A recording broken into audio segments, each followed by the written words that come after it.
NXL. This is Mr. H, and our 2024 MAO NXL Atlantic City event shirt is available right now. If you're at the event, stop by the booth. If you're not at the event, no worries. Head to hcamry.com. It's going to be available right now till Sunday. After Sunday, you'll never be able to get the shirt again. Let's go. Last year was amazing, electric blazing. I hear the belly so hard, even back where it knows I'm caking. Been a star back then, I'm a star right now, so I find it funny when people call me a star in a making. Call me a birdman, I get, don't get it twisted cause I rhyme. I get picked with a thousand, ain't got time for the keyboard. Might see me in a rave getting down with the back of girls that get on mine. But it's okay, but it's all good, I get mine and she gets.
I like simple with like a hint of fun, and I feel like that's exactly what it is.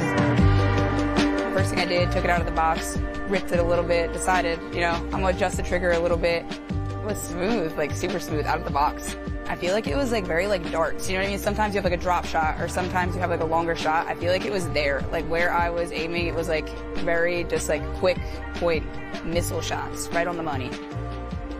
One of the most appealing things I think also to me about the 180R is just like how it feels in my hands. Certain guns where like the back grip and the front grip feel like too far apart, you know what I mean? Or it feels too long. Full tank and full hopper, it feels very light. Airing up and degassing, I felt sometimes you want to push your gun in and you have to like force the click. I feel like on this thing, it was just like butter. My name's Titus, and my favorite thing about the G-Tech 180R is definitely how fluffy it feels in my hands and while I'm shooting.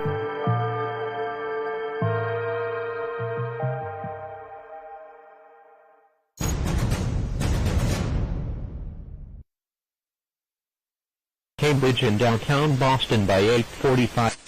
Don't want to do it. 5 p.m.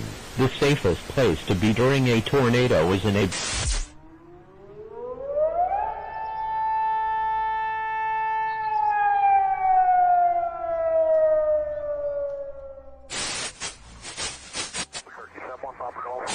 just isn't a piece of aluminum. It is, you know, potentially that piece right there might be the game winner. It's still the same great people that invented all this stuff. And still the same, still made here, built here. It's a great opportunity for Infamous and Powerhouse to work together because all of the marketing and all of the interface that they do so well, we do design and manufacturing so well. The other products that are on the market are good. We're great.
Thing that's really cool is casual wear. Everybody's looking for something to put on after you've played. You're getting ready to go out to eat and you're just filthy nasty. We have our Hydra lights. This is a very lightweight, very casual, basic pant. Just a small logo design on them. I wear them here. It's designed to be just a really good, comfortable, casual wear to go out on the city, have a good time. But if you find yourself having to get back on the field, we do have squeegee pockets on them. They're designed on both sides with our squeegee pockets. This is an abrasion resistant material. They're not as durable as my Hydra skins, but they're going to last longer than any other casual pant out there. You're going to see a lot of our players out there playing in these pants because they are designed to play in, but mostly they're just designed to look good when you're out and about. There's no need to be super loud, you know, when you're out with all the big paintball designs and everything. This is very discreet. You can wear it out. Good to go. I might have to let it drop.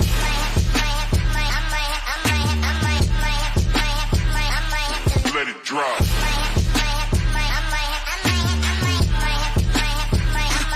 Let it drop.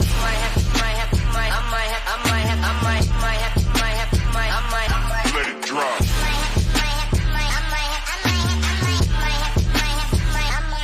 Let it drop.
name's Scott with Paintball Fit. I got a Hydra knee pad here.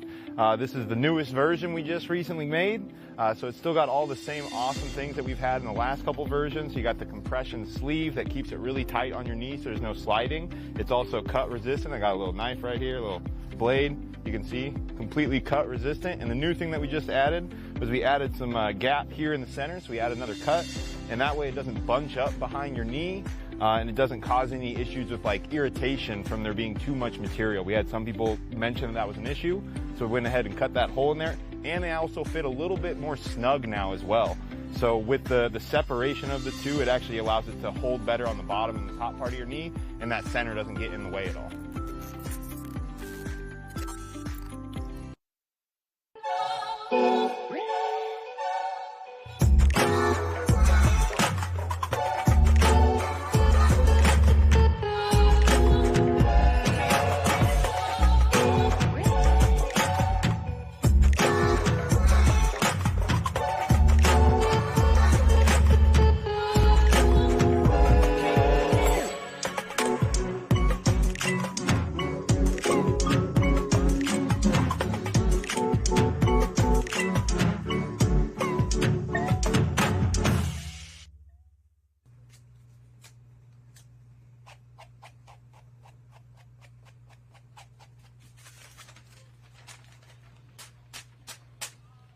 Good morning, everybody. Welcome to the Mid-Atlantic Major 2024 here in Atlantic City.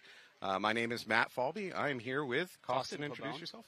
I play for a Division III team called Livewire, and 3 seconds. All right. Oh, we are going to immediately go into a timeout. As is the case with most first days, there's always technical problems. Yeah. So we're going into a slight timeout while they're trying to sort it out. Costin, you had a chance to play this field? Yeah, so I had a really good practice in Florida at Legacy Paintball Park, and the field, it plays both fast and slow. Like, there's times where if a certain situation happens, the point could be over in like 30 seconds. Yeah. But if a different situation happens, it can be like an 8-minute point. So it's like whatever happens in the breakdown of like the start initial breakout of the game will determine on how long the point will last. Sure. I think you can use the snake here to do a good job slowing down the Dorito side as long as you can protect your snake player, which is a little tough. Yeah, so but he's got some good shots over in the Dorito side that can really gum up the works for anybody trying to push D side. Absolutely. This Snake 2 actually has a cross shot to getting into the Dorito 3, so it can see that move all day. And while I'm not yet convinced, and this weekend will show me if I'm wrong, I'm not yet convinced that the Snake 50 is a kill everything bunker. I think you're still going to fight for it. And this layout makes it really interesting fight over here on the snake side. I've seen snakes where it's just you get to a 50 and everything on the field is going to die to you. Yeah. I'm not sure that's the case here yet. I have played this, but not enough to say that yet. So when I was playing it, I was actually in the snake. In this 50 structure, I was able to get up in it and to just stand up and to just shoot like into the snake. But after that, you have to wrap and get low so nothing else sees you, but you can kill everything. I think the best way to actually get kills guarantee is we're calling this the passing lane. I'm calling this outside lane the passing lane. Okay. I think that's what it's going to be used for. I think we might see it a few times this whole event. Somebody gets there, gets all the way down to their entrance to it, and then pops up and kills everybody. I did that in practice just as an experiment. I wanted to see if it was possible, so my fat, slow, old man body hauled myself down the entire snake. I dove into the outside snake pretty early on in the game, crawled the whole length of it, popped up, started chopping up bodies until a teammate was nice enough to shoot me in the side of the head, ending that attempt. But the point is, it's doable by somebody much more athletic than myself. It's easily doable. So there is a little bit of a vision from Snake 2. I think if you're playing Snake 2, you can occasionally peek over and look down this passing lane. So, God. And who do we got first? We have Cheetahs versus Tiki's Ohana, and we have Heroines versus the Archangels. Who do you think is going to win their respective set? I'm going to go with Cheetahs on the first one. I got to say, last year I loved watching the Cheetahs because they were just a really explosive team. I loved the way that they attacked the field, so I'm going to root for them either way because I love watching attacking teams. Tiki's Ohana is a little bit of an unknown to me. Well, not entirely. They played the first event. They did fine. The other match is maybe a little bit closer. 30 seconds. I'm biased because I'm friends with some of the heroines and the ownership. So I think, again, I think Ohana, it's their first year. They're going to have a rough. They're building. They're making that new team. And then, so I think Cheetahs are going to take this. It's an established team. I mean, look what they did last year. They got second all year. Yep. And then for the other set, I think it's going to be Heroines because, I mean, they got Jen Folk. All right, well, here we go. We're about to find out. I'll watch Ohana. Cheetahs on our left. Ohana on our right. Ohana takes Snake off break. The Snake Temple, Snake Tower, Dorito Tower, and there's another body down on. Oh, Snake can. Cheetahs with a little bit more conservative breakout. There's a ref going in to check. They're doubled up at that back mini temple. Now they're starting to spread up the middle to the box. Both teams have a player in that center brick in the field. Oh, Ohana loses their first player, though. But Ohana does have good position over here at the Snake 50. She's going to wrap and start looking for bodies. Let's see if she actually commits. I think that is Cammy. Yeah, that is. Oh, she may have caught the mini wall. Nope, mini wall's going to engage with her. Yeah, they know now. They know. Missed opportunity. If Cammy just hits the deck and crawls, she'd have that center bricks back all day, I feel. Yeah, she can also drop back about 5 feet and have an angle cross field, both of that D1. I think she's going to do that now. Or stand up, pop the top. Nope. Come on, Cammy. Ohana's talking it up, finding out where the bodies are. Is it 5 alive for Cheetah still? Cheetah's still 5 alive. Okay. So 5 on 4 in favor of Cheetahs, although better field positioning for Tiki. Yeah. Cheetahs do know there's a snake, right? They're not really playing it like they know, though. I saw enough paint coming in at it. They have to know. Maybe they just lost her. Yeah, look, their center brick is now posted up on the snake, so she knows somebody's there. Although she's shooting at snake 2. Tiki's Ohana still in the back.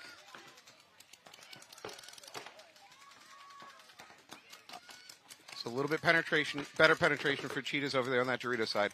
They didn't break out wide, but then they started making their secondary bumps real fast. Yep. Here we go. Drop back, look cross. And this is what I meant by, like, this initial breakout can determine how long the point lasts. Sure. So I just saw something interesting for the Ohana player. She dropped back blind to a very specific position, which means she really did a good job walking this field because she knew exactly where she needed to be to pop up and shoot cross. Snake Temple fills out to Snake Corner for Ohana. And this goes back up to Snake. The Snake corners here are not great because Absolutely they really can't support their Snake player. They can't protect their Snake player.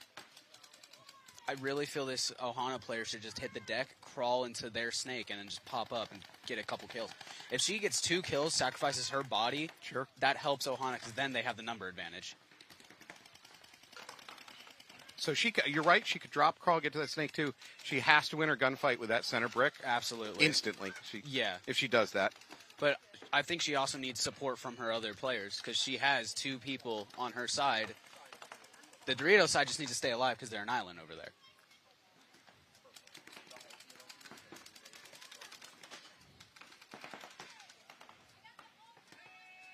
Oh, we over here.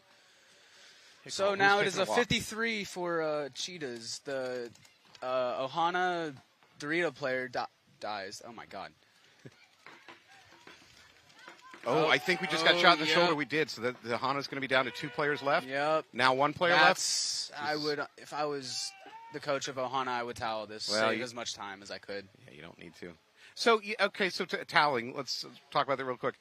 At the very first point, I don't even know what's the value in trying to milk the clock or shorten the clock because you don't know where the match is going to be at the end. So I've always been confused, like, what's the proper procedure? Because let's be honest, it might be end of the game and you need more time, or you might get to the end of the game with a lead and you want less time. So it's like, but in that kind of instance, it's 5 versus. Yeah. So even if, let's say, Cheetahs did get a penalty, they had the bodies for it. So yeah. Even, like, obviously, let's say Ohana starts getting the lead and they want to burn it, maybe not toweling helps them, but they're facing the Cheetahs. They're going to want as much time, and I would say that for any team, even if Heroines are losing to Archangels. I would say you want as much time to get back, and then once you're ahead by, like, a point or 2, that's when you start trying to burn the clock as much as possible. So we've got about 20 seconds left. We're going to see taking the field. We're going to have Heroines on our left, St. Louis Archangels on our right. So back to that real quickly. If you see them intending to hit the buzzer, let them hit the buzzer because there's a chance they have a hit on them. Yeah. So there's always a good chance of that. So let's get into this breakout. I will watch Archangels. Here we go. Heron spreading wide to the corner over here on the snake. Archangel's playing kind of pocket, but getting that penetration up the center. Heron's a little bit more shallow at the center. They did go to the very outside of the snake. Oh, Archangel finally gets into the snake. Oh, but they lose one. They lose their snake side tower. And there's a miner being thrown. Oh, that's not good. Ooh, that's going to gut that team real fast. That's just going to leave, I think, 2 players left alive. No, it looks like there's 3. Maybe that was the penalty, the bodies that walked off. Okay. So that said... So Archangel's in the 50 snake, though, so they do have the positioning, but are they going to use it? That's the question. What's interesting is the Heroines are in this outside snake, this is what I call passing lane. Oh. Now she goes. Okay. Is that Nana or Tata? It's one of those sisters. But she's going in, and how much you... She's going to trade. Immediate trade. Yep. But that's her... Blanca? Yep. There's 2 of the Blanco sisters. It's either Nana or Tata. Oh, Daniela getting into the passing lane. I don't think Archangel's picked that up either, so Daniela is about to have a feast. But I think the coach picked that up. Yeah. And toweled out of it. But that's what I mean. If your team is about, if your players are about to get absolutely ripped, blown up, yeah. Why let them? Yeah. Save them the pain. Save some time on the clock.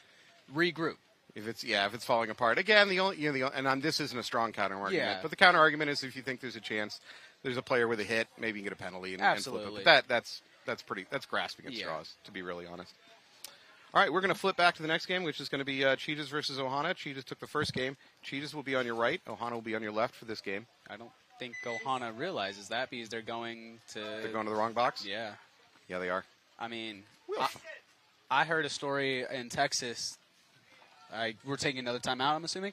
I don't believe so. No, that you just... one of them just did this to me. Okay. So well, I guess we are taking a timeout. Oh, Ohana fixes it. Yeah, Ohana So I heard a story in Texas from a team out in Tampa. There was a confusion on which box to start because it was a no point. Oh, yeah. So both teams are on the same start box. I know where this is going. Once it goes, everyone pulls up, starts shooting at each other. So once you're below the time it takes to sprint from one end of the field to the other, you're pretty much committed. I guess I'm going to stay at this box. It might be wrong. But there's no, and exactly what you're describing happens. I've seen it happen a few times. I hate it. I don't like the rule that you are stuck, that you don't switch sides for no point because I think it causes those situations for no real benefit. Yeah. There's been talk about changing that rule. I'm not sure where we're at with that. But in the Woods days, where what side of the field you were on made a difference. Okay, but on layouts like this that are mirrored, it doesn't make a difference realistically. Unless it's like one's in like a ditch and then the other one's uphill. Sure, if the field's not truly mirrored. Yeah. And you can make an argument that if your players aren't great shooting ambidextrously, maybe you want. But realistically, it doesn't make a lot of difference. And that no point, no switch sides rule causes what you're describing. And I would argue that if you're playing paintball, you should, and especially tournaments, you should, even if you're not the best at it, be able to shoot ambidextrously. Because I'm right-handed, I shoot way better with my left hand.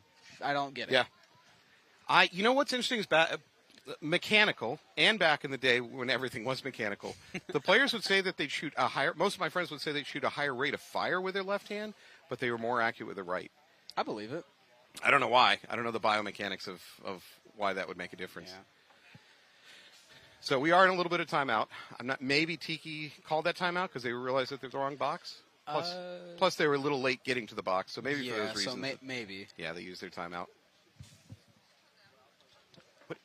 What is this camera mounted to the head of the media guy? It's one of those 360 cams. Oh, is that what it is? Yes. Never seen it. Oh, they're head refs asking if both sides ready, so I think we're about to jump into this one. Kick it to a start? Yep. All right, here we go. I will be watching Cheetahs. Yep. Although blue is in the way. Yeah. Cheetahs will be on your right. Ohana will be on your left. Ohana down by a point. Cheetahs take snake off break. They double up the snake side tower, but they lose the snake. So, 2 players walking off though over here on the. That's not for the good. Cheetahs. I'm sorry for Ohana. Ohana. Yep. Now 3. Ohana's down to 2 players alive. Yep. With Cheetahs up by 2. Yeah. This may quickly be a towel out situation if you're trying to save clock. Yeah, especially it's a 42 in favor of Cheetahs. Ohana's best bet to probably beat a towel with this. That would be the responsibility of Ricky, I believe. Yes, it Coach? would. Very nice gentleman. Got to meet him this morning. I came from his organization, Murder Goons, so. And he also used to play for the ML Kings last season, so. Well, he's letting his players go for it. So it's 2-on-4, if I'm not mistaken, at the moment. Yes. It's not an impossible situation. But it's not great. It's an uphill battle, especially you're down on a point. So we got Tiki at home, shooting to the left side, shooting Dorito side. And Cheetahs is just willing to burn this clock out. Yeah, that's pretty clear. You're right. They're just sitting on it. They're like, they don't have any intention to move. So have we heard story time come out yet? Or some variation on that call? I don't know. They're calling a red alert, but I think they must be calling on the snake. The snake is the thing. If you're calling a red alert, that's what you're concerned about. But I don't know if it's Cheetahs calling it or if it's Ohana calling it. Yeah. So I believe that's the Cheetahs calling it, but Ohana is really not threatening right now. Yeah. Oh, where's the other body for Ohana? Good question. Because there's the Dorito corner. Oh, we just lost the home player for Ohana. That's going to leave one Ohana player left. Maybe in the tower. Maybe. Yeah. Oh, but she. Yeah. And she takes a walk, so that's going to be 0. So 3 left for Cheetahs, and they're going to walk it in. Yep. There you go. How much time is left in this set? I do not have the game clock in front of me.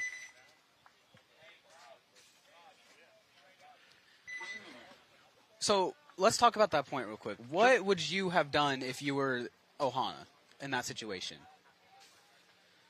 Down 1-0 is not panic situation yet. It's not time where you pull out your crazy play yet. Obviously, you look back in first game and say, did we lose a player on the run out in a particular running lane? I'll try to avoid that lane.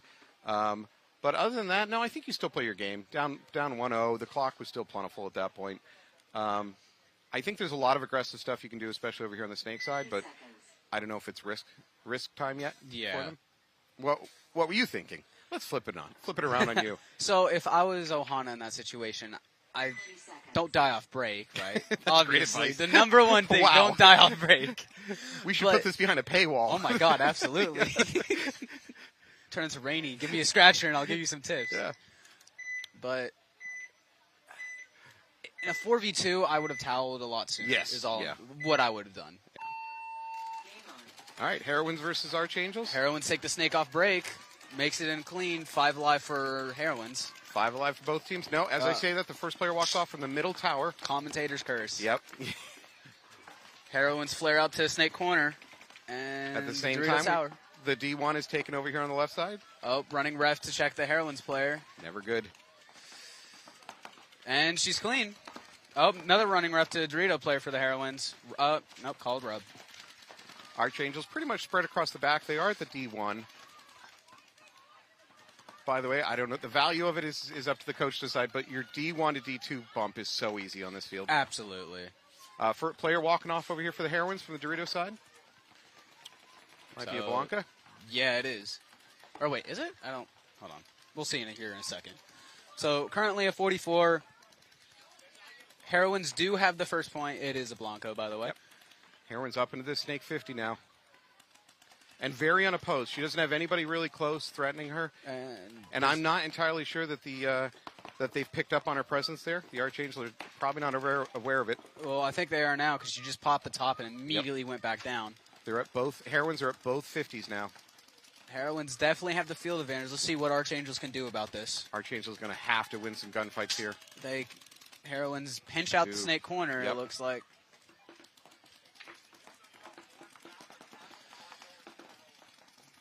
So I'd like to see this snake 50 player for the Heroines. Yeah, now she's doing it. She's going to look for other angles, right? Yep. They've keyed on the outside of that snake. They're going to shut you down from wrapping it. So start getting inventive, start getting creative. So that's what Blanca's doing. Yep. There you go. She jumps over to the inside. Honestly, I think she could just come back and take this passing lane and go all the way. I think I'm going to be saying that a lot today. I agree with you completely. She's very unopposed to do that right now if she wanted to. Yeah, because there's nobody wider than the Snake Temple for Archangels? Yeah, essentially Snake Temple, home. You got the D1 over there. And if I were Archangels, I'd be putting a lot more paint because it looks like that Heroine center player is about to launch because she's moving around like there's no paint near her. There we go. But Heroine's burning the clock. That's for sure.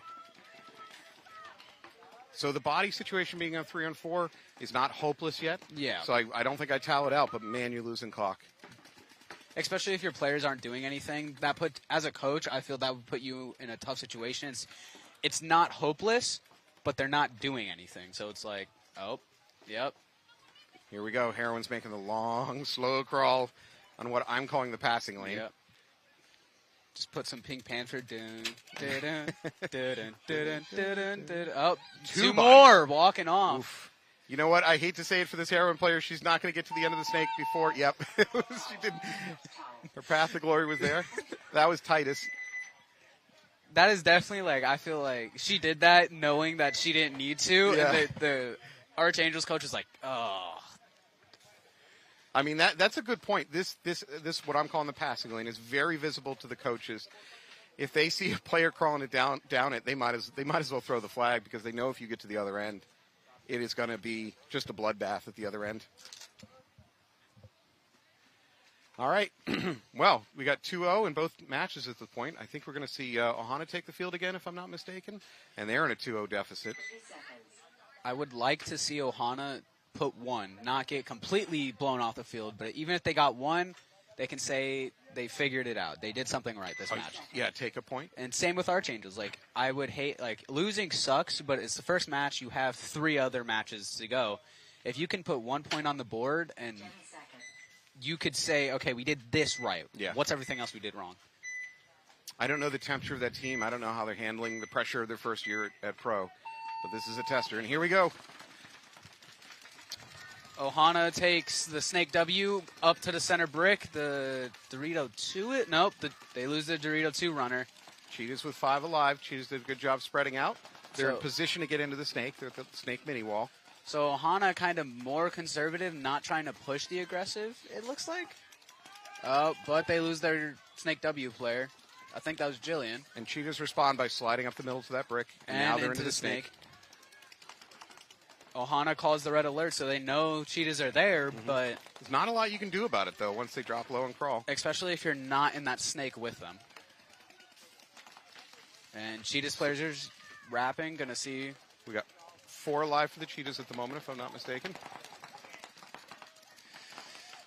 Get snake 50. Did a Cheetahs player walk off? Yeah, we had 1 player walk off. Oh, I did not know that. Yep.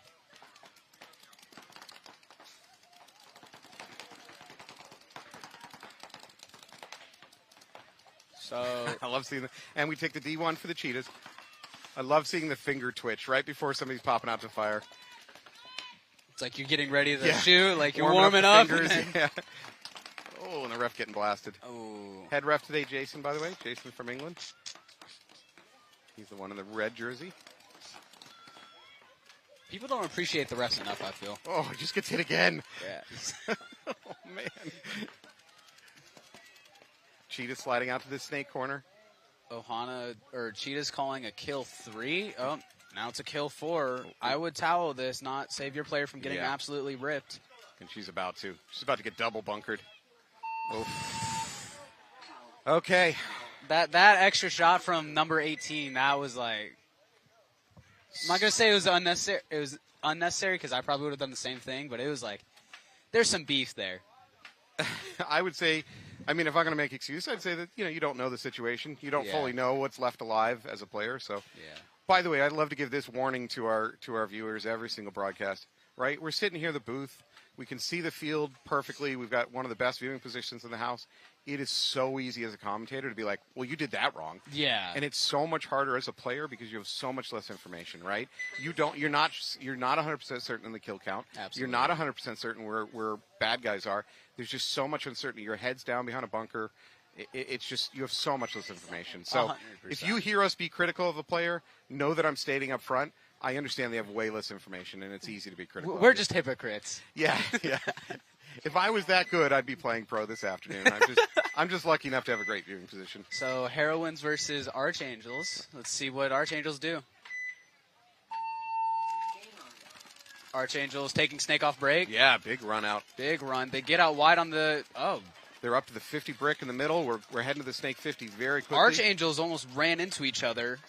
D1 is hot. Man, they are flying bodies up. Now transitioning the inside of that snake. There's going to be a head-to-head here. There's going to be a head-to-head fight here. But heroines don't know the snake's here. No, neither one knows that each other's there. Playing that up. Somebody's calling snake 50. I don't know if it's heroines or if it's archangels. Oh, they're both correct. Whoever's saying it, they're right. Yeah, they're right. This Archangels player could absolutely wrap around. Oh, Snake 50 dies. Oh, coming. but Archangels get a minor. Yeah. If Archangel Snake just wrapped around, she could pick up heroine. Commentator's curse, I yeah, swear. Both Snake players walking out, though. Yeah, but heroines do have the body advantage because Archangels did get a minor. Yep. Heroine's going to go all the way up from the Snake 50. And there's Daniela again. Just cruising. That was a good recognition that she could do that safely. Yeah, that was a really good read. So she's really got to worry about D1. There's a towel. Towel out. Is it a 5-0 mercy rule? Well, at pro level, I'm not sure. Yeah, I'm not sure about that. If it's 5, there's 2 more but yeah. Plus with clock. So we don't have an average yet for this layout, but I'd say traditionally the average score that we've seen for men's and women's, probably about like 6, maybe 7 points per game total. Combined between the two teams is a pretty typical score on most layouts. Yeah. Don't know about this layout yet. I feel like on this layout, it's either going to be really low scoring games because the teams. I feel like later in the tournament for the divisionals at least, because pro have that weird bunker setup layout. If you haven't seen the pro layout, go check it out. It's funky. I seen on the comments somebody saying, "Oh, so Ryan Greenspan's going to the kill house every." Yeah, pretty much. But I would say for this layout, if it's 2 really solid teams, we're going to see some high scoring games. Yeah. So Cheetahs and Ohana take the field. I almost said heroines. Cheetahs. Ohana. Oh, running and gunning to the snake, but dies. 3-0 deficit for Ohana. Cheetahs release up to the center brick and to the Dorito 2. So it is a 54 for Ohana. Ohana could win this one. They're into the snake. They're at that middle brick. Cheetahs get into they lost their snake player for Ohana. That's a big loss. That was probably... Yeah, that was Cammy. She's doing the what? What? Like where? It was probably on her back. Yeah, it's probably the pack. Yeah. Or maybe it just sprayed off. Yeah, she's like really confused in where she got shot. Well, check the butt pack as she walks past. Yeah. Maybe, I don't know. Whatever. Again, that's one of those times where it's like it's a ref's discretion call, but there was 2 refs who called that. So if you, as a ref, if you see a ball hit and break and leave any amount of paint, even if it's not what you and I would traditionally see as a hit, that player is dead. Yeah, it doesn't. And that's a rare occurrence, but occasionally you see a ball hit a player, split open, leave a tiny dot, and the rest of it. But it looks like it bounced or something. But if it breaks open and you see any amount of paint left on the player, that's a kill. Yep. So, and then as a player, you walk off the field and you're like, "There's no hit on me." And where did I get hit? Yeah. Yeah. Thankfully, I have not received one of those. You've never been hit? That's man. Oh, I wish. I wish I had a shield of invincibility around me every time I played. It'd make life so much easier. All right, here we go. So we got. I think we're 4-4. It's a 44. There we go. Ohana's starting to push, though. I don't like that move from Ohana. I feel she should have gone all the way and just crawled because they had no idea. No. They don't know she's there. You're advocating for jumping out here to what I'm calling the passing lane, crawling the whole length of the field. Absolutely. Yep. So as the weekend goes on, the teams are going to figure this out more and more and more, how to attack this and how to use this passing lane. I will say Ohana did, I feel, maybe me being biased because I practice with Ohana. Yeah, let it out. I feel if the Ohana 50 snake player crawled when nobody knew she was there, crawled, hit the deck, got to their snake 2 and popped up and get at least 2 kills, that would turn the tide for Ohana and help them win. So I'd hope that they take that. I'm going to go tell them that after this anyways. you get on top of that. Yeah. Go snatch the clipboard out of Coach Ricky's hands. Do this, this, and this. If you don't do this, you're cut. So Ohana player is at the snake 50 now. I'll be honest, if I'm going to criticize, she went a little bit too slow, a little bit too conservative. She was protected from anybody seeing her. Absolutely. But she's there. Oh, no, and she immediately loses that gunfight. Oh, that's a huge death for Ohana. With the score being what it is, with a 3-0 deficit, you cannot afford to towel out easily here. You really now have to hope your players, especially, but It's a 2-on-4 now, I think, right? I believe we should have. Yeah. Yeah. Yes, there's that inside Dorito for Ohana as well. And Cheetah's just basically burning the clock. Oh, they're sitting hard. Yeah. They do not care. I'm watching their Dorito player filling sandbags over there right now. They have no intention of moving. Honestly, I feel like Cheetahs at this point could have just took a nap. No, I don't. Okay, you're going to have to face Ohana with those kind of comments. You better get to your car and get out of here quick. I'm only 16. What are they going to do? Yeah, there's Atlantic City. I'm sure there's some bodies out at sea already. Oh, that's fair. You could join them. Get the good concrete shoe treatment. Yeah. All right, yeah. They're just going to sit on it. Ohana's got to figure out some way to crack through this defense. I think if this Ohana player just launched... Oh, no, never mind, because the Dorito player is looking this way. If that Dorito player was not looking this way, this Ohana player could just, the center break, so run through. Viewers know what I'm talking about, could just run through, I feel, and kill 2, maybe. So I'm seeing a lot of the Cheetah player guns looking over to the snake side, though. I don't see a cross-up. Am I missing? The center brick the center and the brick. Dorito Okay. over there are cross, and then... There's the fourth body for Cheetahs. Sliding up to that center tower. And she's looking snake, so... Actually, I'll say that Dorito side tower. Yeah. So Ohana players, they've got it. This is problem-solving time, right? If you're an Ohana player, you got to start... Shooting at one person isn't going to do it. You need to start looking around the field, trying to figure out how to crack your way through this. Yeah. It is what I'm about to suggest is very difficult to do, but maybe back up and get into the snake. Because if they can back up and get into the snake, she can crawl the whole length of it. Now, that's the whole series of events to get to that situation. That's if... She can get in the snake, snake without being seen. Without being seen. There's a towel from Ohana. Yep. But I genuinely feel if she, again, everything, we're hypocrites. We know it's stuff easy. that they don't. Yeah, it's easy out here. So I'm going to say, take this with a grain of salt. I feel if Ohana didn't lose as many gunfights and all that, they're looking good for being a first-year team. Yeah. For being a first-year team going against a team that's been established, that's been in here for time and time again, that took second last year. It's like the blast camp of the WNXL. Yeah, that's a good way to put it. They don't look bad. They're just losing gunfights, and they're not making the right moves because they're not seeing the right moves. And that, again, it takes time. So they're losing that gunfight at the Snake 50. That was the big turning point for that, because at that point Ohana had a chance to blow it up. Unfortunately, I don't know if there's a gun waiting for her. I don't want to be too critical, or if she just popped up at the wrong time. I think the Snake Temple was just posted looking at the 50 Snake, waiting. It's logical. Because, I mean, there's some bunkers on the field that as a team you should just say, look, we're going to assume it's hot at all times. Because it's illogical not to assume it's hot. We got Heroines versus Archangels. Heroines taking the Snake right off break again, doubling up the Snake Side Temple. Archangels up the middle of the break. But running ref. Oh, they lost their Snake player. Did Archangels lose their Snake player? Yeah, lost their Snake player. Heroines lost their back Snake player trying to fill out to the corner. But Heroines also have the inside Dorito and the 200. So 4-4 at the moment. So Daniela Rojas walking off right now for Heroines. And then who's this Archangel player? Number 14. Do you have the numbers over there or no? I do not have the numbers. Okay. That's something I'd like to see PB Leagues put on the sheet. On the sheet, so we can make it be like a requirement. It's like, what's your jersey number?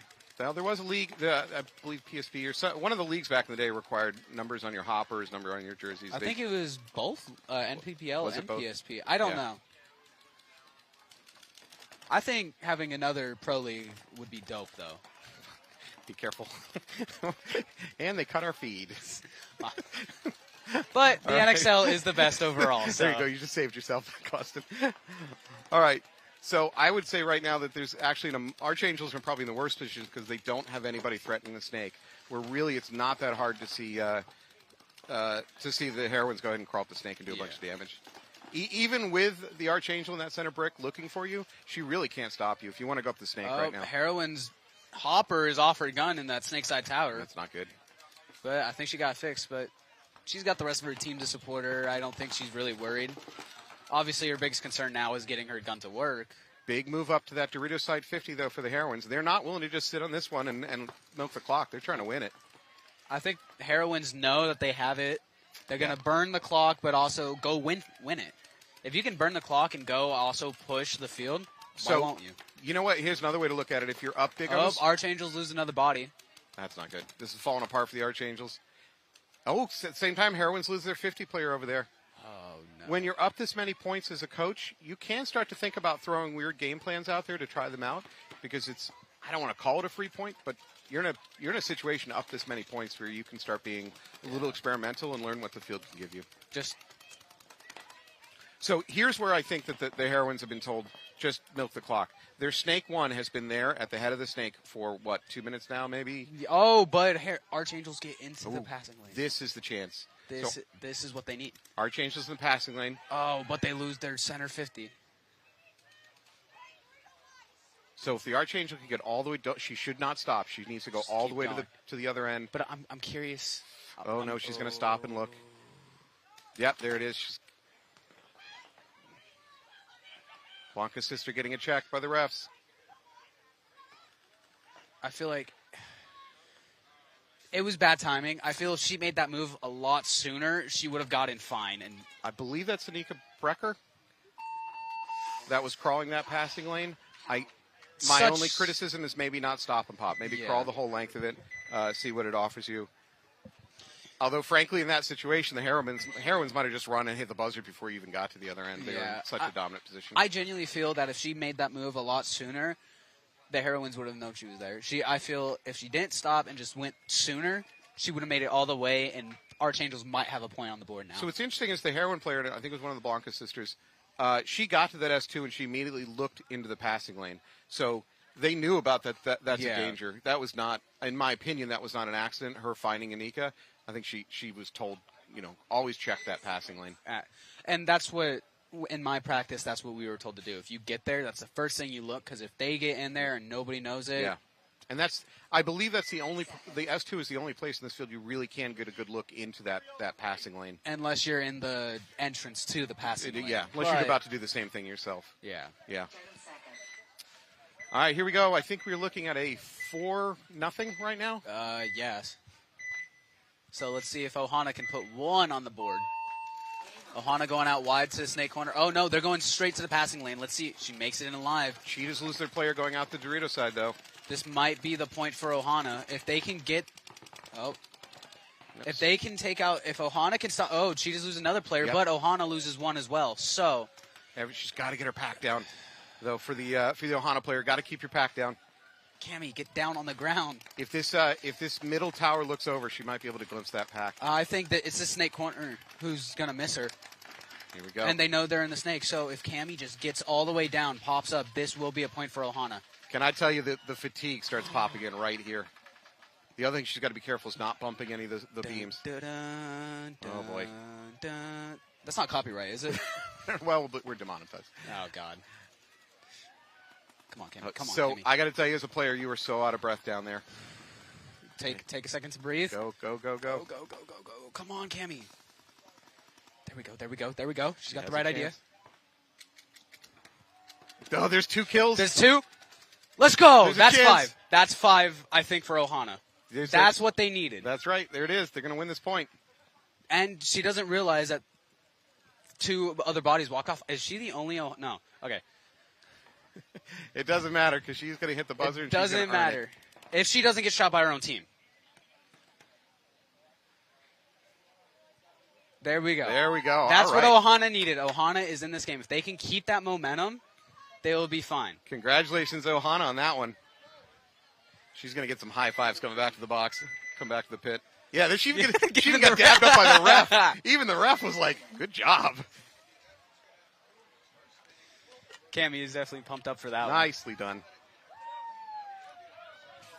Yep, you can hear it. Ohana is hyping her up. That is what Ohana needed. They're in this game now.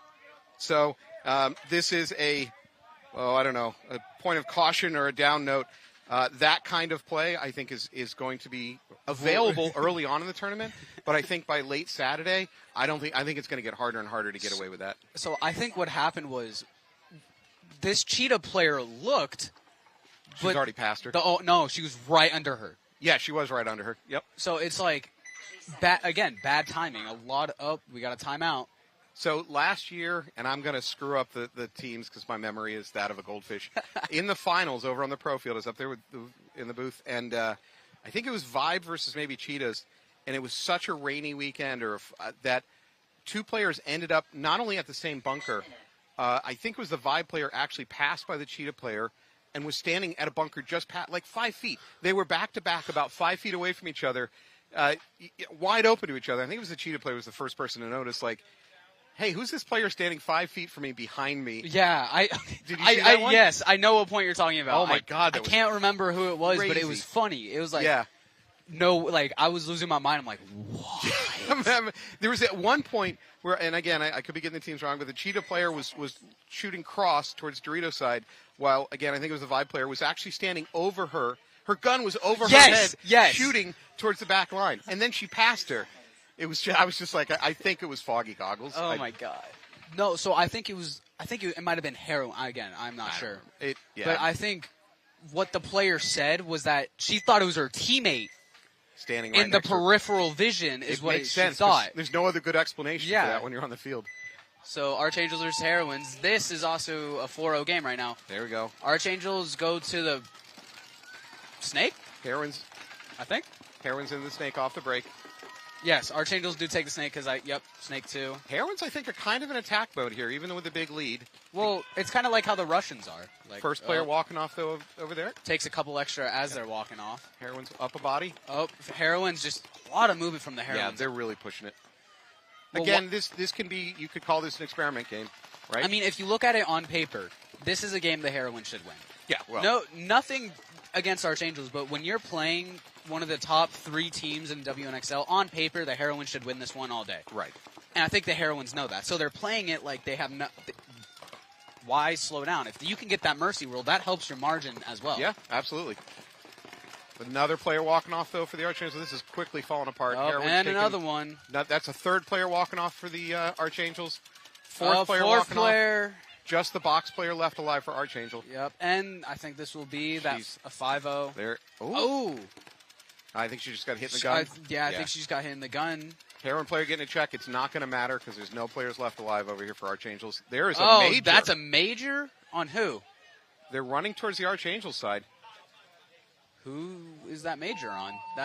It might have been Archangels because they ran towards the Archangel side. Yeah, they ran towards the Archangel side. If we get a pause here after they've sorted it out, I might go and approach the head ref, ask what's going on. Our head ref today is Jason Friend. He's a gentleman in the red jersey. The reffing crew is from a little bit all over, so he's telling me all the nationalities we have. I have traditionally been, of course I'm biased, I've done a lot of reffing. I've traditionally been very impressed by the semi-pro reffing crew. The last few years, I thought they've done a great job over here. Of course, if you're a coach right now, you're screaming at the headset. You're screaming at the television. You're totally wrong, Matt. The referee's, my team got screwed. All right, I'm going to put down the headset. I'm going to go ask Jason what was the call. Be right back.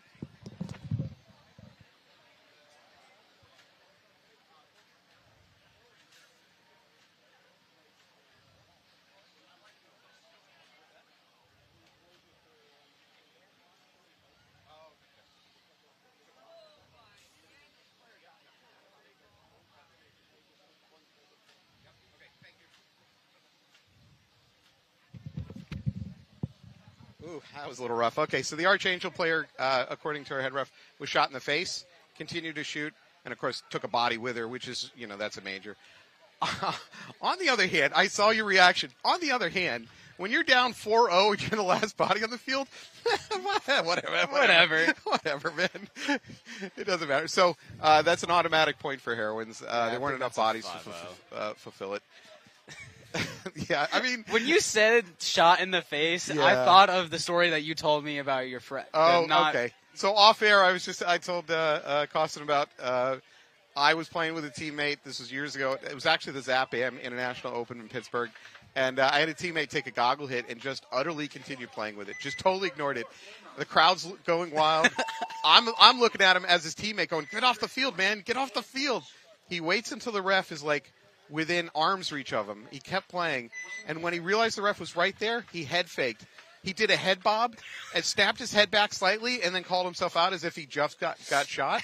So from the ref's perspective, he did it. His head snapped, and he calls himself out. There's no penalty. It was just brilliant. It was so brilliant. Oh, my God. Good. That is, if you're from New England and you remember George Satiropoulos, Peanut Crew, that was an amazing cheat. We are not teaching you how to cheat at home. Please don't do what I just told you. We to do not suggest cheating at all. God. Cheating loses tournaments. Yeah. I was having this conversation last night. I don't know how long you've been playing. I don't know how old you are, to be really honest. I'm old, okay? But the introduction of the flag system where you could do immediate penalties, 1-for-1s, you might have always played with it.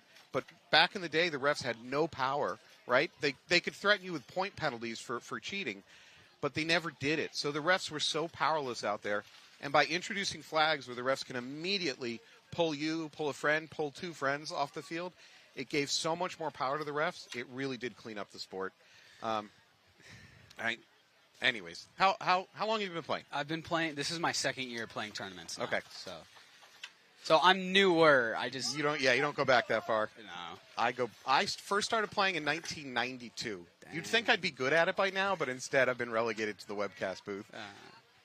Hey, you traded playing to watching. Yeah, so, I still play, but not as much. Not as as I much. used to. Yeah. I do try to make sure that I get out and practice these layouts before I come to a webcast. Absolutely. So you know, like what? Yeah, I got to look like 10% less like an idiot than I already am.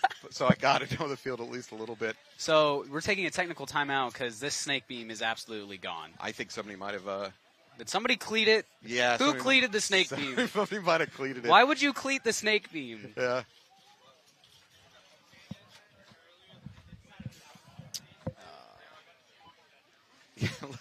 Look at the cheese all just trying to find shade. That's a good tactic in this situation. Absolutely.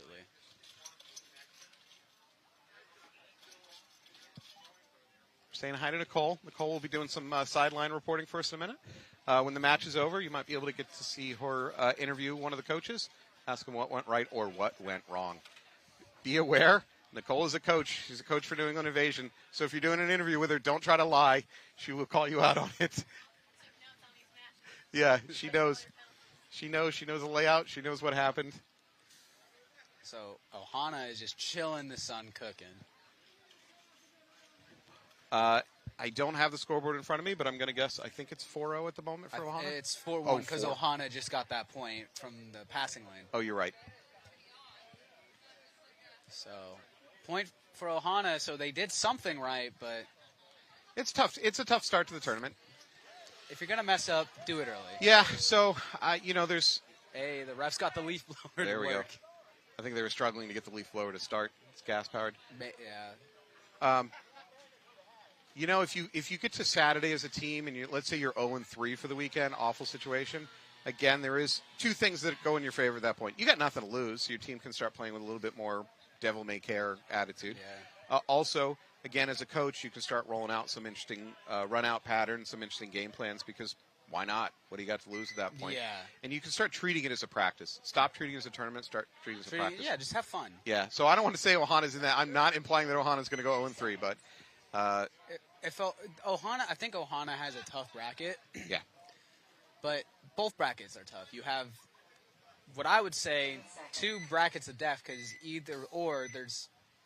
You got high rollers you got to deal with. Yeah. You got heroines you got to deal with. You got Vibe you got to deal with. Yeah.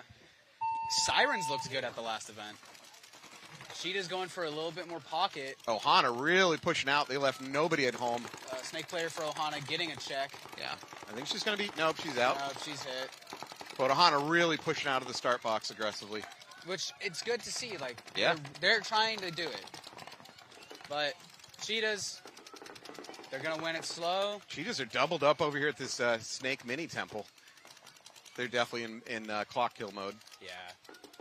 Which has got to go against the Cheetahs ethos. Cheetahs ethos, because I watched them be a real aggressive team last year. Well, I mean, there is 60 seconds, so... Yep. We're under 60 seconds. If you're relatively new to the sport, by the way, any major penalty under 60 seconds immediately ends the game. So... Another player walking off, though, for Ohana. So as long as Ohana doesn't get a major, they're good. Well, you know what? They're under 60 seconds. I don't believe... they've got one. They're 1 to 4 right now in points, so they should try to go win it. They can put another. We get a hit right there. Middle player dropping out for the Cheetahs. I feel if Ohana can get another one, that will help them with their margin. But I mean, wow, Play to win it. It got real quiet for a second. There we go. Moving up the middle from Ohana. Ohana moving down the D side. They're moving. They're trying. Player walking out, though. I can't tell if that's Cheetah or Ohana. It was an Ohana. So yeah, you're right. The Ohana player over there on the Dorito side, running out of time, though. You've got to be under 20 at this point. So Cheetahs are going to win this match. Yep, there we go. Go to time. overall, I'd say Ohana played fairly good against who they were playing. Cheetahs played, well, they're the Cheetahs, so they played they really played great. Good. Heroines probably were like, okay. Heroines rolled. Yeah. Heroines rolled. Cheetahs rolled.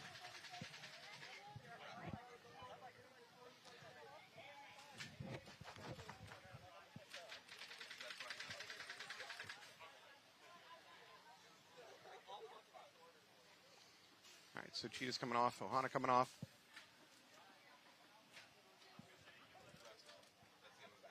All right, so that is going to wrap up that match. We're going to have Cheetahs and Heroines both take their end of the spectrum, their end of this match, which is kind of expected, right? It's kind of what we thought we'd see. Dominant performance. Ohana going back to do a little bit of soul searching, try to figure out what went wrong there. Same thing for Archangels. I think Archangels are closer in terms of being ready to take these kind of matches. Ohana needs a little bit more seasoning. Any closing thoughts, what you saw? This layout will get interesting by Sunday. Yeah. I also want to take a moment to thank one of our sponsors. You've got a collaboration going on very soon between HydraFit and Sandana. In the Hydra booth at 10 a.m., there's going to be a drop. I'd like to see a big crowd there. I'd like to see fist fights. I'm hoping it's like a Black Friday. Yeah, that's what I'm looking for. So there's a brand new head wrap getting dropped over at the Hydra booth at 10 a.m. this morning. So if our viewership numbers dip at 10 a.m., we understand why. I want to take a second to say thank you. Thank you so much for being out here with us, Costin. Good luck. You playing this weekend? Yes, I am. All right. You know the layout. No excuses. All right. Thank you so much. We'll be right back.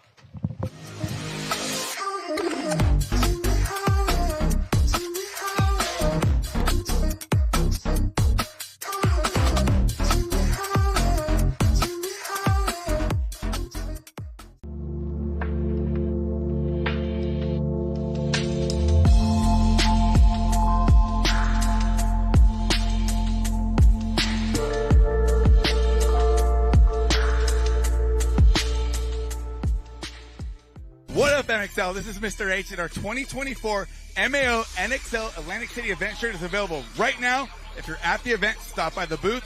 If you're not at the event, no worries. Head to hcarmy.com. It's going to be available right now till Sunday. After Sunday, you'll never be able to get the shirt again. Let's go. Last year was amazing. Electric blazing. I hear the belly so hard, even where it knows I'm caking. Been a star back then, I'm a star right now, So I find it funny when people call me a star in the making. Call me a birdman, I get don't get it twisted 'cause I rhyme. I get paid for the nouns and ain't got time for the keyboard. Might see me in the rave getting down with the back of girls that get on mine. But it's okay, but it's all good. I get mine and she gets.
All right, welcome back to your Mid-Atlantic Major. We got 30 seconds to go.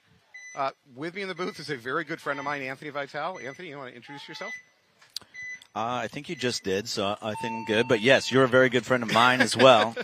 We got Vibe on the left-hand side, and it looks like the Sirens are going to be here on the right-hand side. That looks like Bruna that's over here in the Snake 1, potentially. Oh, she's going to get a penalty. I don't think that's Bruna, actually. But, yes, second Siren's going to be pulled off, Maddie. So we've got 3 Sirens on the right-hand side.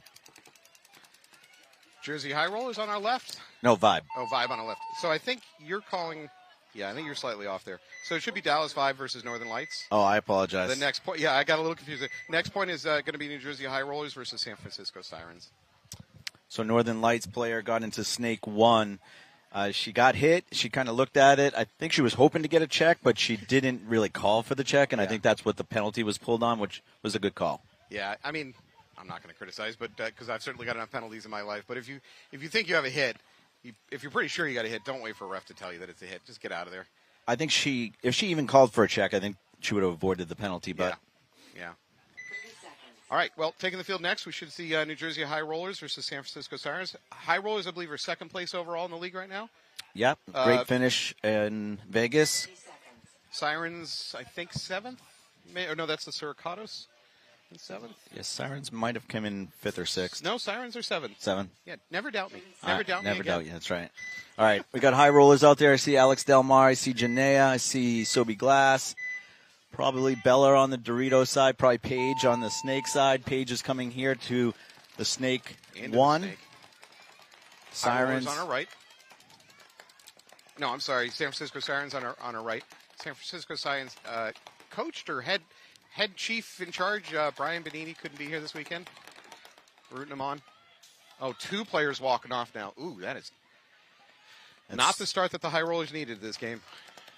So they've got the Snake and they've got home. They've got no presence left on the Dorito side, though. Nice shot right there by Paige, picking up the Snake player from the Sirens. Sirens player moved a little bit too slow in that Snake. If she had dropped and crawled, she would have been fine. High Rollers, even though they're probably down 1 body at 3 on 4, are in better positions, Maddie. Yep. So if we could see the Rollers maybe move up the Snake side, they are in position to take it, do some damage. But they have spread out to that Dorito corner, trying to stem the flow. Another Siren's taking a walk from the Dorito 1, so it's a 3-on-3. Alex Delmar's on the Dorito side. It looks like Janaea's in that small Aztec in the center, and Paige is still here in Snake 2 for High Rollers. The Sirens are over on the brick on the inside, as well as this center tower. So I'd like to see this High Roller player in the Snake go ahead and get to the 50. She's waiting for something that's not happening, which is fine if you set a trap. But that's what she was waiting for. As I say that, wow, okay, I'm an idiot. She did exactly what she should have done. She wrapped her on the outside of that S2, waited for a crawler, blew her up. This is why I don't coach. Yeah, let's see if she's going to go all the way down. She's going to go all the way to their S1. The question is, will that tower pick up? The tower's in a real good position, snap shooter. Yeah, I think she's picking up on it. Yep, she knows. She might as well back up now. There's no reason to stay there. It's unplayable in this situation. She should back up out of that.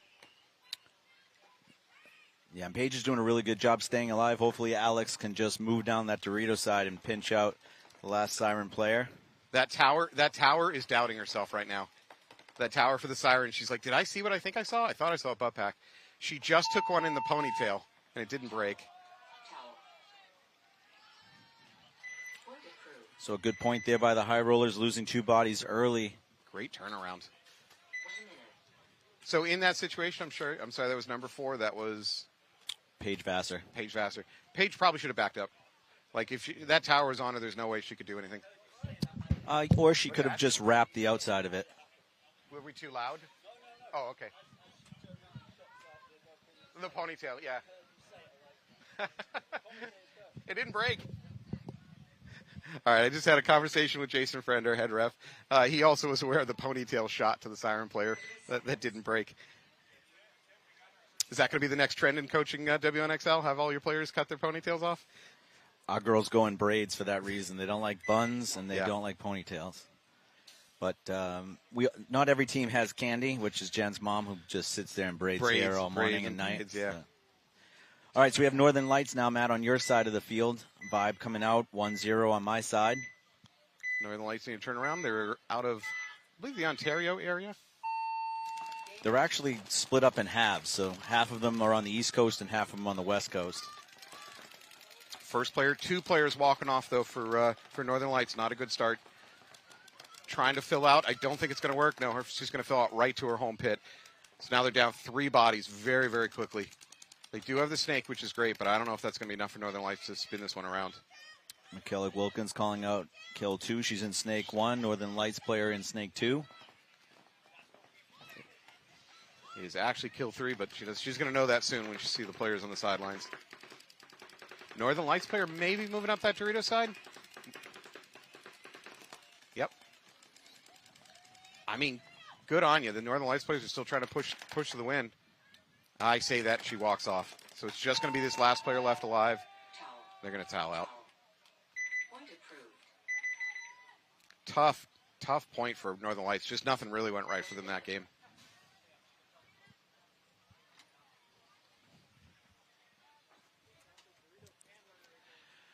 So what do you think of this layout? At first glance, it wasn't a fan. After practicing it 4 days, I think it's a pretty good layout. Yeah. There are some changes, like any time you come to the actual layout. Yeah.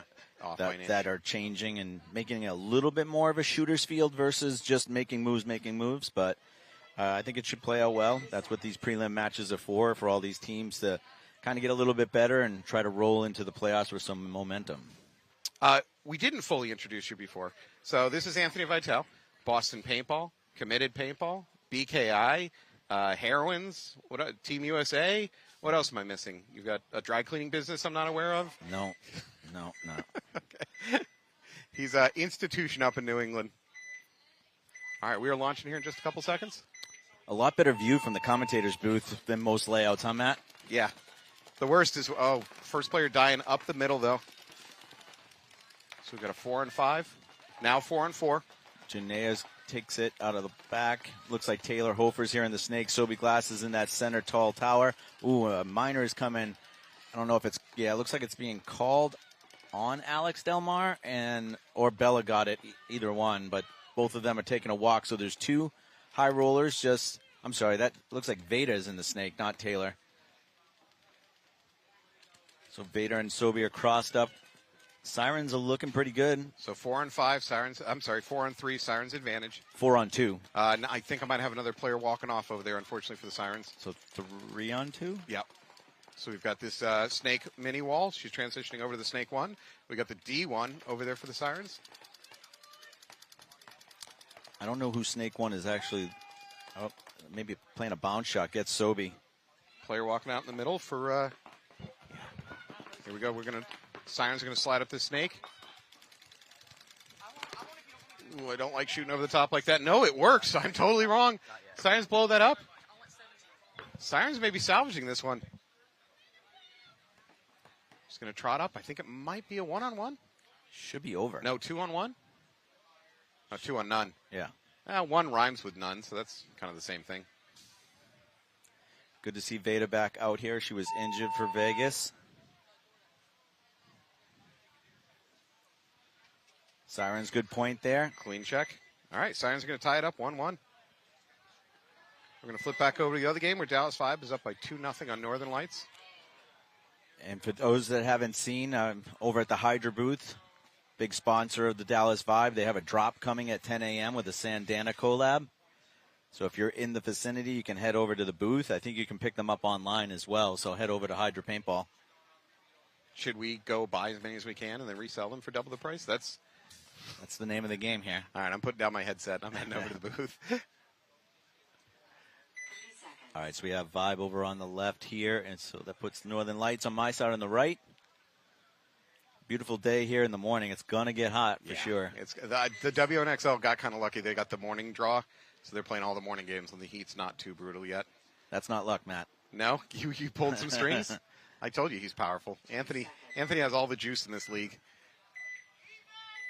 All right, Dallas 5 on my left. Look like I'm going to have Yep, there's a run to the snake corner, or maybe snake.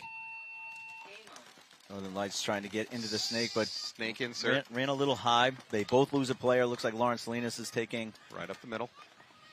The Dallas Vibe into the snake now. No reason to just keep crawling. Nope, she's going to stop at the S2, look cross. She's probably going to try to catch that box. Yeah, the Xbox is out wide here. Looks like that's Tejada. She's making her move up to the snake 50.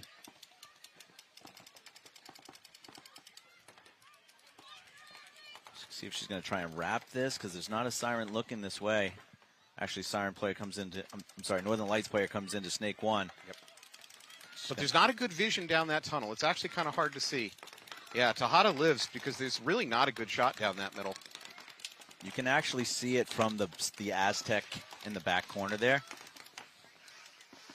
And that, it was bad luck that the Northern Lights player left the corner, came to that snake 1, and Tejada was able to wrap and shoot out the box in the center. So Vive is up 4-3 right now. Tejada communicating over there with their D side. Northern Lights is in the Dorito 1. They're in the Dorito side tall tower, as well as the snake 1. Dallas Vibe in that tall tower up the center. They're in the snake 50. We've got some kind of Dorito presence. We got the Dorito side tower. We got the, what I'm calling the home, the little mini temple in the back for Dallas Vibe. They don't have anybody on the Dorito side yet. Not into the Doritos. Tejada's going to jump to the inside there. Northern Lights loses their temple on the Dorito side, so it's just 2 players now. But Northern Lights player did make a move up to snake 1. She's looking to bunker. She's going to catch her in the back. Oh, no. I don't even think she saw Tejada. I think she went right past her. The refs are going to check. I don't know if that's Tess. Looks like Tess.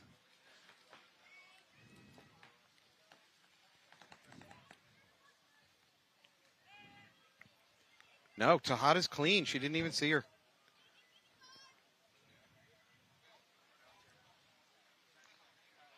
Dallas Vibe going to walk this in. There we go, towel out. So I can't say that was the intent, but Tejada, by jumping to that inside, when the Northern Lights player came to do her, I think it was Starehage, just didn't even see her. Went right past her. And then immediately got blown up, so I don't think she got anything out of that move. You know, but you kind of have to go for that, but you have to make sure that. No, if I'm the coach, I'm not going to yell at her. I think she did exactly the right thing. It's just unfortunate. Tejada, whether on accident or on purpose, kind of went full evasion mode and snuck out of there about 10 seconds early. Yeah, you're going to see, better teams are going to set the trap. They're going to make themselves known in that and jump onto the other side, have gun ready. Mm-hmm.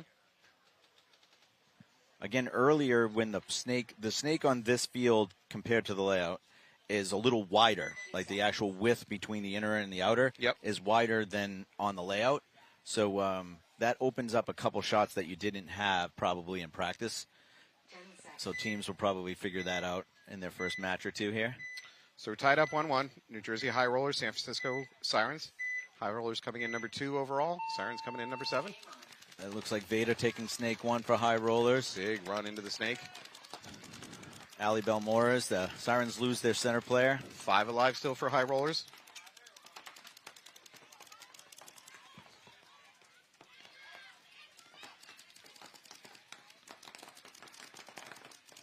So Vader's in snake 2 here. Looks like Alex Del Mar is working up the Doritos. Janae's working out behind Vader now into that snake side Aztec. Ali Belmoras goes up to that center brick. Ali's going to be in the booth next game, so if you want to ask her what she's thinking, just wait about 20 minutes.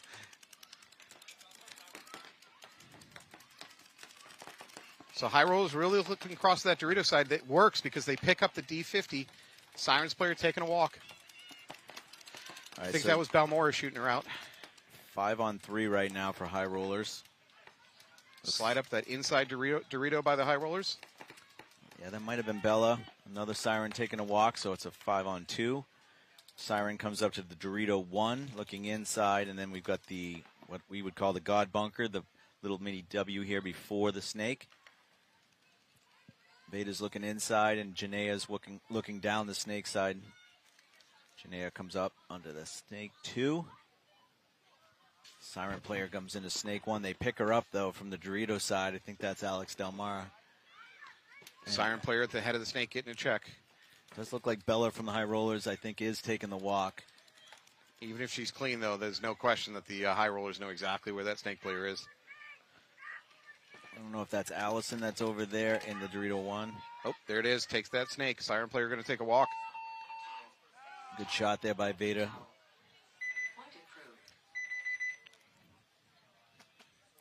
High Rollers are going to go up 2-1 over the Sirens.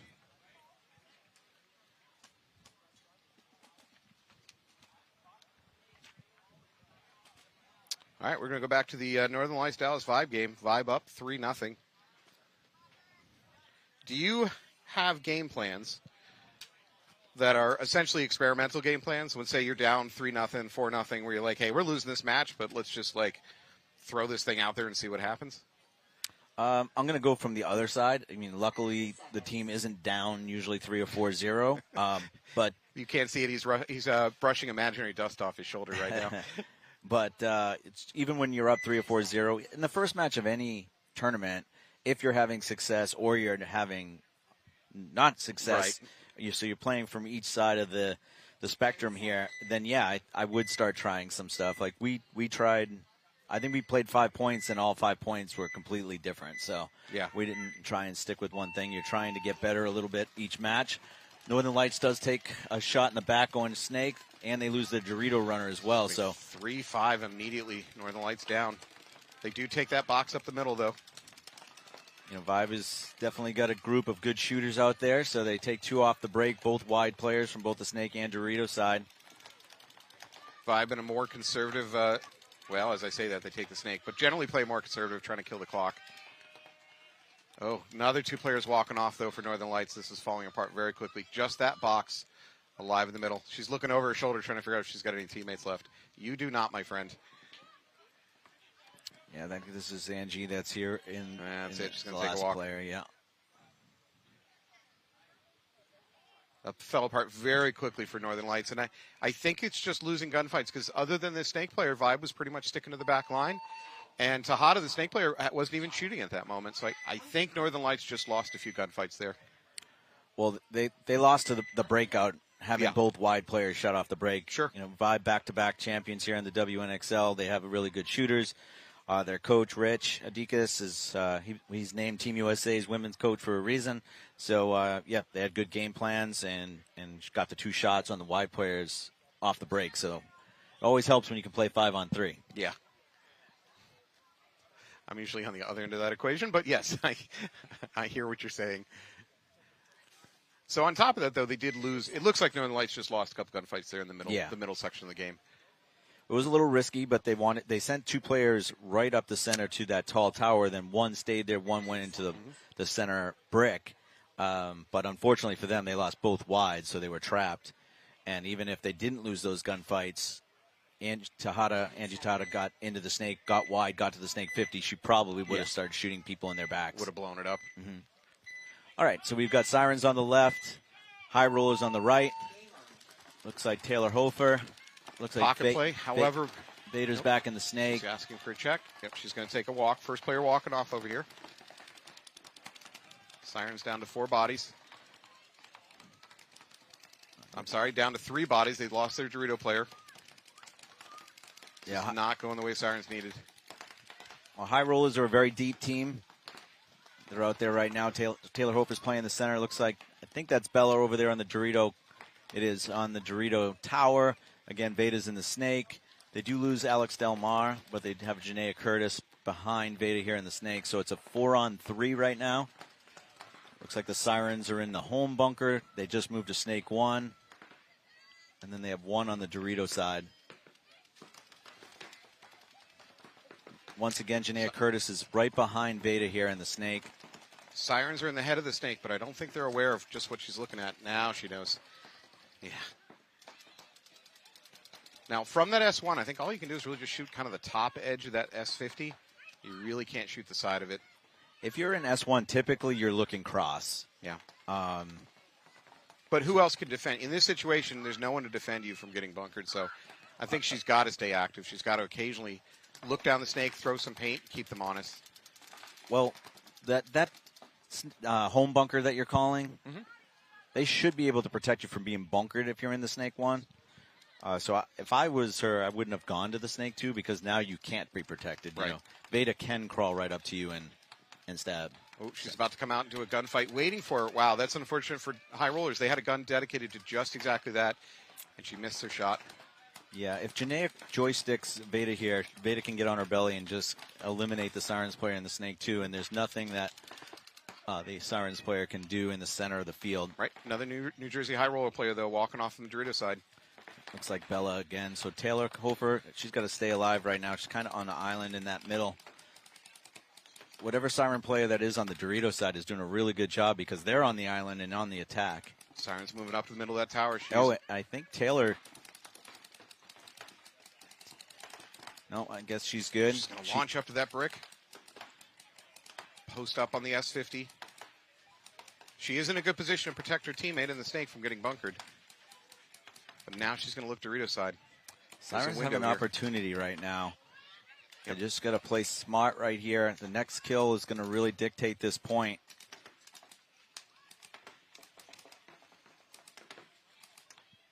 It looks like they have the inside Dorito over there. I can see someone filling a pod. Siren player staying crossed up with her teammate at the brick. So right now, the Sirens... Oh, no. The Sirens player lose a player over there on that Dorito side. Yeah, that was a big one right there.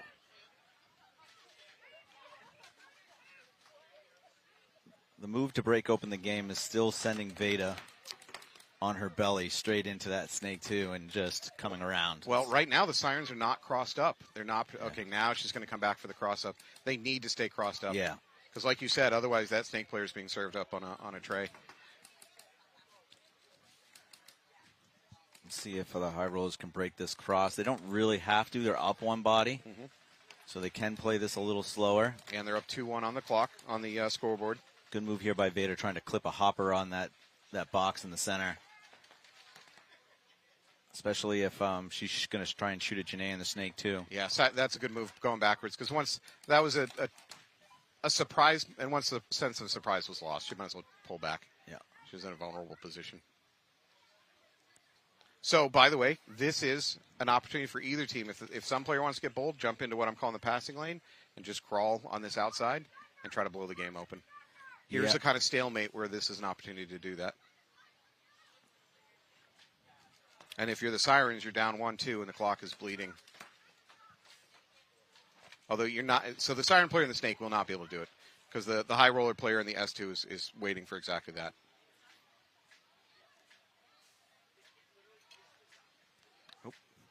There's another possibility. Like if Taylor backs up and blows, she can blow open that D side pretty quickly because it's a hard cross. Well, Snake 2 has the D2 gap going from the D2 to that 50 brick, but as you drop further, as you're further and further distance from a person, your ability to get through their shooting lane gets better. So correct. Yeah, if she managed to find a way, loop her way back over that Dorito side, even though there's a gun generally looking that way.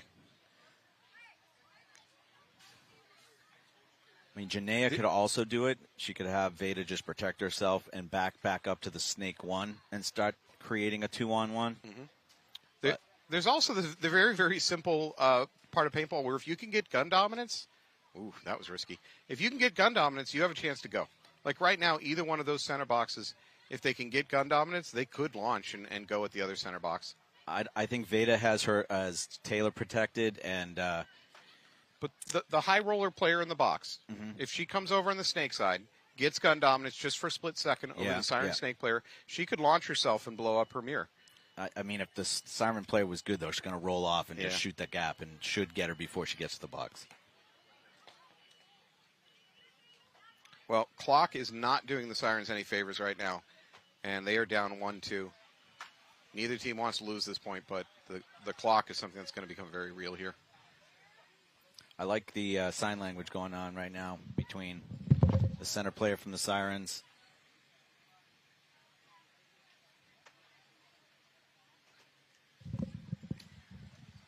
We got just over 3 minutes left on the clock. You know, this point very much could be the game here. Yeah. There's a lot of tension here.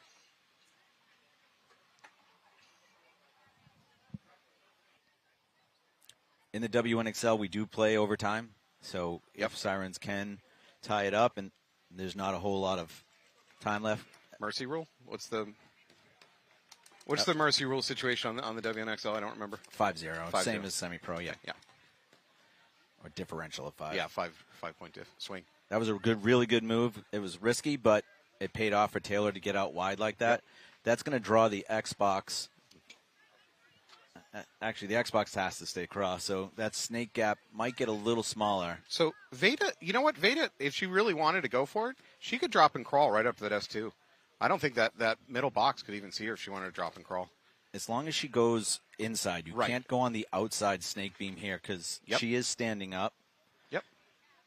Well, the risk moment is getting around the edge of this S50. Yeah, that's the moment where if you're going to get blown up. You got to go real low and then head towards the inside. Yeah. Look, I'm scraping for solutions here. This is a pretty good lockdown between both teams. Well, I think the high rollers are playing it smart. They're up 1 point. They're clock. Up 1 body. There's probably about 2:15 on the clock, I'm guessing. There's the towel. Yeah, the Sirens were in a bad spot. Yeah. The coach had to make a decision. By the body language of his players, I think that's Lexi that was in the snake. That is going to be a bitter taste for the Sirens going back, saying, man, that was a solid 3-4 minutes just sitting there, and we still didn't get the point. Now we're going to be down, what do we got, 3-1. That's rough. But as the coach, you can't, sooner or later you got to towel. You can't just let it run forever. Well, Audrey did her job up the center. Losing that Dorito player for the Sirens when it was a 3-on-3, we said that. We were talking about that. The next kill is going to be critical, and it ended up being the thing that she ultimately changed the game. Being that far out on the Dorito side, she also would have been the player with the best opportunity to break it open. Yeah, Sirens were in the best spots. Yeah. She just lost a gunfight either on a move or just a straight gunfight to Taylor Hofer in the center. That's one of the things about paintball is you can have the best game plan, and you just one random hit, and your whole game plan goes down the toilet. Yeah, you still got to execute. Yeah, well, you got to figure out on the fly how to overcome. All right, Vibes trying to close this match out. 4-0 against Northern Lights. They lose one of their back players, so it's a 5-on-4, but Vibe loses a player as well. Yep, 4-on-4. Vibe lost their player heading over to the Dorito side. They're kind of stuck in a pocket play now. Northern Lights, good job getting out to this snake one here, but they lose their center tall tower. They are in the both teams in the snake now. Well, the Northern Lights going to get up to that 50 a little bit faster. Looks like Michaela Wilkins, I think, that's in that snake one for Vibe.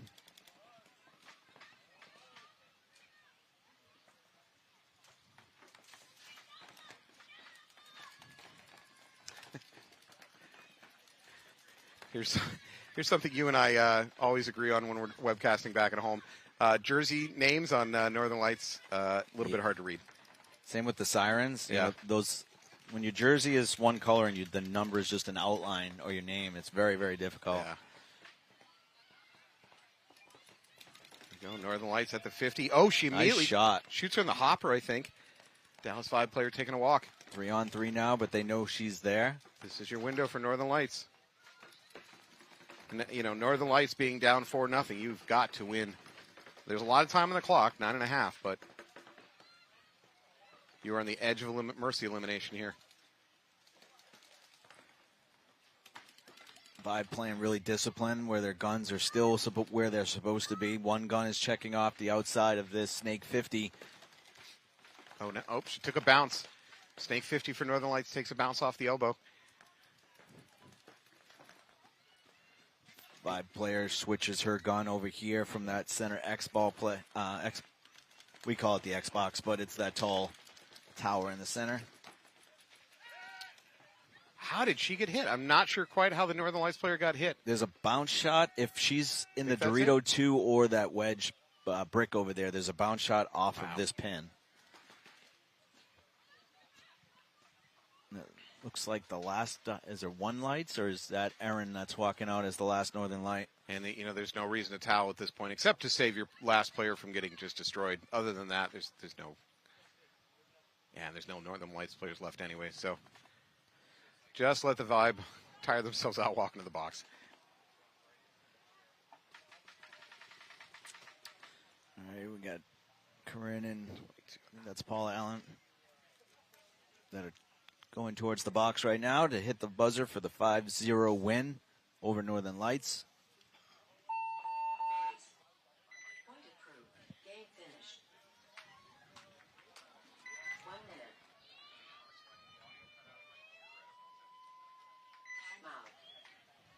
We are going to timeout. Jersey High Rollers up 3-1 over San Francisco Sirens.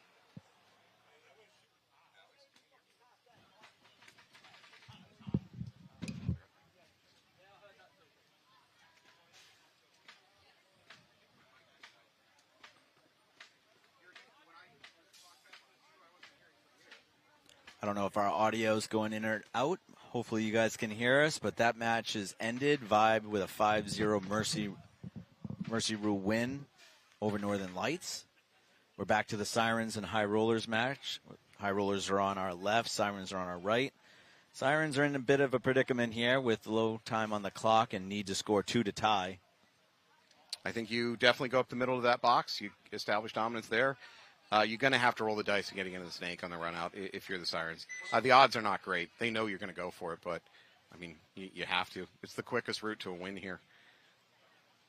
Also, it is 9:35, which means you've got 25 minutes to get to the HydroFit booth and be there for the Sandana drop.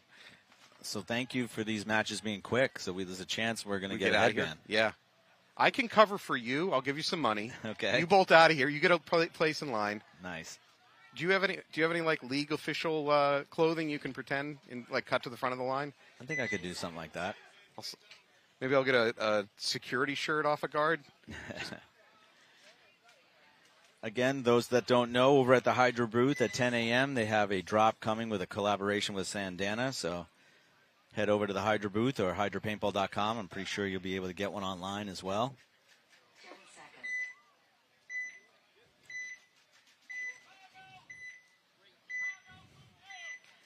High Rollers, Sirens. High Rollers on your right. High Rollers on your left. Sirens on your right. Sirens are going to go for the snake, which it looks like they get in clean. That's a big advantage. Actually, both teams are into the snake. High Rollers up to the S2. Both teams at the S2. High Rollers starting to slide outwards into that snake corner. Yeah. Sirens make the same move. Looks like they're stealing each other's playbook. I think that's Paige Vassar that's now taking might be crawling to the 50.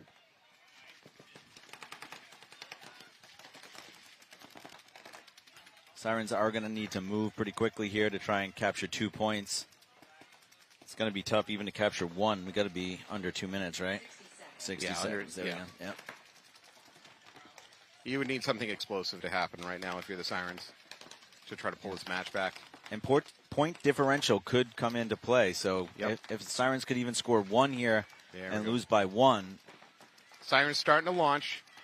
It's probably too late to win 2 points in a row, but at least they're going to go for it. We got about 40 seconds left. Oh, they lost their snake player. I think that's Lexi. Audrey still alive in the center.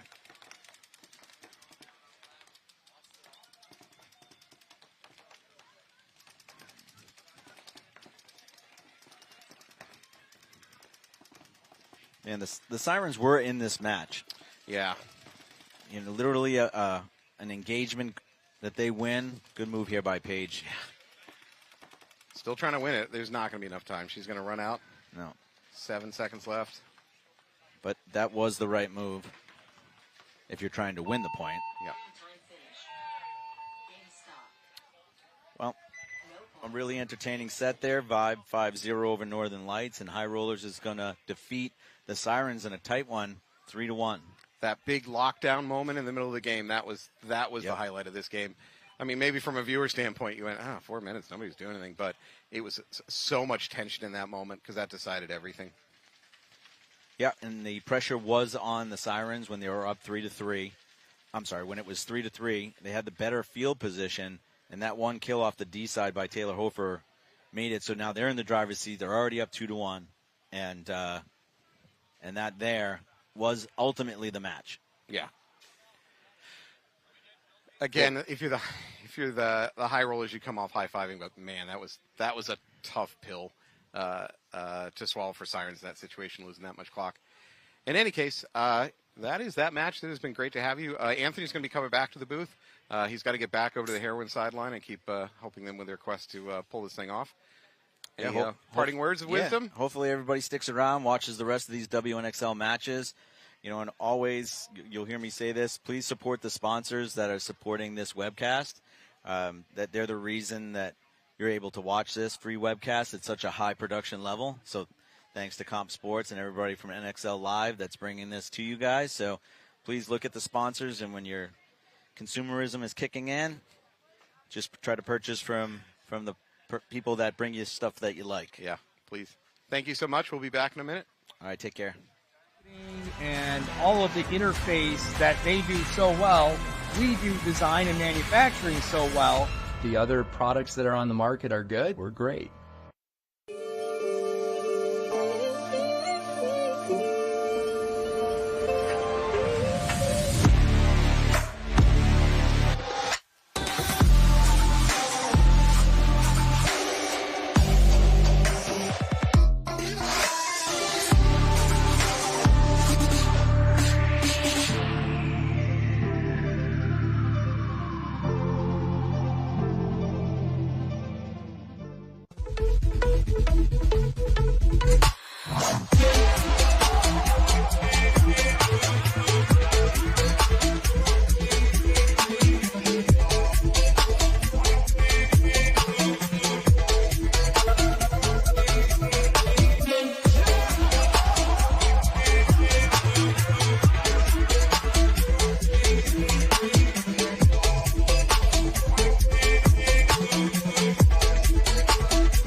That's really, really cool is casual wear. Everybody's looking for something to put on after you've played. You're getting ready to go out to eat and you're just filthy nasty. We have our Hydra lights. This is a very lightweight, very casual, basic pant. Just a small logo design on them. I wear them here. It's designed to be just a really good, comfortable, casual wear to go out on the city, have a good time. But if you find yourself having to get back on the field, we do have squeegee pockets on them. They're designed on both sides with our squeegee pockets. This is an abrasion resistant material. They're not as durable as my Hydra skins, but they're going to last longer than any other casual pant out there. You're going to see a lot of our players out there playing in these pants because they are designed to play in, but mostly they're just designed to look good when you're out and about. There's no need to be super loud, you know, when you're out with all the big paintball designs and everything. This is very discreet. You can wear it out. Good to go. I might have to let it drop.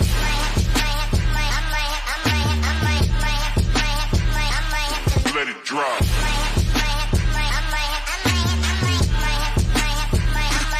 Let it drop.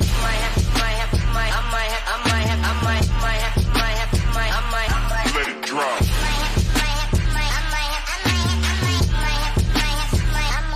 Let it drop.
name's Scott with Paintball Fit. I got the Hydra knee pad here.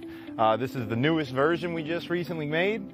So it's still got all the same awesome things that we've had in the last couple versions. You got the compression sleeve that keeps it really tight on your knee so there's no sliding. It's also cut resistant. I got a little knife right here, a little blade. You can see, completely cut resistant. And the new thing that we just added was we added some gap here in the center. So we added another cut, and that way it doesn't bunch up behind your knee.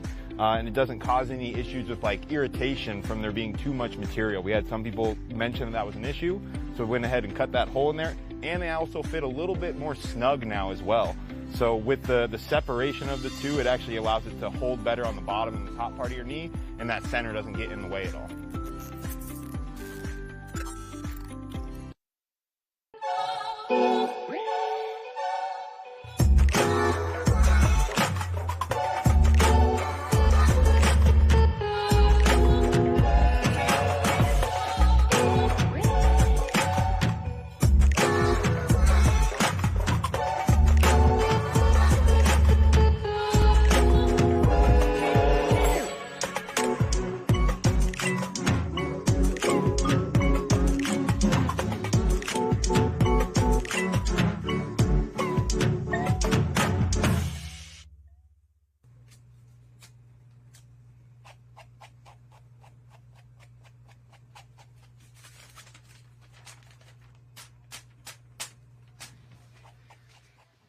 All right, we are back to your Mid-Atlantic Major. I am here with Allie. Allie, would you like to introduce yourself?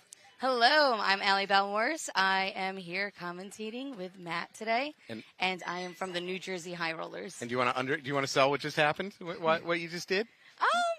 Might have won a match. We kind of want a match. You kind of want a match. That was a hell of a standoff there for about 3 minutes in the middle of that game. Oh my gosh! What yes. tension! It was a lot of tension. That's how coaches have heart attacks watching that stuff. All right, here we go. It's going to be Fems versus Tiki's Ohana. First player taking a walk for Ohana, though. Ohana lost their first match. A little bit rough. Fems on our left. Fems starting to push up the middle. They're into that inside Dorito, into the snake wall. Clean. And Ohana lost another player on the D side. So 5-3, not the start that they needed. How tough is it to take this snake on the breakout? It's not too bad. Okay. Not too bad. I don't want to jinx myself. You know, commentator's curse on my own self. Oh, it's easy.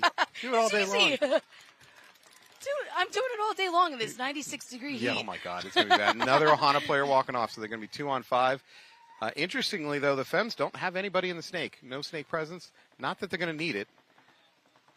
Here we go. Run through. Clean to the box. Nice. Oh, wow. That was a nice move up the center by Andrea Martinez from the Fems. She was a heavy gunner in that point. Saw the opportunity, went right up the middle. Interestingly, they really didn't push the snake, but again, they didn't need to with a run through like that. Hero, early game hero. You don't have to go into the snake. No, I guess that's old. That's an old school way of thinking. This is new school paintball. I'm so stuck in the past. Oh, there's a conversation with the refs, though. It might be a hot gun situation because I see the tachometer out, the hand chrono. There's a major. Is that a yellow or? It's an orange. It's just a really faded. Yeah, it's an orange. What is an orange? Can someone tell me what an orange is? Orange flag. So I'm hearing it's a velocity issue. Oh, they got the point approved. So I guess that was a minor because you cannot win a point with a major on a hang. Okay, so it was a minor. It must have been a minor. They had the bodies. We're going to have to talk to our ref staff about how they do their laundry and if bleach is getting in. Because if that was a yellow flag, I thought I was going colorblind for a minute. Who is sabotaging the ref's gear? Yellow. This event.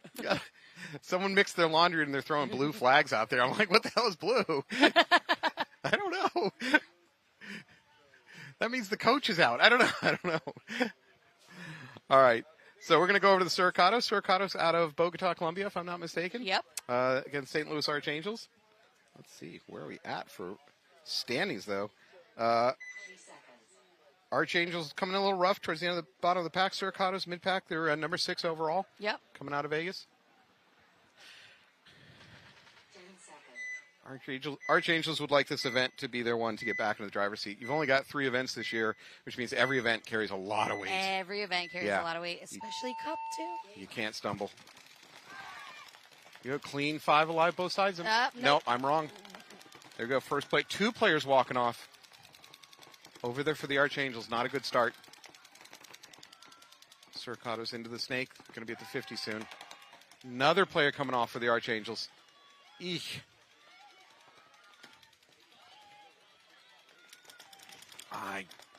5 on. You got to towel. I mean, wouldn't you towel out? I would save my last player. Yeah. I would say if it's 5-on-1, I would save them. Yeah. Why let them get blown up? There's nothing to gain for it. You're definitely not winning the game. All right. Well, Suricatos made that look easy. I'm sure they don't want to hear me say that, but they just made it look easy. That was just kill, and towel out. All right. Besides the high rollers, who's your favorite here to win? Obviously, it's the high rollers. Well, obviously, it's the high rollers. Well, obviously. Come on, Matt. Who's your favorite to come in second behind the high rollers? Let's rephrase it. Okay, so I am going to be politically correct. Oh, here we go. I am friends with everyone in the WNXL. They are all my friends. Okay, just give me a hand signal, and then I'll just say it for you. Hand signal, and then the camera turns on me, right? Yeah. I am saying, not Allie, I am saying... Got some runners onto the box right now. All right, Ohana needs a bounce-back match. If at least if Ohana could put together a close competitive match, I think they'd feel more confident going into day 2. Absolutely. So it's been a little rough so far today. All right, Ohana up the middle. I think we got 5 alive for both teams. Yep. Ohana has better penetration up the middle. They're at that center box. Looks like Fem's a little bit more interested in spreading it wide. They are into the snake, though. The Fem snake player can't know this, but she's really got nothing opposing her. She can just go right now. Fem's counter fill up into that box in the middle. Ohana starting to spread the field on the backside, get out to the Dorito. Ooh, Fem's losing it. Nice kill from Ohana on that Fem's player in the center. Both teams in the snake. I think we got the Ohana player starting to make her crawl. She's going to go to the 50.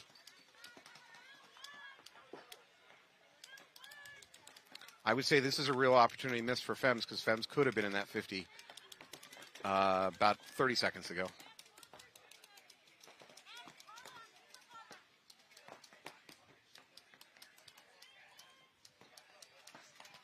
Ohana starting to spread back over here to the snake side. They get into the snake corner. We call it a snake corner. It's not really a corner bunker. No, but it's the not, closest but we have. It's the closest to the corner. Yeah. All right, so it looks like they're matched up. Oof, here we go. Someone's about to get a welt in the back. Oh, 2. Nice move by the Fems player. That was a very nice move. Number 69. Oh, that is Carla. Carla, well done. She just blew this side open. Yep. And she's got backup that can go ahead and slide up there and take advantage of it. Yeah, she did exactly what she needed to. And then fill into the snake again after Fem snake player walked out.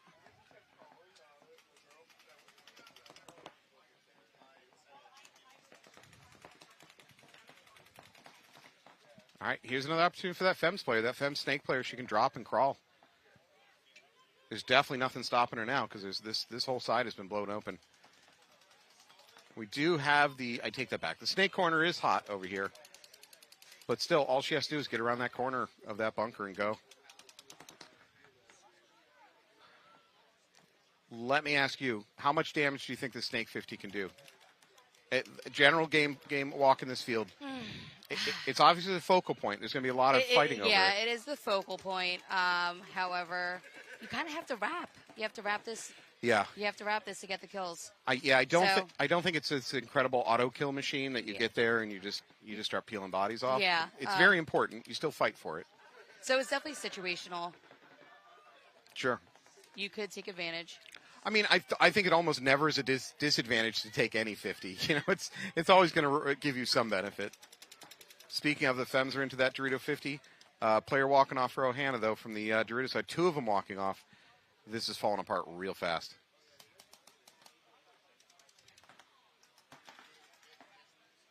So I believe we just have one Tiki player left in this snake corner. And I think she might have just got a hit in the elbow. She does. Yep. She's going to take a walk.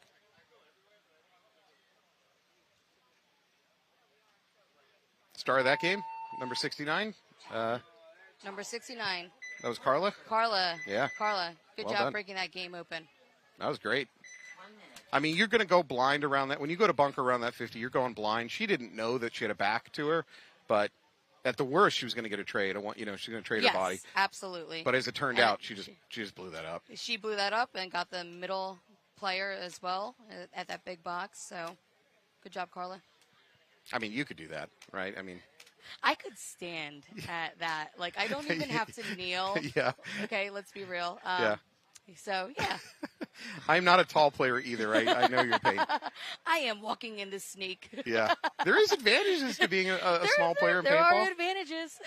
I do, however, see, especially these towers, you put a tall player in one of these towers and they can look down into the snake. I mean, there is a value. There's also a value to being a really tall player in certain situations, but. So, I mean, let's be honest. The gun does most of the work for us, so it's not. You don't have to be a weightlifter in this sport as long as you're smart and you can move. You're mobile. The gun is doing the work of running across the field for you, so you don't have to be 6'3" and an Olympic athlete to play well. I'm making up excuses for you and I being short. Way to make me feel better. Here, why don't you move close to the camera? That'll make you look taller. I'll sink back. Sink back. Yeah, there we go. All right, I'm forward. I just added like 4 inches to my height right now. Playing with camera. You get taller chairs? Can I get taller chairs? Who's in charge of chairs? I need a booster seat, please. All right, so who do we have here? So we got Suricatos coming out to face the Archangels. Suricatos with their point 1 where everything went their way. I mean, absolutely everything went their way at that point. So we're going to have Suricatos, I believe, on our left and Archangels on our right, if I'm not mistaken. They're in the box, ready to go. Suricatos on our right. Suricatos on our right. Yep. Okay, yeah. Wow, 3 gunners starting for, and they lose immediately the first gun. Wow, that is not, St. Louis Archangels chose to have 3 gunners on the break, just stand there, and they unfortunately lost one of them. Did they get any kills over here off the Suricatos, off that 3-gun breakout? They did not. All right. So that did not work out for the Archangels. They've lost now 2 players, both up the middle. First player's walking off, though, for Suricatos. They lose 2 bodies.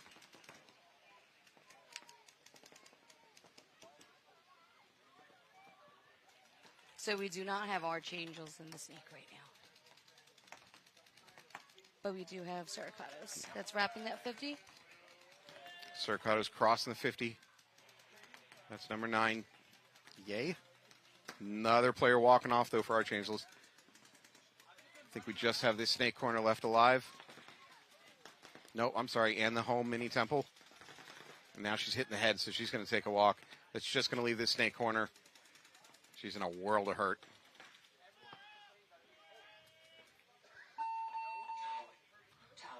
Well, okay, for the Archangels, they got a few kills that game. I don't want to sound dismissive, but that's progress. The first game was really rough. First point was really rough for them.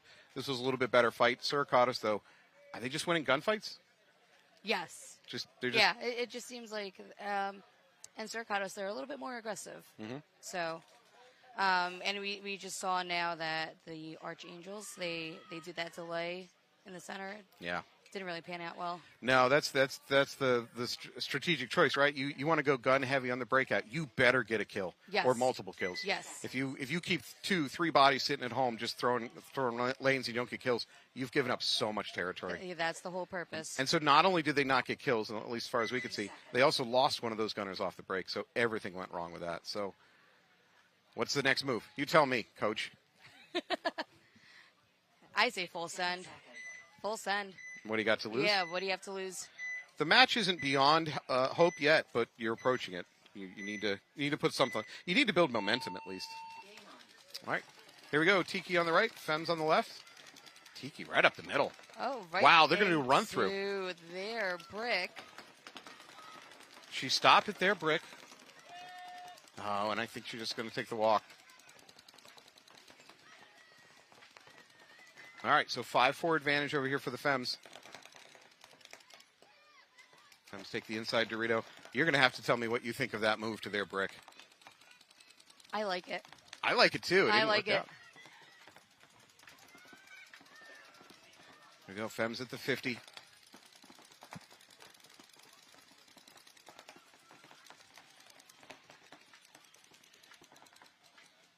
Tiki needs to get somebody into this snake if possible. Will we see a player on Tiki's getting checked out? No, clean, She's clean. She's clean. I think he was looking at her leg. I'm sure he wasn't looking at the foot because, as all tournament players know, foot hits don't count. They don't. They don't count. I'm kidding, of course, but effectively they don't count. Players are a little bit too good at getting rid of foot hits. Uh-oh, we might have a gun problem over here for the Fems in the 50. Is it the 50 snake? Yep. I think we might have a hopper problem. It is kind of hot out today, so... Swelling paint? Swelling paint. Yeah.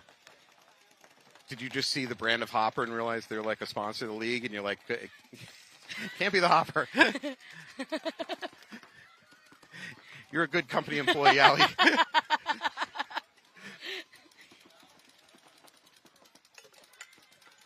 Yeah, she's definitely fighting something over there in the Snake 50.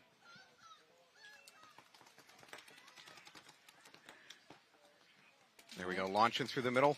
I think they're going to, maybe launch is too strong a word, but she is going to take their brick. Fem's tightening the noose on this game. I do love that move up the middle. Yep. Late game. Is this the same player that did the run through on the first game? Yes. This is her signature. All right, so I think we have two Ohana's players left. They're in the back line. You got to cross it up. And, ooh. We lost one for Ohana. Yeah. So now it's just one body left in that can. There you go. There's the towel. Yeah, that was a smart towel. It's pretty hard to stay alive. Your last body in a can. Especially when the snake is broken open. Yep. Yeah. All right, Ohana still looking for that momentum they need to really get back into this match and get their weekend started. Hasn't been great so far. On the other hand, Suricato's kind of doing whatever they want so far. They're having a great. Granted, it's only 2-0. It's only 2-0. It's not like they've run away with it. But and how much time do we have left? About. We've got about. I can't see the. 3.5. I'm sorry, 10.5. No, 13. 13. 13:20. They got a ton of time on the clock. Yeah, so there's a lot of there's a lot of paintball to be played in this match. And it could go any way. So Archangels, I don't know if you want to try the gun heavy approach one more time and see if it works, or if abandon that because it worked. It didn't work really badly last game. Suricato's all high-fiving in the start box. They're pretty confident. I can understand that. All right, Archangels are going to be on our right. Suricato's on our left. Suricato's with a 2-point lead. All right. Yep. So. Suricato's inside Dorito. What do you got over there? Full send for the Archangels to that 50 brick in the center. Archangels did lose one of their players off the back line. Suricato's have matched it up by taking the brick themselves. Suricato's also playing the outside, the entrance to what I'm calling the passing lane over here. Nope. And now they're into the snake one. I think the Suricato's might plan to crawl up this this passing lane. It's the only real reason you'd go to this wing at the end of the snake.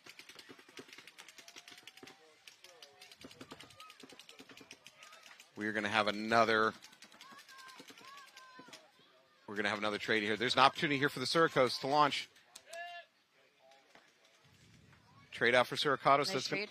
That's going to put them up 4-3, but for bodies. Is that a Suricato's player walking off on the Dorito side right now? That is an Ohana player. Okay. No, I think it's Suricato's actually. Oh, you are correct. Yep. You are correct. Red jersey. I'm getting confused by red jerseys. Suricato's player tried to go up the middle of their brick. However, she got shot in the back by Archangel crossing through the same area.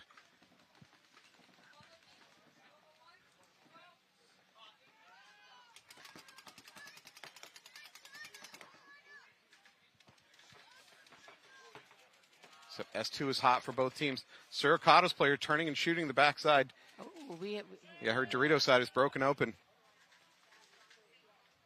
Archangel is going to hit the buzzer, win this game, as long as she's clean. Definitely a lot cleaner for that. Yeah. Loved it. Archangels had a lot of good movement in that game, too. It wasn't so much winning gunfights. They did a lot of counter-punching, I guess you'd call it. Absolutely. And up through the middle. Up through the middle. Your favorite. And that was after Suricato sent a player through the middle, did they not? Yeah, they got to the other team's brick at one point. Yes, yeah. Yes. I don't even know about game plan, but as a webcaster, it's fun to watch the games where it's just counterpunch, counterpunch, counterpunch. Especially on this field, there's a lot of counterpunch people. Yeah. And the field, it can be won by any side, even in the middle. Yep. So what I haven't seen so far, and this is me walking and play. I played the field a little bit and walked it. Is I thought that this Snake 50 was going to do more work, shutting down movement up the Dorito side, but that's not what I've been seeing so far. I haven't seen any focus on doing that from the Snake 50. I think if you drop back about 5 feet, you can shoot cross and slow down the Dorito side, but it's not really what I'm seeing so far. What I'm saying is I'm wrong in a roundabout way. All right, here we go. Fems versus Ohana. Fems up 3-0. Ohana going up the middle. Yep, here she goes again. Do you think did the Fems pick up on it? Oh, and we have a penalty on Ohana. Fems, I don't think Fems are aware of the player in their brick. Okay.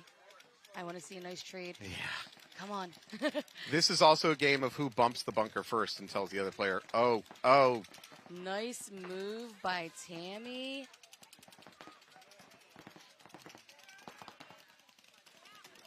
Wow. Wow. Nice move through the middle. Is that That's Tammy Adamson? Tammy Adamson. Great move. Yeah. I get to say this because of my age. That was a veteran move. That was a veteran move.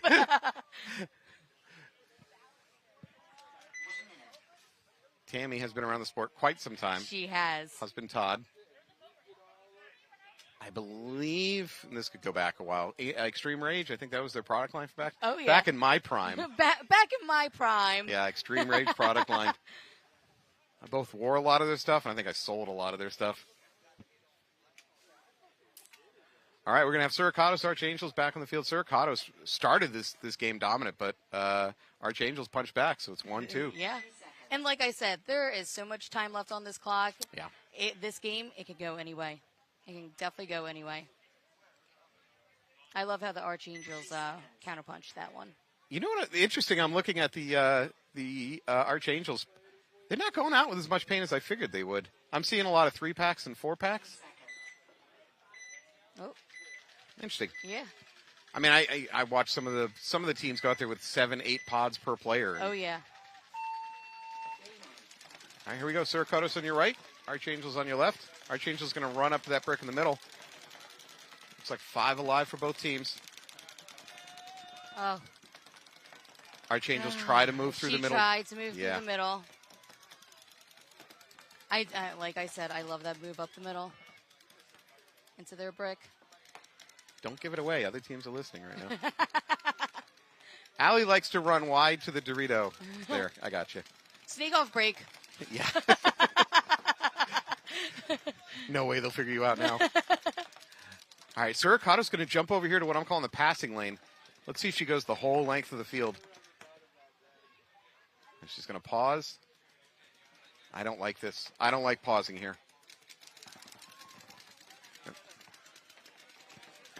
I say that, she immediately get kills.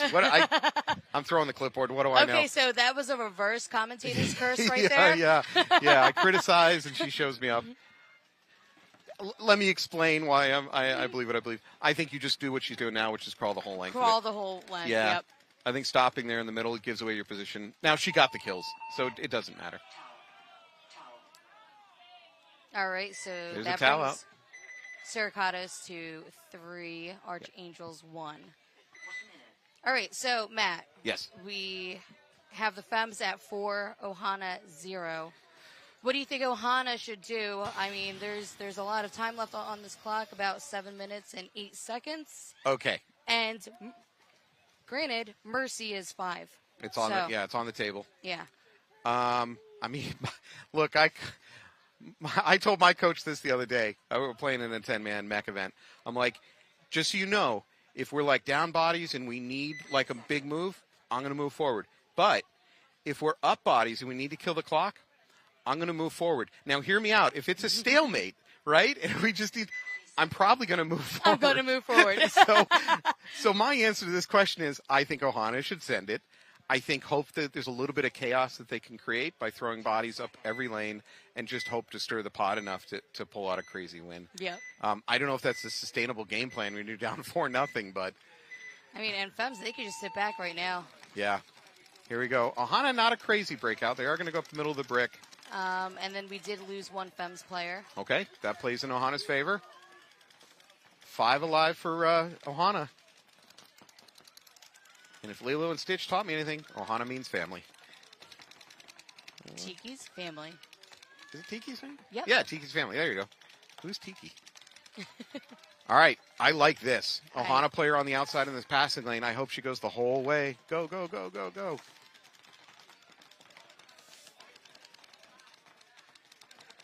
I think she's committed to crawling the whole length. She is committed. About at least for me, about the 50-yard line is, man, where the lungs start screaming at me. All right, so she heard the Snake 1 red alert. They're gonna be crossing right past each other. Yep. There's a good chance this Ohana player gets to the other end and doesn't even know the Snake 50's hot behind her. Now, is that her own player that's shooting the passing lane? Yes. There's a danger there. Oh, man. There you go. This is a big move by Ohana. Let's hope it pays dividends. Oh, no. I think she got shot by her own team. No, she's clean. But the ref checking her might have given away her position. Oh, no. She's looking at the refs. Oh, that is brutal. Oh, my God. I'm so sorry. Oh.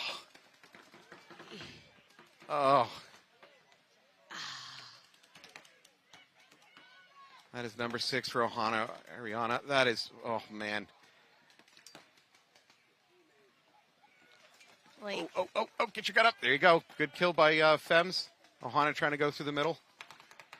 Oh, that was a trade? Well, I don't think they traded with each other. It is effectively a trade, but I think the Snake player, the Snake player caught the Ohana player going through the middle. So the Ohana player might have done her damage and then gotten shot by the Snake player. If I was that Ohana player crawling down that passing zone, I would be very mad at my teammates. Yeah. Like, come on. You knew I was going to crawl the whole entire field. I should focus on this game, but I'm going to tell you, in practice last week, I did exactly that move, just as an experiment. I jumped out here to the passing lane. I crawled the whole length of the field, got to the other end, popped up, started shooting bodies, and then you know what happened? Teammate shot me. Yeah, team kill. Yeah, so It happens. I totally sympathize with her because of the exact same thing happened. That was a game-losing shot right there because she had all of them wide open. Yep. A little drop back by the Femme Fatale, number 777. Nice move. Oh, I think she gets the kill for the Ohana player. The Snake 1, really at the outside Snake 1.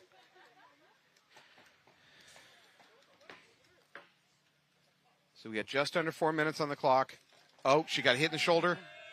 Good shot by Ohana. Ohana could still pull this.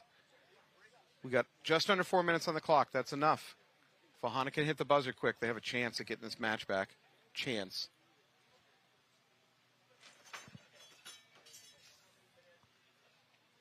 So I think we discovered something about this layout. If you do get to the other team's outside Snake 1, you're at real risk of getting blown up by your own team. Yes.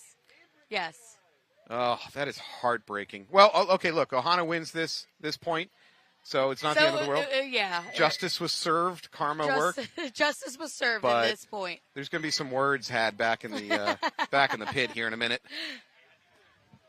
And dear God, it better not have been the player that shot her teammate that just hit the buzzer. That will not go over well. You stole my shine. I have been approaching a buzzer and been shot in the back by a teammate who laughed and said, I wanted to hit the buzzer. So I'm not sure that's the same situation. Maybe my teammates just don't like me. I'm not sure. All right, so we're going to go back over Suricatos versus Archangels. Suricatos up 3-1. Rubbing some dirt in it. Suricatos, I would say, have been the more aggressive team. Yes. It's been working for them. And you know what? When the Archangels, when they were pulling that counter-punch paintball.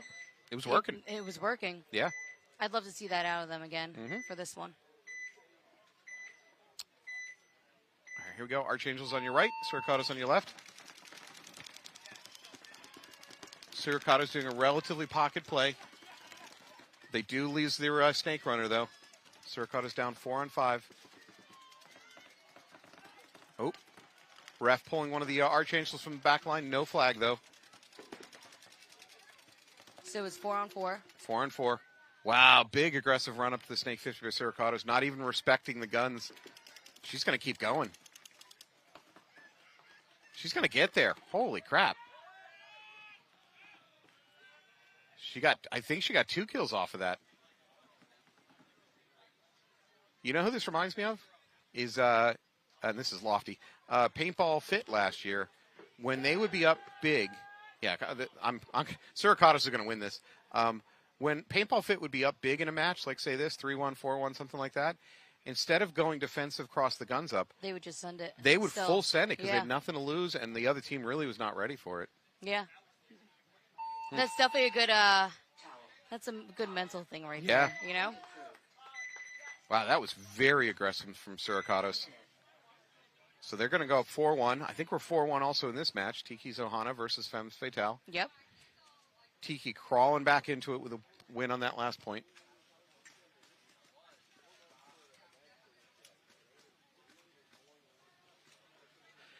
Tammy Adamson with a big game last point, if I remember correctly, going up the middle, doing a bunch of damage. So, you know, this snake, because it's such a weird layout, has probably drawn all the attention, but what we're seeing, at least this match, is through the middle is where all of the real game breaking has gone on. In the middle. Yeah. Yeah, for this match, definitely. Yeah. You know, you can tell me, well, yeah, you have to tell me now. I'm asking the New Jersey High Rollers game plans. But I watch over the course of a weekend, anytime I do this, the game plans slowly morph and change. You know, you come into the weekend thinking, we know how to play this layout. And by late Friday, you're like, well, maybe we didn't. Well, Yeah. Maybe you have to make some adjustments. Ohana run into the snake, looks clean. They also go up the middle. We did lose one Ohana player, though. And they're into D1, middle brick, snake 1. What do you got over there with... And then we have Femmes. They're making their way into the middle brick. Femmes in the 50? Yep. Femmes at the snake 50. We have number 69, Carla Andrade. And, Tammy, run through the middle. Tammy again. Is it Tammy? She is hungry. Or mad. One or the other. Or both. Wow, I think she just pulled 3 bodies with that. Damn. No mercy. Blood in the water. Tammy goes through the middle, just does a ton of damage. Oof. So, from what I recall, I believe Tammy didn't play Las Vegas. So she's coming back. Yeah. blood. She's She's saving her energy. Yeah. This is it.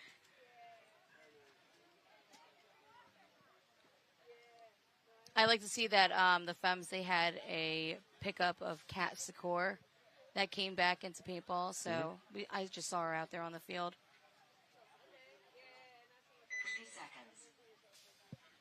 All right, well, coming back on the field. So both of these matches kind of running away. We got Archangels versus Suricata. Suricata's up by 4. Oh, I'm sorry, up 4-1. Let me say Suricata's a bit more aggressive team. Archangels played better when they were aggressive. Yes. And also when they did that 3-gun breakout, that went horribly wrong. So maybe they're learning a lesson. Be aggressive.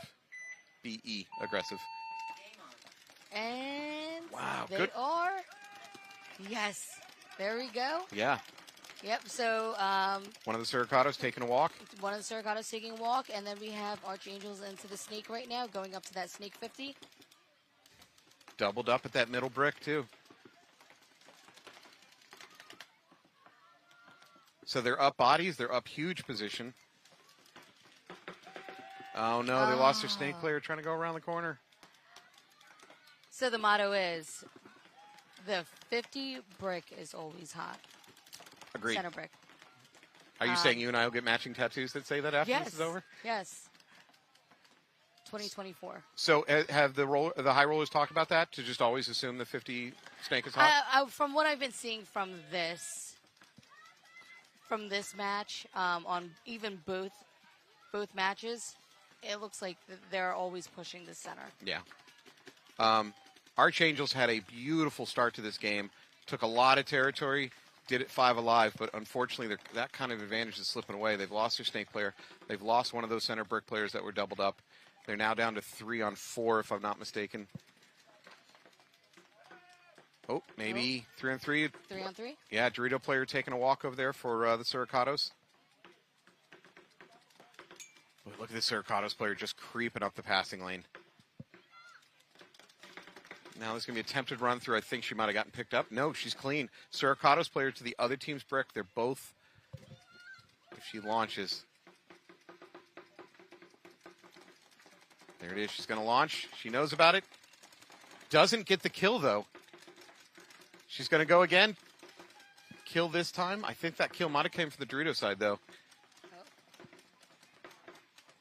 Suricato's starting to swarm across the 50s. Yep, they're just standing there. You've got that home can. She's going to blow her up, though. Yeah, number 33's just walked right into a gun for the Suricatos. But there's only one body left, right? Yeah, she's going to get shot in the back. Oh, man. Okay. Let's talk high rollers. I'm sorry, let's talk Archangels. So, Archangels had a fantastic breakout. Yes. They killed one off the break. And they also got one in the snake. 2 with the brick. 2 with the brick. So I love that breakout. They won the breakout on that point. Oh, easily. Yes. Their snake player, unfortunately, took a little risk curling around, trying to crawl around the 50, maybe to get to their S2. I don't know. And got blown up for it. And that was the start of it coming undone. Yes, it was the start of it. Yeah.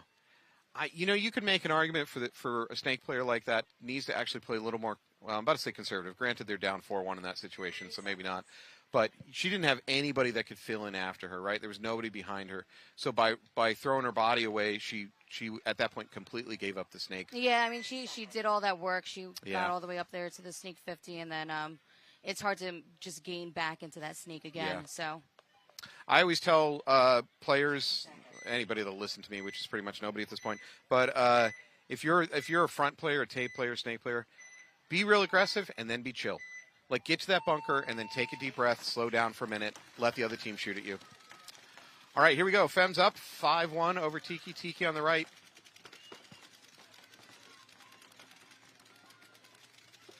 Tiki not being crazy aggressive. Fem's fill out to the D1. Oh, here we go. Tiki's going to try that passing lane crawl again. Hopefully they've had a conversation about who to shoot and who not to shoot. So this is number 6 from Tiki's. Unfortunately, 2 Tiki players have walked off the back line, so there's only 3 alive.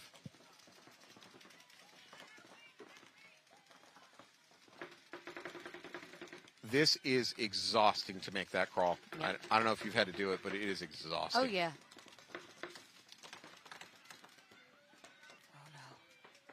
She is right next to the S2. Yeah. I like how I'm whispering because they can hear me.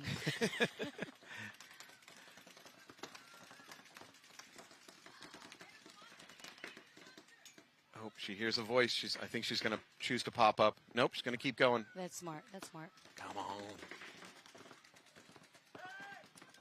on. Uh-oh. Tiki down to 2 players left alive.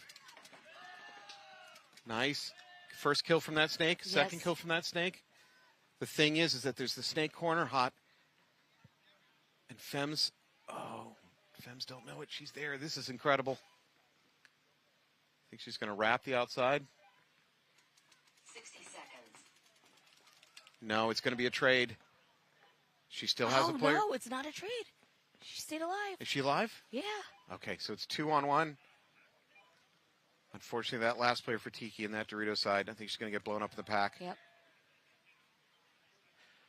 Oh. Okay, you know what, though? That's a great way to go out. Yeah. That was...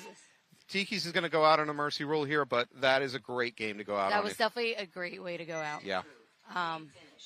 That was Roxy from the Femmes that was in that snake corner. And unfortunately, she got that snake player. Yeah. But the great move. I'm happy. It looked like the Tiki's player wanted to pop the passing lane a little bit early, but she was like, you know what? Let me just go to that door of the passing lane, and then let's get some backs. So. It worked. She was blowing them up. Yeah, she was definitely blowing them up. So this is I'm going to put my coach hat on.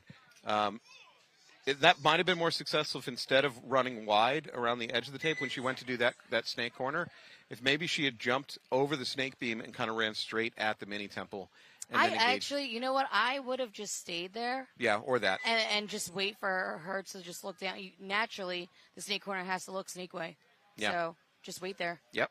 You heard it here first, folks. Allie is going to be crawling the entire length of the snake in the next match. So Oh, yeah, these little legs. please wait for that. No, when you and I are crawling, it doesn't matter how short we are. It goes away. All right. Suricato's Archangels. Archangels in a deep, deep hole. Angels pushing up the middle. Suricato's making an interesting run. They actually lost 2 off the break. Oh, yeah. That's going to be a minor on the Suricatos. Whole game might just been handed up to the Archangels. All right, so the Suricatos in that back corner over on the Dorito side. I don't think the Archangels know about the flag. Yeah, and that they lost. No, she took a core sample. Shoot that gun. So jumping over the snake beam, she took a core sample. Her barrel is full of dirt. She's going to find that out in a minute. Here we go. Archangels trying to push through the middle. They do bunker that last corner. And they're going to win this one. Oh, the Archangels that did all that work getting to that passing lane corner. She did exactly what she needed to do, though. Yeah, absolutely. Good job. Okay, going back to the Suricatos player in the Snake 50 playing the inside. I don't know what we're quite calling that. I also thought she was hit because I saw her freeze. As a ref, which I've done a lot of years reffing, one of the tells to me as a ref that a player is hit is when they go like absolutely stock still. Like they're no longer moving their head, they're not moving their gun, they just literally freeze in place, except probably their eyeballs moving to see if a ref is watching them. What is the closest ref to me right now? That is a huge tell to a ref that you're trying to hide a hit. And I'm not saying she was trying to cheat or hide a hit, but she did that. She did exactly stock still. Both of the refs over here on the tape line immediately it caught their eye that she stopped moving, like even breathing. Or maybe she potentially could have got hit, and she didn't want a penalty. Yeah, this is, you're right. Yeah, this is not so much a criticism of her as a player. I'm just telling you as an inside tip. Tip for all of you. As both a ref and a player. And again, I'm not encouraging you to cheat, but I'm telling you, if you get hit and then freeze like this, you are telling the ref, please come check me. There's no better signal to the ref than come check me.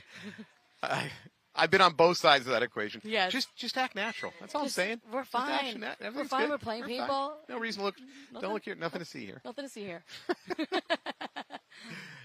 All right, so we're in X ball right now. Yeah. For the St.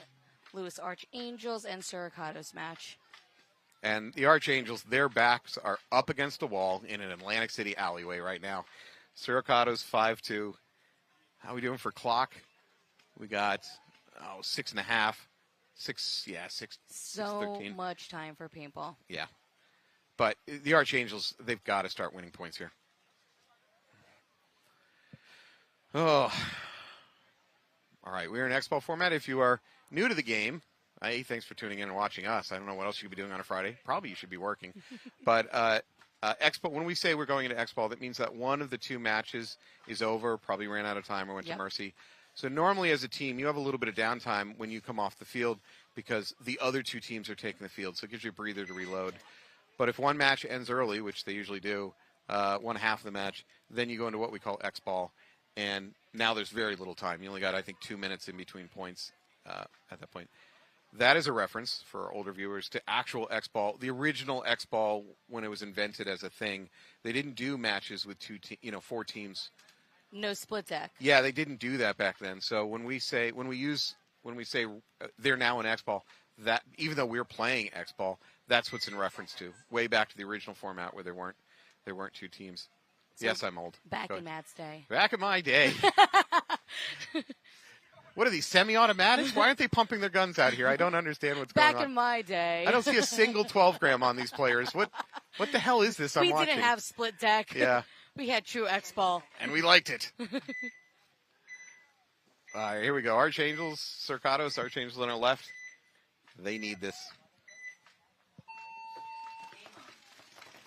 Archangels into the snake off the break. They do lose their Dorito can player.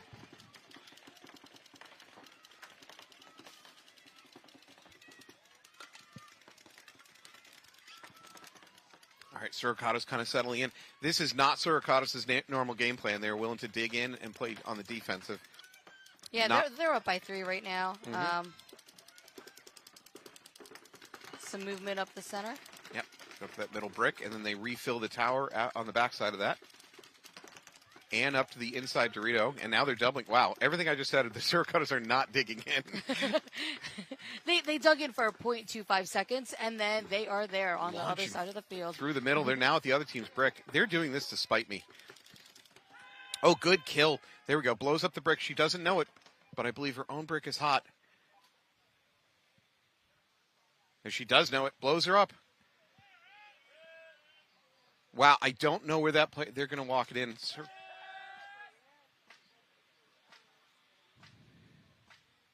Suricados broke the Dorito side, and that's what blew it open, to be quite frank. So remember what we were talking about with paintball fit when they're up points being aggressive? It looks like that just happened. Right? At the beginning of the game, Suricados looked like they were going to be passive and lock it up. But after that, after the first 10 seconds, Suricados just started launching bodies. And it worked. That was definitely some counterpunch paintball. Like, get a couple kills and then launch. Yeah. I would ask you what the rollers would do in a down, point situation, but I don't think you guys have ever been down, right? You're always in the lead. Is that correct? Trying to help you here. We roll high. Yeah. High rollers roll high. Yeah. By the way, you're in Atlantic City. Your team name is High Rollers. Mm-hmm. Are you guys hitting the green tables this weekend? You gonna go lose some money on the roulette? Oh, we're gonna win some money. Okay. That's not how casinos work, but because they're not sponsoring, they're not sponsoring the webcast, I can say that openly. Please, if you're listening to my voice, go to the trade show here. Spend all your money there. Do not go to the casinos. You will not get it back. And if you're going to play there, don't play, what's the game where they put all the numbers up on a digital board? I can't remember. So there's it's Slingo or it's kind of like bingo where they put numbers up on a board and you just sit in a lounge and you watch digital numbers come up on the board. I've heard that mathematically that is one of the worst games that you could play as far as your chance of winning. Although I did have a teammate, I think it was a Vegas tournament. This was with the Hurricanes years ago, that immediately showed up in Vegas, got off the plane, and won at that game. Won like $2,000 or something. Completely undercutting my point, but whatever that game is, it's bad. Anyways, I will now be escorted out of town by the Chamber of Commerce of Atlantic City.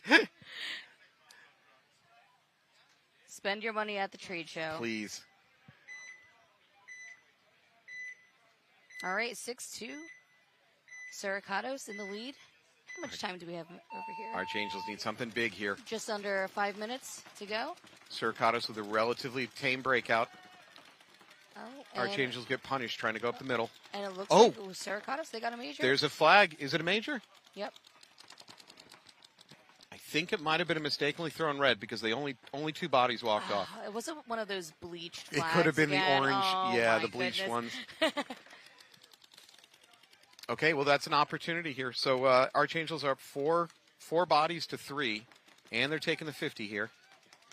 I really like this. Now Clock is not their friend. So Saracatos. There we go. Saracatos tried to make a counter move out to the snake. Got shot in the hopper for her trouble.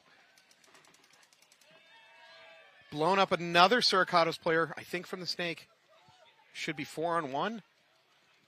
Yep. So we do have one body in the Doritos for the Saracatos. She's in a whole lot of trouble. Oh. There you go. Drop, just Archangels, crawl. Hit the deck right there. Yeah, and just crawl. Smart. Oh, there you go. Last Saracatos player taking a walk. Once the Archangels recognize it, they need to run and hit the buzzer. They need to save time. Gotta go. Archangels could be crawling back into this match. It's going to be 3-6. Archangels, they need to go. Yeah, 3.5 minutes on the clock, though. That is not much time. If they intend to tie this match up again, get to 6-6, they've got to see every second on the clock is valuable. So Saracatos with a relatively tame break. Okay, you know what? I was about to say they have a relatively conservative breakout. Let's be honest, it was the flag. It was the flag that yeah, that hurt them. yeah. But I do like the effort with the Saracatos. They were trying to fill that snake over and over again. I think twice after that flag. So it was a good effort, but unfortunately.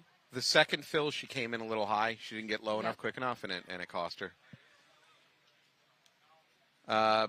Again, I never know if our viewers are hardcore experienced tournament players. You've probably got a little bit of friends and family watching, which is awesome, which is part of what this is for. So sometimes I like to stop and explain flags. Just so you know, if your son or daughter got a flag today, that's not a good thing. It doesn't mean that there's some awful cheater villain, right? So yellow flags result in a 1-for-1 body in this sport, and it means that they called a player for an infraction and they pull one teammate as a penalty. Yellow flags you can earn without really trying to cheat. It's very easy to get a minor penalty for, like, say, a hit on your butt pack you didn't know about. Yes. Now the penalty's going to be there because even though you weren't trying to cheat, you were playing on with a hit, and, to serve justice, they're going to pull a body, right? Red flags, generally speaking, you're much more likely to have known what you're doing. Let's be honest, and you got caught doing it, And typically it's a fast gunfight where you got hit and you decided to stay on the trigger for an extra second and try to take that player with you. So, anyways, for those at home, a yellow especially doesn't mean your son, daughter, or granddaughter or whatever is some horrible cheating person. They just probably had a hit and they didn't know about it, most likely. But Major, you raised your son wrong, sir, or daughter wrong. Your son or your daughter. Something went very wrong in their childhood, and it is on you. And if your son or daughter gets multiple of those. Yeah. Would you like to tell them about gross majors? Please, Allie. Oh, you went very wrong. You were watching this from the visitor center at the local correctional facility. They're giving you some screen time because you've been good. And then, what is it? There's a gross major. That's next level. Oh, gross majors, they're rough. I can't think of the last time I've seen a gross major. That you basically have to fist fight on the field to get a gross major. All right, Saracatos on the right. Up the middle by the Archangels. They are launching right through the middle. It doesn't work. They get blown up. Saracatos asking for a check on the side of her head. Yep. She's going to take a walk. It's going to be 4-3 right now in favor of Saracatos.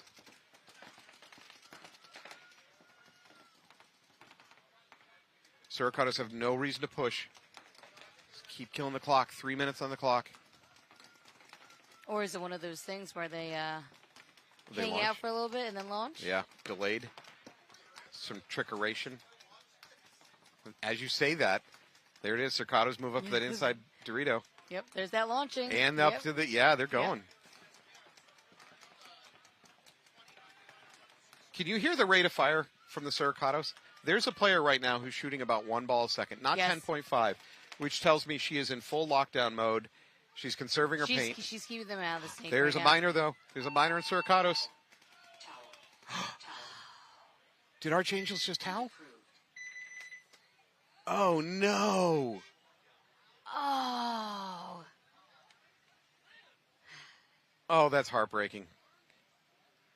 Oh, so Archangels coach, reasonable with what he could see on the field, he toweled You know out what? of it. Sometimes the towel, it's a little bit delayed, so he Yeah. could have been in the point of toweling it and then The minor. The minor. Yeah, so there's a flag being thrown on Suricatos, which would have really put the momentum back into Archangels' favor. Oh, they're going to go home. They're going to watch this, and they're going to be like, "Oh my God, we just let one slip through our hands." Doesn't guarantee they would have won it if they didn't towel, but that's a point given up. oh Yeah. Oh, that's rough. That's rough. Hey, can I ask you a question? Sure. In your pit, or even in between games, do you have players or coaches watching webcasts on their phones? Ooh, I can't answer that question. Oh, okay, fair enough. I can't You can't answer that question, Matt. So that was. I saw a slight nod though. And the reason, Oh, and I love how the camera just pointed on. they went right there. Good work, Alex. Good work in the production booth. Tight zoom. Poker face, Allie. Poker face. No. So the reason I ask is because it would allow you to see maybe a flag all the way in the corner of the field if you got like an assistant coach watching on the webcast. Because from your pit, you can't see quite what the webcast can see. Absolutely, So, absolutely. I mean, in terms of research on the other teams, 100% you should be watching games when you're not playing in them. But I wonder if there's value to watching all these camera angles. Actually, if I don't say there's value in it, the production team's going to fire me. You might be. I don't know if you're going to be having a job after you that comment. So here, take my binder. I'm going to be. I'll see myself out. Great job this weekend, by the way, by Comp Sports. Comp Sports is in no order. Francis, Bob Howe, we got Steve, and we got Alex running the board. Thank you much, guys. All right. Archangels spread out. Looks like they're 5 alive clean, although the corner's getting a check. Suricato, same thing. Archangels starting to move up the middle. We got 2 minutes on the clock. There's no realistic way for Archangels to score 4 points. This is for pride or just. So this is this is definitely for margin, I would say. Yeah. We would essentially need to have like 4 30-second points. Yeah, it's next to impossible. Suricato's player taking a walk, though. Starting to fill out to that corner over on Dorito side. Does it clean.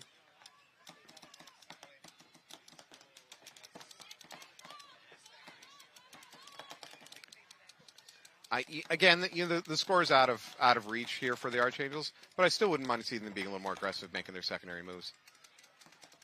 It's not like they're risking anything. It's not like they're risking the match. Instead, the Suricatos are going to be the ones to take the 50.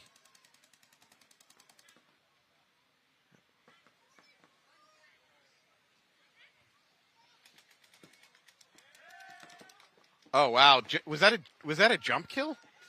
It looks like it, yeah. Did we just see a jump kill from Suricatos? All right, 60 seconds left on the clock. Yeah.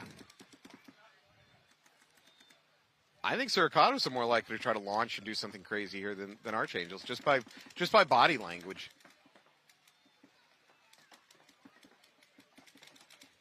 Oh, they're going to lose the Archangel in the middle of the brick. Number 5 for Suricatos doing a lot of work over here in the snake at this point. She's been doing a lot of work in the snake, yeah, primarily for this entire match. And this is the See, clock. I'm curious if they're going to want to try to go for the mercy. 7-3. Just for differential reason? Yeah. It's doable. They're under 30 seconds, though. They're 15 seconds. Yeah, they're slow rolling it. And I think this is going to go to time. 4 seconds left. All right. All right, so. Archangels put up a good fight. Yeah, they did. I definitely like Archangels towards the end of this match. They were definitely in it. They were in it. Yeah. Yeah. It wasn't a blowout. Yeah, they started off slow in this match, but then going towards the end of this match, they really pushed. So. On the flip side, a lot of credit to I'd say a lot of credit to Tammy Anderson, Tammy on the Femmes, yeah. I mean, she had some fantastic run-throughs. Yes. Really yes, fantastic. Yes, she did. All right. Who's your next game? My next game? I am not sure. You don't know? Bad teammate. They just tell me to go on the field and shoot my paintball gun. So. Bad teammate. Well, in any case, yeah, I could look it up, but, Suricatos. You're playing Suricatos here at the 11:40 game. Well, good thing I was here. Yeah, now you know what's going on. All right, well, thank you so much. Good luck. You. Do you have any shout-outs to sponsors? Anybody you want to thank? I definitely want to shout out. Dilly Donuts. Dilly Donuts. They're here. Yeah, They're here with a Get trailer. your donuts. Get your slushies. Good stuff. Good stuff today, especially on this hot day. Shout out to Dizana Sports, also to JT Paintball. And, yeah, thank you. All right. Thank you so much. We'll be back in a little while. All right. All right.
That's really, really cool is casual wear. Everybody's looking for something to put on after you've played. You're getting ready to go out to eat and you're just filthy nasty.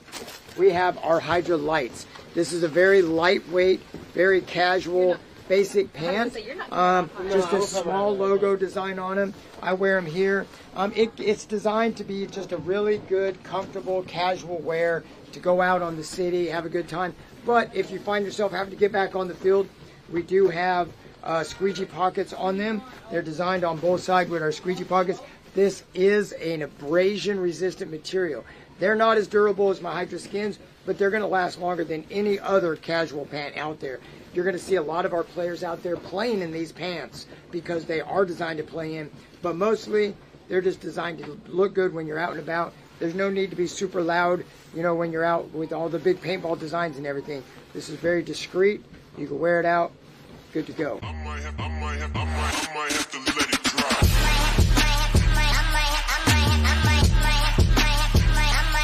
Let it drop.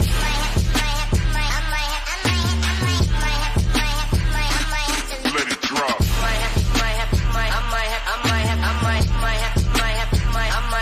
Let it drop.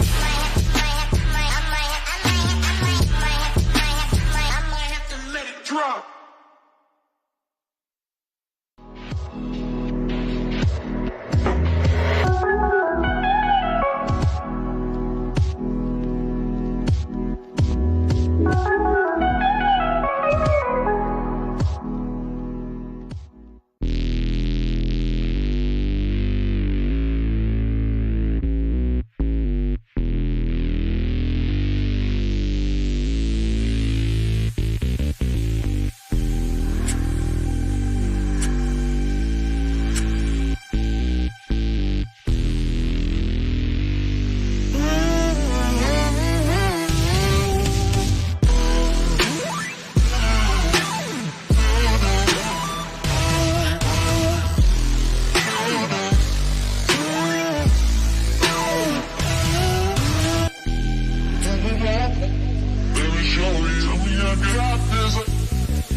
My name's Scott with Paintball Fit. I got the Hydra knee pad here. This is the newest version we just recently made. So it's still got all the same awesome things that we've had in the last couple versions. You got the compression sleeve that keeps it really tight on your knee so there's no sliding. It's also cut resistant. I got a little knife right here, a little blade. You can see, completely cut resistant. And the new thing that we just added was we added some gap here in the center. So we added another cut, and that way it doesn't bunch up behind your knee. And it doesn't cause any issues with like irritation from there being too much material. We had some people mention that was an issue, so we went ahead and cut that hole in there. And they also fit a little bit more snug now as well. So with the separation of the two, it actually allows it to hold better on the bottom and the top part of your knee, and that center doesn't get in the way at all.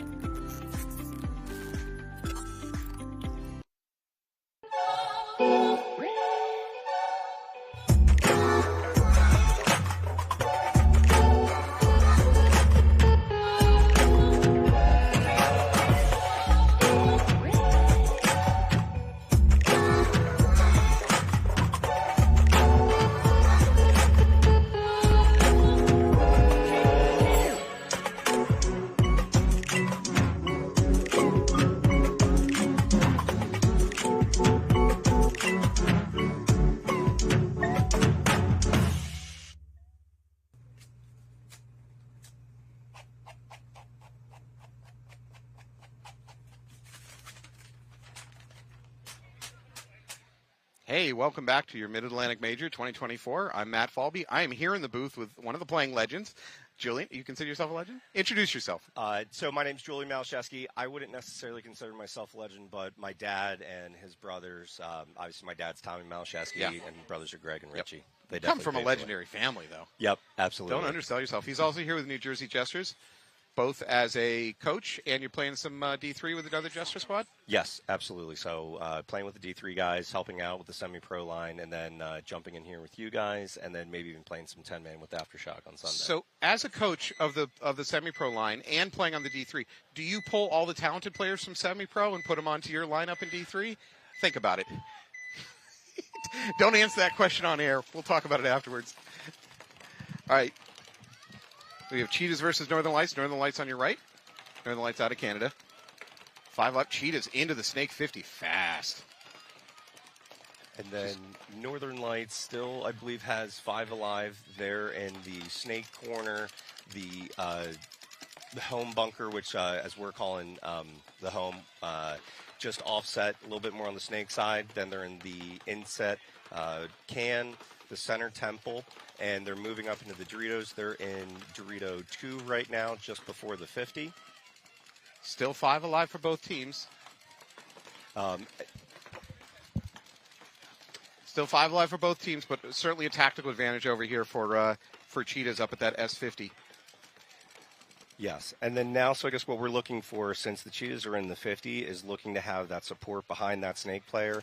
They're in that home bunker, as I was calling it, just on the Snake side, and then Cheetahs are now launching from that home bunker into the center temple, and she's got some overwatch on her Snake player. Yep. So I think from that position, if somebody tries to dunk your Snake player, you can punish them for that attempt, but because of that 50 brick, mess, I think they can still get to your player. You can just punish them for trying to do it afterwards. I think it's a little, you tell me, but I think it's a little bit tough to protect on the field because your back player doesn't even have a good shot protecting your Snake player. Yes. So the one thing with this center 50 part of the Snake, once you get in there, there are a couple shots. You definitely end up drawing guns. Mm-hmm. But then the biggest thing now is you're looking for someone to fill into that outside Snake, work their way down, because you're going to have all these guns on the center 50 player right here, and this is where that move can come down the Snake and you can start getting the people from their side of the field.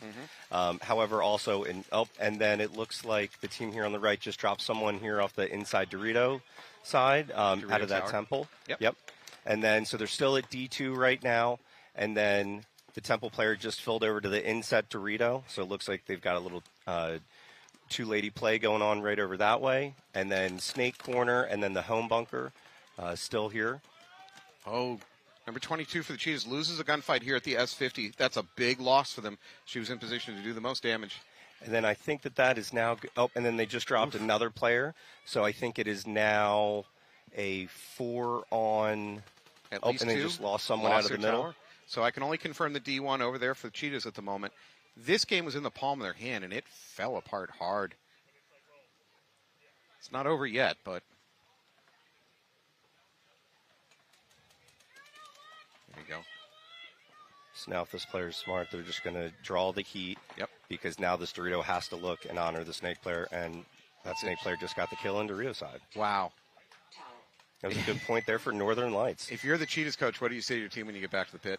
So I would definitely say that you need to support your snake player a little bit more, because as soon as that snake player died out of the 50, there wasn't any other pressure to stop the siren, Northern Lights? Northern Lights from moving down the snake. So then that was a big smart play by Northern Lights to get on that outside of the snake, come all the way down, draw the pressure there.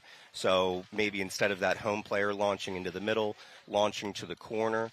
I will say from these corners looking down the snake, it is a little bit of a blind shot, but still, if there is someone in the snake, they have to honor that corner. Yep. Yeah, there's a little bit of Lone Ranger stuff in this snake, because your snake corner is not traditionally out at the true corner of the field, so it doesn't have great shots to support your snake side or limit the other side. You still got to use it, but it's not ideal. So your snake players are a little bit of an island unto their own out there on this layout. And this is where, especially when you get in good spots, you have to talk. Yeah. All right, Heroines versus Sirens. Sirens will be on your right, Heroines on your left. Big run out for the Heroines into the snake right off the bat. And it looks like the first team to drop 2 is going to be from the Sirens here on the right. They lost 1 on the snake side, 1 on the Dorito side. Heroines are in the snake, and this player just left over into the outside snake, is crawling down. This is what I was talking about before. As soon as you establish that and you can get down here, this player's probably going to go all the way down to this wing and is either going to turn inside and look for the kills, or going to wrap around the outside and get a bunch of free ones too. She is about to get a bunch of kills. She's going to wrap the outside, catch that player, try to fill in for the Sirens. Blows her up. And if we had to talk about a big brain play, that would be the big brain play. Pretty good. Made snake off the break, got into S2. I'm not sure if the Sirens were able to identify that, but then that player leapt over the snake, crawled all the way down, and finished it out. That was a great play. She saw the opportunity for something sneaky, jumped it, ran it. I'm with you. That was a very smart play. Easy to Blanca. I think it is.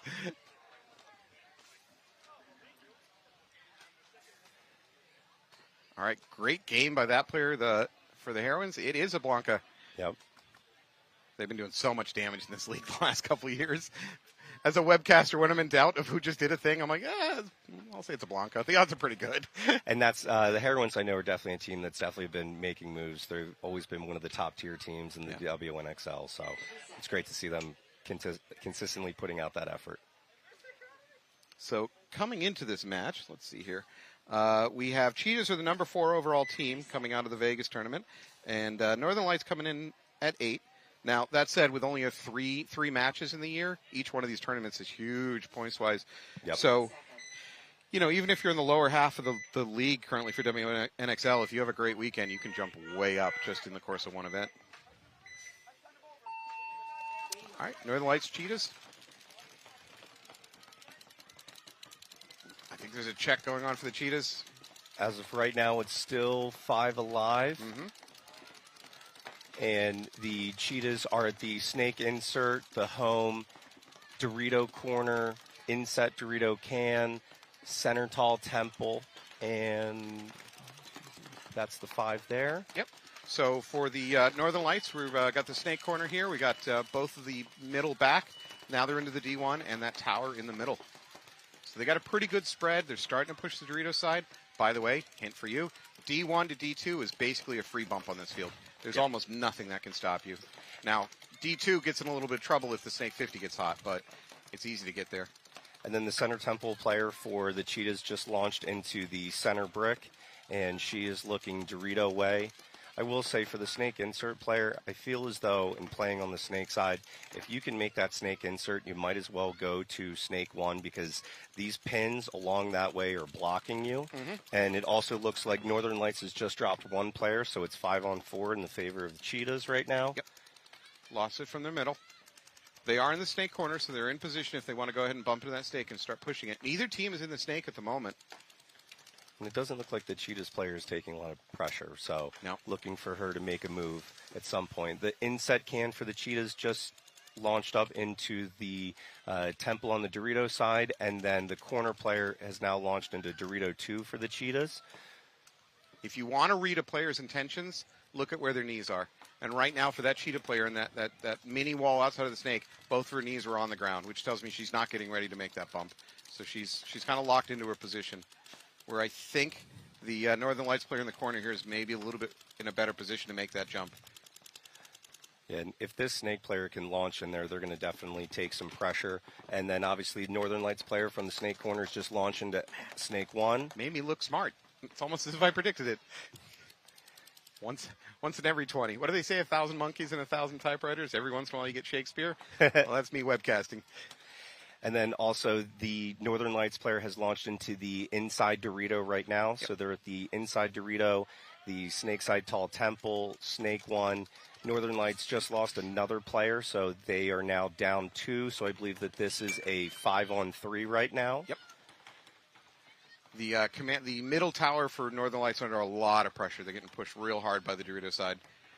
And this is where, depending upon where that temple player is looking, the other side has a good push. So now that this temple player has looked off the snake, and Cheetah's players now launched into the snake, Northern Lights just lost their snake player. Yeah, big missed opportunity for the Northern Lights player there. She's held up at snake 1. Frankly, she could have dropped and crawled to snake 50 about 10 seconds ago and maybe done more damage. Instead, she chose to wrap the snake 1 and lost a gunfight. It's now a 5-on-1, I believe, in the favor of Cheetahs. I will say the one thing, when you are in that snake 1, if you're starting to lose the game or you're a little bit on your heels, you do have inside protection on the Doritos when they want to try to cross that gap. So that player could have been looking for those angles there. But again, yeah, you can't wrap when you're on that S1. Yeah. All right, well, Northern Lights going to drop this game. Cheetah's going to take it. It's going to tie it up 1-1. Tons of time on the clock. That's certainly not an issue yet in the game. You know what? I'm going to pick your brain throughout this match about toweling. Okay. Because toweling's a little bit of an art form to coaching, and I haven't done enough coaching to fully get it. I mean, I get it, but there's times where it's like, like, for instance, the last game, unfortunately, we watched, I think it was Archangels toweled right as a flag went up on the other team. And it's just like, oh, my God, if you'd waited 5 more seconds to see that towel going up, you probably would have won that point. Also, here's my question to you for towel. Okay, here's the one, right? So first point of a match, very, very first point of a match, I often see teams trying to milk the clock. There's a conversation, why isn't the other team's coach toweling out? My thing that confuses me a little bit is that you just don't, I don't think you're going to know how the end of the match is going to look at the beginning of the match. So, you don't know if you're trying to save time is to your benefit or milk the clock to your benefit. It's the first point. It's just so early. Mm-hmm.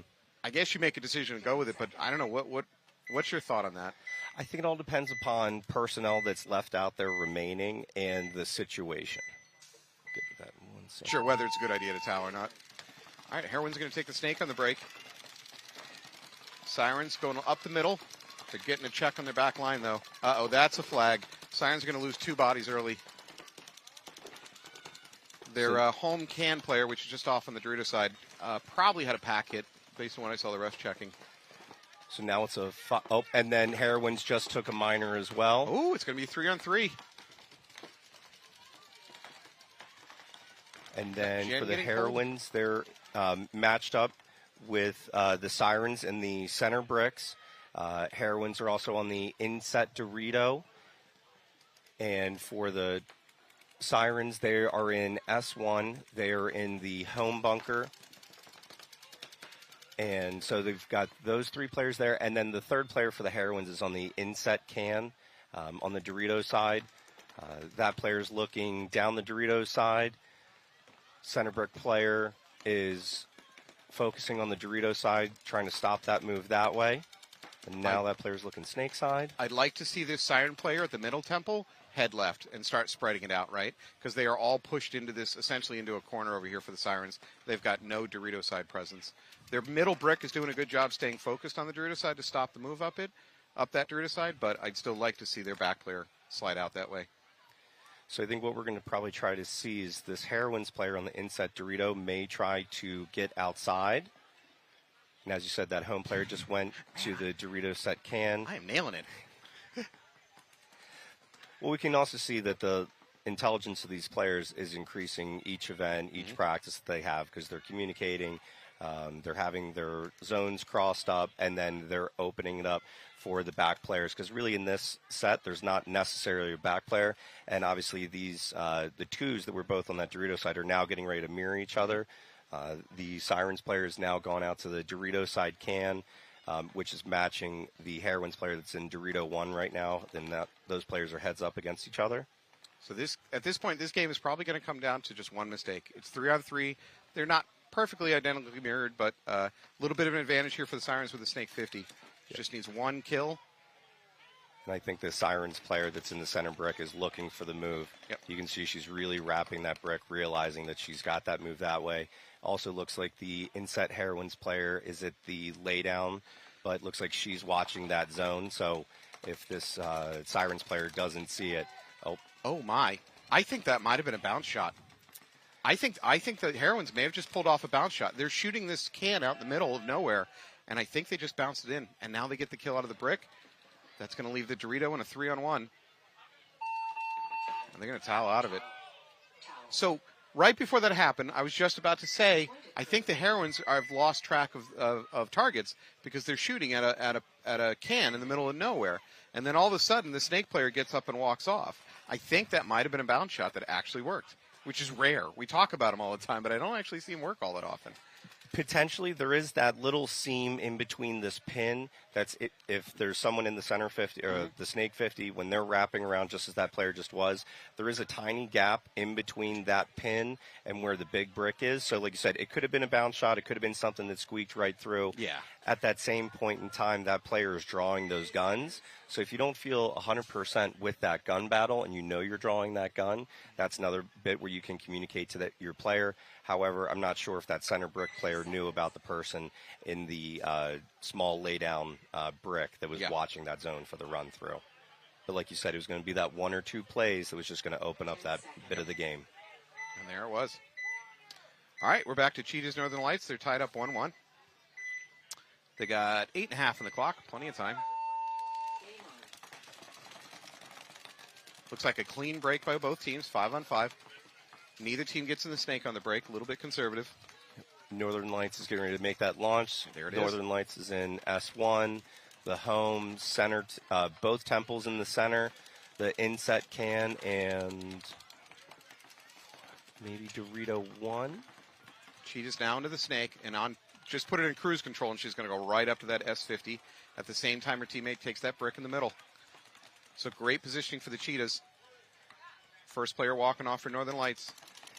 And I was going to say, that was the one downside. Both of those Temple players were looking Dorito side. Definitely the one on the Snake side should have been identifying this way. And Northern Lights just took out the Cheetah player that was crossing over into their side of the Snake. She got a little bit too aggressive. Number 22 there for Cheetahs. Northern Lights has just launched into S2. They're also into Dorito 2 coming up the tape. And then the inset can player launched into the Dorito Tall Temple.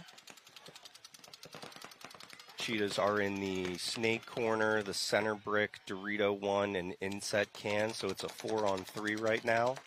Good job by the Cheetah player in the corner here, picking up on the movement of the snake and immediately relaying it to her team. So they're all aware of the S2 presence. And then Northern Lights just took out the snake corner, so it's now 3-on-3. I was just congratulating on her good pickup and communication, and then and she got shot by the very player that she was alarming out on. So now we'll see if this Northern Lights player, but the right move would be to hop over into the outside snake and crawl down and do damage, because basically it's in her court right now. She just launched into the 50. They got both 50s. Northern Lights has both 50s, the 50 brick over there on the Dorito side and this S50. And looks like the inset can player for the Cheetahs has now identified the Northern Lights player. Inset can just launched to the home. Nice and squared up that way. Just got to watch now for the inside shots. Northern Lights just lost their Dorito 50. And Cheetahs just lost that home player there. So now there is the Dorito 1 player, and I believe that there should still be a Cheetahs player. Yep, in the big brick. Yep. Dorito 1 is looking at the Snake 50, so the Snake 50 just got clipped. Great shot. Yep. That was a great shot. That was from the Dorito. That was all the way from the Dorito. And that's the one thing, when you're in that Dorito spot there, you do have a zone control a little bit with that. But again, if that player would have hopped onto the outside snake, crawled all the way down, game would have been over. Yep. Now Cheetahs are coming through for the cleanup. Center brick player launched to the other center brick, moving to the tall tower, trying to pinch out the Cheetahs. No. Just got clipped. Yep, clipped on the shoulder, except she Little traded. trade. Which is fine, because Cheetahs can give up that body. Cheetahs now up 2-1. Assuming a clean hang. Yep. But back to your question about toweling and things like early that. Early on. Toweling early, yeah. I mean, again, it's all who is that last player that's on the field? What bunker are they in? How have they done in low body situations? Sure. That all comes to play. Also, if you wipe a team and, if that team that just maybe they had a bad break and they don't feel like they've really lost it, sometimes they're just going to let that other team go in and hit that because they have the confidence to be like, it's not really eating the clock. Right. But if they're really dragging their feet, it's like, okay, we know what's going to happen anyway. Might as well just throw the towel and reset it. So if I see a team with the intent to go hit the buzzer, right? They've wiped my team off the field, but they are clearly going to hit the buzzer. I want to let them hit the buzzer because there's always about a 5 or 10% chance they got a hit on their butt pack they don't know about. Right? Like I don't want to give him a clean slate on that one. So if I see the intent to hit the buzzer, I'm going to let him hit the buzzer. Yeah. 3 seconds. All right, we're back. Heroines versus Sirens. Heroines up 2-0 on Sirens. Heroines won their first match. I believe Sirens dropped their first match. 10 seconds.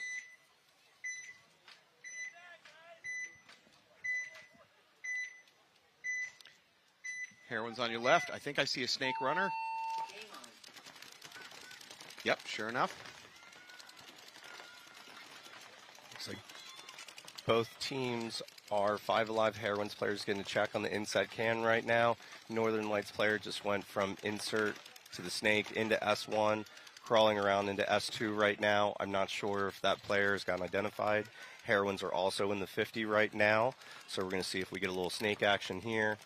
The home player just for the Heroines launched to snake corner. That move was mirrored by the Sirens here. Sirens player's getting checked in the middle. She's clean. Center 50 player, or the snake 50 player just took out the can. They're going to right next to each other, see what happens. Oh, and then they're going to get a penalty. Uh-oh. Yep, that could be a major. Yep. No, they're going to throw a minor on. No, I see a red go. Well, I see both red and yellow go up, so I'm not entirely sure.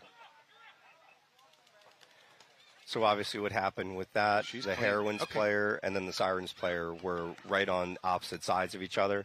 The Heroines player was able to get a great snapshot on that snake player. The snake player tried to finish the shot and eliminate the Heroines player. However, that's a penalty, and then that basically took out their squad. So when I ref, which is not much lately, I like to talk about time gap theory. And what I mean by that is when you have a play where both players shoot each other within a span of a second or 2 seconds, there's not enough time for the refs to sort out who shot who first. Both of you are going to walk, right? But if it extends beyond a second or two, you've now given a noticeable time gap that makes it easier for the refs to decide who shot who first, right? And in that situation, the player got hit, decided, I'm going to stick it out, I'm going to finish this out. And it's an instantaneous decision. Yep. And you figure, we're so close to each other, the odds are I'm going to shoot the other player in a second here anyways. There was too much time gap there, and that's what let the refs make the right call and throw a flag on it. Yep.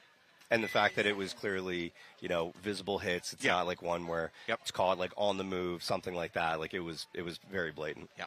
Not saying that in a negative way, So but in a way, she got lucky that she did not kill the heroine player because that would have upgraded to a major. Instead, she actually didn't hit the heroine player, and that kept it as only a minor. Here we go. Northern Lights on the left, Cheetahs on the right. Neither team into the snake off the break, but both are in good positions to take the snake as a secondary. And both are 5 Alive right now. Cheetahs are at the home snake insert, both center temples and the inset Dorito can.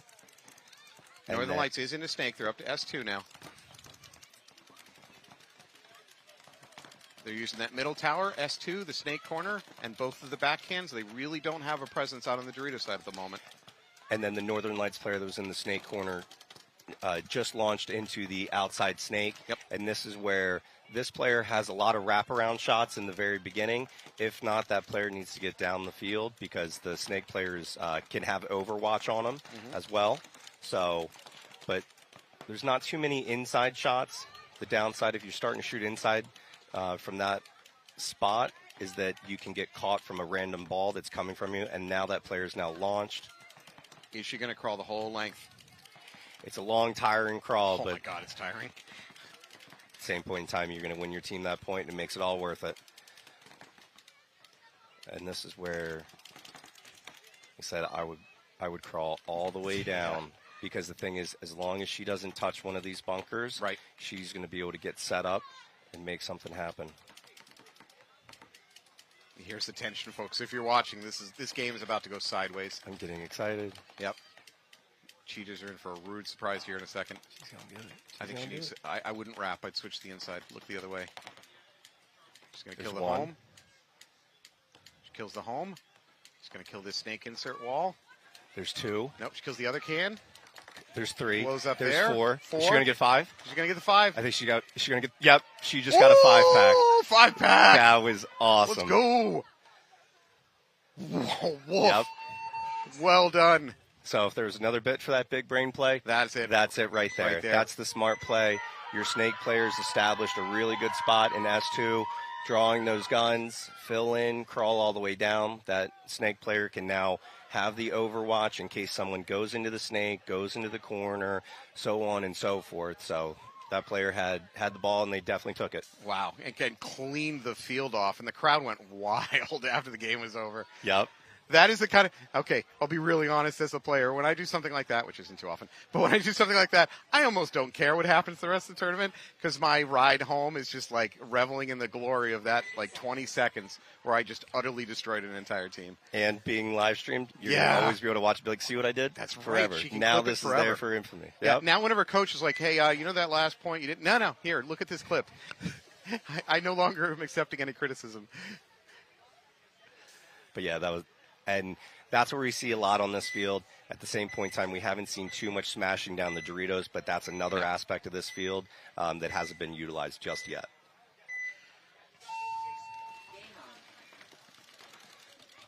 Heroines in S1 off the break, both tall temples, inset can in the home bunker. Snake one's getting checked right now. She's clean.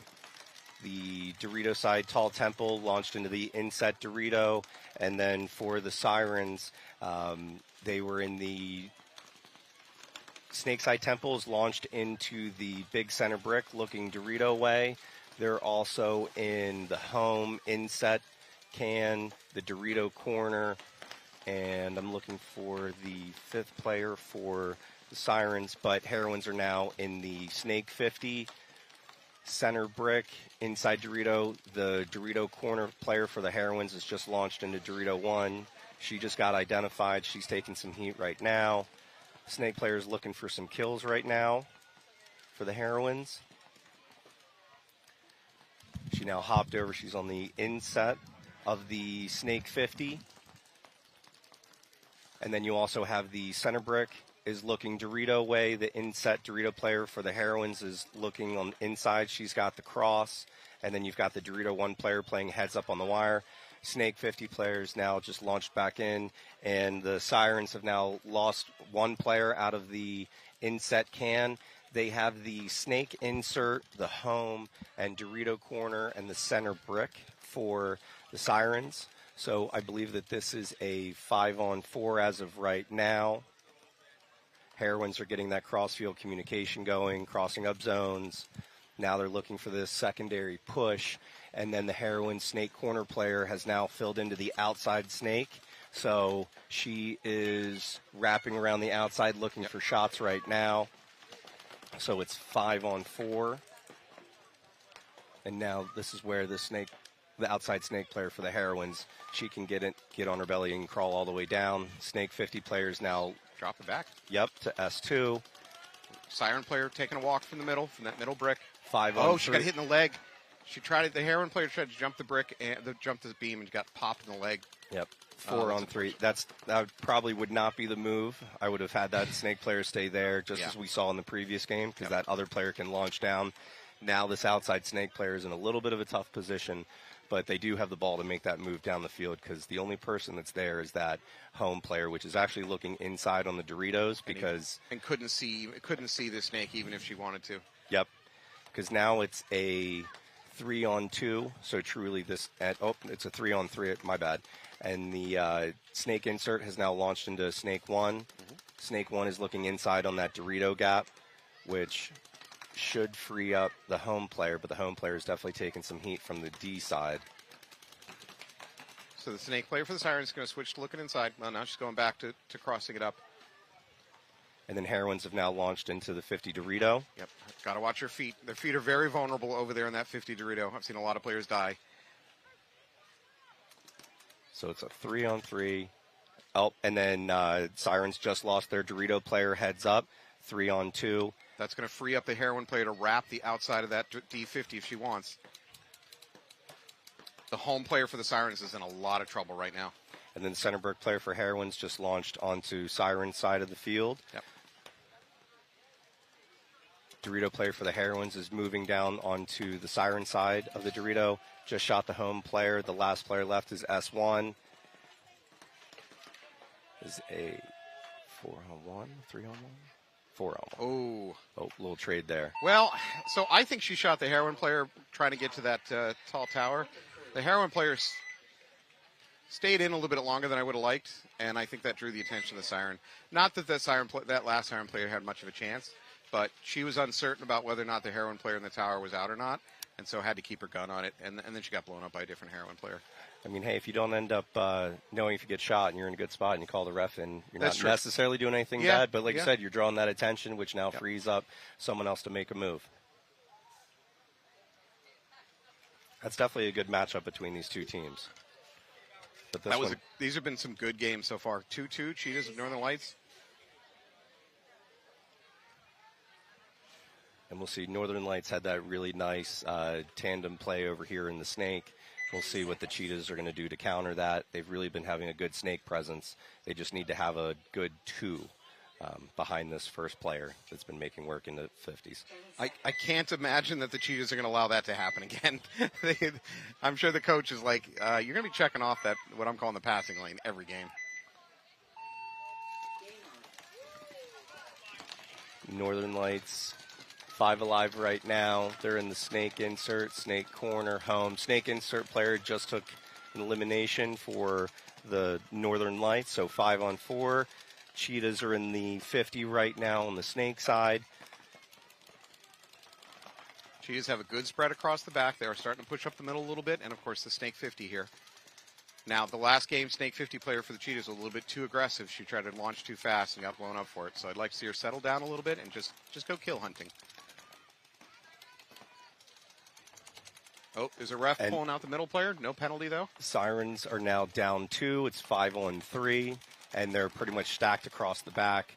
They've got the home, inset can, and then snake corner. So this is definitely now in the Cheetahs' ball. And then snake corner for Northern Light just got eliminated, as well as the home. 1 player left alive, and there's the towel. Good towel out. No question about that towel out. That's exactly the right thing. Yep, that was a great smart play there. Oh, you're on the coach. You're always on the coach's side. You're so biased. Well, I mean, no, look, you're right. some players do make dumb moves, and if they make a dumb move, you got to call them out for it. But really, for the most part, the higher echelon teams have, and not saying that the lower teams don't, but these teams have great quality coaches, and that's what they're there for. Yeah. If they get blown up on something, then they should be able to adapt and come back with a good play for the next one, and it was shown right there. So Heroines up in New England will occasionally, well, they're not all based out of New England, but Anthony and some of the leadership organizations based out of New England. So Heroines will jump into tournaments up there, not women's tournaments, just tournaments, and quite often come home with the trophies over local teams. So I can speak for them, and at the level of play that they're showing, they're legit. This isn't, you're not just watching, it's women's paintball. Over the last couple of years, the more and more of these matches I watch, I'm seeing paintball. Mm-hmm. Early on, I would have said, it's kind of women. No, it's not anymore. I'm seeing paintball. And you can tell when you have players that are committed to the craft because, a sport like paintball, it does really open a lot of other modalities into it because it makes you want to get into the gym better because if you're not in the best shape and you want to be better, getting shape isn't one of the first things to do. So, causes you to eat right, everything like that. So, these people are treating themselves like athletes, and that's what shows. I'm feeling attacked that you're staring at me talking about eating better and getting into the gym. Hey, I'm the same way. This isn't a dad bod, it's a father figure. I'm working on it. I'm trying to get it a little lower, but, I love cheese. Yeah. Oh, yeah. God, cheese is great. But, yes, you are correct. And it's showing. These teams are, like I said, every season that's gone by with the WNXL, that you can see the overall level of the game is getting better and better and better to the point where now, like I said, they are legit. And they go play, mixed company tournaments up in New England and come home with the trophies. They're legit. All right, Heroines with a big lead over the Sirens. Sirens need to do something. It certainly helps to shoot out a Heroine player on the breakout. So 5-on-4 advantage of the Sirens. And then that player dropped off the D side for the Heroines. Another player walking off for the Heroines. Home player's getting checked out by Northern Lights. She's clean. 5-on-3 right now. Yep. Even though the score is 4-0, this set has been very close. Mm-hmm. Heroines have lost their Dorito side, so here's an opportunity for the Sirens. If the Sirens can... Sirens just lost player from the inset Dorito. That was their 3-on-4. So I believe that was the middle box for Heroines that shot that. Right now, that middle brick is their best antidote to the Dorito side getting blown open. Sirens going to keep pushing over there. It launched from Dorito corner up into D1, and then center temple player just got eliminated for the Sirens, trying to launch, making that match into the brick. I think that came from the player for the Heroines on the outside snake. Mm-hmm. So Heroines have had a really bad start to this game, losing 2 bodies almost immediately. However, the remaining players have done a great job digging in and making the Sirens pay for any counter moves they're trying to do. Heroines launched into Dorito 1 from the Dorito corner, but then also lost their center brick player right there. So now it is a 3-on-2. Great move by that Siren player. As I say that, she gets popped in the head. Ooh. Oh, that's going to be nice. trade. No, I would say that one's fair. Heroine player begging for a penalty. That's got to be both. Yeah. Unless she's clean. There's no way she's clean. There's no. They were right. Did she miss him? She's clean. Oh, now she's eliminated. Well, she was clean. Yeah, I definitely thought that would have been a mutual, but that's Yeah. pretty gnarly that she missed from that close. Wow. But it looks like, is that it, or is there a one-on-one? I believe this might have been our hero from a couple games ago. Nice. There you go. Good job from that player making that fill to the outside. Going to put a point on the board here All right, for the Sirens. if I'm going to summarize that point, great start by the Sirens. Yep. But then they really just started throwing away bodies. The Heroines did a great job digging in and making them pay for any bumps, and they did. And frankly, the momentum swung back in the Heroines. But then kind of at the last second there, they just picked up and won the game. The Sirens reversed it, and so that was a really good back-and-forth game. Yep. We missed what happened on the Dorito side with that last player for the Heroines because it was 2 players, spread wide. Obviously, for that Sirens player not making that initial shot on that Snake player, that surprised us both. I mean, they were that close. But thankfully, the Sirens player was able to pick that up, eliminate that last player, and then sweep the game. Well earned. All right. We are going to go back to Cheetahs, Northern Lights. Cheetahs have a slim advantage, 3-2. See, we've got 2.5 on the clock, so, right? Northern Lights wins a point. This very easily could go to a tie, right? It wouldn't be that hard to dig in and force it to a tie. If Cheetahs win this point and go up 4-2, that's going to be not going to be a lot of time left for Northern Lights to try to dig out. So I think there's more pressure on Northern Lights for this particular point. Cheetahs are in snake insert, home, inset can, Dorito corner, and snake side tall temple. So Northern Lights doubled up that home can, which didn't result in any off-the-break kills, and then making her secondary bump, she got shot in the hopper. And now her teammate's going to walk off too, so they've just lost their back middle. So it's 5-on-3 now. Heroines are in snake 1, the home, both inset tall temples, and Dorito 1. And then we have the Northern Lights players on the snake side temple. She's looking inside snake 1 as well and snake corner. At this point in time, that tall temple definitely has to, pick a side to look at. And the snake corner, as soon as they start moving up the Dorito side, you pretty much have to honor the Doritos because you're a free kill for them as they move up into D2. Cheetahs aren't there yet, but if they do make that move, they're going to put pressure on that snake corner for sure. So the Cheetah's sixth player on the field with him is the clock. They're up by a point, which is not a lot, but Northern Lights just lost their snake player, so it is a 5-on-2 right now. Yep. So Northern Lights going to towel out of that. That's going to bring the Cheetahs up to 4-on-2. However, time left on the clock is real scant. There's about a minute and a half left on the clock. 2 points in a minute and a half is tough. You're going to have to do some bonsai charges through the middle probably, and then hope that nobody gets a penalty. Blah blah blah blah blah. I mean, and that was, like you said, a great play when we're talking about like a 3-2 game. That's where when that team realizes they have the upper hand, they're going to win the point. They can kind of strangle the time with it a little bit, and that's where you saw it came down to that 5-on-2, blow the towel, because otherwise the Cheetahs are going to be a good enough team to just milk that clock out. Absolutely. That's a tough towel to throw because you're now going from a bad situation to a worse situation. Mm-hmm. But if you don't, the whole match is lost. There's no choice. But it's a damned if you do, damned if you do situation.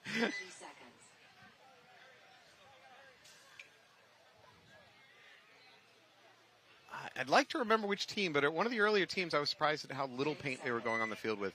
I mean, I was seeing a lot of one team going on the field with like 3 pods, 4 pods on average, which was well below what I saw most of the other teams. I haven't seen anybody run out of paint yet today. Oh, she took a bounce? No, I think it's a bounce. Yeah, I think she saw it as she was running. All right, so Heroine's going to lose her snake runner. So 5-on-4 right now for the Heroines. Heroines have launched up into Dorito 1. So they're in the Dorito side temple, snake side temple, the home, Dorito 1. Dorito side temple just launched into the inset Dorito. Sirens are doubled up in the center brick, one looking snake side, one looking Dorito. They're also in S1, looking inside, inset can, as well as the home. I'd like to see this S1 go ahead and drop and crawl. She's got an opportunity. There's really not much stopping her. The tower for the other team is not looking down into it. Heroines lose their player trying to take that D50. There's a real opportunity here for the Sirens. They just need to grab it and go. And there's only 3:20 left in the game, so it's not that there's too much time or too little time, but they definitely have to have foot on the gas a little bit here. It's a concern. The snake player got to go.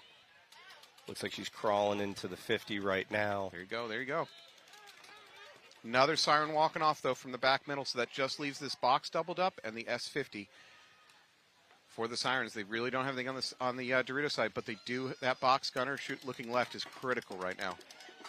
And then, Heroine just dropped another player. I believe she left from the snake insert. She tried to make a move to the outside snake, and then that's where the center brick player was able to catch her on that move. So 3-on-2 in favor of the Sirens. Sirens have great position. What they don't have is a lot of time left. So this is where, if I was the Sirens player, I would probably be trying to look for this shot more on the outside. And worse comes to worse, if you're playing the outside of the bunker, you're going to pull that gun a little bit wider, which is going to free your can player up to then make a move. As that's what's happening right now. The center brick player is launched into the Heroine side of the field, and apparently I can't math because in fact the Sirens have 4 players left alive. I'd like one of the Sirens players should have just dropped and crawled the snake. There's nothing stopping them. Correct. And this is where, too, the center brick player, if she comes through and trades out with that inset Dorito, then it's going to be a 3-on. And Sirens just lost a player from the center brick, so it's now 3-on-2. Go Sirens. You run out of time. You got a minute and 35 seconds, and you're down by 3 points. So this is where the Sirens player right here needs to hop to the outside snake. Yep. Crawl all the way down. If you're standing up like that, time to crawl. Go. Because it doesn't also seem like the Sirens players are talking to each other that much. And that's exactly why. Yep. Got to have a better close on this. So I believe it's 2-on-1 now? It's actually a 2-on-2. Is it? You're right. Yep. 2-on-2. This is, both are down. They're going to towel this real quick. No, there's no reason to let Or, them. I mean, Tal, I meant, hit the they're buzzer. going to hit the buzzer, but they're going to be They're going to be in a world of trouble. Yeah. You're going to be 49 seconds. 49 seconds. You're going to be down by 2 points. That's very difficult for the Sirens to pull that one out. Yep. All right, if I'm going to summarize that game, Sirens need to be faster, more aggressive. Yep, we couldn't really hear a lot of the communication. Now, it could be because we're in headsets, but Sure. Some of the other teams, you can clearly hear them yelling a lot louder, having a lot more cross-field communication. And that's where, as the game starts to slow down, the teams need to connect all the way across the field. And, not just how many are there, but, like, which way they're looking. Because once you have the people in their certain spots, hey, center brick's looking at me. That may free up the Dorito side, things like that. So Yeah. I don't know how you break that. I guess, maybe somebody could have swung wide out to the Dorito side, maybe try to do a run down that Dorito side. I don't know. So that was definitely open, but where it was here at the end before, like I said, that snake player could have been wrapping around Yes. the outside, which would then have pulled the inside Doritos gun a little bit wider. Mhm. So then that center brick player could have ran through, Yep. traded out, and then it's a 3-on-1. All right, Cheetahs on the left, Northern Lights on the right. Northern Lights into the snake on the break. Oh, Cheetahs have an ugly dive into that middle brick, but they think they're alive. They do lose their tower in the middle. I think the Northern Lights player just core sampled going into Oh, S1. That's rough. Hopefully her wrist is okay. So, body advantage for Northern Lights. However, one of their guns might be down. All right, I think she's back up. Yep. So 5-on-4. She's going to get to that S50. 60 seconds, though. And Cheetahs definitely have big guns up. Mhm. They're just pounding the 50, knowing that eventually that player is going to work there. Just got to make sure that there's someone looking inside on the Doritos for him. Just watch that move. Oh, that's not something the Northern Lights 4-on-4. So this is either going to run to time or it's going to run so close to time it's really not going to matter. Mm-hmm. Northern Lights needed a breakout that went real successful with kills and a lot of. Northern Lights is getting down there. Okay. Took a body. Great move. Totally right thing to do. See. So we're at 15 seconds. Two players left for Northern Lights. There's one at the Dorito one, and then there's one at the 45 brick on the Dorito side, and I believe at least 3 players left for the Cheetahs. Home, inset can, more than likely, maybe there's a snake insert, and that's the time. There it is. That's time. So this one slips away from Northern Lights. This was a good match, though, overall. Yes. I wouldn't walk away feeling like you got beat up if you're on the losing end of this one. And we did get that nice 5-pack from the Northern Lights player. She'll live on that forever. She'll Yep. be telling her grandchildren about that one. I would. I'll tell other people's grandchildren if I pull that off. All right, so we're coming back to Heroines versus Sirens. Sirens are in a little bit of a hole, and more than anything, the clock is not their friend. 50 seconds left. You just need a bonsai charge through the middle, up the sides, something, and hope you overwhelm the reffing circuits out there. I mean, I'm not saying cheat, but I'm just saying make a mess of things and try to confuse the other team. I think that there's enough big gaps here that Heroines are probably going to have. Oh, yeah. I mean, and who knows? Maybe they'll have an aggressive breakout too, get into good spots and lock up. But there's definitely enough bunkers within the close proximity that you can lock it up and, Yeah, cross up guns. Because even to get into this outside snake and crawl down is going to take you 50 seconds. So you're saying it's hopeless for the Sirens. You're bad at pep talks. I'm kidding. Realistic. You are correct. All right, here we go. Let's see what the Sirens do. Into the snake off the break. I don't like seeing them stop. They're going to start making their secondaries. That's good. But then Sirens are now at the center brick. Look 50 at that. Dorito, 50 Dorito players going down. I think she's going to get picked up. Yeah, she made it. She made it to the other team's D2, and that's as far as their journey could go. And I think the Sirens just dropped 3 players in one swoop. I think they lost the snake, their center player, and the player that made that awesome move down the Dorito side. They just have the home bunker and the Dorito 1. And Heroines have dropped 1 player, I believe. Yep, and they're starting to push the middle. We're under 10 seconds, though, so none of this is going to matter. The Northern Lights needed a miracle breakout on that one. Although Heroines are going to push it. And there you go, game time. Game stopped. No points. Game finished. All right. All right, well, there we go. We just watched the Heroines vanquish the Sirens. Really good game. I'd say these games are getting a little bit tighter as the days gone on. The first few matches that I watched, the point differentials were a lot bigger. Could have just been the matchups, but these games are getting a little bit tighter, getting a little bit more exciting. And I think as the teams start to get get more than one game on the field, because obviously when you come to the event, it's not going to be how you practiced it. So seeing what you can get away with, not saying in a bad way, what you can get away with, but what extra moves you can take, instead of going to the snake insert, maybe it's S1 every time because, it's just that much of a block, different things like that. Also, reffing, obviously no practice pretty much has an event reffing crew that's there. So, even though you may have players say that they're playing clean, they're not getting bounced, things like that, everything changes when you come to the event. So, well, I'd like to thank you for being here. It was awesome. It was to be part of the legendary family. I wish luck to both of your teams. You're coaching the Jesters in semi-pro? Well, I'm not the coach. You're not coaching? No. Thank God. You're so lucky. No, he's not coaching. No. The main coach is Timmy Trenakos. Okay. He's an OG. He's one of the best. So he's a great mentor and everything like that. So and then you're going to pick up some gun time with the D3 Jesters, right? Yep, absolutely. Okay, stay hydrated.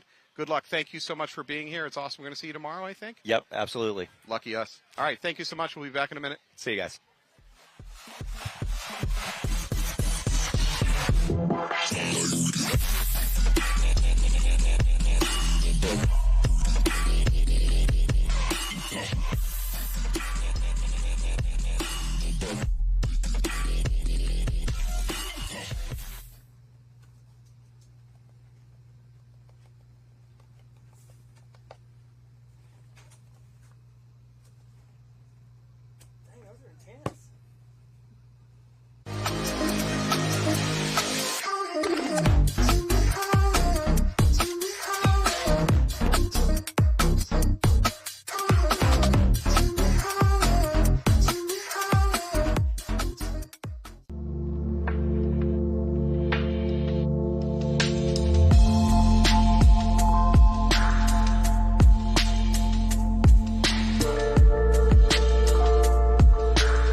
NXL. This is Mr. H, and our 2024 MAO NXL Atlantic City event shirt is available right now. If you're at the event, stop by the booth. If you're not at the event, no worries. Head to hcamry.com. It's going to be available right now till Sunday. After Sunday, you'll never be able to get the shirt again.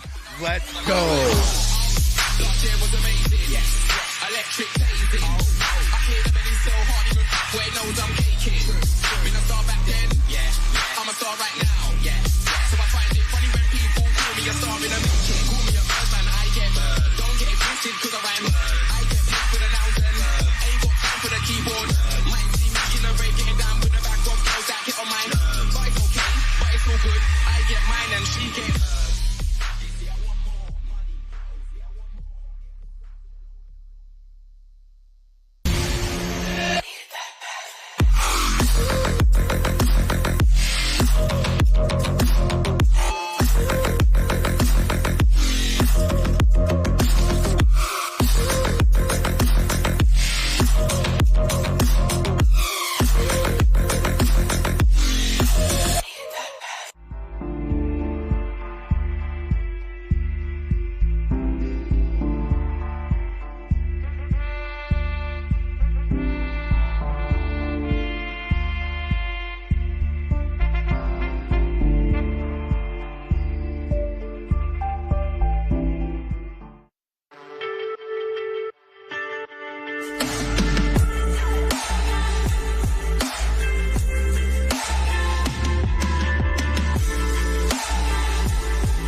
I like simple with like a hint of fun, and I feel like that's exactly what it is.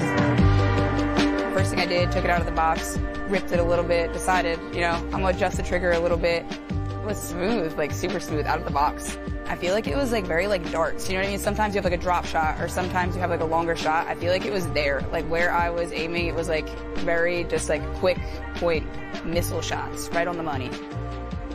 One of the most appealing things I think also to me about the 180R is just like how it feels in my hands. Certain guns where like the back grip and the front grip feel like too far apart, you know what I mean? Or it feels too long. Full tank and full hopper, it feels very light.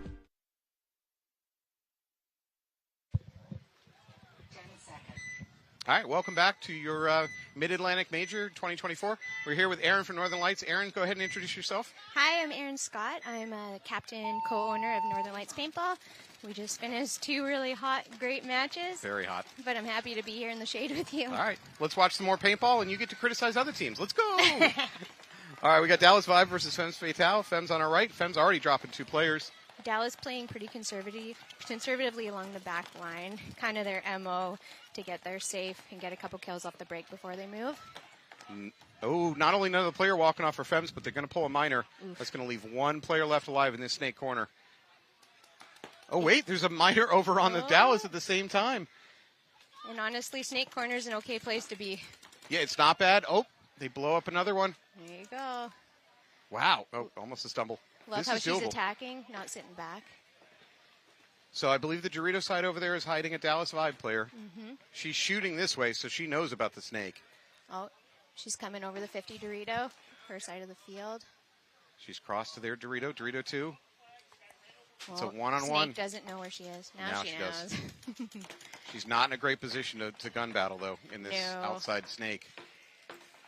There There you we go. go. Smart move. Oh, let's just hope Vibe doesn't go and tag the buzzer. Way to go. Great movement. And the Vibe players lost the snake player. Great movement by the Femmes Fatale player. That is really smart one-on-one play. She should get a gold star.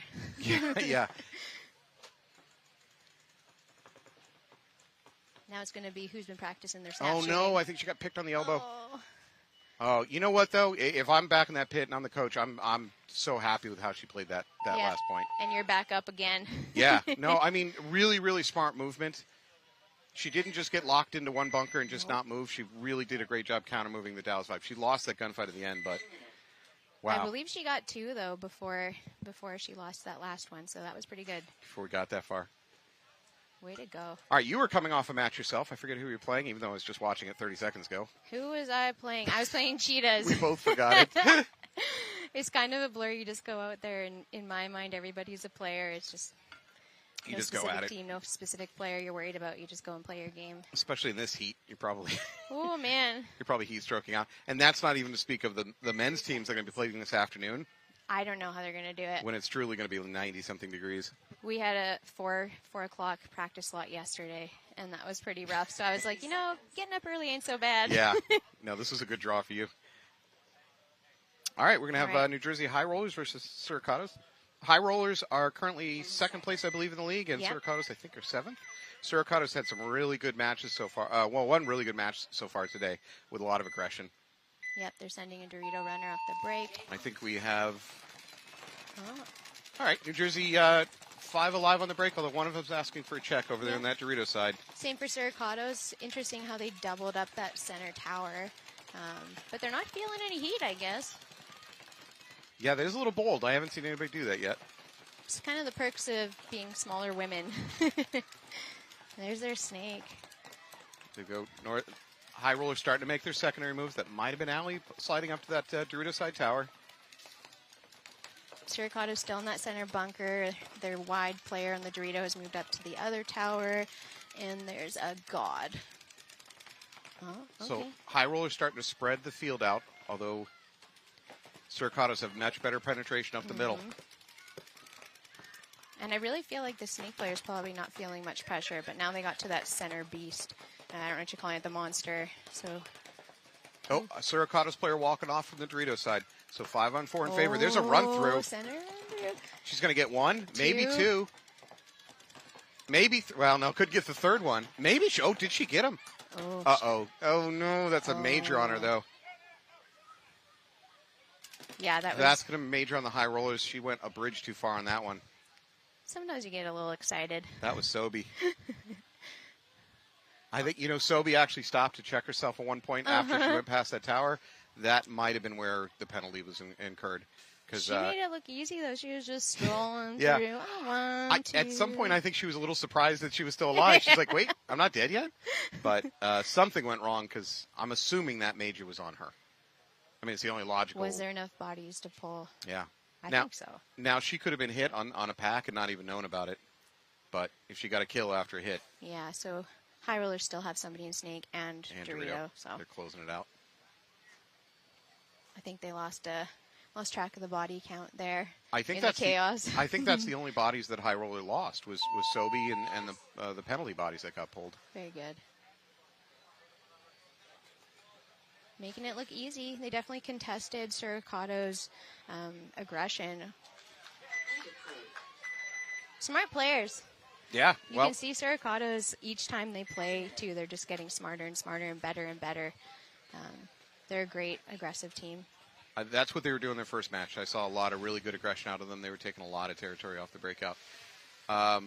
Usually when a run-through ends in a major, your team loses the point. But because that was the only bodies they lost, the high rollers were still able to win that thing with 2 alive. So literally that's the only thing that went wrong for them. I think Sobi probably knew that. She knew she had a whole bunch of people behind her, so she could risk it for the biscuit. Yep. All right, so we got Femmes and Vibe. This is going to be good. All right, Femmes on the left, Vibe on the right. Tons of time on the clock. So having played Vibe earlier today, again, definitely they are a pocket team, but their lanes are so hard to get through.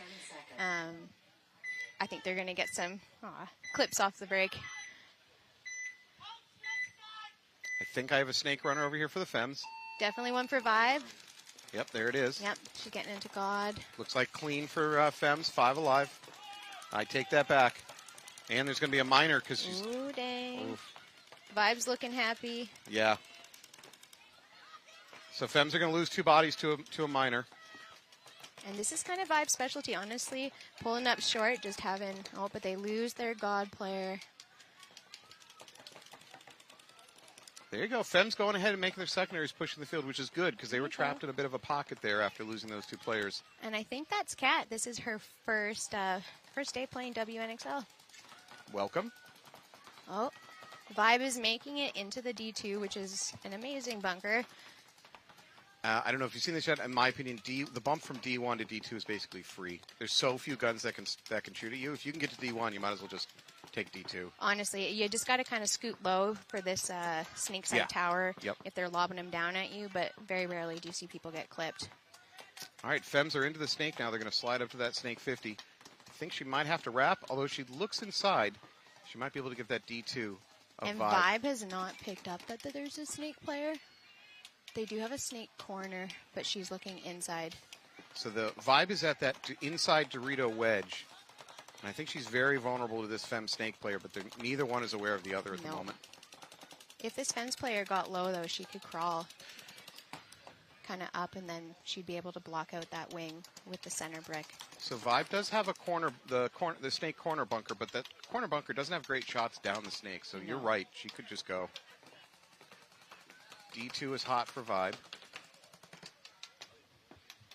And the corner player is looking Dorito side. Oh, I think she might have just got clipped. Yep.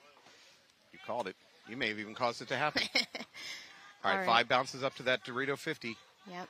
And she still doesn't know there's a snake. So there is no visual between both sides, the other sides of the field. This D50 can't really see the S50. There's too many blocking bunkers.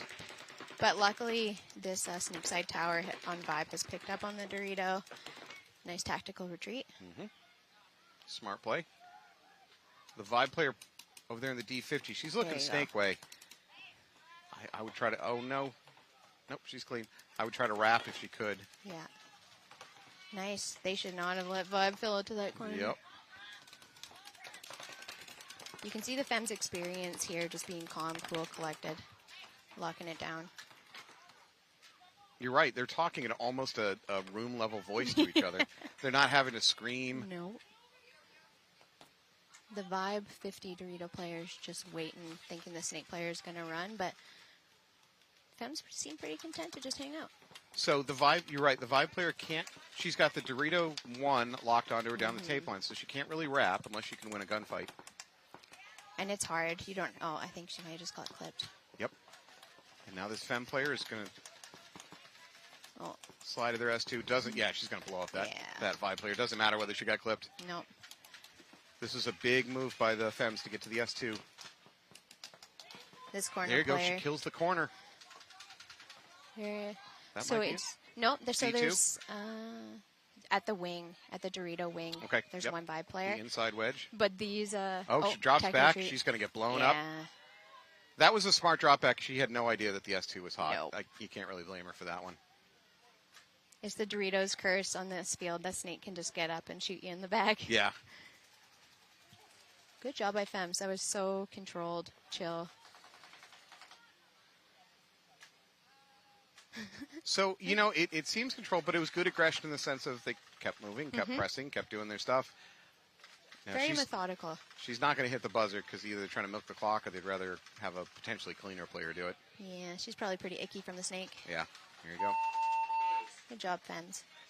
It is so hard not to, like, high-five teammates. Yes. You know, with the rules now that you can't touch a teammate or else you get a penalty, it's so hard in that situation to get to the flag station and not want to, like, fist bump or something. It's really hard, especially, like, I think most of us are huggers, so you just want to Yeah.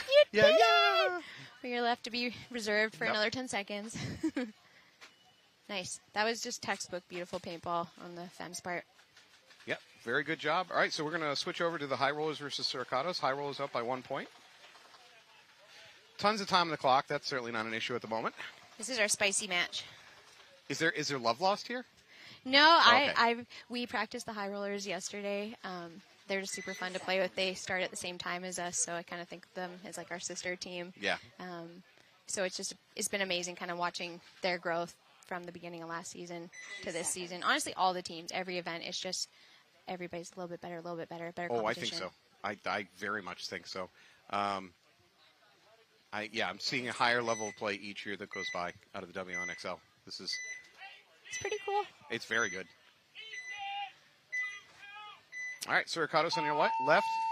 High Rollers, 4 guns up, sending one directly into Snake. Suricatos lose their player going up the middle. High Rollers very aggressive, got to this center brick. Into the Snake 2. Suricatos dropped another player. They're dropping their mini temple player. Oh, yes. Here we go. High Rollers on the outside Snake doing the sneaky move. I love this. Yep. It's such a trek, but it's worth it. So tiring. It is exhausting to do this. You can see her crawl by crawl. Oh, still going. Oh. Still going. Why am I doing this? I could be back at the hotel. I'm just going to have a little break. Yep. But if she pops up, she's got packs all day. She owns it. But there is a Snake corner, but she's looking inside. But if you push yourself up against that wing, you can be protected from that Snake corner. She won't even know you're there. No, we're calling it the head of the Snake. Yep. I'm calling this the passing lane. Yeah. Because it's what you jump over into the passing lane. Yep. There she goes. Okay, this is a big moment. She's going to wrap her on the outside or look inside? I hope she looks inside. No, she's going to wrap her on the outside. And it works. She blows up that corner immediately. She's going to... Suricatos has no idea. Yep, she's going to catch that can. There's still a D1 to be concerned about. She's like, maybe my other players will get that one. Oh, she's going to get clipped. Just the Dorito one here for Suricatos. And she's very dead. That is a great move, and it totally pays off as well it should. Yeah, worth the effort. Oh, yeah, the exhaustion is there. Have you done this crawl? Some of my players did do it. Tessa, she did it earlier, and it definitely paid off. So exhausting. Yep. I was the distraction on the Dorito, and I look over, I'm like, Tessa's in there, Snake. Just draw guns. How many kills did she get? I think she got 2 or 3. Like, she did quite good. We've also seen today, and I've experienced this myself, players making this crawl, getting to this just utter kill position, and then getting shot by their teammates. I've seen it a couple times already. You have to. Honestly, we almost did that too, and I was like, it's Tessa. Yeah. Their Snake is ours. Be friendly. Please don't. danger close. Benched forever. And it's, just shooting a teammate's bad enough, but shooting a teammate that's down there that's about to just blow the entire game open. That's the game-winning move. After they've made that trek, too. Oh, they're so exhausted. So it's 1-1 for Dallas 5 and Femmes. Femmes today, I've seen a lot of Tammy running through the middle, just blowing teams up, like doing run-throughs in the middle. I would expect nothing less from Tammy.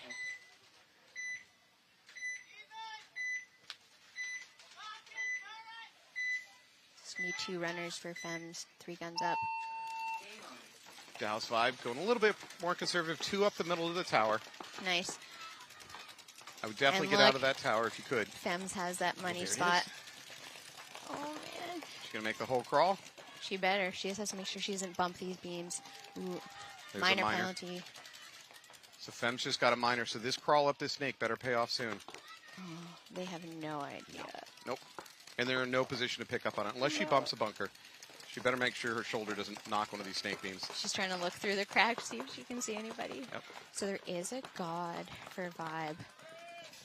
And Femmes players are dropping, so she needs to do her damage soon. She doesn't know that, of course. No. So there's a snake corner. Oh, I think they might know it. Oh, they? No, they don't know. They were just shooting down into it. Yeah. Oh, too bad. Traded What a out. shame. But good job on Vibe for picking that up and trading out. So the Vibe corner player, the snake corner, she started shooting down into that passing lane. Something warned her. Her spider senses went off. Tingling. Yeah, and then her actual snake player picked up on it and traded. Nice. Yeah, Vibe is definitely dominating here. Vibe is going to win this one. That was the miracle play that needed to happen, and it didn't happen. Just one Femmes player alive? No, that's it. Nope, just that's kidding. it. They're just being cautious. When in doubt, be cautious. Nice job. Oh, what a shame. Do all that work and then it, For and one. Then, and then got all you did was trade. Oh, well, she definitely put in the effort. Yeah, give her credit. All right, so coming back out, we got New Jersey High Rollers versus Suricatos. Let's see. For High Rollers today, I'll just let you know, on the squad, Allison Balmores, Janiyah Curtis Beatty, Alex Damar, Vadia Dokes, Isabella, I'm going to ruin these names. I would do the same thing. Yeah, okay. Eliza. We got Sobi of Glass, of course, and Taylor Hofer, Christina Starr, and Paige Vosser. Nice. Sweet lineup. Yeah. Special shout out to Alex Delmar. She's my lady. Well, so you're in a position to install the commentator curse, right? Oh, you can nudge the match. If you see an opponent that might be a risk of shooting her, you compliment how great they're playing, and they immediately die. That's how commentating works. Okay, perfect. Yep. I got you, Alex. Once gambling becomes a real thing in this sport, the commentator curse is going to be so powerful for rigging games. I will be paying you off. Yeah, there's a lot of money in it. All right, here we go. Rollers on our left, Suricatos on our right. Suricato's going heavy guns up. Yep. One runner out wide to Dorito side. Oh, but they clipped their center player. Oh, 2 down for Suricatos. So 5 on 3. All of our rollers are still alive. It was probably all Alex. Yeah, Alex did it all. Remember, if you compliment her too much, she's going to die. Just kidding, Alex. You suck. There you go. So Suricatos has made it into the Snake 1. Rollers starting to push their secondaries, moving up to that Dorito tower. Suricatos here on the highway. Here we go. Big move. Just keep going, lady. Uh-oh. Oh. There's a minor Oh, over there on dang. the rollers in the middle tower. That's probably my fault. She's going to lose her back. That might be Allie taking the walk with her. Suricatos have a chance here, especially with this player in the snake. I don't love this. She's going to stop and pop up and shoot. And she's going to lose all of her element of surprise. Oh, but she got it. No, Okay. she got the kill. Way to go. Here we go. So this mini wall here by the snake is hot for rollers. I think that might be it. Ooh, keep your elbow Still, down. I don't see anybody for Dorito. No, she popped up too soon. And this back snake player's letting her do the work. And she didn't trade. No, so still alive for the okay, rollers. there's a 50 Dorito for rollers. Great shot. So this is where it comes into play, where you have your one snake player moving up like that. When you're way too far back like that, you got to kind of stick with her. Wow, what a turnaround. All right, I thought the Suricatos had that in the bag, especially with her snake player getting all the way down there. So if there's a sin, I was both right and wrong. She popped up here mid-snake and shot the tower. I didn't love that because I thought you'd be giving away your element of surprise. Turns out I was wrong. Don't do it every time. Don't do it every time. She continued crawling, which was awesome. She got nearly to the end of the snake, but instead of fully getting into that mini wall, she again popped up early, and this time it cost her life. She got a little excited. Yeah. Just a little tired. A little bit too soon. Dude, I made that crawl in a practice last week, and oh my God. Nope. Of course, I'm out of shape, but oh my God, it's exhausting. Even if you're in shape, it's exhausting. But that Dorito player for high rollers did really well. That's what we're finding is if nobody's shooting at you, you can just be quiet and sneaky. It's really easy to lose players on that side, and she did her job wrapping around from that Dorito 50 and just clipping that snake player. All right. All right. We got Vibe on our right, Femmes on our left. Femmes has one runner. We got a snake runner over here for Femmes too. She is in clean. They're also up the middle to the brick. This is a... Sorry, go ahead. It's just a nice job doing that center run. There you go. Is that Tammy?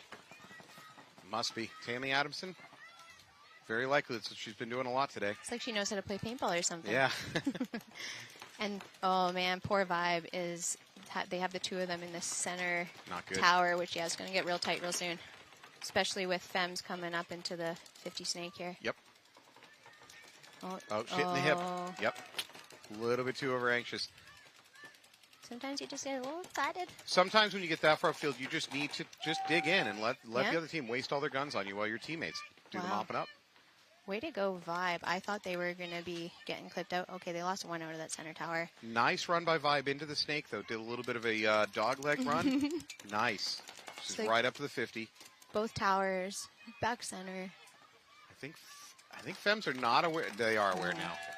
And unfortunately, unfortunately for Vibe, they lose their snake player. They're just kind of picking each other off one by one. Yeah, that's a good way to put it. Okay, so both towers for Vibe. Is there a third body somewhere? Oh, yeah. Okay, so the Vibe player's getting to the outside snake here. But Femmes also getting to outside snake. That is not an easy bunker to live in, though. No. It's generally something you go to just so you can go ahead and get into this passing lane and go, but she might be kind of stuck there. If I was her, I would just tuck low and go inner snake. There was an attempted run through by the Femmes over on that Dorito side. It did not work out. And they dropped another Femmes player. Probably the best thing to be said for that run through is there's no penalty that came of it. Smart towel. There you go. Femmes are going to towel out. Yeah, you're not winning that point from that head of that snake. No. Save your player a couple bruises. Well, Femmes were willing to throw bodies at the problem, right? They run up the middle through to the other side. I would just say that if that was Tammy, I'm not sure if it was or not, but she got a little bit over anxious. You know, once they know that you're there, you need to calm down a little bit, mostly focus on protecting yourself from getting bunkered. Yeah, just draw guns. Yeah, just draw guns. If you got 2 guns on you, that means one of your players has no guns on them. Absolutely. You're good at math. Math, up to 5. That's it. Yeah, that's the limit. All right, so we've got Rollers coming back on the field against the Suricatos. You know what? Rollers have taken the aggressive baton and run with it. Frankly, the first match I watched with Suricatos, they were the team that was doing all the attacking. Interesting. They're a little bit more on their heels this match. Maybe it's literally a personnel matchup. They don't like what they have this time. I don't know. I think they might just be thinking high rollers are beating their aggression, but I don't want to see Suricatos at this point sit back. They got to get some points on the board. The ball's in New Jersey's hands. So I want to see that aggression, and I want to see them beat Jersey with that aggression, because that's what their specialty is. If you're Suricatos, how do you attack this next point? You're down 3-0. I mean, they have a stronger snake attack side from what I've seen, so I would definitely just contain Dorito side, heavy guns up snake side, get that player in, and just send her. Go, go, go. Yeah. Would you try the outside snake crawl? I don't know. The thing is once people are doing it too much, like they are picking up on it, so probably not. You can always hop over if you get a chance, but I would just try to get to that 50 and make Jersey uncomfortable. The best counter I've seen so far to this outside, this passing lane, is if you get somebody in the S2, they can kind of look over the snake and look down it. Yes. That's your best chance to counter it. That's really all you can do. The snake's very complicated. It's not your traditional go to a corner and protect your player. Yeah, there's a lot going on over there. So high rollers Two runners. I think we have a snake runner for Suricatos. Nope, she pulls up at the mini wall. They do go to the inside Dorito for Suricatos on the run out. There we go. Jersey got to D2 off the break, and now they're at that center brick. Suricatos into the snake, but they immediately lose their player. They do have that player in that Aztec that couldn't fill out. Good job on that center player. So they're matched up in the 250s in the center.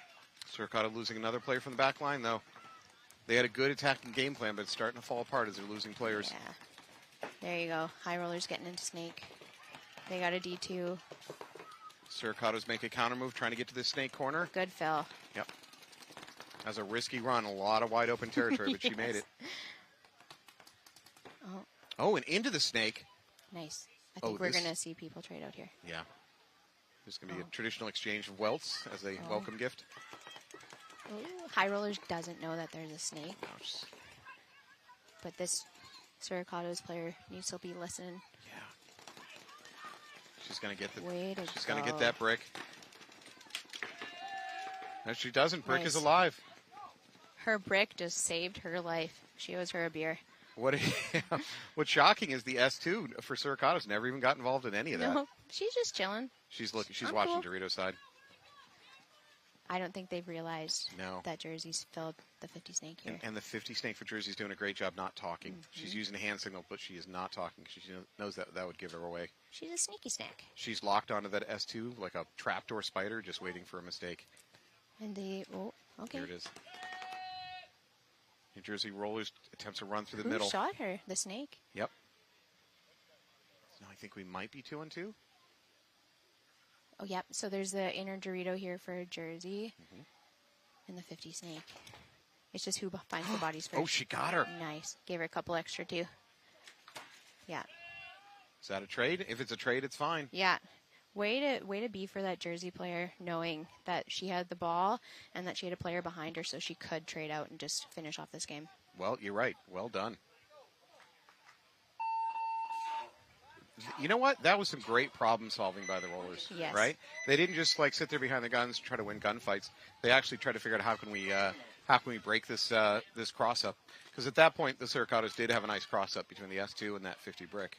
And good job for that Suricato's player after losing her front player, getting into the snake and just being heads up, chilling out. Great movement. I mean, she slid sideways all the way across that back line without getting shot, which is amazing. And then I thought, okay, she's going to settle in at that snake corner and just no. She as soon as she saw an opportunity, she went right into the snake. Nobody shooting at you? Yep. Go for it. Thank you. Yeah. Thank you. Only because my husband tells me that. Who's shooting at you? Nobody? Go. Then you should go.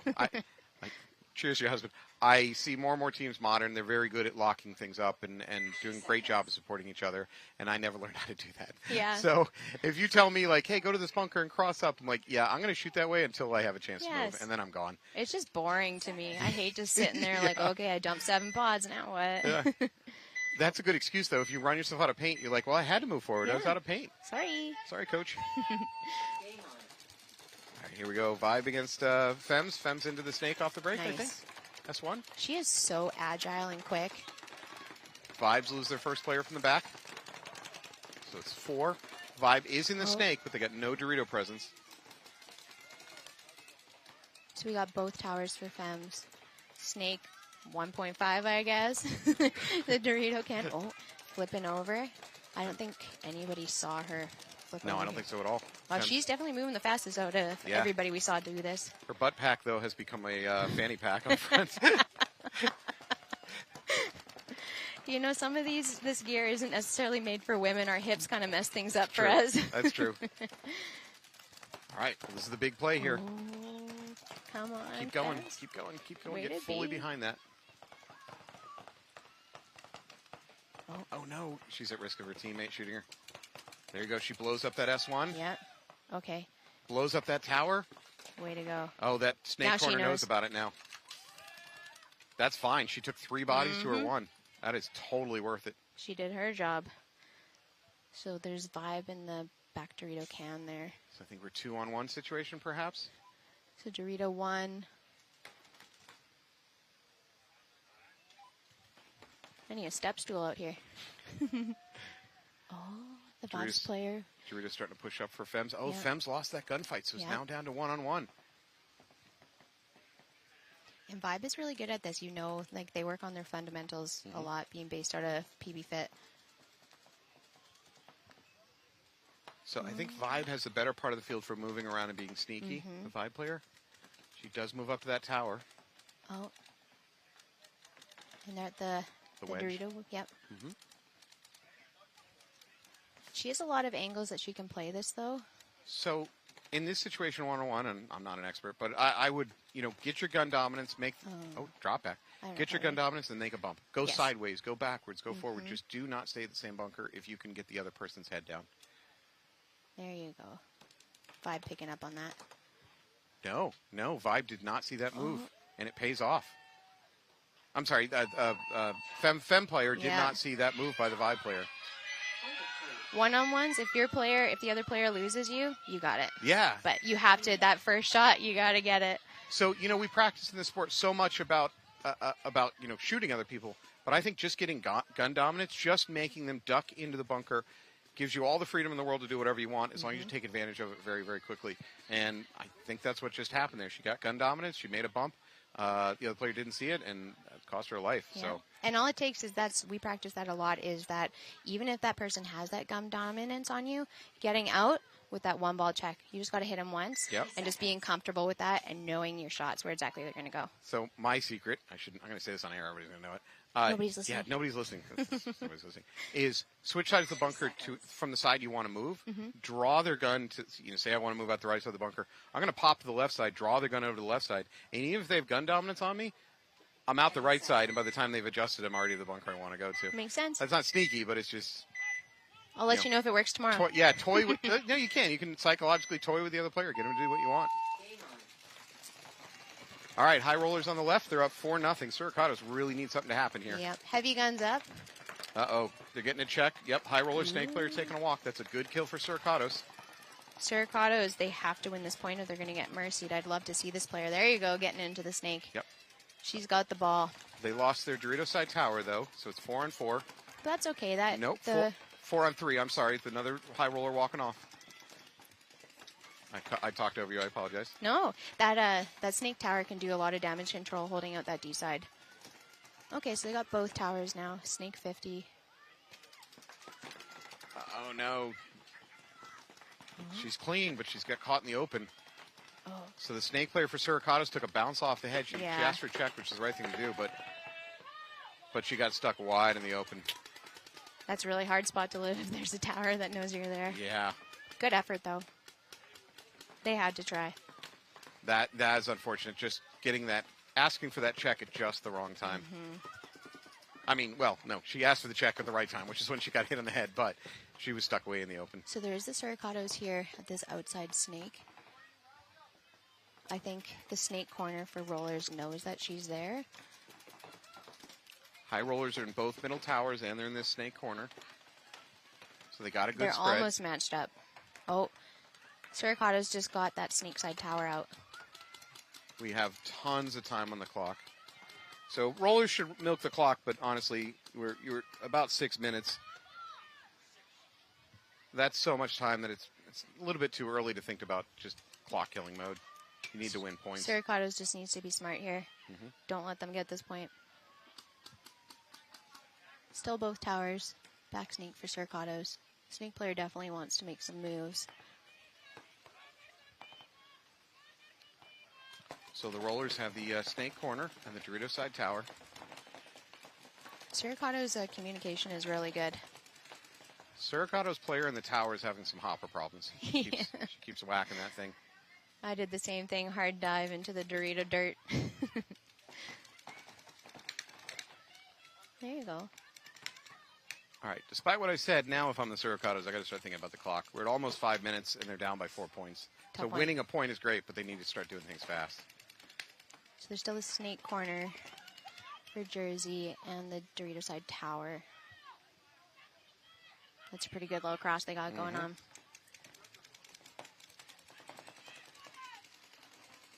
I'd like to see the center Suricatos. There they go. I'd like to see them move up the middle. Like you're listening.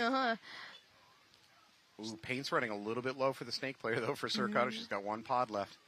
That's okay. She's got to be a sneaky snake. I do feel like this Dorito player for Suricatos could be bumping up. She just has to lob them back towards I agree. Especially D1 to D2. It's a pretty easy bump. Yeah. Just stay low and go. Especially you can tell the way she's standing. There's no heat on her. Ooh, this is a risky wrap. No, she's got gun dominance, but I've seen a lot of players die at this Snake 50 trying to wrap and do what she's doing. Just get low, just get low. Yeah. No point standing up. Okay. And that's it. She's out of paint. She just needs 2 balls left. Yeah. Jersey's snake corner is getting checked out. The amount of clock rolling off, though, this is working for Jersey. Oh, but they got that Dorito player out, so it's just the snake corner. I mean, you know, even predicting the Suricatos win this point, they've lost so much clock that in a way this is kind of a loss of a point. There you go. Good for the morale, though. Get Absolutely. a point on the board. Yep. Nice. She definitely recognized it. She full sent it in. She knew the clock situation. All right. Way to go, Suricatos. So that is going to end with about 3.5 left on the clock at that point, and that is going to be it. If Suricatos are still thinking about winning the match, that's a tough situation. They just got to play their game. They just need to go. Yep. They're fast. They're small. They are aggressive. And I think they've been playing great in the snake over here today, so that's certainly a path to win. I think as the day is moving on, I'm seeing a little bit more play over on the Dorito side, breaking the game open. Early in the day, I didn't see much of that. In practice, I didn't see much of that. It was all snake, but that's starting to change. And it's such a fun Dorito side. Like, if you can put that snake side tower in, you pretty much have free range. To do what you want. Yeah. So here's the dark side of webcasting, and that is by Saturday, late Saturday, or even into Sunday. The field is so figured out that a lot of the game plans for the team start to look the same. So as a viewer, it's like, well, there's really a little bit more Wild West early on Friday than it is Saturday evening. 5 on the right. Vibe should be in clock killing mode. Oh, Vibe losing one off the break. I believe we still have 5 alive over here for Fems. Nice. They did get to the Dorito one for Fems there. 3 minutes on the clock. Oh. Ooh.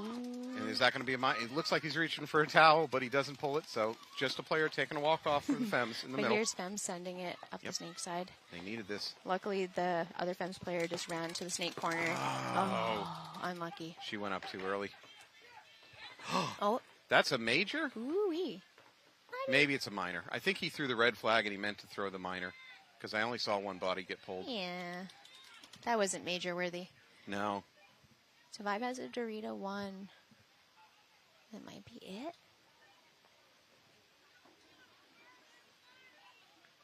I'd love to see this Fems player just get low and go. Yep. Oh. Well, she's the go part she's going to do. Maybe not the low part. And remember, they just kill the clock, right? So we're just about 2 minutes left. They're up 4-1. No, 1-4. 1-4. Oh, well, Fems, you're right. Fems cannot kill it. Yeah, Fems can't kill the clock. Yeah, Vibe's just got to But Vibe can kill the clock. That is a survivable bunker, though, in that Dorito. She becomes active. It is, but if this Fems player just got low, she could shoot her in the back. But she seems content to just chill out because it is hot. So when you were trying to... There you go, good move. We're about to be in the splash soon. You know, when you're trying to kill a clock and you're in this, like, 2-on-1 situation, stay active. Oh, she's going to get blown up. Yeah. Yeah. Stay active enough that you put the fear of God in the other players that they can't just do whatever you want. If you stick too much to just shooting one side, you're basically telling one of your opponents, yeah, do whatever you want. Come run me down. I'm not even looking at you. So got to stay active in that kind of a 1-on-2, 1-on-3 situation. She did pretty good containing them for quite a while. Yep. And again, they killed a lot of clock. Yeah. Another similar game, 1-4. Yep. So we're at 3.5 minutes, 4-1. Rollers up.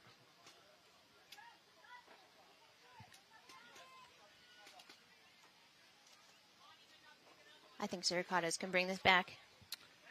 So Suricatos today, and excuse my poor pronunciation, we have Angel Torres, Monica Ferraro, Gina Lopez, Ivelisse Lopez, Daniela Moyano, Yaya Roas, Lady Castellanos, Blanca Rosa, and Stephanie Battle. Good job. That wasn't too bad. I'm sure there's people at home screaming at the TV. What is he even saying? God. Does he have marbles in his mouth? You tried. That's what counts. Yeah. Traveling all the way here. Oh, so here's another thing I like to do when I see teams coming internationally. I like to go up and look at how much flights are. So how much do you think a flight from Bogota, Colombia to... More than Canada? Probably $600? It was about 800. Yeah? Yeah, pretty good USD? guess. All right.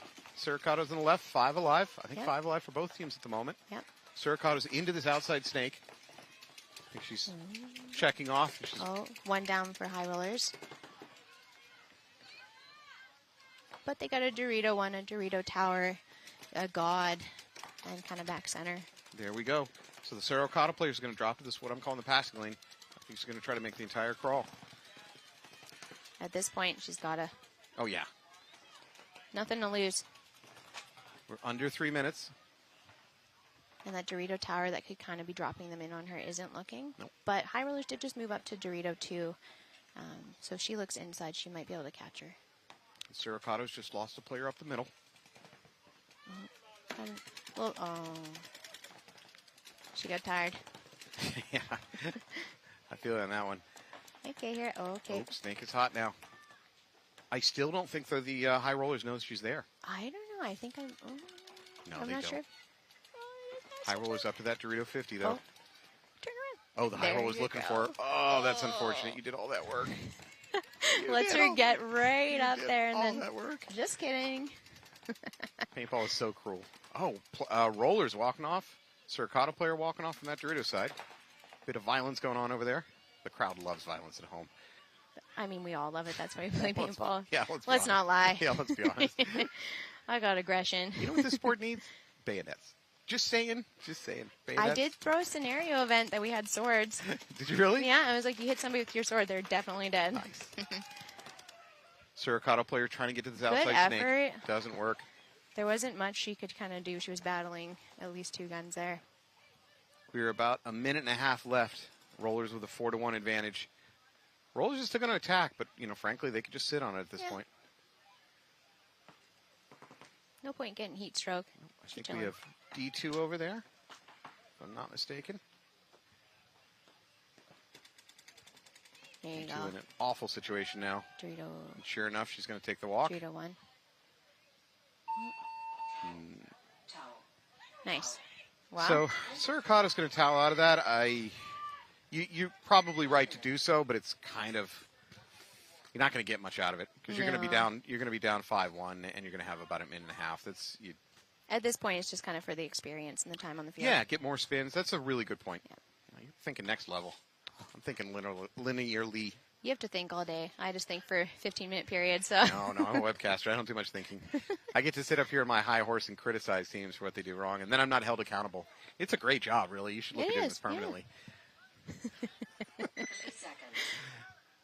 All right, so Vibe 4-2.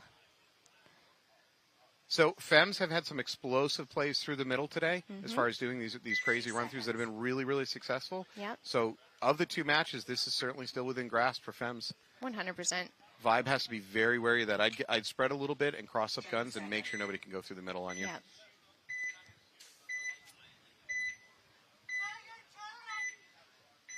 Femmes got 2 bodies going wide. Vibe doubling up that tower in the middle. They do take the snake.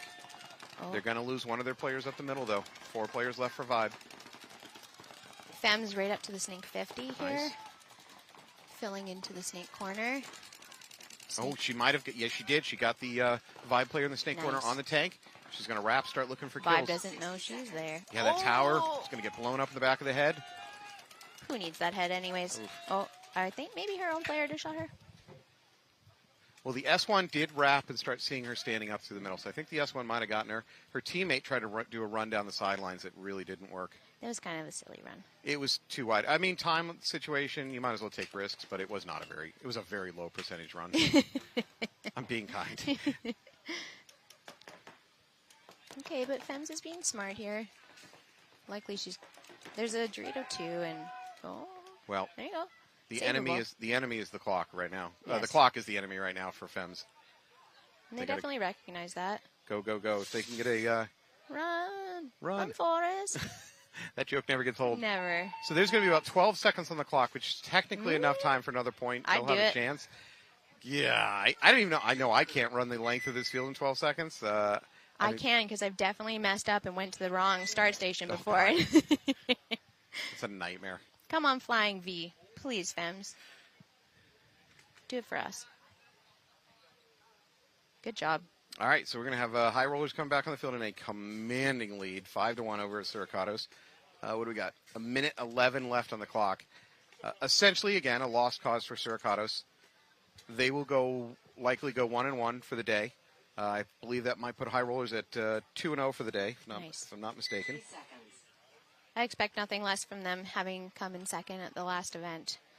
High Rollers is looking good overall. You're not going to give High Rollers bulletin board material? You're not going to say something controversial that they can use against you? No. And the entire Northern Lights team? Love everybody. We're Canadian. You Canadians, too polite. Sorry. Too polite. 10 seconds. I'm from New Hampshire. We're like Canada Light up there, you know? Yeah. We're like... You do look a little pasty like me. Yeah, exactly. Thank you. I don't know. Thank you. All right, here we go. High Rollers. Oh. High Rollers lose a player up the middle. Suricatos on the Dorito tower might have been clipped on the head. The ref's about to sort that one out. Oh, both towers getting checked out. Oh, I wish they would have just sent it. And a minor. Suricatos is going to lose 3 players all in the span of a few seconds. So this little snake player really needs to kill everybody. For Yeah, them. that's going to shut the door on that. There must have been a towel. We might have had a technical boo-boo. Is that the technical term? I like how High Rollers, they're like still ready. Yeah, the guns are totally perched. So I think we had an accidental what they call phase, which means that the assumption is that the buzzer was hit, which obviously it wasn't. Sometimes, especially in high wind conditions, which is not the case right now, the home bunker is bouncing around enough, and you'll actually get the home button like hitting a net or something and going off. Yeah, that happens from time to time.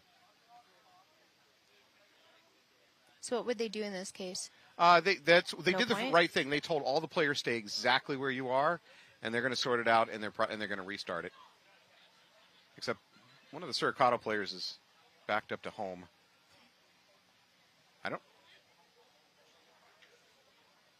Man, shout out to the refs. It's a hard job. Oh, my God. And because you're out there, you don't get off the field for more than a couple minutes at a time. For 8, 9, 10 hours at a time, it is brutal.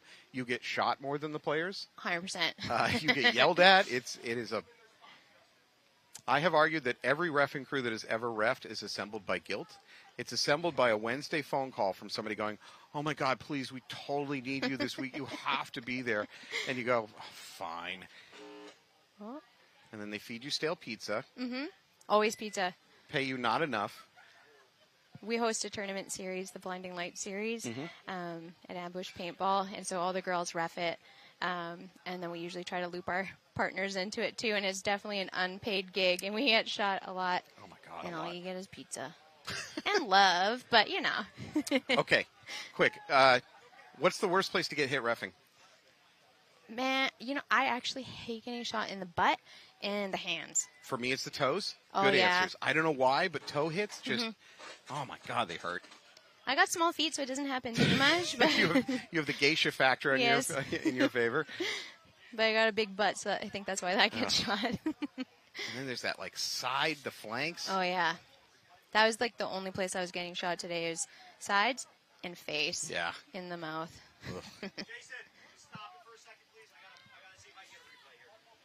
Okay, so interesting. They're going to attempt to use a replay to double check, make sure that all the players were in the correct position before that accidental buzzer went off. So I think it's pretty clear there was an accidental buzzer. Nobody hit the buzzer. I think there was just some kind of glitch in the system. So the Suricatos have the Dorito Tower and the 300. And we have the rollers over in the snake corner. They're at the can just to the left of the start box. Not bad spots for either team. No.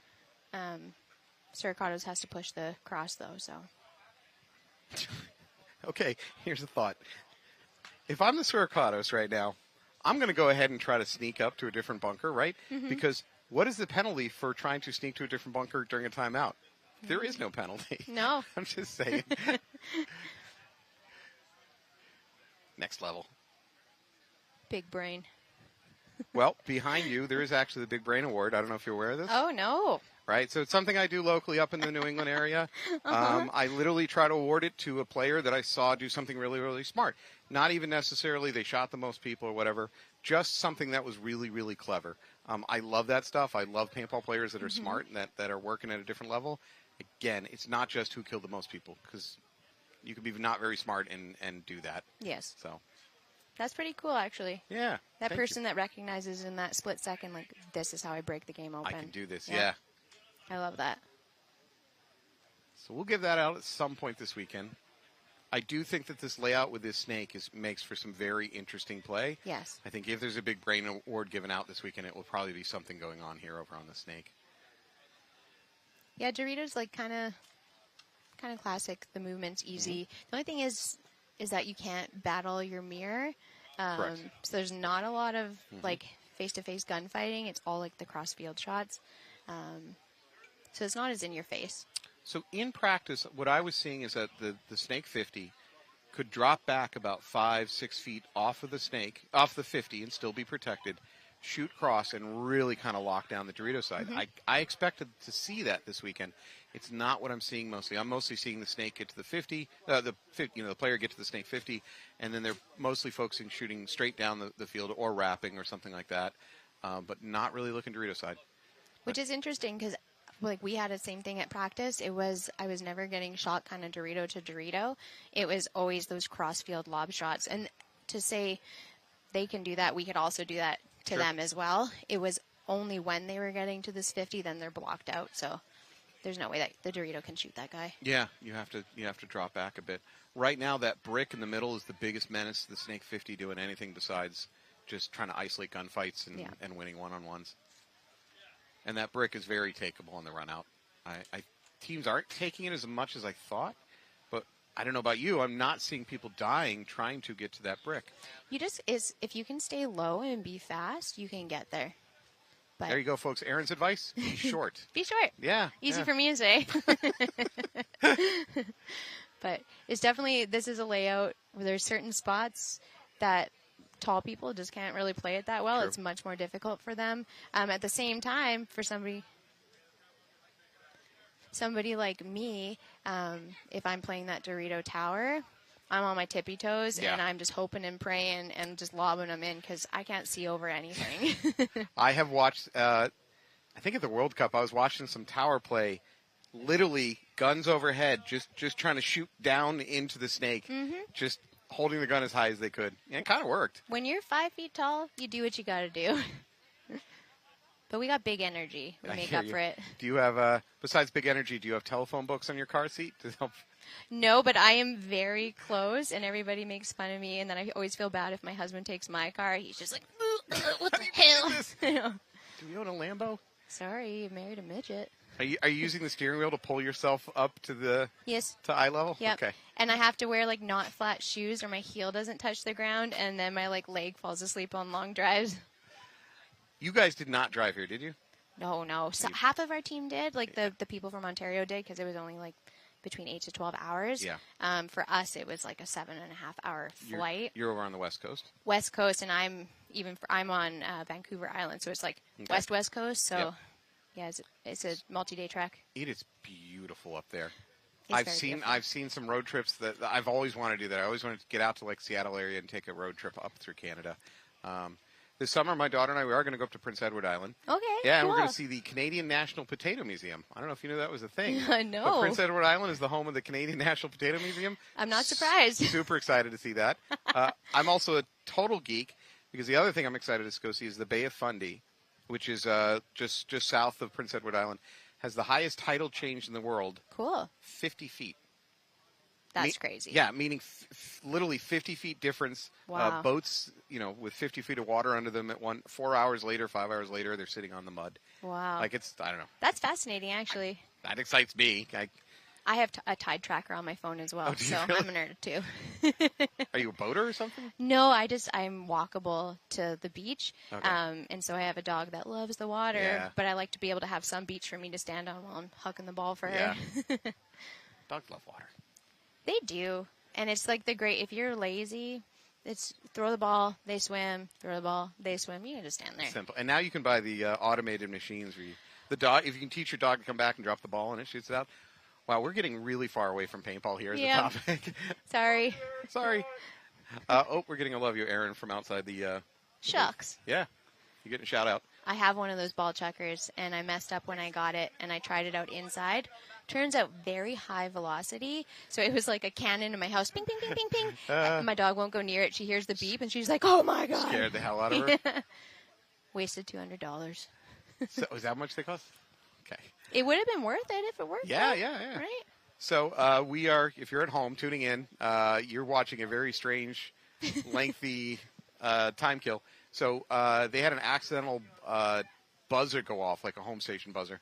Oh, I see refs starting to get back in position. So they've reviewed the tape. I think they're happy that all the players are back where they should have been, and they're going to restart the point. Let's go. All right. This is a new one for me. High rollers on your left, Suricato's on your right.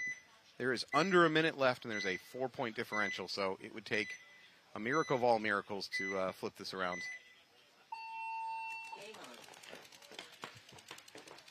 All right, Suricato's getting out wide, snake side. She's trying. But at this point, both people are looking Dorito side for a jersey, so Snake could. Suricato's not running wildly up the field, which they would need to do at this point to win with this much time left. Jersey fell to the Dorito tower. So Suricato's getting in a position to crawl the snake, but there's no time. Yeah. Go. Keep going. More urgency. Keep going. More passion. More caffeine. Yeah. I could use more caffeine. So the clock is going to run out on the Suricato's. Oh. Thought I heard a tink. Mm-hmm. You know that sound. You know what that tink means. It Yeah, means a tank. I dread But that sound. I don't think that's what it was. There's time. Well, that was a long time to figure that out for that. For that. All right, well, congratulations to the High Rollers. They're going to win that one and move on. We're back to our other game, which is Dallas Vibe versus Femmes Fatale. Much, much tighter game. Still clock starting to run low. Femmes, again, I've said it all match. They haven't done it yet because they don't want to help me out here. But run through the middle. Tammy Anderson,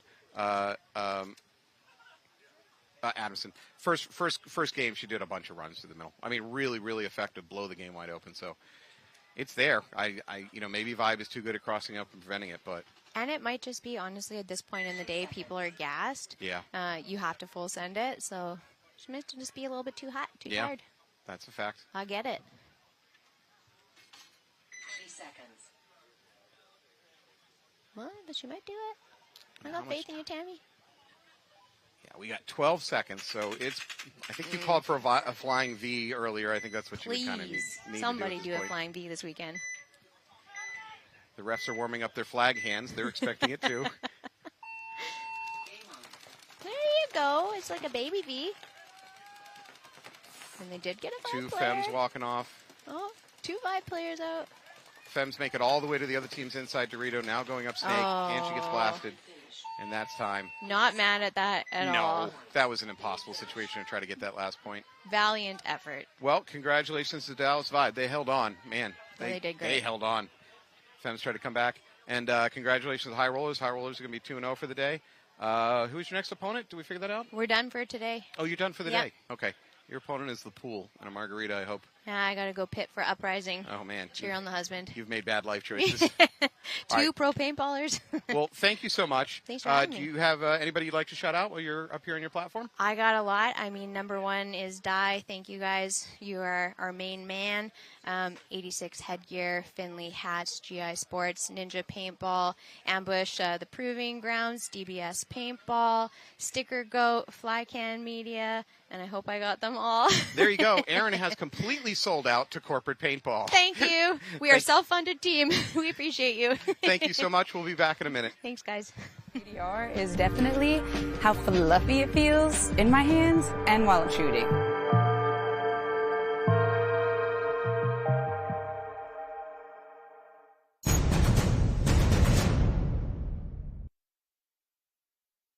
Cambridge and downtown Boston by 8:45.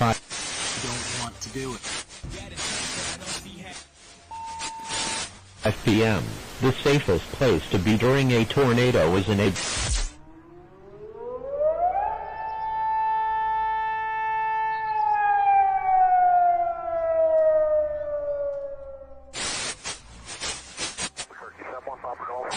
Just isn't a piece of aluminum. It is, potentially that piece right there might be the game winner. It's still the same great people that invented all this stuff. It's still the same, still made here, built here. It's a great opportunity for Infamous and Powerhouse to work together because all of the marketing and all of the interface that they do so well, we do design and manufacturing so well. The other products that are on the market are good. We're great.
That's really cool is casual wear. Everybody's looking for something to put on after you've played. You're getting ready to go out to eat and you're just filthy nasty. We have our Hydra lights. This is a very lightweight, very casual, basic pant. Just a small logo design on them. I wear them here. It's designed to be just a really good, comfortable, casual wear to go out on the city, have a good time. But if you find yourself having to get back on the field, we do have squeegee pockets on them. They're designed on both sides with our squeegee pockets. This is an abrasion resistant material. They're not as durable as my Hydra skins, but they're going to last longer than any other casual pant out there. You're going to see a lot of our players out there playing in these pants because they are designed to play in, but mostly they're just designed to look good when you're out and about. There's no need to be super loud, when you're out with all the big paintball designs and everything. This is very discreet. You can wear it out. Good to go. I might have to let it drop.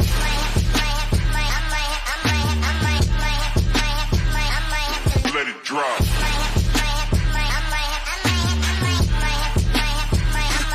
Let it drop.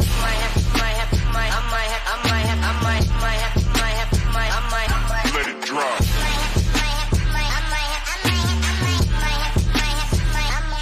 Let it drop.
My name's Scott with Paintball Fit. I got the Hydra knee pad here. This is the newest version we just recently made. So it's still got all the same awesome things that we've had in the last couple versions. You got the compression sleeve that keeps it really tight on your knee so there's no sliding. It's also cut resistant. I got a little knife right here, a little blade. You can see, completely cut resistant. And the new thing that we just added was we added some gap here in the center. So we added another cut, and that way it doesn't bunch up behind your knee. And it doesn't cause any issues with like irritation from there being too much material. We had some people mention that was an issue, so we went ahead and cut that hole in there. And they also fit a little bit more snug now as well. So with the separation of the two, it actually allows it to hold better on the bottom and the top part of your knee, and that center doesn't get in the way at all.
NXL. This is Mr. H, and our 2024 MAO NXL Atlantic City event shirt is available right now. If you're at the event, stop by the booth. If you're not at the event, no worries. Head to hcarmy.com. It's going to be available right now till Sunday. After Sunday, you'll never be able to get the shirt again.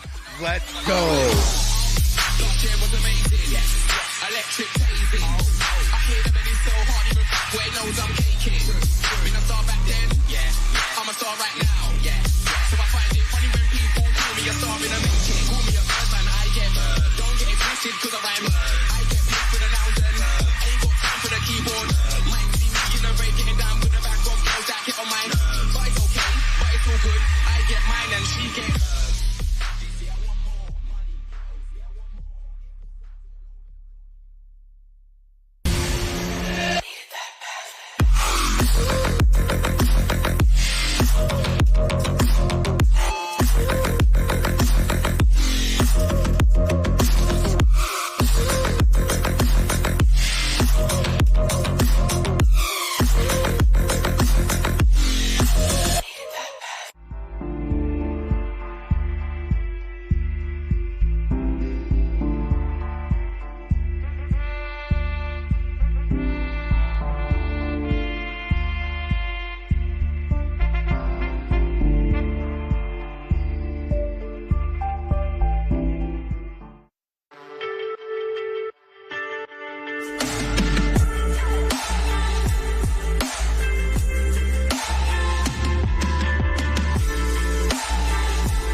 I like simple with like a hint of fun, and I feel like that's exactly what it is. First thing I did, took it out of the box, ripped it a little bit, decided, I'm gonna adjust the trigger a little bit. It was smooth, like super smooth out of the box. I feel like it was like very like darts, you know what I mean? Sometimes you have like a drop shot, or sometimes you have like a longer shot. I feel like it was there, like where I was aiming, it was like very just like quick point missile shots, right on the money. One of the most appealing things I think also to me about the 180R is just like how it feels in my hands. Certain guns where like the back grip and the front grip feel like too far apart, you know what I mean? Or it feels too long. Full tank and full hopper, it feels very light. Airing up and degassing, I felt sometimes you want to push your gun in and you have to like force the click. I feel like on this thing, it was just like butter. My name's Krista Titus, and my favorite thing about the G-Tech 180R is definitely how fluffy it feels in my hands and while I'm shooting.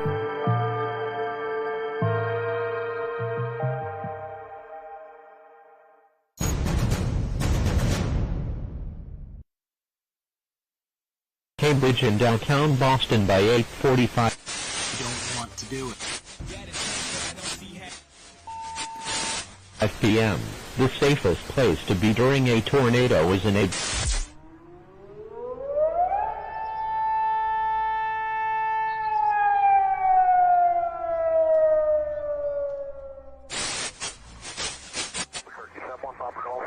Just isn't a piece of aluminum. It is, potentially that piece right there might be the game winner. It's still the same great people that invented all this stuff. And still the same, still made here, built here. It's a great opportunity for Infamous and Powerhouse to work together, because all of the marketing and all of the interface that they do so well, we do design and manufacturing so well. The other products that are on the market are good. We're great.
Thing that's really cool is casual wear. Everybody's looking for something to put on after you've played. You're getting ready to go out to eat and you're just filthy nasty.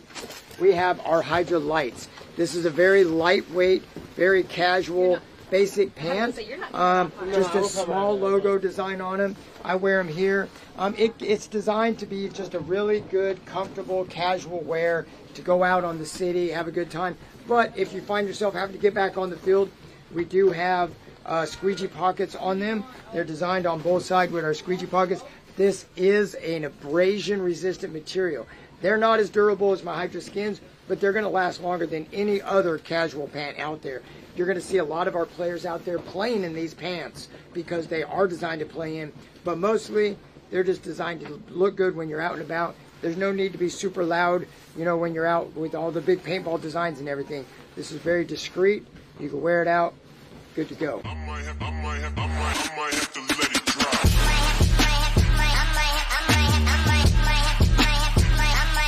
Let it drop.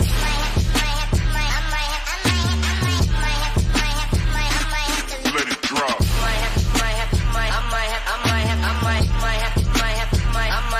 Let it drop.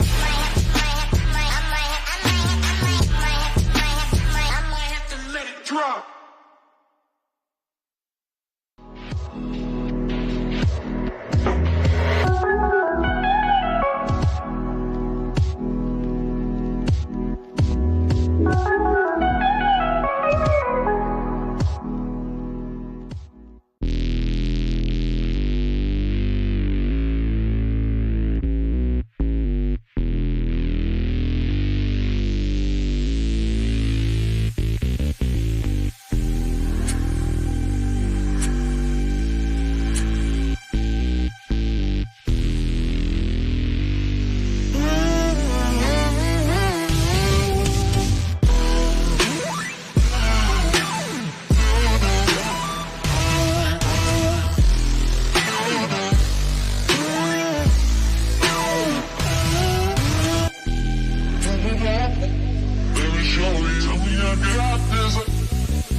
My name's Scott with Paintball Fit. I got a Hydra knee pad here.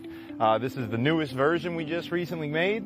So it's still got all the same awesome things that we've had in the last couple versions. You got the compression sleeve that keeps it really tight on your knee so there's no sliding. It's also cut resistant. I got a little knife right here, a little blade. You can see, completely cut resistant. And the new thing that we just added was we added some gap here in the center. So we added another cut, and that way it doesn't bunch up behind your knee.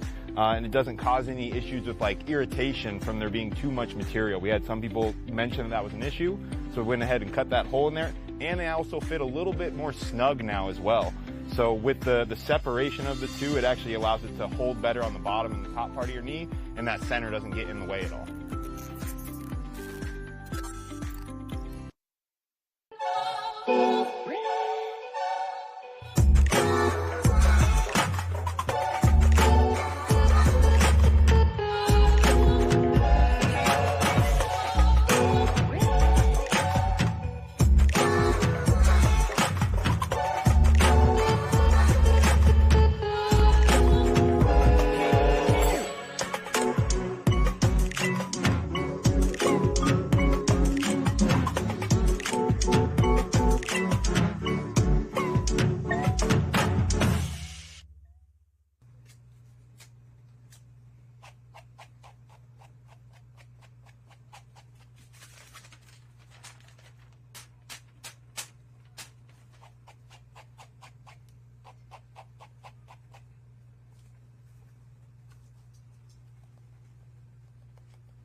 NXL. This is Mr. H, and our 2024 MAO NXL Atlantic City event shirt is available right now. If you're at the event, stop by the booth. If you're not at the event, no worries. Head to hcarmy.com. It's going to be available right now till Sunday. After Sunday, you'll never be able to get the shirt again. Let's go. electric tasing. I hear the belly so hard, even where it knows I'm caking. Been a star back then, I'm a star right now, So I find it funny when people call me a star in a making. Call me a person, I get, don't get it twisted cause I rhyme. I get paid for the nouns and ain't got time for the keyboard.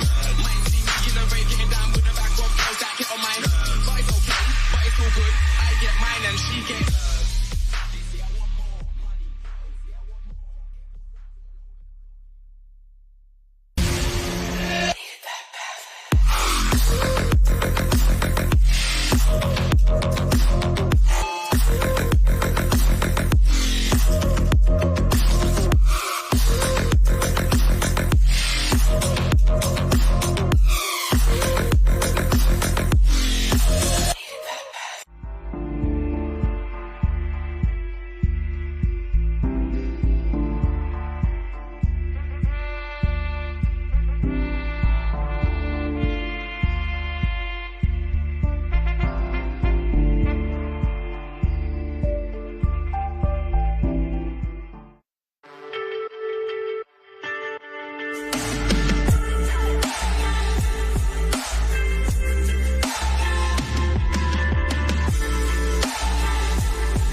I like simple with like a hint of fun, and I feel like that's exactly what it is.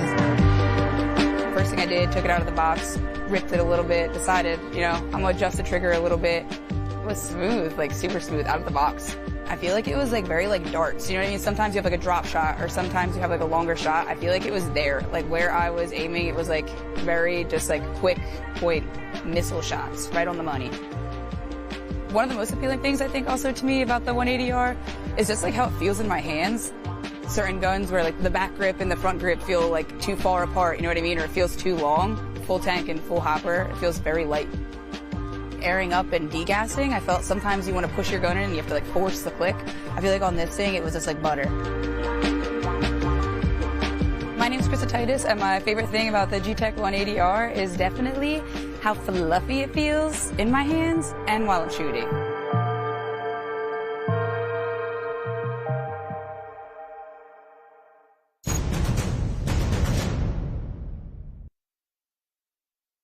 Cambridge in downtown Boston by 8:45. You don't want to do it. 5 p.m. The safest place to be during a tornado is in a...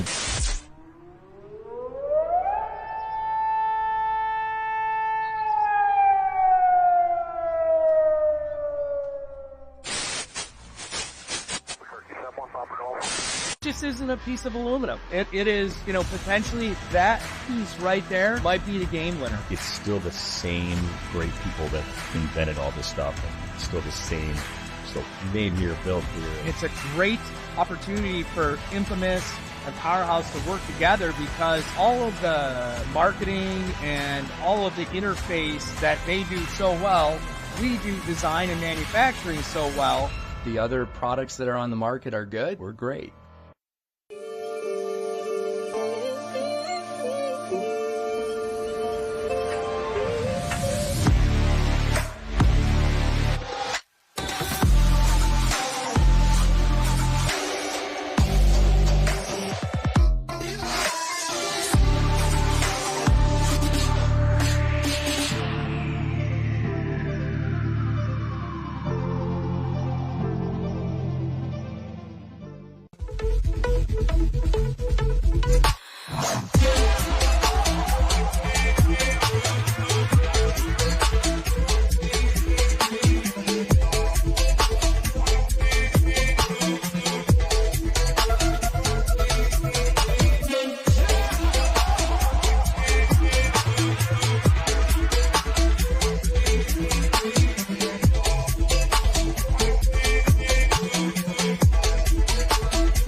That's really cool is casual wear. Everybody's looking for something to put on after you've played. You're getting ready to go out to eat and you're just filthy nasty. We have our Hydra lights. This is a very lightweight, very casual, basic pant. Just a small logo design on them. I wear them here. It's designed to be just a really good, comfortable, casual wear to go out on the city, have a good time. But if you find yourself having to get back on the field, we do have squeegee pockets on them. They're designed on both sides with our squeegee pockets. This is an abrasion resistant material. They're not as durable as my Hydra skins, but they're going to last longer than any other casual pant out there. You're going to see a lot of our players out there playing in these pants because they are designed to play in, but mostly they're just designed to look good when you're out and about. There's no need to be super loud, you know, when you're out with all the big paintball designs and everything. This is very discreet. You can wear it out. Good to go. I might have to let it drop.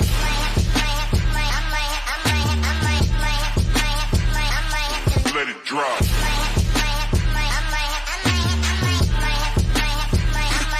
Let it drop.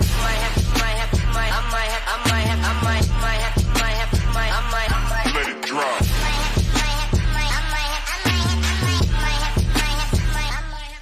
Hey everybody, welcome back to Mid-Atlantic Major 2024. I'm here with Jen Falk. Jen, introduce yourself. Hey guys, yep, I'm back again. It's good to be back with you, Matt. I am Jen Falk. I play for the WNXL Team Heroines. I also play in the NXL regularly with my home team in D2 Underground. Shout out North Carolina.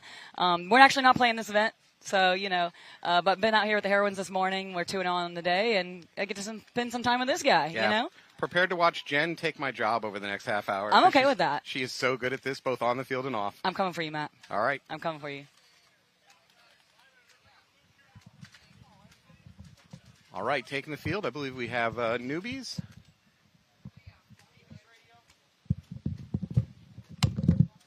All right, so in this match here on the left, we're going to have TJ Bastards. On the right, we're going to have AZ Battlezone. So TJ Bastards are out of Tijuana, Mexico, and AZ Battlezone is out of Arizona. TJ is a team, like I said, out of Mexico, but they play on the West Coast in the WCPPL. They've been doing really well there, and I believe that they took 4th in Vegas this year, if I remember correctly, and they're going to go wide both sides. Wow. It looks like AZ Battlezone's going to take the pocket, TJ's going to risk wide on both sides, but the Dorito corner does get shot. So it is a 5-on-4 advantage for Arizona right now, and Arizona did just take the snake. However, I don't know if you guys are seeing this, but the TJ Bastards player is crawling down the outer, and he just gets blasted. Yep. And another body drop for TJ as well, so only 2 left now for TJ. So I like that risk because early on in the match is your best chance of pulling off a surprise play like that. Absolutely. I'm not going to. So totally worth that risk for Bastards. For sure. And so it looks like Arizona's pocket play did kind of pay off. It looks like they are in a 5-on-2 currently with TJ. Arizona has pushed their way up the Dorito side. They have somebody in the Dorito 40 wedge as well as the Dorito 1. And they're still here in the snake, too. They did just take the Dorito 50 as well. However, a body does drop out of the center for Battle Zone. So 2-on-4 situation in favor. Bastards are spread wide, but there's not a great cross-up situation with these towers in the middle. And unfortunately, that is part of this layout is it can get a little hairy if you don't have someone to stop this snake. Luckily, TJ is in this little mini W at the edge of the snake. However, the angle at which that bunker is situated on the field makes it very difficult to play. So a lot of times you'll see people take it kind of late game to try to close out the snake side over here. However, it is a little bit risky as you are exposed to the center of the field and the Dorito side. Yeah, not a great place to get stuck towards at the end of a game like that in a cross-up.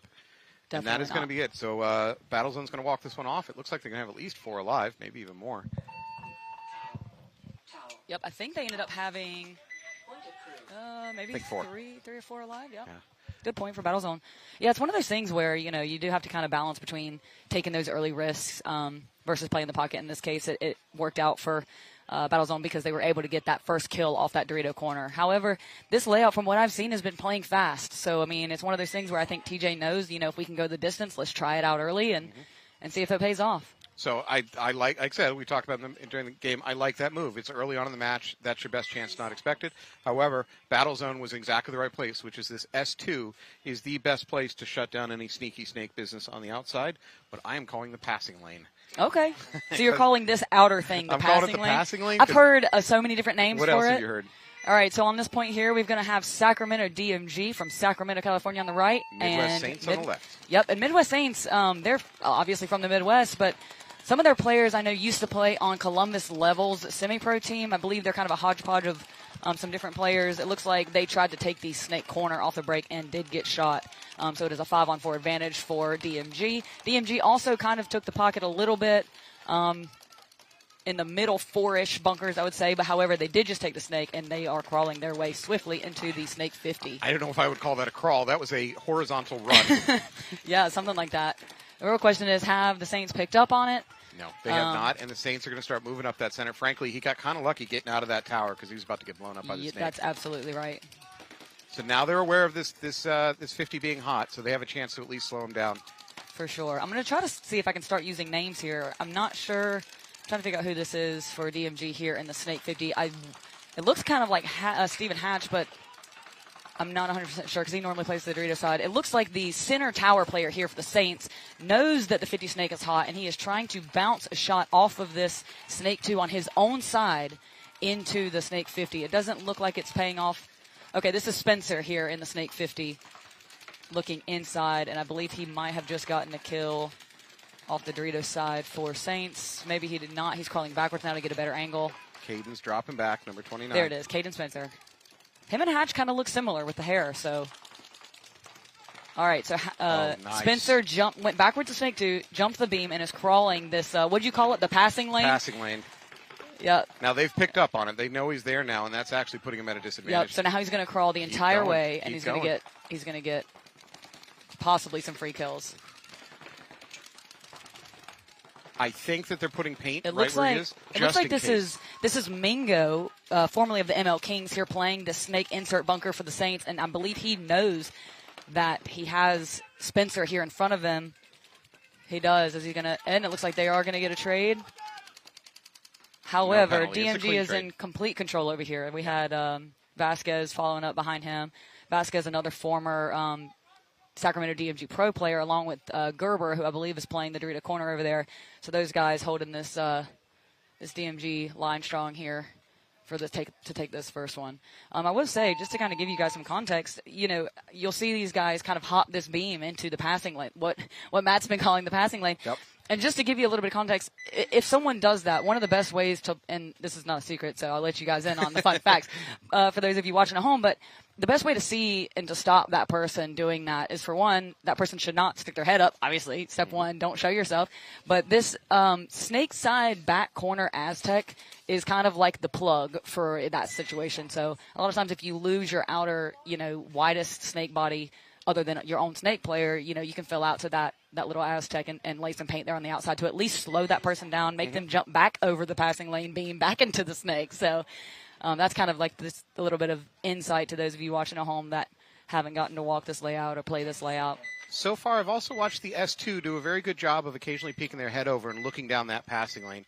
And the S2 has quite often caught a crawler trying to go down the outside. For sure. Okay, so we got Battlezone on the left, Bastards on the right. And it looks like Bastards still risks. They still took a risk. They still went wide Dorito side and wide in the snake. And it looks like they made it 5 alive this time. Dorito side quickly pushing up into the Dorito 1. 5 alive for both sides. All right. A little bit more pocket play over here for Battlezone. Yep. And I would say, no, right to the face. Battlezone player with their best snake potential taking a walk. Yep. That guy came out of the snake insert mini W, yeah? Yep. I believe so. Yes, he did. Came out of the mini wall. Yeah, they now no longer have a presence. Oh, so big fill. Okay. Wide. No, it doesn't work. Yeah, so Battlezone tries to fill out wide to exactly what I was telling you guys about, from that center Aztec out to that snake Aztec to try to stop the bleeding, and got caught doing it. However, a body did drop for TJ out of the kind of center area, but it is a 4-on, now 2 advantage Battlezone for tower TJ. gets clipped on the hopper. He's going to take a walk. Believe it's still a 4-on-2, and TJ is now in the Dorito 50 as well. He does have a player in front of him, an Arizona player in front of our Dorito 50 player for TJ. Right, and we got also that tower over on the Dorito side hot. Yep, so as soon as, I think this is Angel Frutos here in the Snake 50 for TJ, as soon as he recognizes, we can start to put the pressure on these last two. Frankly, he could drop and Oh, wow, okay. However, the Dorito 50 player for TJ did just get caught out of there, so it is a 3-on-2 advantage for TJ at this point. And now Frutos is going to hit the deck, and he's going to crawl. That's what he needed to do. Okay, the Dorito tower from our So Battlezone. Yep. Dorito's far more defendable over there than that tower. If Absolutely. you get surrounded in the tower, you're done. Dorito, you have a chance. It looks like Frutos is trying to find him. Nope. Did he get the pinch? Yep. No. Well, he knows about it. I think he just got right. him. Yep, he got him. Whew, still, that was a tricky closeout there for TJ. Good move. So that's what I'd like to see more teams do, and that is when you recognize that you're unopposed in snake, drop and crawl. No matter where you are, just drop and crawl. The snake beams can protect you from pretty much anywhere in the field, with maybe the exception of that tower in the middle. They might be able to look down on the inside on you. So, and he recognized that. He took advantage of it. I think that was Fritos. Ran down, finished it, crawled down. All right, so we got the Saints coming back out. Saints well down as 0-1 DMG. against Sacramento DMG. So for DMG today, we got Brandon Bard, William Gerber, Stephen Hatch, Evan Middleton, Chris Cedar, Caden Spencer, David Vasquez, and Evan Wong. Yeah, but it looks like we got Hatch, Gerber, Vasquez, Cedar, and I couldn't see the last body. I saw Mingo for sure coming out for Saints. Couldn't see the rest of those guys. All right. So we got DMG up 1-0 on Saints with lots of time left on the clock. So Saints do not appear to have a deep roster, so I think we're going to see a lot of the same players roll out for each point. And I'll tell you what, like I said, I've been seeing a lot of points played on this layout, so I would not be surprised to see it'd be kind of tough to have. However, okay, looks like both teams are going to lose their widest snake body off the break. DMG was trying to go to snake corner and Saints trying to go to snake one. However, a second body drops for Saints, as well as it looks like DMG is pushed all the way from Dorito corner up into, I think, the Dorito 50, if I'm seeing this correctly. Yep, that's Stephen Hatch. He's already in the Dorito 50 applying pressure where he can. No real snake presence yet for either team. Correct, yep. And so we have got Gerber here in the center tower for DMG trying to figure out what exactly has happened over here on the snake side, I think, for his own team and the other team. I've been in that situation. If you lose your snake side bodies and you're kind of stuck here in the center, you kind of have to find a way to Saints stop just the lost bleeding. their snake corner player, Oof. which was their best chance to get into the snake. So Absolutely. probably for the remainder of this game, this snake is out of play. Okay, It's a big run move. through Dorito Yep. side. I believe that's going to leave just Gerber, if I'm saying this correctly. It looks like Hatch got taken out of the Dorito 50 on that run through from the Saints, so it's going to be Gerber makes his way into the, I think it's a one-on-one. Gerber moves into the inner Dorito, and it looks like the Saints player is in this little outside. Yep. Awful place to be stuck in a one-on-one. So he does the right thing. He starts crawling to reposition. Trying to see who this is here. Wow, the Sacramento DMG player is still looking the wrong way. There's a very good chance he's going to get blown up for this. This is Brandon Portman. And he's just going to go for it. Portman's just going to run for the buzzer. He's going to say, screw the one-on-one. I'm going to hit it. And he's down, so not a, yep. And he caught Gerber. I think he knocked the buzzer off. Oh, that's terrifying. Yep. There we go. I love that, right? So heads-up play. Kills don't count for points here, and if you have an opportunity, just go for the buzzer. Yep. Great job. The only thing he did wrong was knocking the buzzer off. Yeah. You got to hit the buzzer. No, but in reality, this is a perfect example of how, you know, with having so many bunkers here in the center, when Gerber decided to turn, he saw that Portman was turning the field. When Gerber decided to turn the field, he started in his own center Dorito tower, worked his way down the Dorito side into the other team's Dorito 1. But because there's so many large bunkers, it was hard for him to keep up with Portman. So, you know, it's tough, especially when you're on that side.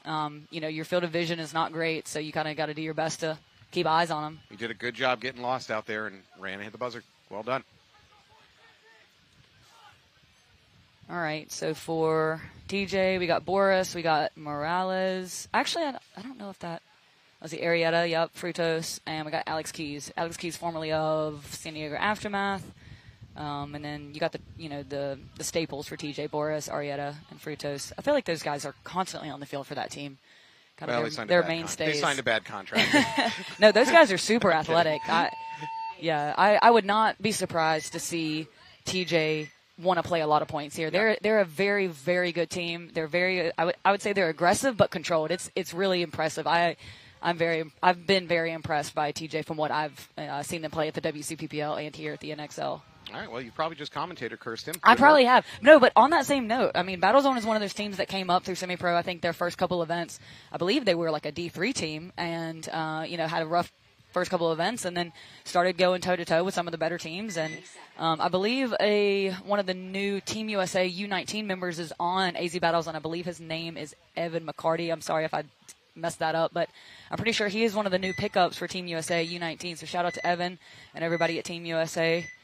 Going to Paris this summer to represent our country. Evan McCarty.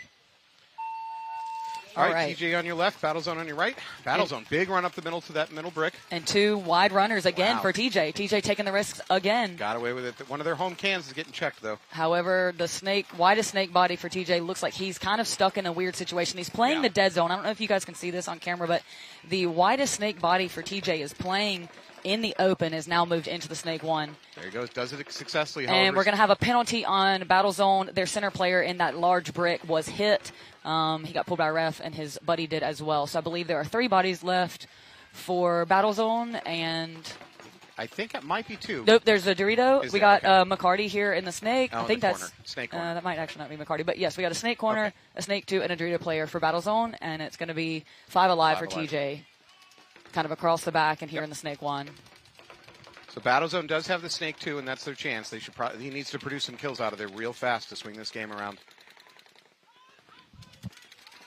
TJ playing a little bit conservative there in the snake 1. Yeah, and I would say, going back to the comment about, the number of bunkers, a lot of times when chaos does set in, such as, penalties or quick kills, you kind of get caught up in trying to make sure you're keeping track of, are we both calling, like when you and your teammate call the same kill? It's like, wait, is that the same kill or is that a different kill? Yeah. So especially on, these more modern layouts with so many bunkers, you have to really connect and make sure that you were seeing the same thing as your buddy. And that's why you'll hear a lot of teams implement certain calls for, a kill off the left, a kill off the right, a kill off the center. That way, if your guy on the left calls a kill off the right and the other one on the left, you're not seeing the same guy walk off. So, yeah, there's strategy to everything, and I think that's one of those things that you have to implement when you have so many bunkers here. All right, so it looks like Arizona is going to be in the snake 2. The Dorito 40 large wedge in the snake corner has just moved into the little snake mini W here, the angled one, and he's going to work his way back into the snake corner, Aztec, to see if he can get a better shot. But it is 5-on-3. Looks like TJ's going to make a move into the snake 2 as well. Yeah, very cautious in that snake play. He probably could have been up there a little bit earlier, but not going to risk the bodies. It's early on in the match. And it looks like drop back to the Dorito corner by TJ. And Battlezone did push into the Dorito 50. I think that might be Evan. I had Evan mixed up. Oh, here we go. Big run through in the snake. I don't know if he hit him. He's asking for a check. There's a little bit of pain on his right shoulder, but I don't think it's enough. Well, we got... No, he's clean. Arietta's going to come right here behind. That was a wasted body, and frankly, Arizona's got better position across the field right now. Yeah, so it's a 4-on-3 event. 3-on-3. Okay, so the Dorito 50 player, which I believe is Evan. I'm sorry if I'm crediting all these people as Evan, but I'm pretty sure that's him. There you go. Just took out Alex Keys. Keys. He's going to blow up that Dorito side. Oh, did he miss him? No, he missed the shot. Yep, so Wow. Arietta missed the Dorito 50. Oh, and a big run through on the Dorito side. Oh, he gets got. So that Dorito 50 player for Arizona was doing a lot of work over there, and it looks like he ended up possibly trading. So I believe it may possibly be a 2-on-2 here with Arizona having Snake 2, and he's going to go run through on the Snake 50. Ooh, that's a dangerous spin. Ooh, I don't know if he's are we going to gonna get away call with it? Oh, he's alive. Wow. In a way that TJ's probably lucky that he's live because that could have been called a spin. Yes, and I tell you what, I think this Snake player for Arizona just he had done something right. He had a little bubble around him that kept him safe from all the people that have just tried to come get this man. The first Snake player tried to come dunk him over top this Snake 2. That didn't work. He went to run down the 50. I think he was probably expecting a trade and was able to stay alive. So. All right, Jen, you started the star power movement inside this booth. I'm going to get kicked to the side. Oh, we gosh. Have a very special guest here. I'm going to hand off to Bart. All right, I'm trying to figure out who this Snake Matt, player thank was. you. Welcome. Hi. All right, I'm here with the great Bart Yakimek. Ooh, that's a compliment. You guys just finished up a match, yeah? Yeah, we went to overtime with Dynasty. It was a good match. We were up, and then they came back. And good to have you. Good battles with Dynasty. Yeah, I was hanging out, and I was telling Matt, I was like, I don't know if Bart's going to make it. That game's going on. So I was Yeah, it just was on intense. standby, but all It's right. been a great event so far. We're getting a lot of good compliments on the fields and the layout. And How do you feel about the blind layout over there? you know, we're getting a lot of great compliments actually out of it. It's interesting that, I think you're going to see teams that are really going to adjust even more so as we get going. But again, it comes down to the layout where there's not much of a center there from a starting gate. So it'll be interesting. I think it's going to slow down like normal on the Sunday. Mm-hmm. I think there's still a lot of teams that are trying to figure out that middle hasn't been used enough. Oh, really? Okay. Yeah, we're not seeing a lot out of the middle. Is that back? Is the home little cake being Yeah. played? Are people You know doubling what? it? I got to know if people are doubling it. They are. Okay, I thought they'd find a way. Rainey, my old partner. Yep. Okay. He loves that. Yeah, we have a little technical timeout here, guys. I think one of the players just bulldozed right into the Snake 2 and sent it flying. We got Sacramento, my favorite team. Yep, we do. Yeah, they're your hometown guys. Yeah. Yeah, they're in a tight game, 1-1 with Saints. And we actually practiced this field on the weekend with them. Okay, that was my next question for you. Is what layout did you guys practice? Well, we played Dynasty on the weekend, and we actually went toe to toe with them all the way through until Sunday. But we actually went through we just moved fields around, and then we played this layout a little bit too. So we actually played 3 different layouts over the weekend. Hey, it gave you a variety, something to little everything. Yeah. What did you guys think about this layout in particular? They liked it. Again, I think the Snake here is really a crucial part of this field. It's a good field. The guys really liked it when they played it, and it's kind of a weird scenario, this event, right? Mm-hmm. With the blind layout and then the amateur layout. So we'll probably get back to normal at the next one. Right. Yeah, I've heard so many different opinions of whether people prefer them to stay with blind or prefer a layout weekend, and it's I think there's pros and cons to both. So. It's an interesting it's funny. I wasn't a fan of it going to a practice with no layout because you have no objective. Right. Sure. But again, you know what? You focus on other things then. When you go with a blind layout at a practice, you kind of look at more of a gelling, which I think really helped us. We seem to be on our feet this event, so it's good. Absolutely. In that sense, but. Absolutely. For sure. It looks like we might be back in action here. Yeah, one of the things about the blind layout that I personally didn't enjoy was you get to the field and you have to spend that first night so much time there when you want to be resting, you want to be having a team meeting and all things like that. So it's one of those trade-offs that you get with the blind layout is the time it takes that day before to learn, you know. Yeah. What do we got, 5-on-5? Yep. So it looks like DMG is going to go moderately pocket, but Gerber, no, I think that's Hatch, launches from the Dorito corner up into the Dorito 1 with Spencer here in the Snake 1. I believe Saints also went a little pocket with the Dorito corner. We got some moving up the Snake 50 there. Yep. Yep, so we got Spencer back here in his favorite spot, the Snake 50, and once again we have the Saints player in the center tower pounding this Snake 2, his own Snake 2, hoping that it will bounce here into the Snake 50. The Dorito corner for Saints did just move up into Dorito 1, and Mingo is going to be dropping. There. Yep, yes sir, out of the... Saints lose 1. Where did he come from? I think he came from the Snake side, Aztec in the back. Aztec. Yep. All right, still 5 alive for DMG. Spencer still here in the Snake 50.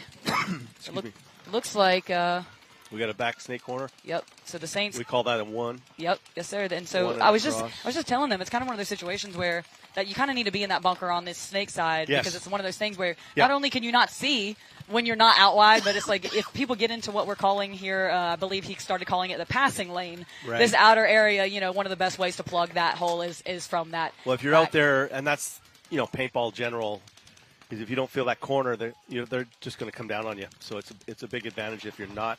If the player's going down the Snake, they're not there. Absolutely. It's worth the risk to get out there. Otherwise, you're going to lose anyways in the sense of what's happening in the game. I believe it's still a 5-on-4. Spencer must have dropped down here in the Snake 50. I don't see him anymore. I'm not sure. Oh, it looks like he hopped the beam. I'm looking at the camera angle here. Looks like Spencer hopped the beam in the Snake 50 and is playing the inside of that wedge. There he is. All right, he's going to hop back over. And it looks like DMG is pushing up the field. They're in the Dorito 50. Yes, sir. They're in the Dorito 50. The Dorito right behind him as well. Trying to get the shot angle here on the corner. Good move. Yeah, you see these Snake players a lot of times on this layout. They'll kind of move around like 15 different times, you know, to try to get a different angle and try to keep them guessing. Well, here now at this time of the game, it's kind of like a don't lose another body from DMG's side. Play it smart. Be patient. There's no rush here. It's a low-scoring game. So there we go. We get the corner. Snake corner's gone. Yep, and now we're going to go into the passing lane. Here he goes. On the highway. Yes, sir. All right, so Spencer's going to jump over the beam, crawl the passing lane, and probably going to pop up here shortly. There we go. Good point by DMG.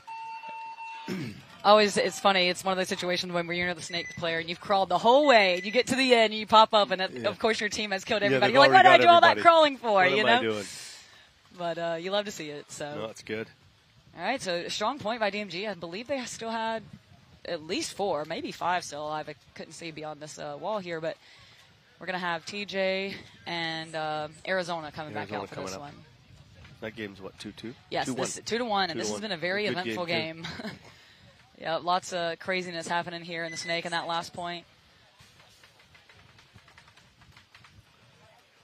All right, let's see what kind of strategy, because up until this point, every breakout, TJ has gone wide. And at the first point, it did not work out for them at all. The second two, it seemed to have worked out, and they've kind of like thrown away some high body situations. So I'm curious what they're going to... Well, it's always an advantage if you can get out wide. It's getting there, and if you're getting, that's where, from over there, which I'm not sure which side. Yep, so we got TJ on the right TJ's here. Out in the corner. And they did it again. He's actually, Bart, if you see, he's been playing this little dead zone. There. Yep, and it looks like he's still... Knoll. Yeah, he's doing he's well. still hanging out over there. He's got some advantage there, I think. Yep, you guys can see him on your screen right now. Fructose is playing a dead zone, and you can see on your screen you've got the center brick pumping this gap. It's and he's going to make his move. There we go. So Fructose that's is one of my favorites. And when I walk a field, that's what I look for. Mm-hmm. If we can get a player out there being sneaky and out in the dead zone, it's kind of ideal. Yep. Absolutely. So that was Fructose there. It looks like TJ is also in the Dorito 2 on the outside. So they're 5 strong, spread across the field. And I believe, I'm trying to figure out where the widest, it looks like, so they're in the Snake insert for Arizona. So they don't have a wide Snake body just yet, but I'm sure they will try to fill someone out there shortly. Both teams do have the center brick looking Snake way. Moved up the Dorito side. I think the widest It's body. a good field, it is. A lot of communication that has to happen. Calculated moves. All right. So for TJ, we're going to have... Shouts out to Lone Wolf Paintball, sponsoring. We need those sponsors. Yes, sir. Sponsors make the world go round. So I think this is kind of, like you said, that point in the match where I think TJ has realized, they've been in the driver's seat a couple of times. They've kind of thrown it away, and you can see here that they're trying to piece it together without. Well, they need the point here. Yes, sir, they do. We've got what? 6. Wait, I can't. That's a 6. Yep, 6 minutes on the clock. Yep. So this is going to be an important point for them, and I think they've they're showing a lot of patience on both sides right now. Absolutely, because Arizona's up, obviously, so they don't need to. They're in the driver's seat in that regard. But if you've been watching this match so far, TJ has been in an advantageous position and had some unfortunate things happen. So I think they're trying to learn that lesson and make sure that every move is the right one. This is where I get upset at some of our guys.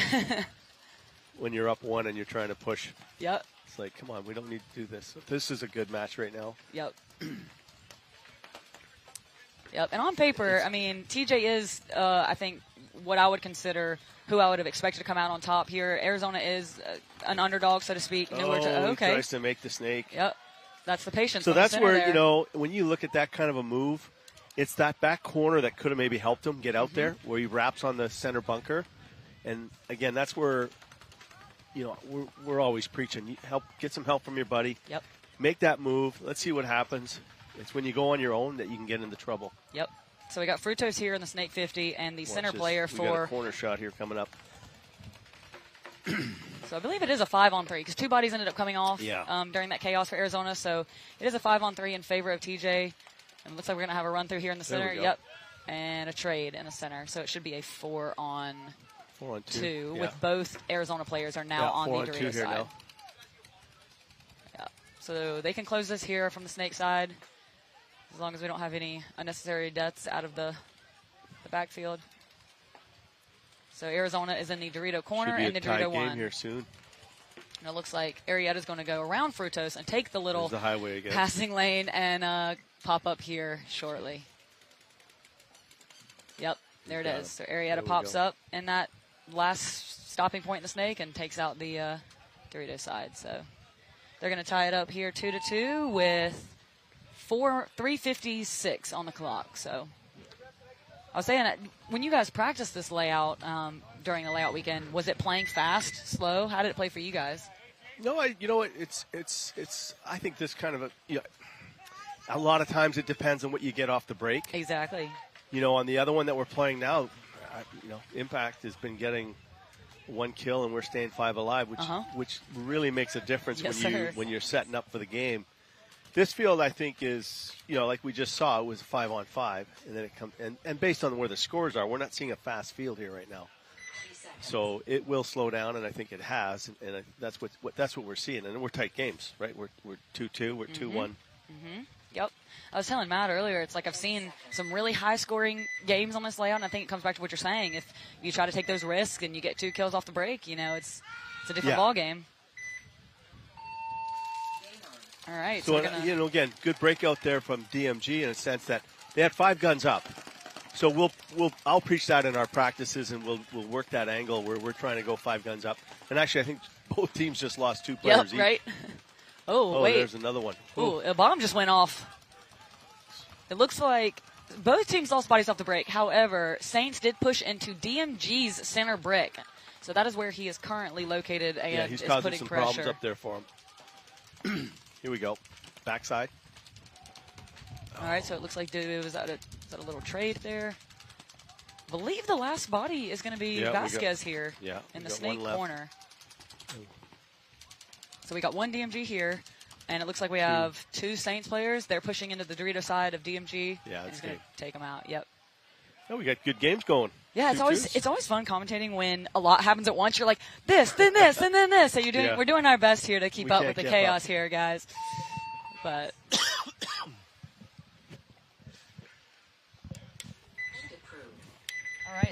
all right. So Saints and DMG going to be tied 2-2, and TJ and Arizona are going to be tied 2-2. I think similar game time in both. It looks like we got 3:56 here in this TJ and Arizona game. It's plenty of time on this layout. Nice little backdrop there on the screen. Atlantic City. Yep, look at that. We've got a beautiful breeze here. I'm loving the breeze. Yeah, it's really been good. The breeze has been nice for us. Weather's good. Layout's good. This event, one of our favorites. The city is from my perspective, it's done a great job, and they like us here. So we bring. If I think about if we have close to 300 teams, 3,000 people into the hotels and the food.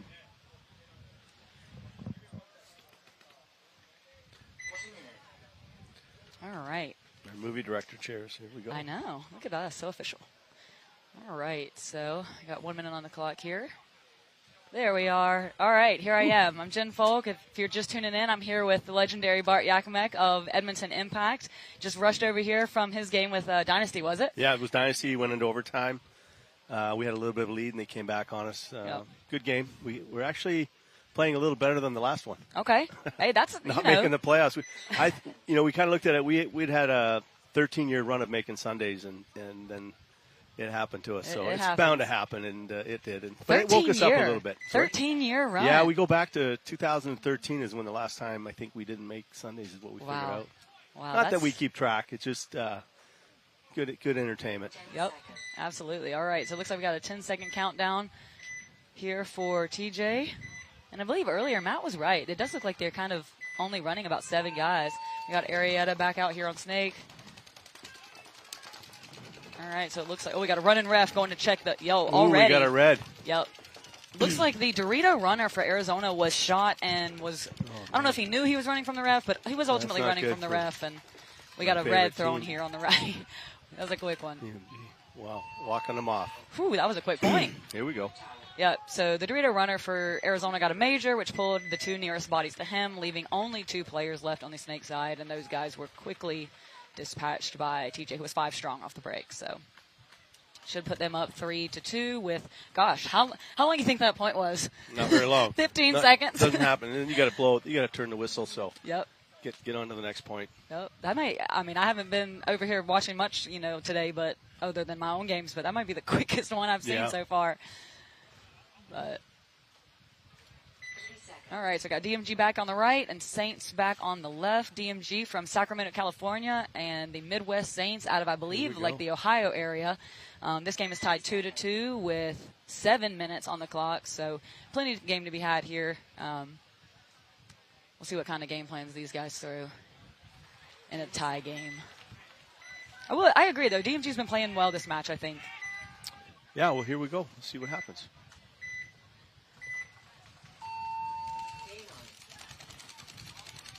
They lose one up the middle. Wow, good okay. Move. Woo, big play Great from move Saints. by the Saints. When this happens, a lot of surprises happen. Guys aren't expected. Yep, so Saints DMG's lost 2. Saints took then they DMG's center brick. They got to find the him. That's the crucial part right now is let him, whoever can get a feel for what he's being in there, that really helps out the rest of the guys, but they don't know he's there right now. For sure. So we got a 4-on-3 advantage for Saints. Saints did lose their Snake runner out wide on Snake side off the break. This could be good here. But it looks like DMG is now. Yep, here he goes. Take a look. This is where it'll be interesting to see if he looks inside. He's got it. Right? Oh, my goodness. Oh, there he is. Okay, he found him. All right, so DMG's going to pull it back. It's going to be tied. It's going to be a 3-on-3 here. 3-on-3. He's got to settle down now. Yep. Play the game. I'm trying to see who that is. It looks like that's Cedar. Get some information going back there. Let the guys know. Settle it down. Oh. All right, so the 50 Snake here. Cedar for DMG. Got a free kill. 3-on-2. This is where you got to play as a team. Yep. And just communicate, settle it down, get the word out that you're 3-on-2. Find the bodies. Where are you? Let your buddies know. Just really, really settle it down. And we're in the direct shots of so the center tower here for the Saints is trying to shoot that bounce shot off of the Snake 2 into the 50 Snake here, and we are just getting plastered with this This is paint. a good example of we're at the amateur level. Is you got to settle down with a 3-on-2 or a 4-on-3 and just slow the game down for your guys. Get the information so that you're not getting shot all the way through the net here. Yeah. I think me and you have more paint on this than these players in this point. Right now. See, DMG just lost. Oh, wow. One. Oh, they my lost goodness. 2. So here you go. There's a perfect example. I think the center tower now for Saints is going to get a check. Yep, he is going to be. I think it's a 1-on-1, Bart. Yeah, here we go. Yep, here we go. Yeah, they found him. Oh, he's out in the open. Oh, my gosh. Oh, he caught him. I think this is Joe Biondo. Yep, so I hope I'm saying that correctly. See, that's where it's just, a great example of what not to do. Yep, that was and the chaos setting in. You got 3-4 minutes left in the game. They're down. They're either going to get squeezed out with the coach whistling it. Find out where they are, settle down, and it didn't happen. Yeah, I agree. That is and that's something I'm even experiencing, like you said, at this level. It is one of those things that separates the good teams from the midfield, in those, mid divisions. But it's not a 4-1 game. Right. It's a 2-2 game. Every second, so that's everything what hurts, counts. right? Yep. And then you come in and then you get frustrated. It just sends a bad message to everybody, and And honestly, Impact lost 2-1 today, and we learned from the last event we got down on each other, and this one we're just let it go, move on. The sooner you can move on, the better you're off as a team, and let's get the next point going. Absolutely, couldn't agree more. All right, so we're going to have TJ up 3-2 after that quick point in the last one with the 3.5 minutes left on the clock here. 3.5 to go. Looks like Arizona does take the snake. They go straight into snake 2. TJ went a little pocket snake side. However, they did go into the Dorito 2, who is getting a check. Could be causing some damage here. All right, Dorito 2 is clean for TJ, so they do have 5 alive here. They are a little bit more in the pocket, while Arizona is in the center 50 brick as well as the snake 2 here. However, TJ's pushing up the Dorito side and is now in Dorito 2. Oof, and it paid off. There you go. Yeah. So that's the kind of situation where, the sooner you can get that communication across field all the way from, your snake 1 all the way to your Dorito 1, gets himself in a position to take care of that snake for him. Yeah, and the scary part of this type of field is you lose guys. Yes. You don't know where they are. Yep. Oh, man, here's some. Right here. Oh, goodness. This is what we were talking about, y'all. It's just bang, bang. So much stuff just happened there in the center, but it looks like TJ's going to come out on top of that, and they'll be up 4-2 here with still 2 minutes and 40 seconds left on the clock. But I had a feeling TJ would have an answer. They came out a little unlike themselves, and I'm not surprised to see them coming out to get some redemption. So we'll see if DMG can do the same here. Midwest Saints are going to be up 3-2 with 4 minutes and 50 seconds. So again, still plenty of game time.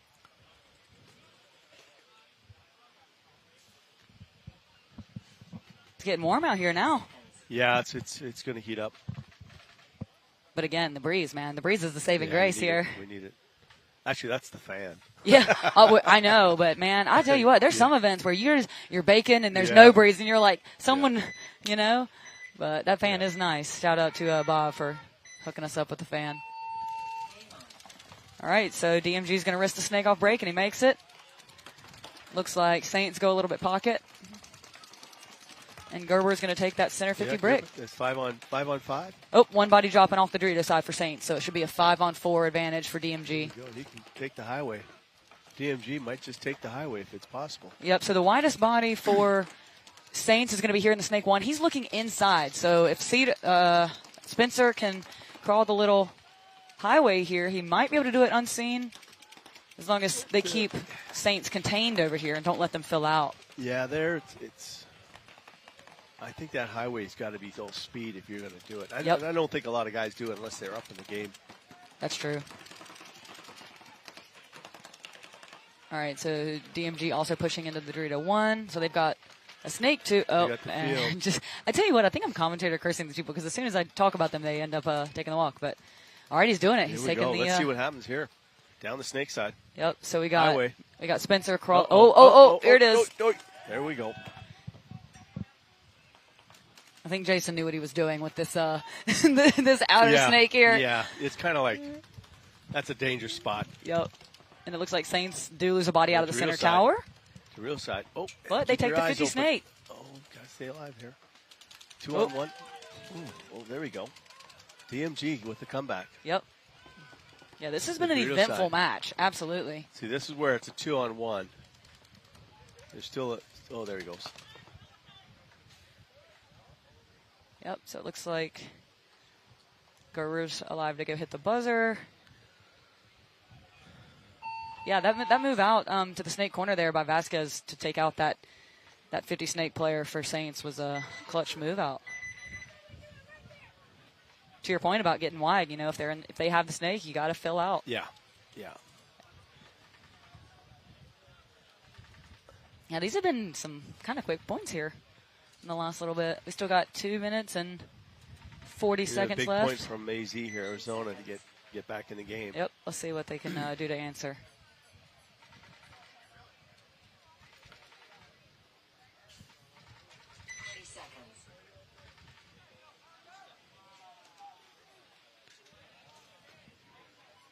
Here we go. 10 seconds. Have been most of the games close on this field in the morning? Um, Games so far, or they've been. Well, so this is the first semi-pro set of the day. The first Okay. matches this morning were the WNXL. There was a couple mercies. Yeah. Some okay close games, but I would say, some little lopsided scores on that one. This has been a much tighter game here than we had this morning. Well, we're in the 50 snake already with. Yeah, it looks like Arietta is already going to be here in the snake 50 looking inside for TJ. I think both teams have 5 alive. Arizona's going to be here in the snake 2. Back player for Arizona getting a check. Looks like he's going to be clean, so we've got a 5-on-5 break. 5-on-5.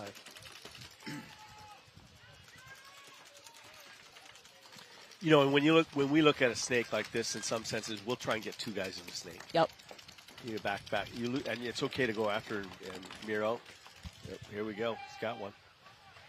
Good shot up the middle. Yep. Center player for Arizona taking the walk. 5-on-4 advantage for TJ, This who is are where also information is crucial. Knowing Absolutely. that it's there. And I think Arietta knows that Arizona has a snake here in front of him. I'm not sure if he knows exactly where, but you can kind of see him probing. All right, he's going to jump the beam and go to this inside 50 snake large wedge. Look for some free kills on the Dorito side. I don't know if he's going to get any. Well, it's crucial that he stays alive, being in the 50 like that. So again, you want to be aggressive, but this is where it gets very interesting. Yep. And this is one of those situations that I've seen where the first guy to get there will jump the beam to the inside, waiting for the guy to come around to get him. And when he comes around to get him, he kind of is, hidden like that, just like that. And this is, no, here's the highway coming. Yep. Looks like we've got. That's a good game by TJ. Yep. Yep. Looks like Boris is going to go the distance. He's going to crawl all the way. But his buddies took care of the guy in front of him for him, so they're all dead. Might be one of those situations. Poor what Boris. Am I doing? What did I do all that He's crawling crawling for? the whole way just for his team well to take played. care of it. Well, good game. Yeah, good point there by Arietta and Boris. That little 1-2 punch over here on the that's a good the snake side.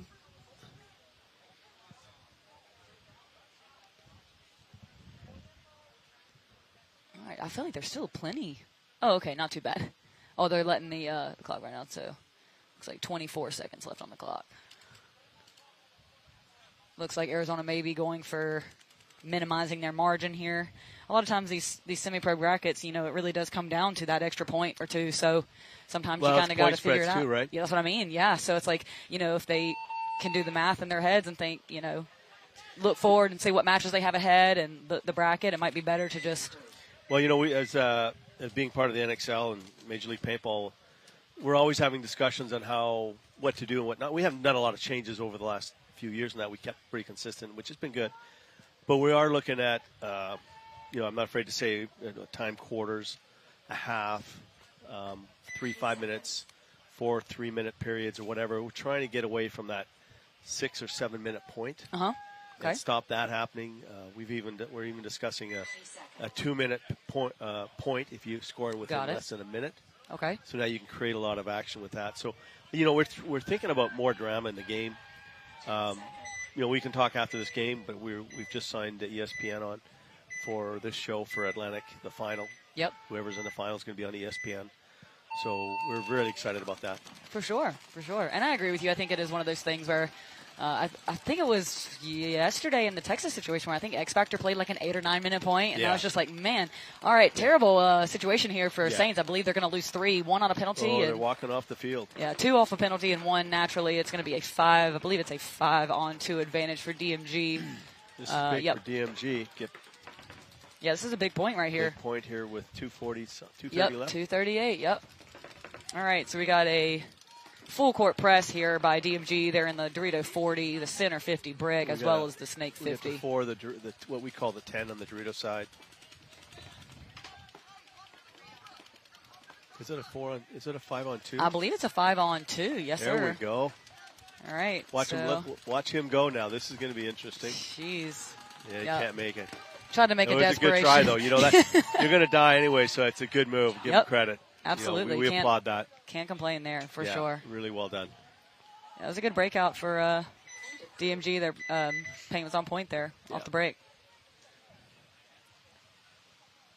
All right, so that's going to put DMG up with a couple minutes left, and it looks like, TJ has kind of run away with this one a little bit. Wow, so they ended up with only 7 seconds. So, I think they're not even going to – yep, there it is. I was about to say, thought we were running low on that one. So that game did end. TJ's going to be taking the win on that one, 5-2. Not a bad match for AZ, especially those first couple points. They looked very composed. You know, it was a good match going, and then turning point. TJ has a good team, though. They're very good at adapting, just from all the games I've watched them play in the NXL as well as in the WCPPL out west. They're very good at figuring out that mid-match, regain your composure, come back strong. You know, I don't normally see the TJ Bastards fold and crumble, so I was not surprised to see them dig deep there and adjust properly. So we'll see what happens here, if Saints can do the same or Well, if, it's a tense game coming up. Point no coming kidding. up with DMG and the Saints. What do we got left? 2 minutes. Lots of time left. This is where you start getting a little antsy, trying to figure out how our biggest, and it's always a situation on team sides, what's the play? You know, and I find if you're on the defense here like DMG, it's not easy because you're trying to shoot your gun or a marker and you're not being effective. And you're backing off, so it's a funny tempo game here right now. Looks like Saints were barely able to make it to the box. However, good breakout looks like, Saints are going to drop one off the snake corner. Yeah, DMG had 5 guns up. DMG made all their spots alive, and Saints are pushing the center as well as the Dorito side pretty watch hard. The Dorito side here. Yep, and it pays off. There you go. So a body dropping. This is where snake side. Yep, so DMG's got control of the snake right here. The widest body for Saints is going to be, and he's going to try to fill out to that back snake corner, and does he make it? That's a big move. He made it. Make it.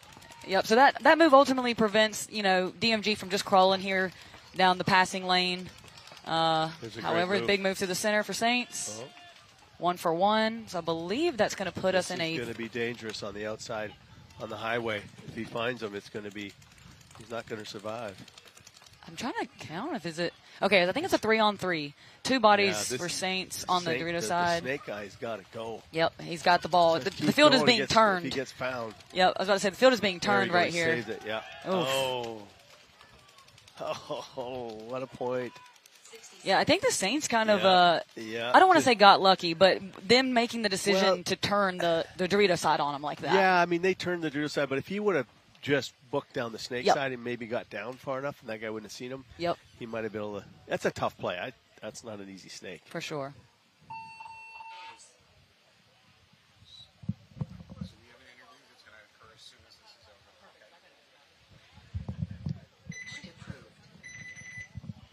All right, so that's going to tie it up. Even up. 43 seconds. Okay, Bart, you tell me.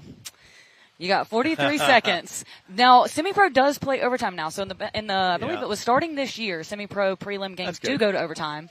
So with that in mind, what's your take here? If you're DMG. Well, we've got some aggressive guys on the impact squad, and we've seen a lot of. We either go for it, and I think it's a matter of we go into it knowing, okay, if we hit a guy off the break, let's be aggressive and go for it. And sometimes we're going to go for it. Yep. And it's paid off, and then there's times when that you get caught and you lose a guy or two off the break, and that changes it. So it'll be interesting here. I think I don't know. I think this goes to overtime. Okay, all right. That's my gut feeling for this type of game that we're seeing. I think, like you said, it will come down to those shots off the break. I mean, 45 seconds is obviously on this layout, as you've seen, that's plenty of time to win a point. But I think if it ends up being a 5-on-5 breakout, I absolutely agree. I think it will end up going to overtime. So it'll be interesting to see what kind of risks both of these teams are willing to take. Because one thing on this layout, for those of you watching at home that may or may not have actually stood foot on this layout, is it's kind of odd in the sense that when you're standing, directly off the box in the back center, there's not really a true back center bunker. So you're kind of in a little bit of an open zone. So it's not necessarily truly safe to do that. So a lot of times on traditional layouts, you might say, well, let's go heavy gunners in the back and kind of work towards going to overtime. But on this layout, you kind of have to take some risks somewhere. Yeah, so, I mean, You know, you got to give Jason Trojan a lot of credit with the designs. Not easy designing 10 fields every year or 5 in Europe too. So Yeah. I mean, he's been very creative and a lot of success with the fields and layouts we've had. Yeah, you can even see it here on your screen, guys. Yeah. Like this kind of big Wide to open. the left here, this big open Yeah. spot. You know, traditionally there would be a bunker kind of in that zone, and you know, in a situation where you're up points, or even if you plan to go to overtime, you could double that, play it a little safe. But Yeah. in this situation, you kind of decide, where do we want to send those centralized bodies? Yeah. So, be interesting to see. You know, in the overtime scenario, we've even discussed a 3-on-3, getting rid of the 1-on-1. Okay. And do we go to a 5-on-5 like we have, and it just takes time, and and then you get away from the 1-on-1s, which puts a lot of pressure on the single player. Yep. So those things are being talked about right now too. Do we go to maybe a 3-on-3? Okay. And that way you've got at least a portion of the team out there, and the overtime agree. is going to be over. So that's something we're digging in this year. You might see some Okay. items of change with the league. Cool. Yep. 10 seconds.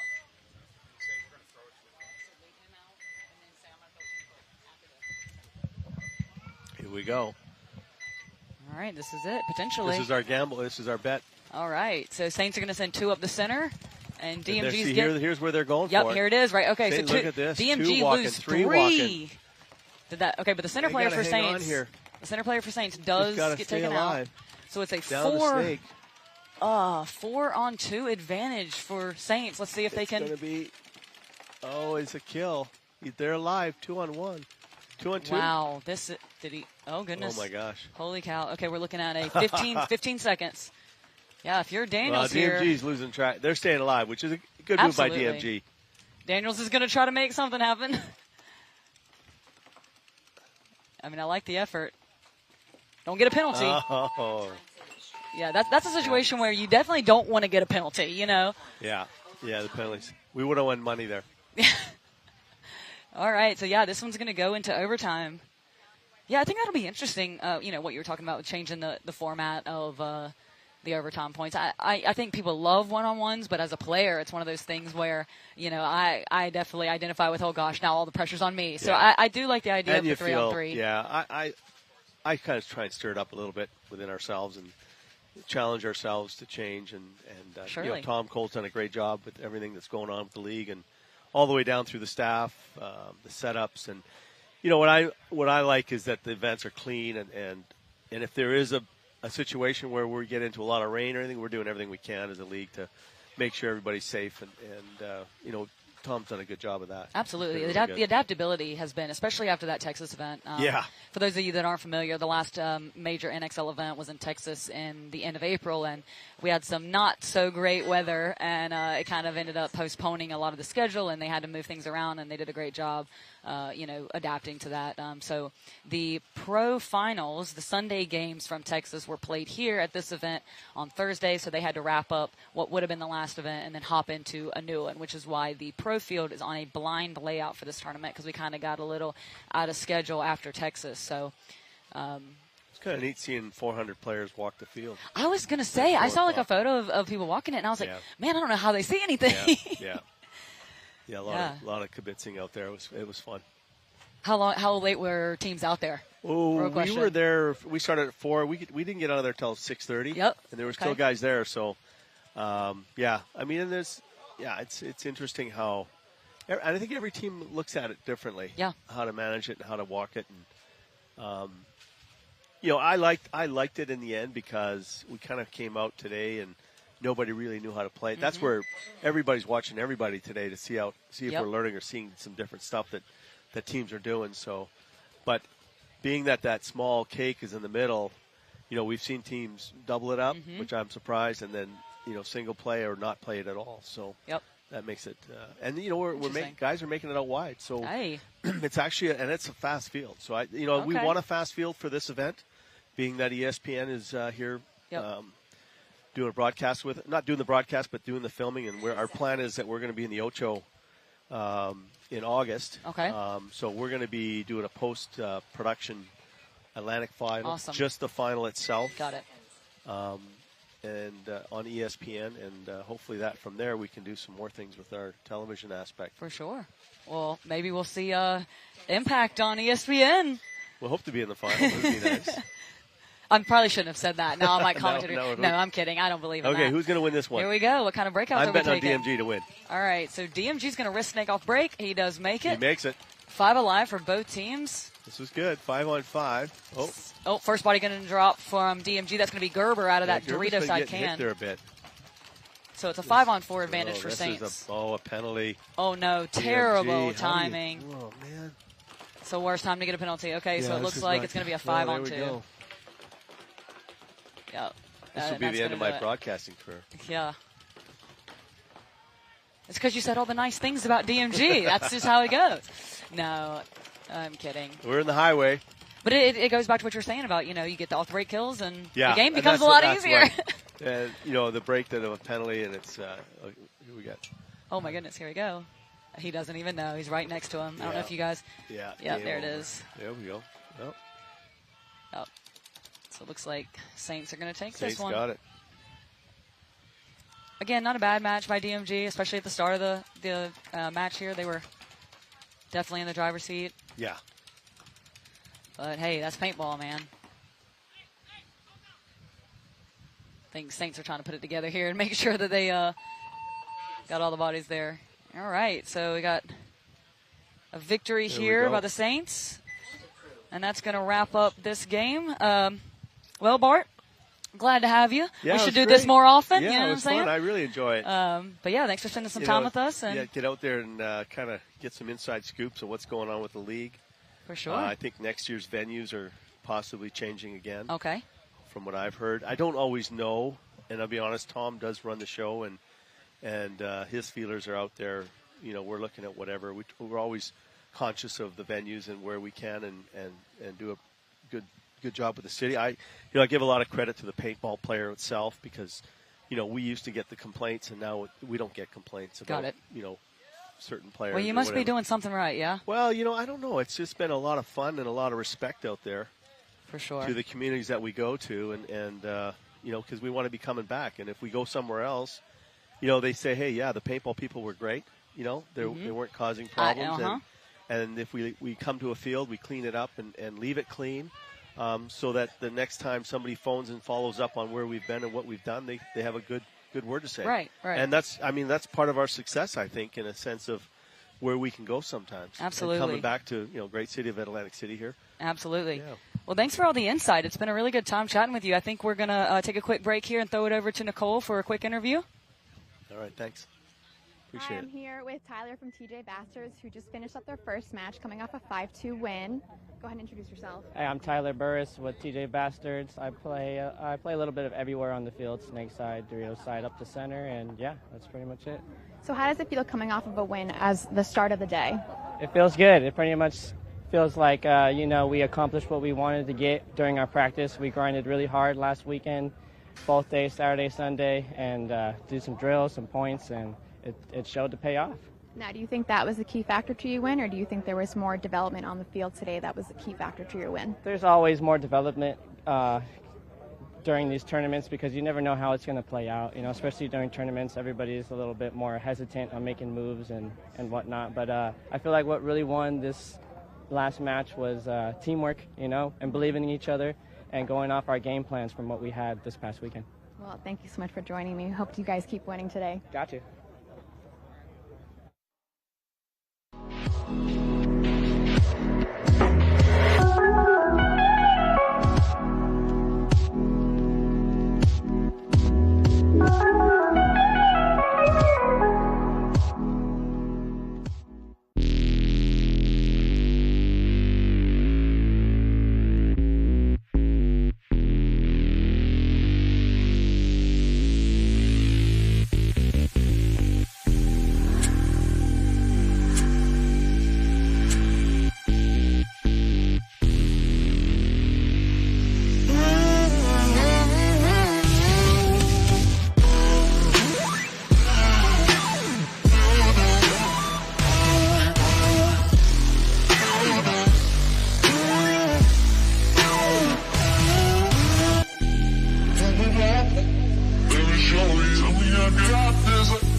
My name is Scott with Paintball Fit. I got a Hydra knee pad here.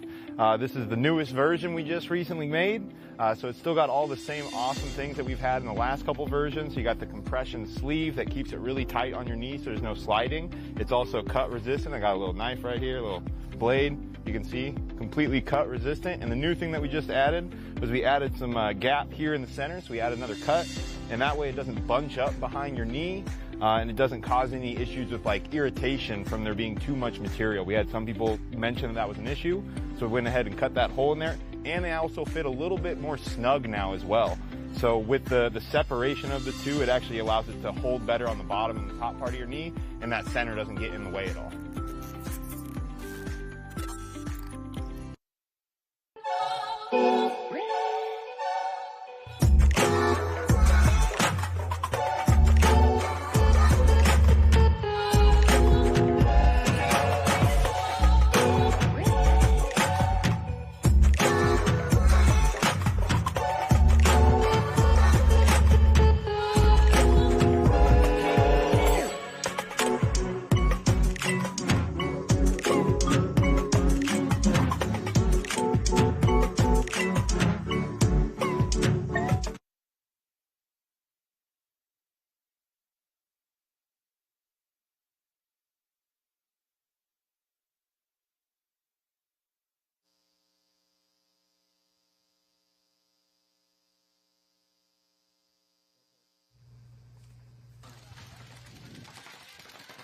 Welcome back. We're at the 2024 Mid-Atlantic Major here in Atlantic City. I am here in the booth with Nicole. Nicole, you want to introduce yourself? Hi, my name is Nicole. I am a coach for a D2 squad called New England Invasion, and so I thought I'd join Falby in looking at semi-pro and getting some more looks on the layout. She's being modest. She's definitely one of the coaches in New England. You can kick me out if you'd like. Oh, it looks like Jen Folk's coming in the booth. She's kicking at Mount Falby. Jen Folk is an unstoppable force of nature. I'm getting bounced from the booth. She's out of here. Here she is. Girl power, babe. All right, this is officially the Jen Folk and Nicole show. Yep. Okay, no one else can come in here. It's officially ours. I'm going to skip my next match. We'll just hang here all day. All right, so I don't know what I missed, but... We've got newbies and nasty. We've got, looks like newbies on the left side and nasty on the right. Perfect.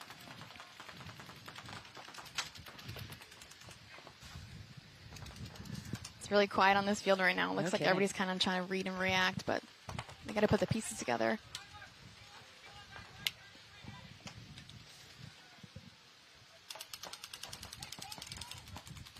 Newbies is one of those teams that has been kind of at the top of semi-pro for a while and been working towards that pro spot for a minute. I think they've been around the third or fourth in the semi-pro season rankings, so I think that they're definitely... they're almost due, it feels like. Yeah, absolutely, and I think it's one of those things where, of course, last year... For those of you, sorry, I just ran over here. Now I'm out of breath. You were sprinting. Don't worry. I was sprinting, y'all. I had to get back.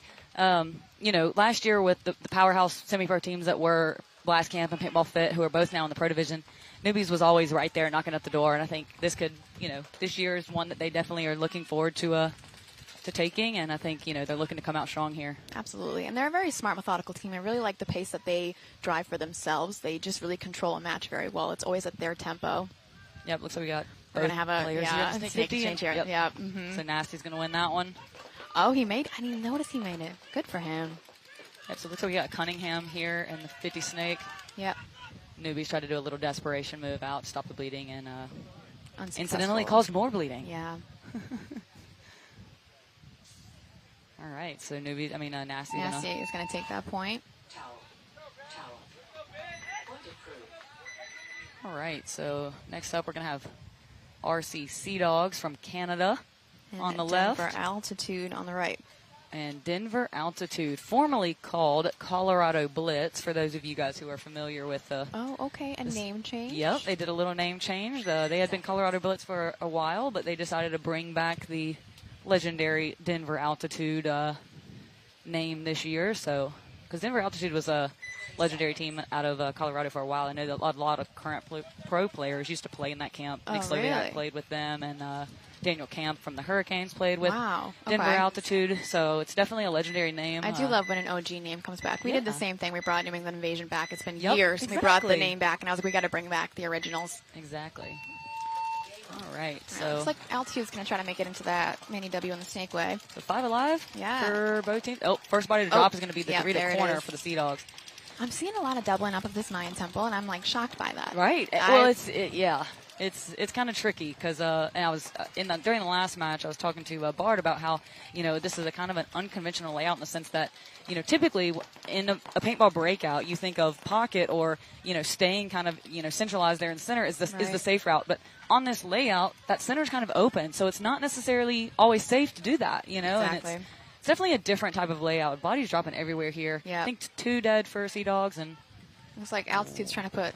We got one in the snake one, and we've got one in that mini W as well, and a Dorito one as well. I think it might be a 3-on-3 here. So 2 bodies in the snake side for both teams, and looks like a Dorito body for. Yep. So they're kind of almost mirrored. So Sea Dogs is going to have the Dorito 2. Denver's going to have the Dorito 1. Both teams mirrored up here. Snake 2 to Snake 2. Sea Dogs are going to make the move into the Snake 50 here, looking for that inside kill on the Dorito. Is he going to get it? I don't know. Nope. Oh, now he's going to jump on the inside. Here we go. Look for some freebies. I think that's Dylan Rizzardo here. The problem is when he starts coming in, the Snake 2 on this side is going to see him. So if he just doesn't wrap while this gun's looking his way, he may be safe. All right, so looks like we got Sammy Berry here in the Snake 2. We've got Will Cunane in the Dorito 1. And I'm trying to see who this other body is. I believe that's a Sea Dog player. Yep. For the Sea Dogs, we've got there's 2 Rizzardos. I'm trying to give some people some credit here. You know what I mean? I know you want to. You're like, I want to give it to you. And I think these are the Rizzardo brothers. I think that's Clayton here in the Snake 50. Dylan, his brother, behind him in the Snake corner for Sea Dogs. Denver Altitude is going to push into the Dorito 2. Yep. Trying to figure out who's the body back here for. Oh, I couldn't even tell you.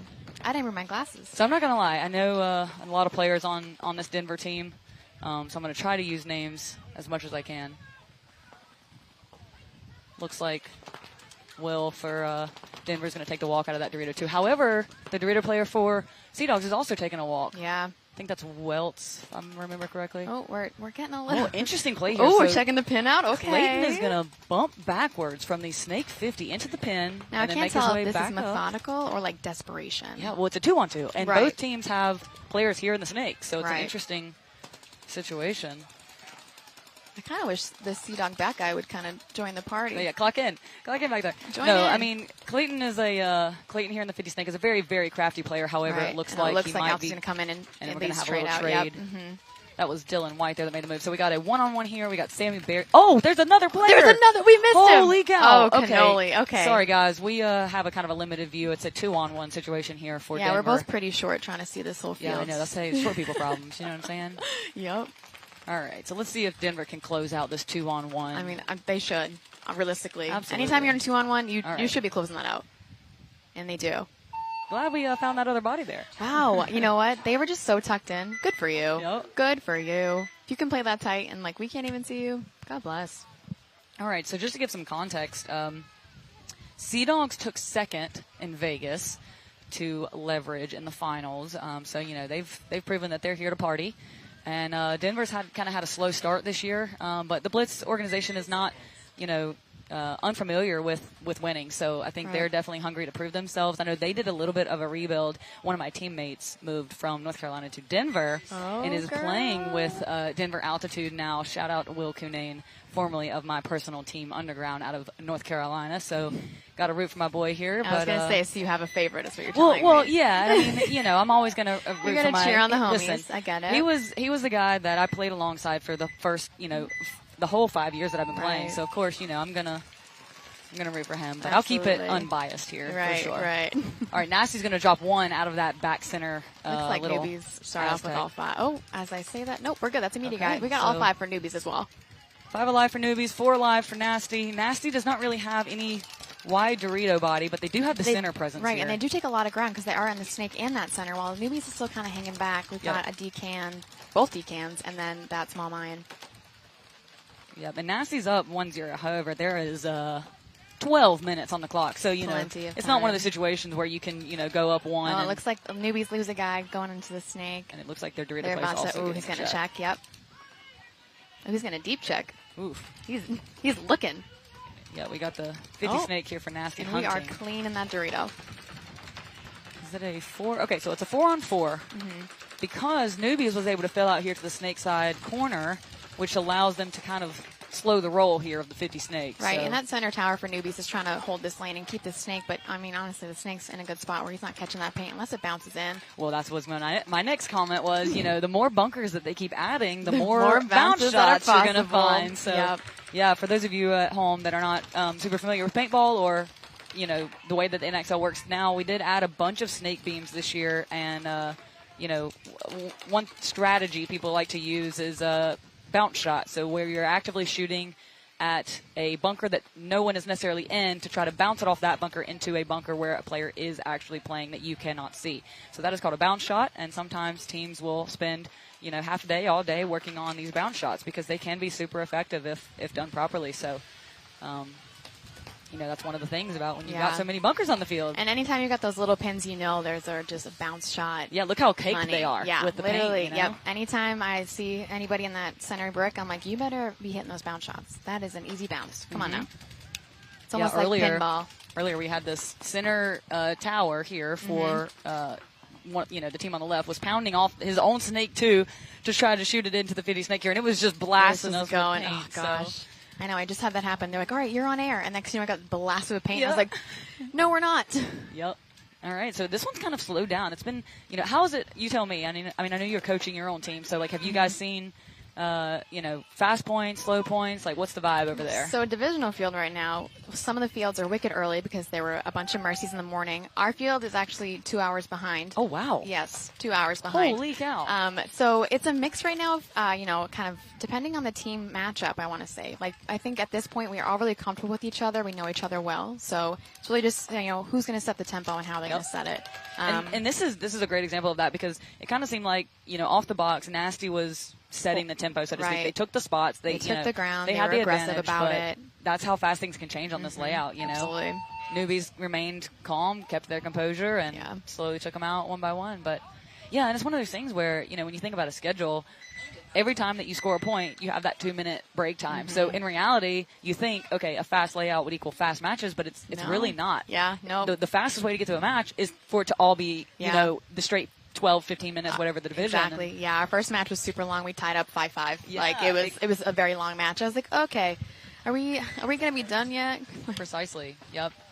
So it looks like I'm gonna try to throw out some names here. All right, so let's we hear got it, John. CJ Shamber, formerly of Boom, out of the Midwest. So it looks like we got Michael Scordo, Kyle Weaver, I think, and then my homie Will Coonane and Sammy Berry going to go back into the snake for Denver again. It looks like for Sea Dogs we're going to have, I believe, they walked by me too fast. Yep, they were all speed walking. And I think they have a much larger roster. I believe they have 11 players. Oh, I think wowzers. Denver's running with 6 or 7. Yeah, so. right. And the Sea Dogs are going to make that snake one off the break, which I think is really important. I think the snake is really detrimental to kind of controlling a point here. For sure. And it looks like Denver takes the snake corner off the break. Oh, First and the body Sea to Dogs drop. lose a tower on that Dorito side. And they've Ref got to coming fill that in. snake Oof. corner, yeah. Ref coming in to check the back Dorito player for Sea Dogs. Is he clean? Looks like he's clean. Yeah, looks like it. Yep, and he's going to make himself a move. Yeah, might as well. So we got a 5-on-4 advantage here for Denver. I'm really liking the can play. Usually, statistically, a can is only good for 75% of the time, and as you stay longer, it just decreases as time goes. But I think a lot of people are surviving in these cans longer than that stat, which I think is very impressive. For sure. It looks like a body did actually drop off Dorito side for Denver, so it's going to be a 4-on-4. We missed that, but I see Scordo taking the walk. The long, slow roundabout walk. Yeah. It looks like the snake is asking for a check. But he's out, unfortunately. Yep, so Denver had it looks like they had the body advantage there in a 5-on-4, and unfortunately. Oh, and they lose the snake corner off the fill. It was very aggressive fast fill. I'll give him props to that. Yep, so we're looking at a 2-on-4 here for Denver. Yep, it looks like the Sea Dogs are going to finally take advantage and start slow crawling through the snake. Very low. Can't even see him. Right? We can't even see him. Boy. Hey, that's there's how you 14 do it. Snake beams, you know, it's like use advantage to we're all doing of the them. best we can here. All right, let's see who we got here. I want to say this is Campbell here in the 50 snake That's for what Sea it Dogs. looks like, yeah. Oh, wow. Okay, but the snake corner is going to die for Sea Dogs. So we are in a 2-on-3 situation. However, Campbell, I believe, just caught the Dorito corner for Denver. So it should be a 3-on-1, and now Sea Dogs. Yeah, he's crawling back. He's going to send that center brick guy up there. That's exactly what it did. Sea Dogs are now in Denver's center brick. Yep, there it is. They should be able to pull this one together here. Yeah, absolutely. There's no excuse. Oh, yeah, there it is. So a trade, though. Yeah. Hey, got himself a trade. There you go. So Sea Dogs are going to win that one with 2 bodies alive. And this is how I like it. I like me some close matches. I like the entertainment. I like to see the back and forth. Yep, I agree. All right, looks like this is going to be Smith here. Waiting for Campbell to join him here at the box. A little tea party, if you will. Yeah. So for anybody who's unfamiliar or just curious, a lot of times, depending on the situation on the field, in terms of if you're up points or you want to burn some clock, you don't actually have to hit the buzzer. You can wait for the other team to concede. In this situation, Denver was up, so Sea Dogs were going to have to hit the buzzer because in that situation, you're not going to towel. You're not going to concede the point if you're Denver, but. If you are up points, you can kind of sit and burn some clock and force the other team to, concede the point. It's all part of the strategy. Right. And there's so much strategy to it. I mean, you could sit there for minutes. I've seen teams just chill, and the other team is have too much of a big of an ego to give into it. So they're like, nope, I'm going to wait. And it's like, no, take your clock back, own your clock. You need that time. Absolutely. I think I leaned more towards. I'm a heavy toweler. Like I want to play more points most of the time. Right. And in this situation. Like I said, Denver's running with 6 or 7. So, if you have a team full of 11 players like Sea Dogs, you might have enough bodies to where, you want to play a lot of points. Exactly. It just depends on the situation. There's no real limit in terms of how few players you can have other than 5. So, it's totally up to you how many players you run on your roster. So looks like we've got Nasty on the right side, and they've got a ref coming in, checking out center tower, and they are in the snake one. And a ref checking out newbies. Oh, yeah, look at this. The refs are all over the place now. So newbies are going to lose their snake corner, so it's going to be a 5-on-4 advantage for Nasty. Yeah, Nasty's going to make their way into the snake 2 as well.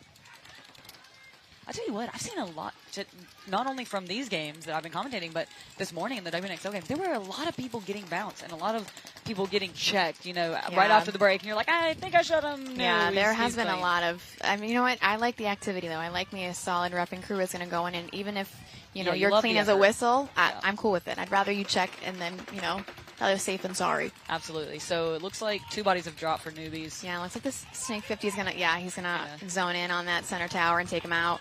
And Nasty's actually got someone on the outside of the snake. I tell you what, this is a funny situation. I love this. So obviously, we've been calling this thing here the highway. We've been calling it the passing lane, if you will. But a lot of times, by the time that you have the freedom to get into this little outer lane, chances are you're high on bodies. You have the body count, right? So a lot of times we're seeing people crawl the whole way. Right, and then they get there, and then their team has taken the point, out everybody. And they're like, are you kidding? Yep. And so you crawl all the way to the end, and the team towels. So, Nasty has crawled his way. All the way down. All the way down to and he's made an impact, though. So it's good that, all that effort did pay off. Sometimes we'll give it to him. Pay off. Yeah. I believe that. I'm trying to see who all these players are. We need bigger last names on your jerseys. I say it all the time locally when we commentate. If you want the credit, I need to see your name. Like, and make it big, not big. make it a good white or whatever. Yeah, make it a really bright color. Make it as big as possible. A nice little paint on the face. Because we want to give credit and shout out to people, but we don't know who you are. Yeah, and a lot of times people wear other people's jerseys or what I've seen that too, and then people are like, "That's not me," and it's like, "Well, your jersey says otherwise, sir." Thank you very much. I do try to let's see. I think that's Cunningham. Yep. I wanted to say it was Cunningham, but I didn't want to be wrong. So, it's one of those things where you do the best you can. I really do when I'm commentating. I try to give people credit as much as I can. I try to learn people's body language and try to differentiate who's who. Right, yeah. And you look at, headgear and stuff, and you try to figure out, okay, that's so-and-so. Sometimes you have people that are siblings, same last name, and you're exactly like, wait a minute. Well, let's see. Okay, so fun fact for those at home. My last name is Folk, and I play alongside my husband, whose last name is also Folk. We are also just about the same height. Yes, so you guys are. You were like us. We are also the same height. Yeah, and so a lot of times, when we're playing, people are like, and I try to cover up my hair, where people can't tell. So I try to get us confused sometimes, but yeah, that'll do it. Yeah, well, I mean, the classic tan beanie, Jen. No one can say that's not Jen Folk. Let's be real. I see that beanie, and I'm like, oh, there's Jen. Yep. And when I play with Underground with my home team, I try not to do the brown beanie because I don't want to be identified. So I try to run the the black one. All right, so it looks like 5-on-5 breakout here. Tie game 1-1 with 8 minutes and 45 seconds on the clock. Plenty of game time left. Oh, and yep, see this body double to- in? Yeah, this double up. They lost a body in it. I'm not sure how effective it is. It's a tough situation. I haven't seen it divisionally. This is the first time I'm seeing it, actually. Yeah. I've seen it, but only very temporarily. Right, Like you normally gotta- the first guy in there comes filling out to the snake Because side it just Aztec. gets so small with the two of you in there at some point. You know, as the time's ticking, you're like, okay, I gotta get Okay, going. so it looks like Sea Dogs are already in the Dorito 50. Lovely. As well as the Snake 2 here. Campbell's back in there. Okay, big fill out for Denver. They do take the Snake corner. He is receiving a lot of pressure here from the Snake 2, though. Yeah, it looks like this Dorito 50 is waiting on something. I'm not really sure what the communication is or what he's waiting on. I kind of wish he would kind of wrap maybe and see if he can find a free kill. Well, so Denver's in the Dorito 1, but if this fella thinks that, you know, they're in the Dorito 2, that could also be potentially, you know, why he's posted there. Because I believe Sea Dogs do have this center brick, and he has posted Dorito way on the Dorito player for Denver. So I think they're probably communicating about trying to figure out. Yep, so they're here in the center 50 brick on your screen on the left, as well as the Dorito 50. Sea Dogs are pressing, you know, the 50-yard line here across the field. Yeah, they are. They're at the Snake 50 as well.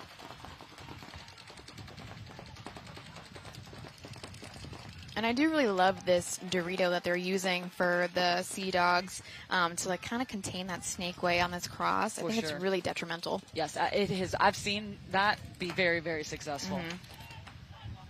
Especially if you know that you own the snake as well. Because you're keeping them out of the snake. Right, if you're in and there you and own then keep the them out, like money. Yep, so we got Sea Dogs up 5 on. Looks like 2 Altitude now. just lost one on the D side. And You we're also gonna love get to a see this. towel. So I believe this is, I believe Sea Dogs call him Boomer here in the outer snake. He's typically a back player, and because of this layout, sometimes your back players end up in this outer snake because they're supporting their Right, front they have to snake. support their front guy. And seeing, you know, you kind of see that thing where you're like, oh, I got to do it. I Yep. got to do it. So shout out Yeah. to the Sea Dogs player there for getting in the outer snake. And A lot of my back guys are taller too, so when I do Yes. see them in the snake, I'm in tears because I'm just laughing so hard to see them, you know, kind Right. of slithering around. And then, you know, next thing you know, we're hitting the buzzer, and I'm like, oh, I'm sorry, but thank you for all of your hard work. No kidding. And then I know last event, I took a Dorito side guy off completely and put him on the snake side. I was like, you're going to play snake. Sometimes you got to do what you got to do. He was you like, know? what do you mean? And I was like, you're fast. What is It'll be that? Yeah. perfect. You'll love it. That's funny. All right, so Nasty's up 2-1 with 7 minutes and 50 seconds left on the clock. Yep, and it looks like newbies are going to start with 5 bodies alive. All right, so first body to drop is going to be from Nasty's kind of back center-ish area, while you got newbies going all the way to the snake 50. However, newbies do lose a support out of the back, so it's going to be another body dropping for Nasty, so it's a 4-on-3 advantage here for newbies. Yep. And they do have the advantage. 4-on-2 because another body has now dropped off the Dorito side for Right. Nasty. So I believe there are only 2 bodies left for Nasty, the Snake Insert Mini W and the Snake Side Aztec in the back. And I'm going to assume that newbies don't know the count because instead of kind of moving forward, their D guy went to the corner instead. You know, and I will say that the only kind of, and I was saying this on the last match, is, you know, as they add more and more bunkers, specifically for our Dorito players, when you're looking crossfield, you can't always see people walk out. So, Right. you know, in that guy's defense, you know, look at all these wedges here in the middle. You know, he might not have seen the people exit, you know, off the snake side, especially if it's their pit side, Oh, and right? it looks like Nasty's actually going to get a minor penalty in the snake Yep, corner. so that'll be it for them. Yep, so newbies should be able to close this one up here. Go ahead and Yeah, buzzer. 6:34 on the clock.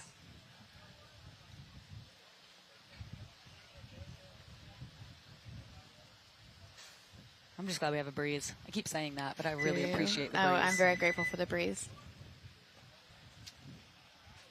Yeah, because I think yesterday was supposed to be the lowest temp of the weekend. Yep, It was I 81. think it's gonna That get was the even- lowest yep, we I got. think Sunday is going to be the warmest. Yes, today is a whopping 86 degrees.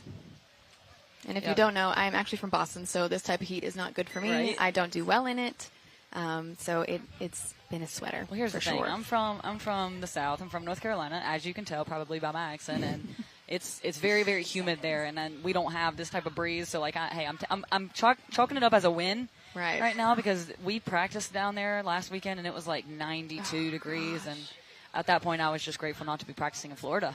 Oh, yeah, no. Well, I was laughing the other day when we left because Wednesday, Mass was reporting it was going to be like 101. Uh-huh. And I was like, where did that come from? There's definitely a heat wave happening right now. For sure. The last 2 years, this Mid-Atlantic Open event has been held at in Royersford, Pennsylvania, outside of Philly. And it's a great venue, but we did move to Atlantic City this year, and I was checking the weather for Royersford. Okay, 95, 96. Oh. So I'm just happy that we're over Okay, here by the water because I think it has Yep, been our saving okay, grace, yes, to be honest. I will accept this over the 95. Catch me a cup and I will be like dying under a paint truck somewhere. Yeah, cup is no joke. Yeah, cup's rough. So it All looks right, like we've got the Sea Dogs on the right, Altitude on the left, and we're going to have a 2-1. Sea Dogs are up right now.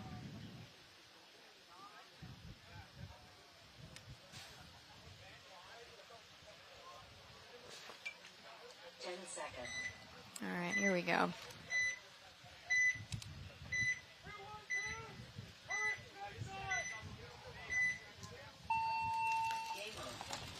All right, so we're going to send Campbell back into snake 1 and take the Dorito corner. It looks like Denver is going to go to the center 50 brick and lock down the Dorito side. Yep, Sea Dogs has got the back 3 and that center tower and then a snake 1. And this guy's going to bump into the snake with him as well. All right, 5-on-5 break. Yeah.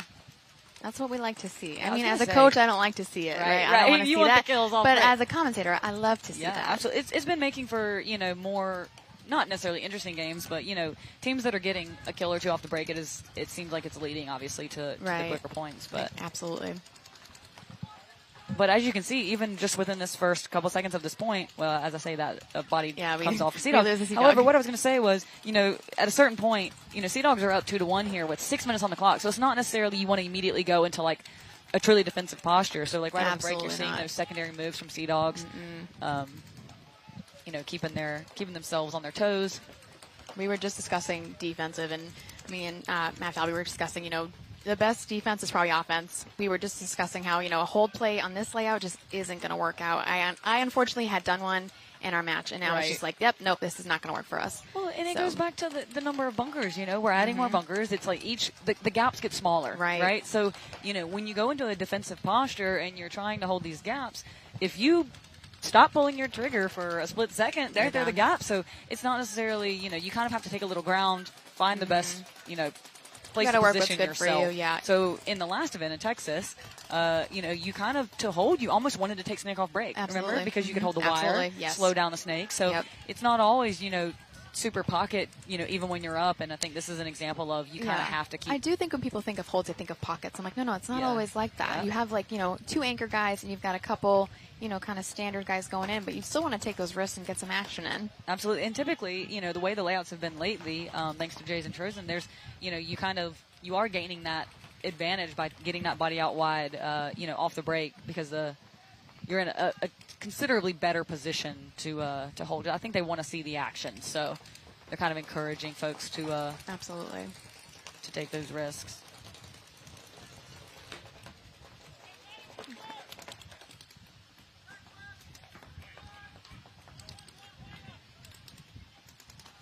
So I'm unsure of so we've got a Sea Dog and a snake, and I'm unsure of what's holding him up from just kind of getting down there and catching the 50. I can't see what's going on. Oh, actually, I see him. He's in this. Yeah, but he's in the Denver player. They do have a back left. Okay, sorry there it guys, is. we are blacked out by the refs here. Yeah, we're doing our best to see. I'm only 5'2". I don't know about Jen. I'm but- 5'3", so Okay, we're Jen's we're a little taller than I am, but team of- we'd have to really combine ourselves to kind of see a lot of this stuff. Maybe if I get on your shoulders. Yeah, I was going to say, I've been to the gym for a lot, so we can just kind of, we'll there we go. shoulder it up. Yep. So it is going to be that, back left bunker for Denver that's kind of slowing up the snake. Right. Here. And that's the importance. I genuinely think, Nicole, that is the most important bunker on the field. Right. Is that snake corner Aztec. You do? Yes, I Really? think that bunker might be the most important bunker on the field. Interesting. In the sense that if you don't have it, it's bad. And if you can fill it, it's good. So it's sometimes, it can be that simple. And I'm not Absolutely. saying that I'm definitively right or anything, No, by no. any means. I'm interested because for me, for my opinion, I was thinking, this like center tower is probably a Well, fundamental no, bunker for okay. me as well. Yes. 100% it's been V1. I have to have it every time. And it's one so that's it's hard interesting to to live hear in. you have a different and- opinion. Well, to your point, feeding into your concept here is that's also like the person that I want to get off the field first is Right. that center tower. Yep, so absolutely. I totally, and it's probably because I played the Dorito side, and Yeah, you want typically them out that of center there. player is looking shooting D-way. D-way. Yep, absolutely. But however, I have been in a position, on this layout where I am on the Dorito side, I lose my snake side, and because we don't have that back snake corner, Now you're they're trying able to yep. filter down the snake. Mhm. So it kind of, I've played on both ends of our conversation Yeah. here, but I would agree. I think that, those are two very key bunkers. It looks like Campbell here for Sea Dogs is trying to get crafty here in the He's going snake. to He went retreat up to back. I think he set a trap, and I love that. I love when that happens. I think, this center brick might think he's still at this 50, maybe, possibly. And we came back to the snake, too, which I've seen a lot of that, and I think it's a really great idea if it works out. This is kind of slowed down here a bit. I know. They're kind of cool, calm, and collect, which I do enjoy. I love when, we're not kind of getting all chaos and frenzy. That's when you start making dumb moves. For sure, and I think Denver in the situation, they're in a 5-on-4.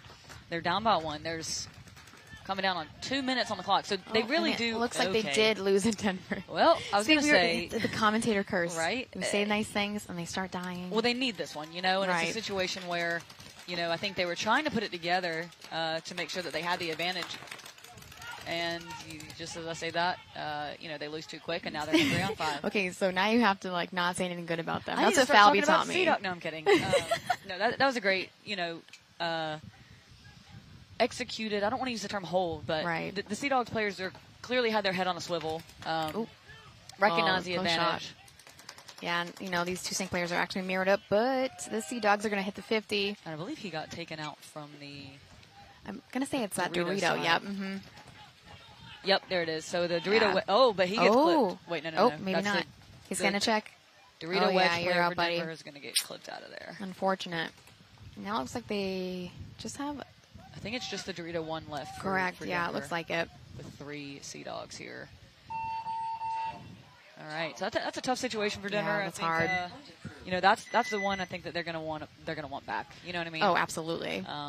They did the hard job. They got the first kill in a 5-on-5 breakout. They got that first kill off the Dorito side, and I think it's a situation where, you reflect on maybe what was or wasn't the right decision. What and worked out? What did not. we've all been accountability. there. Accountability. Oh. We say it all the time on my team. We do a drill where they have to say something negative that they did. They can't blame anybody else. It's just, a mistake you made. And then 2 positives that the team did as a whole. Because they all hold each other accountable, and they just need to be like, yeah, this is where I'm at. So they all are on the same page. I think it's really important to get back in the pit and say, all right, I messed up here. How do I fix this? Who can help me fix this? Absolutely. For sure. So that game is going to be, Denver will be down, what would that be, 3-1 now with, I think, a minute on the clock. So here on the other game, we have plenty of time. We got 6.5 minutes in a tie game, 2-2 with Newbies and Nasty. Nasty on your right. They're going to be the first ones to take the walk. So Nasty kind of went pocket. They went double in that little, back Aztec center tower. Snake insert, who's now going to move into the now snake. going right in. Yep. However, Newbies do drop a body. So it should be a 4-on-4. And here we go. So Nasty recognizes that there's nobody truly nobody wide. over there. No. For Newbies. No. Don't do. Okay, I was going to say, he do said, not "Psych." run it. Okay. Yeah. Never mind. You know what? Genius, because he must have seen this guy coming in and was like, never mind. Hey, I'd rather him recognize that and make that transition back Right. than end up getting caught, Right. Mm-hmm. in that spot. Right. We've had some people who peek their head up and like, oh, okay, I'll just trade here. And it's like, no, give yourself a chance at least. Yep.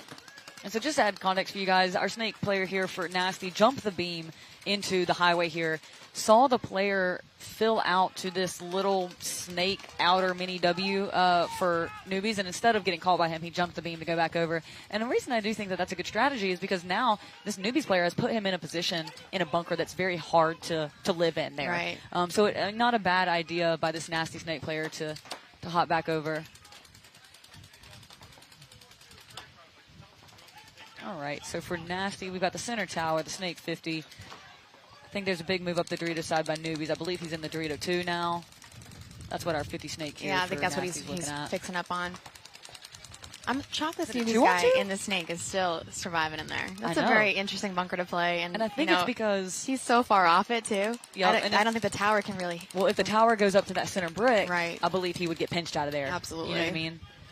But I think they're concerned about keeping track of the Dorito player for Newbies, who And they has just lost their taken him out. snake for Nasty. Yep, So so now that's a big point Oh, there. and they lose their center tower as well. He went to go make a tactile retreat to the back, but he did not make it on the way. I'd like to see who this is for Newbies coming in here on the Dorito side. That was a very clutch definitely key in their winning. Yep, he pulled that one back from the Dorito side for sure. Absolutely. Sometimes you just want to shout at Is them. that Hey, show Ryan me. Rodriguez? It is Ryan Rodriguez. All right, get a quick little plug for Mr. Ryan Rodriguez of the Newbies. His company is 33 Threads. They make goggle straps, woven, limited edition goggle straps, as well as some other soft goods. Shout out Ryan. He's a great dude. Love what he's doing with his company. And, yeah, support your friends, guys. 33 Threads. Look them up. Heck yeah. All right, so Sea Dog's in the driver's seat here, 3-1 with 1 minute on the clock. Let's see what Denver. This is the first match of the day for both of these folks, so it's not a situation where you might be thinking about margin, so to speak. Yeah, you're already going to the paintball math. This is kind of setting the tone for the day for them. And Denver's going to lose a body off the break, so it's going to be a 5-on-4. However, somebody getting a check here for Sea Dogs in the back. And Denver's pushing. They're on the 2 Doritos and on that center break. So we got Will Cunane and Michael Scordo doing a little rope-a-dope over on the Dorito side, and they do produce a kill. They've got 42 out of the back on the Dorito as well. side. Oh, and they lose one going to the wedge. Yeah, so Denver definitely not wanting to, give up entirely, doing what they can. Yep, you got to die on your sword sometimes. Absolutely. And I like the effort. Looks like they might. Let's see. We got 25 seconds. So if they can kind of close this up, we still have 3 bodies left here for Sea Dogs. We got the Dorito can, the center tower, and the infamous Snake Aztec in the back corner. I can't. Jen loves, all right, Jen so loves Denver it. loses their Snake 1 who filled in, and I wonder who shot him, Nicole. I think that might have been the Snake corner. Yeah. No, I'm kidding. Snake? Denver Was it has you? 2 bodies left here in the Yeah. center. I don't think that we're going to be over there. It is. Yeah, that's it. Yep, and going back to Ryan straps, you can see one here on your screen on Michael Scordo with a tan beanie with a little triangle logo. That is Ryan Rodriguez, ironically from Newbies on the other match that we're watching. But, yeah, he makes some woven straps, best in the game. You'll see him here on some of these Newbies players as well. Lots of cool designs, lots of cool colors. All right, so this game is going to be 3-2 Newbies with 4 minutes and 40 seconds. And Plenty they're of gonna take time. a timeout, it seems like.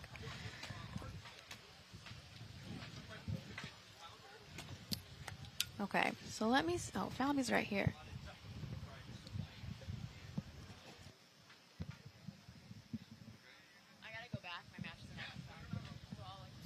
All right, so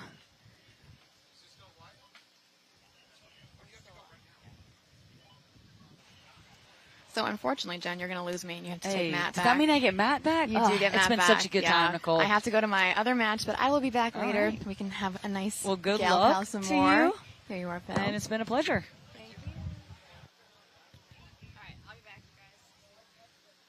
Welcome back, Matt. Thank you for holding down the booth without me. I know Hey, it's I love rough. it. Without my firm guiding hand, keeping this whole organization I'm together. just I'm gonna pitch a tent here, and I'll just You're I'll gonna just live hang here? out. I'm sure ratings spiked the second I stepped Hey, out of the booth. I hope so. Hey, listen, if you guys have enjoyed Jen Folk on the commentator's booth, write your senator, and by senator Yeah, I mean yeah. Matt Falbait. No, Sure, I'm kidding. Sure. I'm, NXL paintball. Write your senator. Let him know. I'm utterly corruptible too as a public official. Let me be clear. Right. All right, Newbies nasty tight fight, right? 3-2.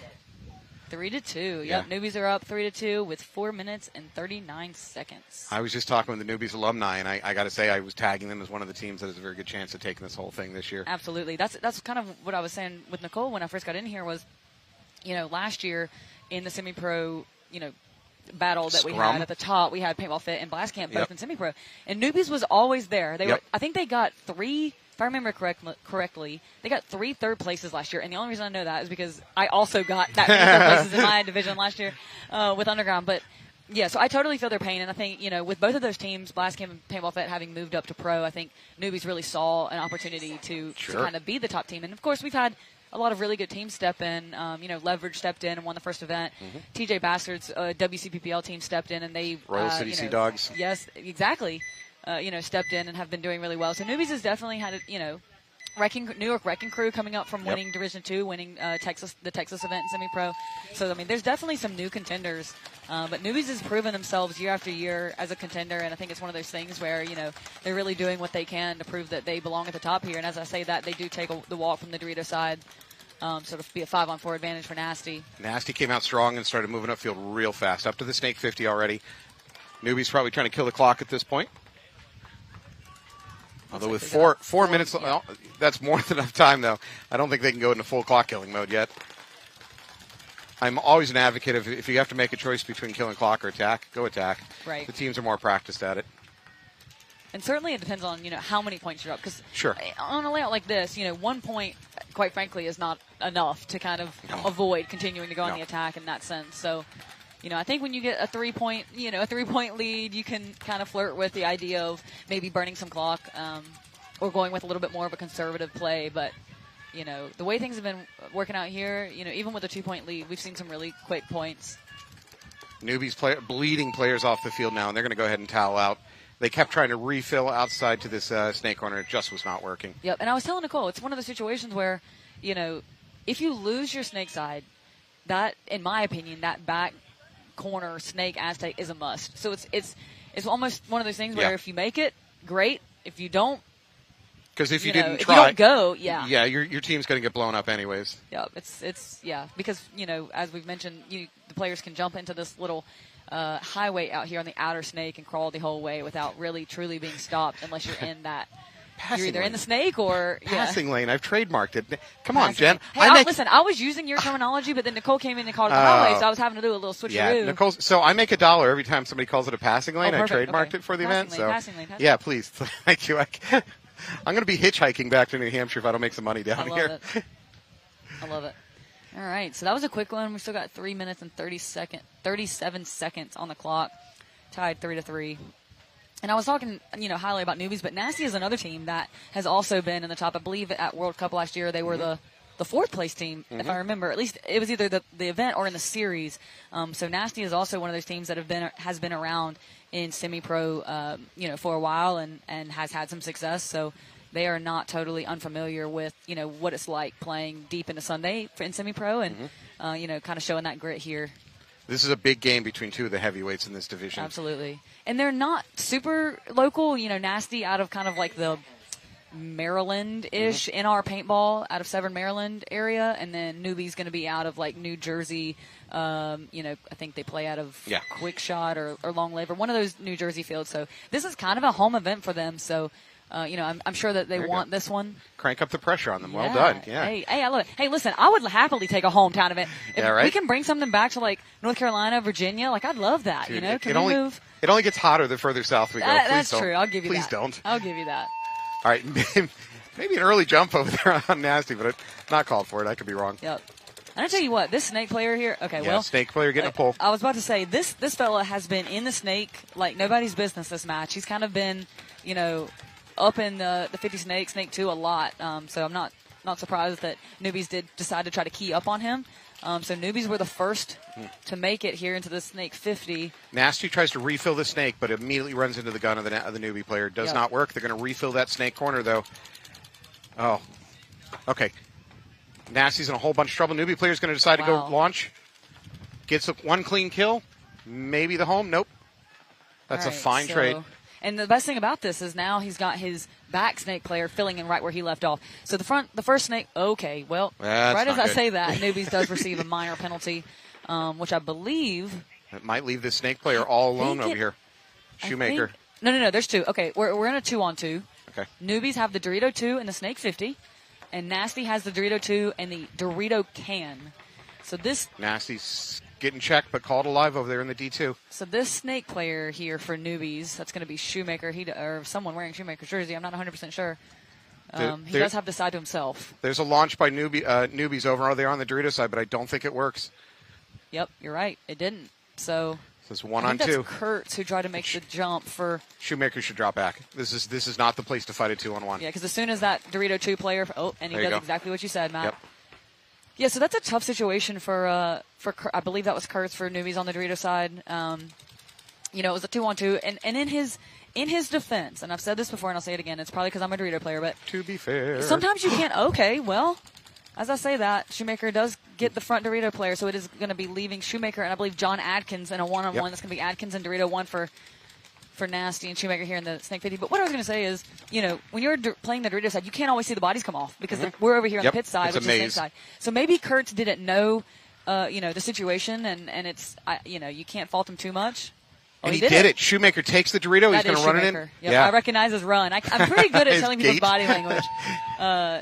So incredible point there by Shoemaker. Well done. So Newbies are going to go 4-3. We're only going to have a minute 23 left on the clock. Newbies just got to lock it down. Yeah, that was an absolutely clutch point there by Newbies. That's. So if I'm trying to lock this field down, I got to be honest. I know this sounds the opposite of locking it down. I'm going to send a player to the Snake. Yeah. So I even though if I'm the Newbies, I'm trying to bleed the clock. I've got to get a player in the Snake because if you don't check that somehow, and I know you can put a guy into the Snake corner, but it's a far better check if you can get somebody into the Snake. Yep. So even if he doesn't, win or do anything, if he can just hold up the Snake player for Nasty, make the Nasty player uncomfortable, and not feel like he can do whatever, that's a win. That's good for at least 20 or 30 seconds off the clock. That, and also you can actually take the Snake one, so the first little juice box here on the inner Snake, and you can actually look cross from there. And you can see the Dorito gaps pretty well. So a lot of times you'll see people go there, hold the D-way for a bit, waiting for that, that press. Meanwhile, you do send that Snake corner, let him apply pressure here to the Snake for long enough, and then immediately after, 20, 30 seconds, your Snake one goes heads up. We're second into the Snake. So sometimes it's better to allow the other team to take the ground first. And I know it's a kind of a different scenario here because they don't have that much time, but generally speaking, it's not always best to be the first person to a spot. You know what I mean? Yeah. So sometimes you can set traps. There's different strategies involved, but I think you're right in this situation where there is 1 minute and 23 seconds left on the clock. You're up by one, so you don't want to go two pocket because the moment you lose somebody off the break, now you're in a tough spot. Looks like we've got DeVivo, we've got Ryan Rodriguez, Hunter, Kurtz is coming back out. I missed the last one. So the good news for Nasty is that with about a minute and a half on the clock, they're not in desperation mode where they have to send bodies foolishly up the middle. They can play it a little bit slower. They don't have to be absolutely stupid about it. Absolutely. But once the breakout happens, they better start making their secondaries. They better start bumping and pushing things. They cannot afford to sit.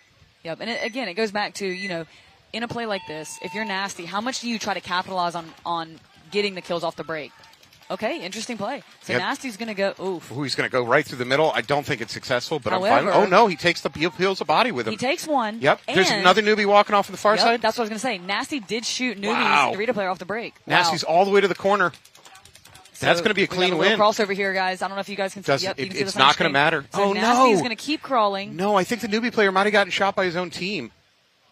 Oh, no. I'm sorry, Nasty. No, my bad. Nasty is standing on. Yeah. Okay. Yeah, okay. Sorry, guys. A lot just happened there. A lot quickly happened. So Nasty decided off the break to take Newbie's center brick off the break. So is it possible that what the real plan was is you send a guy through the middle not to win, but to draw the guns and allow your player going up the Dorito side, no attention on him? Sure. Because that's what just happened, whether it was the plan or not. Well, think about it, too. If you're the center player for Newbies and you find out there's a guy in your brick, your instinct sometimes is to get him. So, and I'm not saying that is a right or not right in that scenario, but it's definitely one of those things that makes you jump a little bit. And so I think in that situation, luckily it did work. I believe that was Cunningham who went to the Newbies brick there, but not only did they, do that play, but they also got the kill off the break on the Dorito side for Newbies too, which I think was also critical because it freed up, the Dorito player for Nasty to come flying down that way.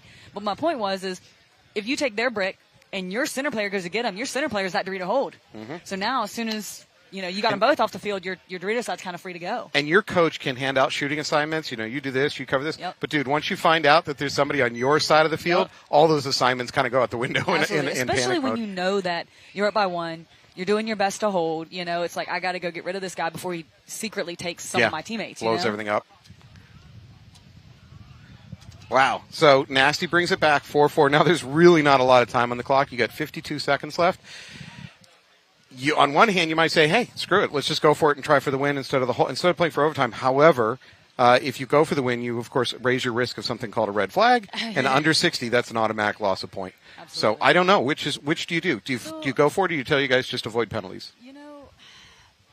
You definitely do not want to get a penalty. So I think, that's the precedent you set. But typically, like I was talking with Bart earlier on our previous matches, you kind of have a plan A and a plan B. Plan A is you get the kills off the break, 54 seconds is plenty, right? So you need that's where, at practice you work on closing drills, you work on closing 5-on-2s, 5-on-4s, 5-on-3s, so on and so forth. If you don't kill anybody off the break and you lose bodies off the break, you're doing your best to hold it together. All right, here we go. Nasty with a relatively conservative breakout, not taking huge risks. Newbies, it looks like they kind of took a very similar breakout. 5 alive for both teams. Newbies are into the snake, though. Now, so is Nasty. Mirrored up, snake 1. Okay, Nasty's going to be the first to kind of move forward. Yep. Newbies are going to fill that snake corner, that critical snake corner spot. Big move there from the Dorito player for Nasty. He goes from the Dorito tower into the outer Dorito 2. So Nasty kind of giving the inclination that they are going to try to push for this. First kill is going to be coming out of the center for Newbies, and Nasty lost their front Dorito, so it's going to be a 4-on-4. Nasty snake player looking over at the board to see the time. Yep. Frankly, I think they're running out of time. And at this point is when you certainly do not want to draw penalties. You know what I mean? Yep. So like here, you want to just get out. Yep, don't there even, you go. Don't you even do not try even to play. Want to try. Yep. All right, so we got another exciting one. We're going to overtime. Yep, so for those familiar, this is I believe the first year that semi-pro has been playing overtime points in prelims. It used to be, you could end a game in a tie. However, I think that, they were seeing a lot of ties in semi-pro, and for the sake of, the bracketing and moving on to Sunday, they went ahead and implemented overtime points here in semi-pro. So this one will be headed to a 5-minute overtime point where it is winner take all, 5-on-5. And how much are we charging the viewers for overtime games? I don't know, Matt. Matt. Money off that? I don't know. We got to look into that. We need to monetize everything here. And then if this 5-on-5, 5-minute point goes to a stalemate, the teams will be sending out one player to represent them for a one-on-one. Now, most viewers love one-on-ones. How do you feel about one-on-ones, Matt? As overtime, just to be clear. I mean, it's good. It's good watching, right? Of course, for Sure. the viewers at home. But I got to be honest, it doesn't. To me, it doesn't really represent how much of a team sport this is. At some point, you've got to cut this game down. You can't have overtime after overtime after overtime. I get it from a basic logistical reason. It makes sense, but I like the team sport more. I agree. We're here in the pits with Newbies on your screen. It looks like everybody's pretty calm and composed, which is certainly good in a moment like this. Despite the name Newbies, they're actually pretty veteran. Right? This is absolutely. not scary territory for them. That is a veteran squad. So it looks like we're going to have Shoemaker, Rodriguez, DeVivo. For Nasty, we're going to have Nasty. I was about to say Nasty. Let's see. For Nasty, we're going to have Nasty. This is true. The names on their jerseys are so small. Okay, I see Aruda. I see Austin Aruda. That's all I can see. It looks like Cunningham. So Anthony Vitale and I complain about this all the time. If you're in charge of making jerseys for your team, please don't make the name the same color as the jersey, and B, make the name big. Please. All right, so the other player was Matty Karpinski for Newbies here on the box.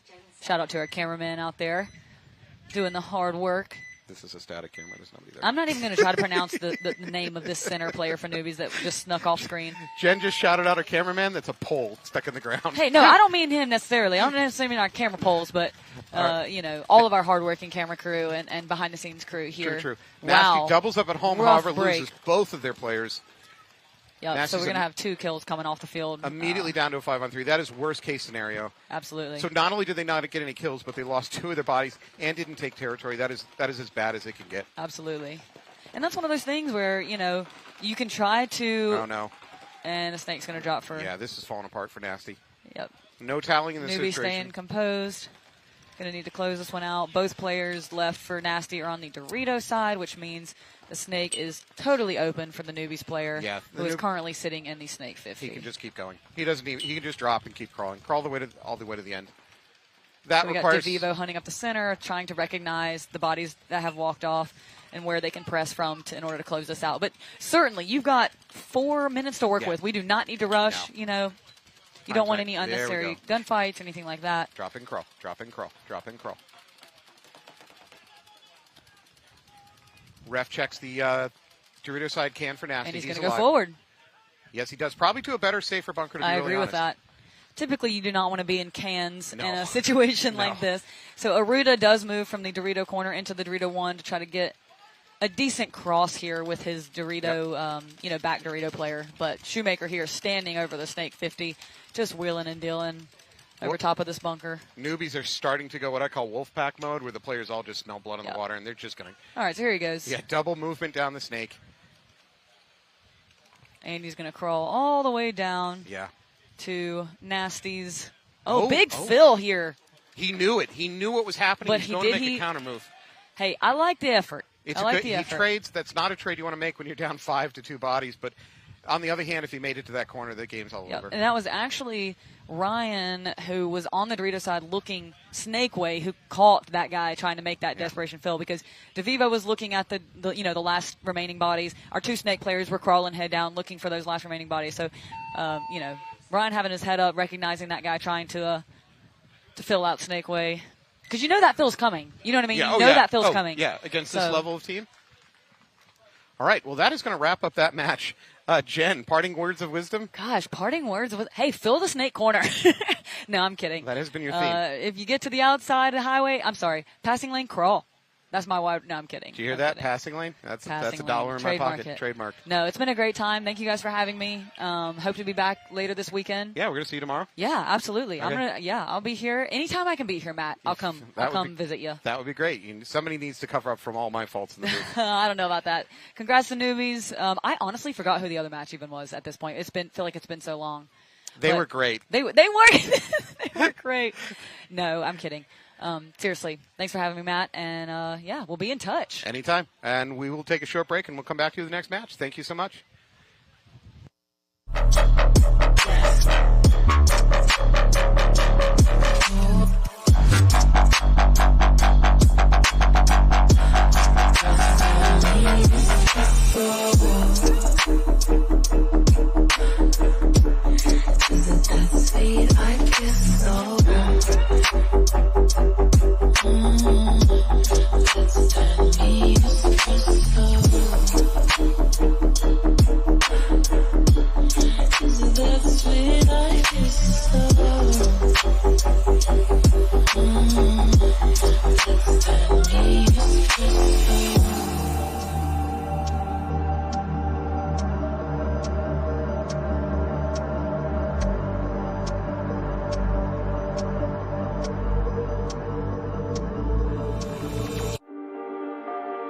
I like simple with like a hint of fun, and I feel like that's exactly what it is.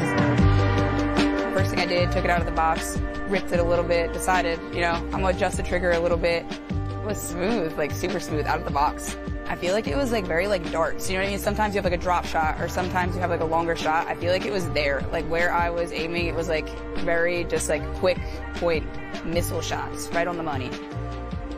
One of the most appealing things I think also to me about the 180R is just like how it feels in my hands. Certain guns where like the back grip and the front grip feel like too far apart, you know what I mean? Or it feels too long. Full tank and full hopper, it feels very light. Airing up and degassing, I felt sometimes you want to push your gun in and you have to like force the click. I feel like on this thing, it was just like butter. My name is Krista Titus, and my favorite thing about the G-Tech 180R is definitely how fluffy it feels in my hands and while I'm shooting.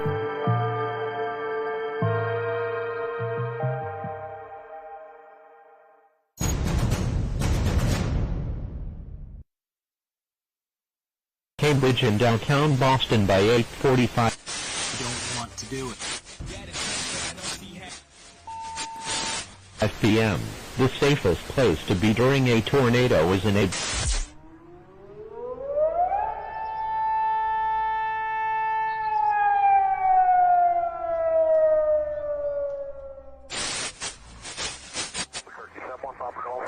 Just isn't a piece of aluminum. It is, potentially that piece right there might be the game winner. It's still the same great people that invented all this stuff.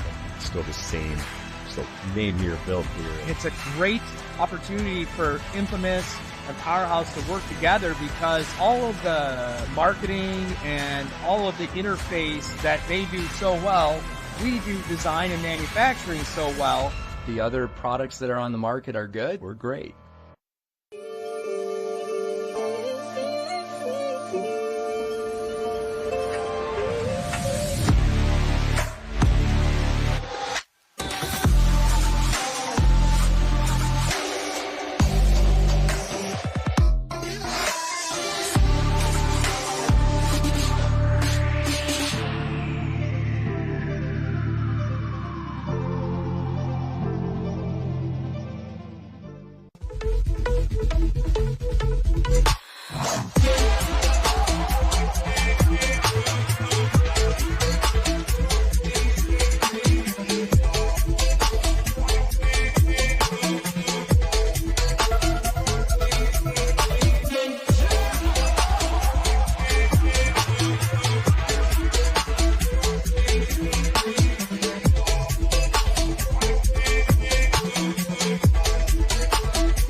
that's really, really cool is casual wear. Everybody's looking for something to put on after.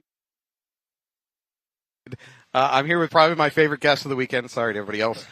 This is T2, Anthony D'Ambrosia. Anthony, go ahead and introduce yourself to the 5 people watching. Yeah, that's right. Hi, entire world. So my name is Tony D'Ambrosio. Everybody calls me T2 out there in the paintball universe. I am product development at Twister Paintball and Boston Paintball, Committed Paintball. So all the twisters you see out there, all the products that we make at Boston Paintball, some of the Team USA stuff, Heroines gear, things like that. I'm responsible, good or bad, for all of those. Yeah, things. you can put all the file complaints to him. Yes. T2 and I go way back. We worked for Boston Paintball back in the day. Correct. He was one of my proteges. Matt, Look how far he's come. Matt trained me, Yeah. actually, 25 years ago. Matt is the reason that I have gone down this Down path. this dark path. Yes. And my if life has been T2 ruined. ever tells you some cool story about where he got his name, T2, it's a total lie. I gave it to him on the first day. He did. And it's incredibly disappointing when you find out what it means. Yeah, and you know what? We're just going to leave it very discreet. So super successful innovator of the Twister line. As a matter of fact, he's probably got new projects in the pipeline, right? A couple. Can you tell me? No. No, it's just good. Whisper in the ear. They can hear me on the mic, though. Tipman. Really? Tipman. We're bringing the Omen I back. didn't see the Omen's coming back too. Yeah, Matt, that was you put in the suggestion box. I didn't so. see that. Wow. Yes. Okay. Well, you're just gonna have to wait. We'll see what it is, though. Yeah, that's some stuff. With a remote, it's coming packaged with a remote. Is that true? It is. Yeah. Yes. Yeah. We're gonna move this up a little bit. Got it. Anyways, we're doing a flatline autococker. The secret's that I out. actually might be. Yeah, into. the secret's out. All right. So we're gonna have TJ Bastards versus Virginia Vendetta here in a minute. Cool. They're taking the field. Do you know anything about these teams? I know of them. Okay. I've seen them play before, but I don't have. I learned a long time ago I'm much better at building the guns and shooting them. Yeah. But I do enjoy watching people shoot my guns. Yeah. So, yes. But I'm excited to see this from probably the best seat in the house. It indeed is. Next to you. Matter of fact, you got a drone shot now, thanks to Comp Sports. Wow. Thanks to everybody that works here, by the way. They've worked their butt off this weekend to pull this off. This is a drone over an airfield. That is a federal crime, if I'm not mistaken. Actually, this is Tom Cole's chopper. He's up there right now. This is the Cole chopper. Oh, wow, the Yes. Cole chopper. Yeah, Cole 1 is what they call it. I've heard of it. That's it. Oh, he's cutting our mic right now. All right, TJ on the left, Virginia Vendetta on the right. I believe TJ's already dropped their first game today, if I'm not mistaken, unfortunately. 10 seconds. All right, here we go. Oh, Big Brain Award. It's still in play if you see something incredible Great. today.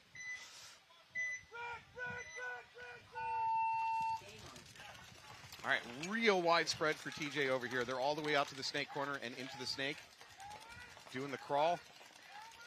First player walking off, though, for Vendetta. So we got a 5-on-4 situation in favor of TJ. TJ spreading again. The snake is wild. This is a very interesting snake. Another Vendetta player walking off. This is swinging quickly into control for TJ. If you commit to the outside of the snake, it's like running a flag up a flagpole, basically. Once you get to the end, you're in their kitchen eating their sandwiches, pretty much. Congratulations, you just worked the word commit into the broadcast. You get 5 more. That's very subtle. That's very in the contract. subtle.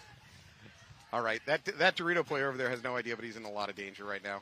The snake is going to wrap. I don't know if he has a vision through that. I could be wrong. He may not have vision through the brick. There He's it about is. to. He's got hunting. I'm in danger. Imminent. Oh, wow. A lot of blockage here in the middle. Yeah. He's about to nuke him, And though. there it is. Good night. Oh, he saw him at the last minute. Good tuck in. There's going to be an attempt at bunkering coming through. That's a nice trade. Wow, he really risked it for the biscuit there. He really got up there. You're unpacking every cliched phrase you have. I'm a dad, so. All right, I believe that's the last Vendetta walking off the field, so TJ should be able to walk it in, unless I'm mistaken. So there's one of those like, was it worth it? Was it not worth it? Right. So the Vendetta player decided to try to bunker out the snake. On one hand, the snake is a deadly bunker that can do a bunch of damage, especially if they're on your side of the field. However, when you're down, like at that point, I think it was 2-on-4. The trade in bodies is probably going. If all you get is a trade of 1-for-1, the game's probably over. Yeah, right. 3-on-1. Absolutely. Yes. So he needed to not only get that bunkering, but get it clean and continue on. That's a lot to ask. Yeah, you got to really know. That's a bad situation. Yeah. You got to make a tough choice there. So, by the way, I throw this out, warning occasionally. Anthony gets tired of me saying it. Remember, watching at home, you and I and T2 here in the booth, we have so much more information about what's going on live in the game than the actual players. The actual players are head down. There's a ton of fire coming in them. They have a hard time hearing their teammates. Well, we have the luxury of looking at the tactical situation and saying, this is what you should have done. Of course. Which is super easy from Yeah, where we are. and I don't even know what they should be doing. No, you have no not at idea. all. No. Yeah. This- You represent the everyman that Yeah. we asked into the booth. That's right. I used to play this game. Yeah, that's true. No, I played played a against- couple weeks ago. Yeah, a couple weeks ago to Mech. How'd that turn out for you? Go in. Moving on, here we go. I think we have a gun hit. Yep, sure enough, gun hit to one of the DMG players trying to get in the snake. At the same time, one of the Growl players walking off, so 4-on-4. 4-on-3. Growl trying to stun the damage by spreading it wide. But they're down 3-on-4. Now they're down to 2-on-4. Boy, it's hard to keep it hard for me to keep up. Growl has no presence over there on the Dorito side. DMG's free to just slide up this Dorito side and finish it out.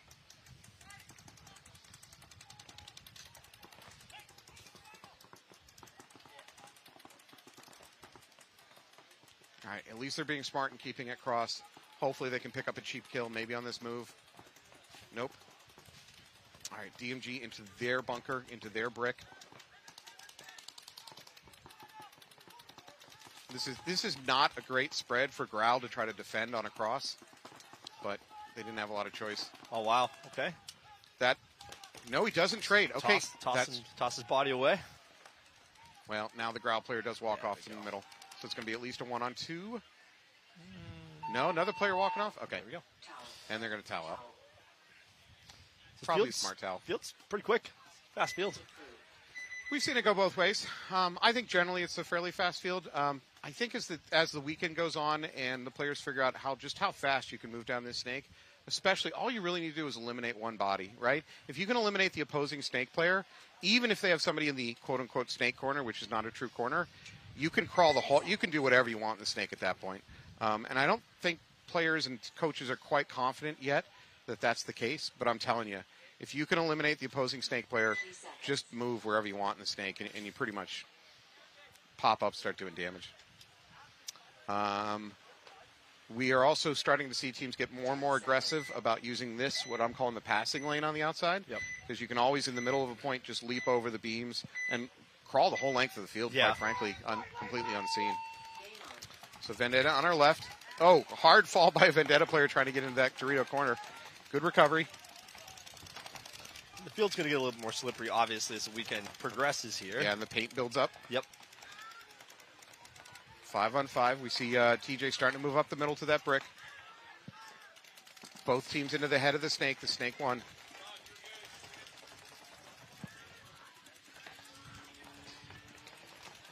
TJ making a bump out to that snake corner. Vendetta up to D1. Frankly, if he wants to, taking the D2 is real easy on this field. Yeah. Fortunately, Vendetta loses their snake player. Spreading a little bit here. Looks like they're probably postured to go down the snake. All right, so this is exactly what I'm talking about, right? The TJ Bastard player at the snake one, he is completely unopposed. Well, he is now because he shot out the other. He could crawl the entire length of the snake, and as long as he stays low, there's nothing that can be done about it. Either inside lane where he is right now, or he can go to the outside. Either way, there's nothing that can stop him.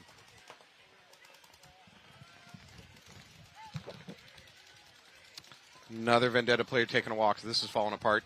Really, I think we just have that D1 left alive over there, and Fritos is about to blow him up. Let's make a little move here. Oh, wait. No, he slides up. Actually, that makes him safer. Moving up to the D2 is actually safer from the snake for him in this situation. I think they lost him. I think you might be right. I think they lost him. Vendetta player walking off in the middle. Oh, they There's found still him. that D2. Oh, they found him. There you go. There you go. Vendetta player making the crawl all the way to the other end. Turn the quarter, start blowing people up. And there we are.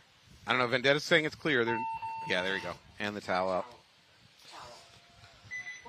All right. TJ Bastards. Good start. Up 2-0. Plenty of time on the clock. We're going to go back to the Sacramento DMG versus Greenville Growl. Cool. How's the what's up? how's the DSR Plus going for you? Man, the DSR Plus has been a pretty cool little project, to be honest with you. Worked with Free Flow on that, and Buddy. Those guys are great, and Devin over at Die, and all those guys, and kind of venturing into some new high-end territory. It's been almost like a little smash hit. We're going to have the last of our pre-order guns out next week when we get back. And, a lot of pros shooting them, like half the Ironmen, it seems like, are shooting them or want them. So it's pretty cool. The demand for it seems like the DSR is a great, great platform. People are really embracing it. So I'm happy about it. Good work. All right, Sacramento DMG on my left, Greenville Growl on my right. Sacramento up by 1 point. Sacramento into the snake immediately. So 5 alive, both sides. Oh, there's a DMG player getting pulled and a minor. DMG is going to drop down to 3 bodies, 3 on 5. This snake player from DMG is going to have to do a lot of damage quick. DMG also has a bad spread here. They don't have anybody on that D side. He's got a lot of eyes on him in a minute, though. The second he rolls his gun. Keep going. There you go. Frankly, I think he's probably best just going the whole way. Don't stop and pop. Just go. Keep going, keep going, keep going. That's your best way to turn this game around. Oh boy. That's a trade. It's going to leave a mark. It's the Welt Exchange Factory over here in the snake. That boy needs some milk. Yeah. It's going to be a run through. He was getting ref's attention, so hopefully he doesn't have a hit on him. Okay. If I'm number 85 for Greenville Gal, I'm going to try to avoid hitting the buzzer. Have a teammate hit it because the refs were really concerned about him before he did that run through. And if there's a hit on him, it's going to be a major. Run away, 85. Nope. Okay, they're calling him clean. My technique as a player, if I see a teammate getting a penalty, I try to get as far away from them as possible, as quickly as possible. I want some other teammate to get pulled for it. Of course. That's very important. Oh, did you drop your wallet over there and get him to walk away? And then that's how you do it. Yeah. Just you go. Hey, Tim was calling you over there. Get him away from that box. All right, Greenville Growl's going to win that point. You taught me everything I know, Matt. Well, okay. There's limits. Also, shout out to my wife, Danielle, watching the booth right now. With very little paintball knowledge, so I can be here with you, Matt. Hey, that works for you, so why wouldn't it work for her? When I get back, I'm sure it's not going to work out for me. No. Was this the romantic getaway from the kids that you promised her? Yes, it is. I whisked her away to Atlantic City. Yeah. The crown jewel of the East Coast is what they told me. Do yourself a favor. Make sure the states you take her to don't have, like, convenient, quickie divorce laws, because that could work against you. Or for me, depending on, well, how it's structured in that state. I could see Danielle initiating. This is all a trap to get you out of the house. So she doesn't have to let you back in. All right, wow. TJ Bastards going up the middle to the other team's brick. I don't think they've picked him up. Oh, my He's goodness. going to launch. No, that doesn't work. Oh, he tried to launch. Did not work. Beautiful bronze gun over there. Could potentially be a twisted GSR, I think. Yes. So Virginia Vendetta counterpunches. They get up the other team's brick. They do take a body out of the snake, but it instantly gets shot themselves. That was a very aggressive move. Yeah, that's a good trade too, right? Because they just cleaned out the snake. They cleaned out the other team's brick. I think this right now, Virginia Vendetta has got the momentum in this. Also, making that kind of run and not even nudging the bunker getting in there is pretty heads up too. You know what? You're 100% right.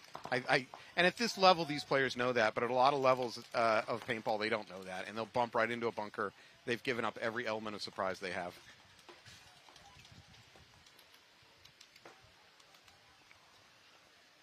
That back player is playing real loose. Yeah. TJ Bastard. Oh, wow. Nice shot. One of the TJ Bastards takes out the snake player. That's a big, big kill. Maybe stabilizes the game. So right now we have this mini wall by the snake for TJ Bastards and the back Dorito corner. Now the D1. Or I'm sorry, is that D2? D2. So 3 players left alive for TJ Bastards. Virginia Vendetta really just has that D1 at this point, if I'm not mistaken. Nothing in the tower. He's going to drop back. That's a fine drop back. I don't think the TJ Bastards either are fully aware of the kill count or they're confident that a 2-0 lead, it's time to take it slow, which is an okay plan. Although, with 9.5 on the clock, I don't think you're quite in clock killing mode yet.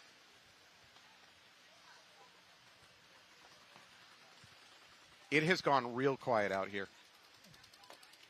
I'm not sure the TJ Bastards know that he's in that can. No. They're shooting at empty bunkers right now. So there's a chance here, actually. Because they don't know he's there, he has a chance to pick up some cheap kills. No, just be patient. Their process of elimination, they're going to figure it out, I think, in a second here. Yeah. Good thing they don't have grenades. That's right. We need an airstrike on that position, actually. They found him. Oh, boy. He is in a world of hurt now because he's in a corner bunker in a can. Is not a great place to survive. No, get small. That's...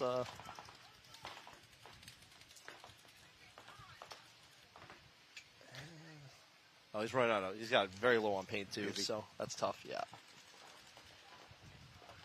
I don't think it's going to matter, though. No, I think he's going to get punched.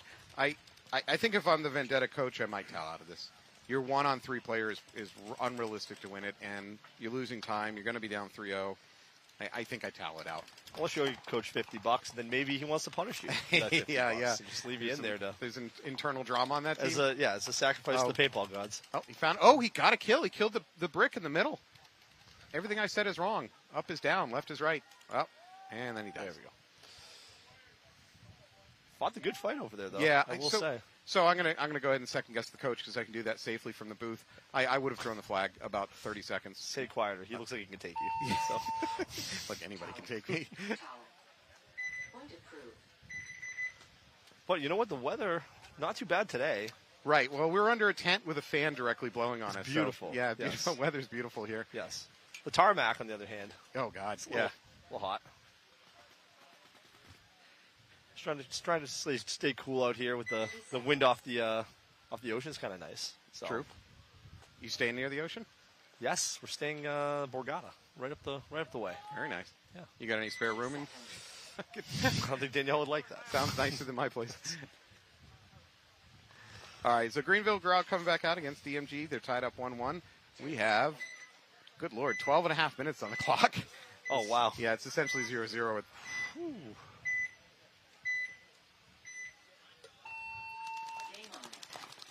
Looks like Grau's going to try to spread it wide. They do go up the middle of that tower, though. Popular destination. It's listed in all the Atlantic City tour guides. Unfortunately, there was just a minor over there for Sacramento DMG.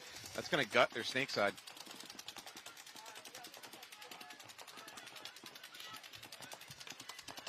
And Grau is free to crawl as far as they want. There's nothing to stop them. It's about to be a headache for these guys, I think. Yeah, he just filled out back trying to combat this snake push, but unfortunately, it didn't work out for him. There you go. Who's going to see who first? Ooh. There's the answer. DMG Dorito player going to take a walk. Oh, wow. And that's it. Oops. A little friendly fire there at the end. No biggie. That happened. We're all friends here.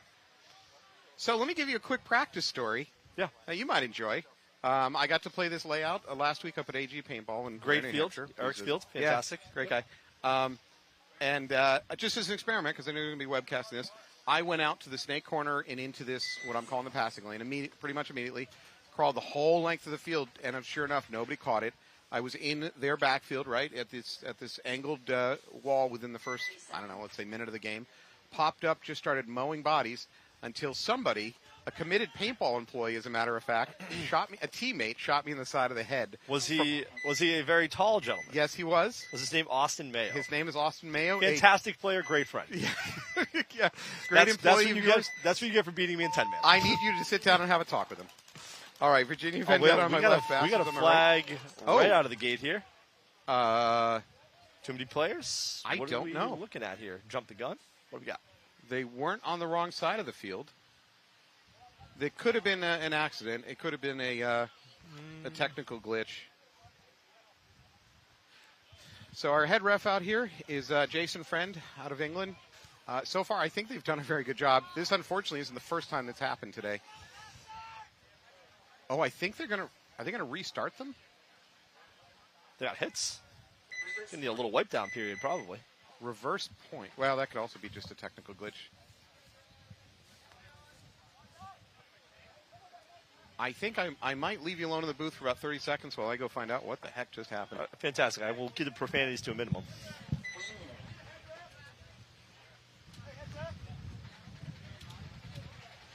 Fab is figuring this out. I want to thank NXL for this wonderful event here in Atlantic City.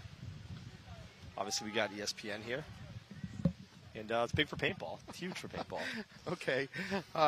Apparently, did not know this. You're not allowed to start with 6 players on a 5-man field. I said that. I said I think there's too many players in the field. Did you really? I did.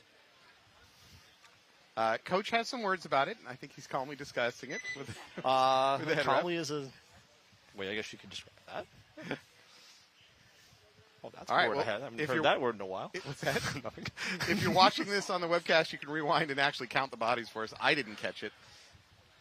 Apparently, the refs are paid better than I to catch that Well, kind you of guys thing. took the tunnel, I think, and no one saw him, you know? Well, that's a first today. All right, DMG versus Greenville Crow. All I can do is laugh on that No, one. I think they were down points. I think they were just trying to, even it Yeah, up get a away little with bit. one? Yeah, What if we start with 4 bodies next game? Can Yeah, we yeah. be allowed to start with 6 this game? It's fine. All right, Growl very quickly up to the Snake 50. Pretty well unopposed to. There we go. DMJ finally spreading it out, trying to slow him down. Unfortunately, he runs right through the gun of the Growl player. That Snake 50 is free to start wrapping and doing damage. I think he's going to kill that mini wall. Command tower dies on its own. Next up is the home can. Home can decides to bump sideways. That's not going to work out well. Oh, I lie. He gets in there clean. But they are in desperation mode now for DMG. Uh-oh. Uh-oh. And Ooh, that looks like, I think there's a hit on his head wrap, maybe? The Growl player just got a minor. I believe he got a hit on his back. No, not his head wrap. I'm They not quite clipped sure. his shoulder or something. Nonetheless, that gives DMG a chance. So actually, DMG is in better position to take advantage of the snake right now. If their snake corner wants to jump in. Actually, I take it back. Both teams could do that at the moment. They both have a snake corner. That DMG program, great team. Been around for a while. Mm-hmm. Really had a lot of great pro players come out of that program. God, went yeah. on to some great teams. They were a great team when they were all together, too. So Growl's going to win this. Walk it in. Well, that was a messy game. So that Growl player in the 50 just did a ton of damage. And I think the big sin for DMG is they didn't pick up on it. And that as they tried to fill out to the corners, they just kept losing bodies doing it. Well, all right. they were the pod runners, hardest working guys in paintball. I have a brand new idea. What's that? Right? If you ever watched, I think it's the Saints, have a dog that runs out to grab the tee. Of course. You know? Yeah. We can train dogs to run and fetch pods between games. They would love it. The crowds would love it. People love dogs. I know, right? Yep. They're faster than humans. Yeah, but we should get slow dogs like basset hounds to do it. That would be fun. Okay. I'm just saying. Have you seen the Puppy Bowl ratings?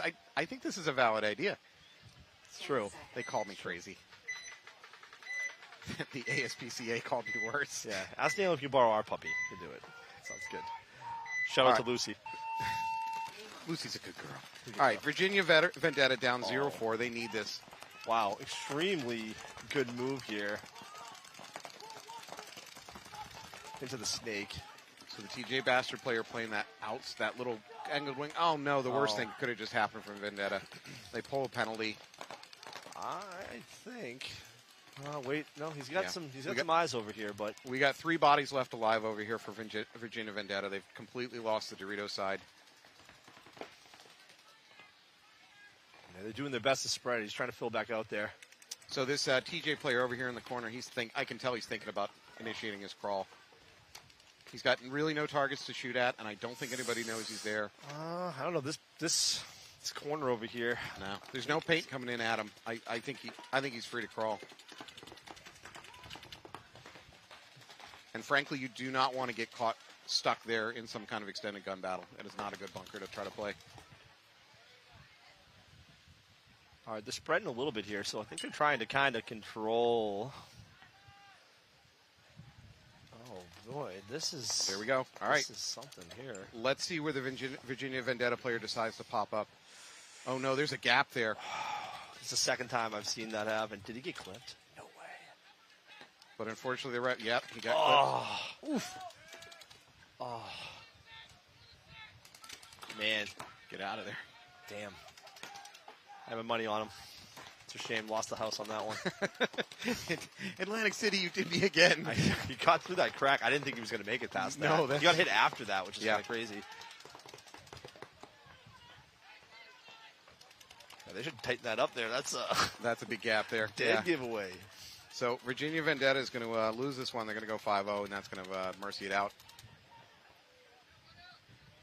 Looks like this is going to wrap this one up. So what do you did you watch WNXL on this field earlier? Yes. So anything that stood out, teams that maybe I followed that a little bit more than probably the other divisional stuff personally. Yeah, I think early on in the weekend they might have played it a little bit more conservative. I think as the day went on, I saw a little bit more aggression. Tammy Adamson. Yeah, Adamson from Femme Fatale had some fantastic run throughs the middle. Before the day started, I would have said it's going to be snake, snake, snake, snake, snake, snake, snake. But frankly, there's a lot of winning going on right through the middle. It was kind of surprising. And this is perhaps me reading it wrong, but I also thought that we were going to see the snake being used to hold the Dorito side a lot. The snake player the snake 50 can drop back about 5 feet, shoot cross, and really put a lot of pressure on the Doritos. But that's not what's been going on, even though I think it's possible. So those who can play or coach, those who can't webcast, you know the old story. Correct. As I was saying to you before we went on, I learned a long time ago I'm better at building them than shooting them. So that's why I stay in my lane. But the WNXL has been fun to watch since the beginning. But this year especially, it's anybody's game anytime. You don't really count out any teams. You know, it's they all have a chance every event. So over the past couple of years, I've watched the level of play get better and better and better and better and better. And I see no reason that it's not going to keep going up. All right. DMG loses their first player trying to take the snake. Greenville Growl 5 alive. Growl in control of this match so far, 3-1.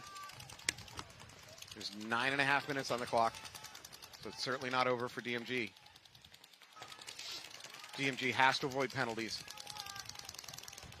DMG does take that Doritos 50 side. Uh-oh. What did I just say? You did it. There it is. There it is. There it is. DMG gets a penalty. That's you. I'm so sorry. It's all you. You've got to hold down the booth. I got to get out of here before DMG catches up to me. I'd like to get a hot dog or something after this. Pretty angry. DMG, another penalty. Now, to be fair to DMG, these are yellows. These are minors, which can happen without you trying, right? You can get clipped on a butt pack, have no idea it's there, and get a minor. Major, when you get a red, when you get a major, generally you knew what you're doing, right? That's on you. Minors can happen without you intentionally trying to cheat. Statistically, it goes up quite a bit when a commentator says anything. Oh, though. yeah. So Yeah. that's statistic. We know that as a fact. So another DMG player walking off. Oh, nice. There we go. He's going to crawl the whole length as well. He should. His butt pack's a little bit high. He's going to be careful. Yeah, sure enough. He crawled a little bit too high. The last DMG player picks up on that movement. There's not much he can do about it. But he is aware, so he can play at least the outside. It just pulled his attention, though. He can't cover everything. No. Yeah. No. And there it is. He shot. He's going to take a That's walk. a shame. That back bunker is people are just dying like crazy back there. Yeah.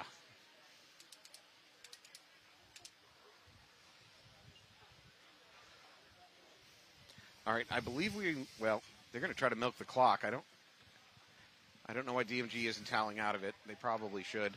There is plenty of time left. The match will not be out of hand. It'll be 4-1 here in a second. But if they let the clock run out, then any chance of coming back just completely evaporates. I think sometimes in the pits you have a coach who's sitting there telling his team what to do, what they did wrong. They're focused, and they just completely forget what's going on behind them. And I suspect that's what just happened. Point approved. How much they burn on that? A couple minutes? Yeah, we're down to 7:45. There's a lot of time here. 7:42. Yeah, that's plenty of time.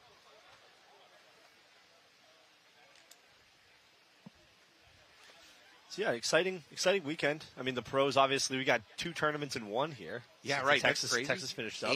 And we're getting a little bit ESPN filming action that's going to be going on Sunday. Correct. Excellent.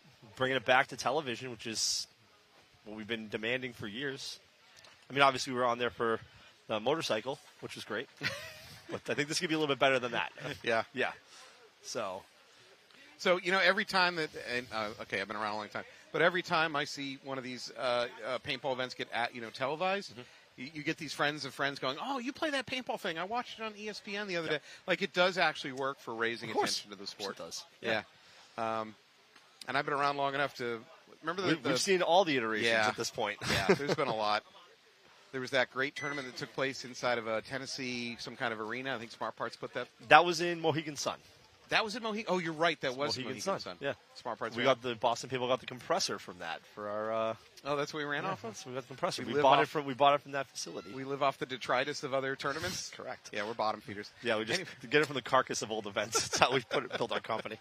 And then, if you remember the one that took place in Florida back in the late '90s, that the Paraplegic Turtles won. Of course, that was a big one. Dale Price Paraplegic Turtles. Mm-hmm.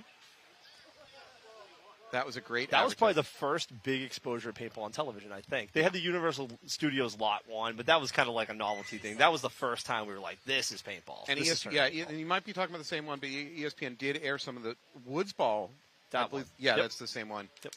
Which I don't know if that's better or harder for the public to watch. And then we kind of had a couple offshoot stuff, MPPL, things like that. Yeah. But yeah, it's really always good to excited. get back on. We're getting back on ESPN, everybody. All right, DMG Growl. Growl's down 4-1. No, I take it back. Growl's up 4-1. DMG is the one that's down.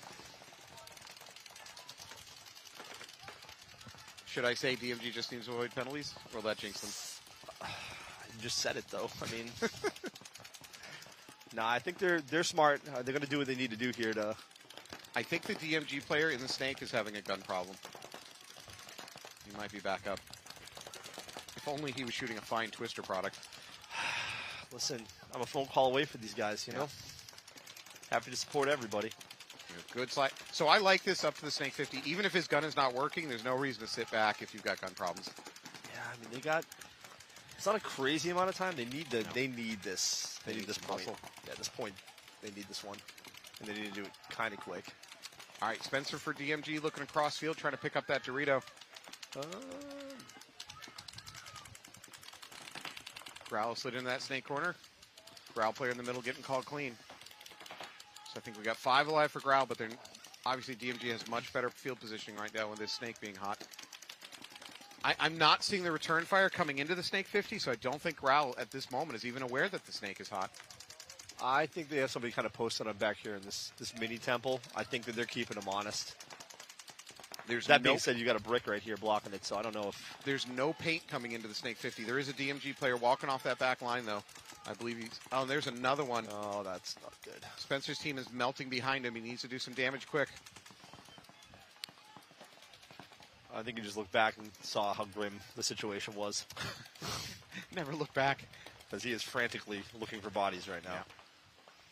And Growl is starting to push up that Dorito side. Another DMG player walking off the middle from that tower. They are peeling off here. So they have no presence on the Dorito side whatsoever. I believe that's... And now they have no presence in the Snake. Yeah, Caden Spencer. So I think it's just the Snake corner. Probably a good time to towel out of it. Again, you're going to go down 5-1, but at least try to save some of the clock. You're at 5.5. Yeah, I can't see them allowing this to cook. They should probably... Kill it. And again, the GMG coach needs to towel out of this. There we go. Okay. I think that towel was probably a little too late. But yeah, what do I know? I don't play paintball. Shave maybe 10 seconds off the clock if you'd thrown a little bit earlier. All right, well, Growl's looking fantastic. Yes. DMG struggling a little bit. They got to get the penalties under control again. Those are mostly minors. I can't promise you that they even know that they had anything to do with just a random hit to a butt pack or something, and you're going to get a minor. Yeah, I mean they're a good system. They've been around forever. They know how to win. Mm-hmm. It's they just caught a couple of bad breaks on this one, literally and figuratively. It's what happens sometimes. So I'm always ref biased, but I will say that today watching this field, I haven't seen much ref controversies. They're really the biggest controversies we've had have been actually technical, like a home buzzer going off, maybe due to the wind or something. Obviously, we had a team start with 6 players in the box. Mm-hmm. That's not the ref's fault. But generally speaking, I think the ref crew is doing a good job. Just for the sake of counterpoint, I'll say terrible calls today. These guys are great. Horrible. Okay. Great. The staff, I mean, it's very hot out here, so these guys are they're earning their money this week. Yeah. It's pretty brutal. Especially some guys you said from the UK flying in. So that's That's our head ref in the red jersey right there, Jason Friend. Yep. So good on the NXL for investing in the world's best to make sure these events run flawlessly. So every time that I've done one of these webcasts in the semi-pro field, it's always either been an international crew or, it's always been an international crew. Sometimes it's been a mixed crew from maybe plucked from different countries, and some of them have been all from the same European country. Or prison release program, which is great too. Very popular. Good that Tom gives back, and As I said this before on the webcast, every single ref and crew ever assembled has been assembled out of guilt. That's it's right. the Wednesday phone call of, dude, I know you don't want to ref this weekend, but I totally need you. We only have 6 refs. Like, you have to be there. Yes. Every ref crew. Pro or not. Pro or 3-man, D8. I mean, it's all the same. I'll give you $100 and 2 slices of stale pizza. That's right. We'll give you guys some warm waters. We'll keep on the sideline for you. Do we have a deal? Sold. Yeah. They do a good job taking care of the refs. They always have a cooler here with cold drinks and whatnot. They get real food. Every time. Really? We never got real food. No, they get real food here at the NXL. Labor laws rule now. Wow. Yeah. They're probably unionized at this level. That's my guess. Well, we came from the doldrums. Oh, yeah. I remember one time reffing the NEXL, we got chicken wings, and it was like the high point of the entire reffing. But no way to clean your hands, though. So it's very not good. Yeah. All right, Greenville Growl versus DMG. DMG is down 5-1. They are in a desperation situation with 5.5 on the clock. If they can win this point, they can at least, get their head above water and try to build some momentum. They just need to try something crazy here. Yeah. There's just really nothing to lose at this point other than the game. Greenville Growl is really just playing for point differential to help them get into the playoffs. See, there we go. That's what I mean. Look at this. That's a great move. Wow, 2 players peeling off for Growl. See, this is... Nice run through. Where's this been all game? Wow. Just do that every time. Desperation. It'll do it.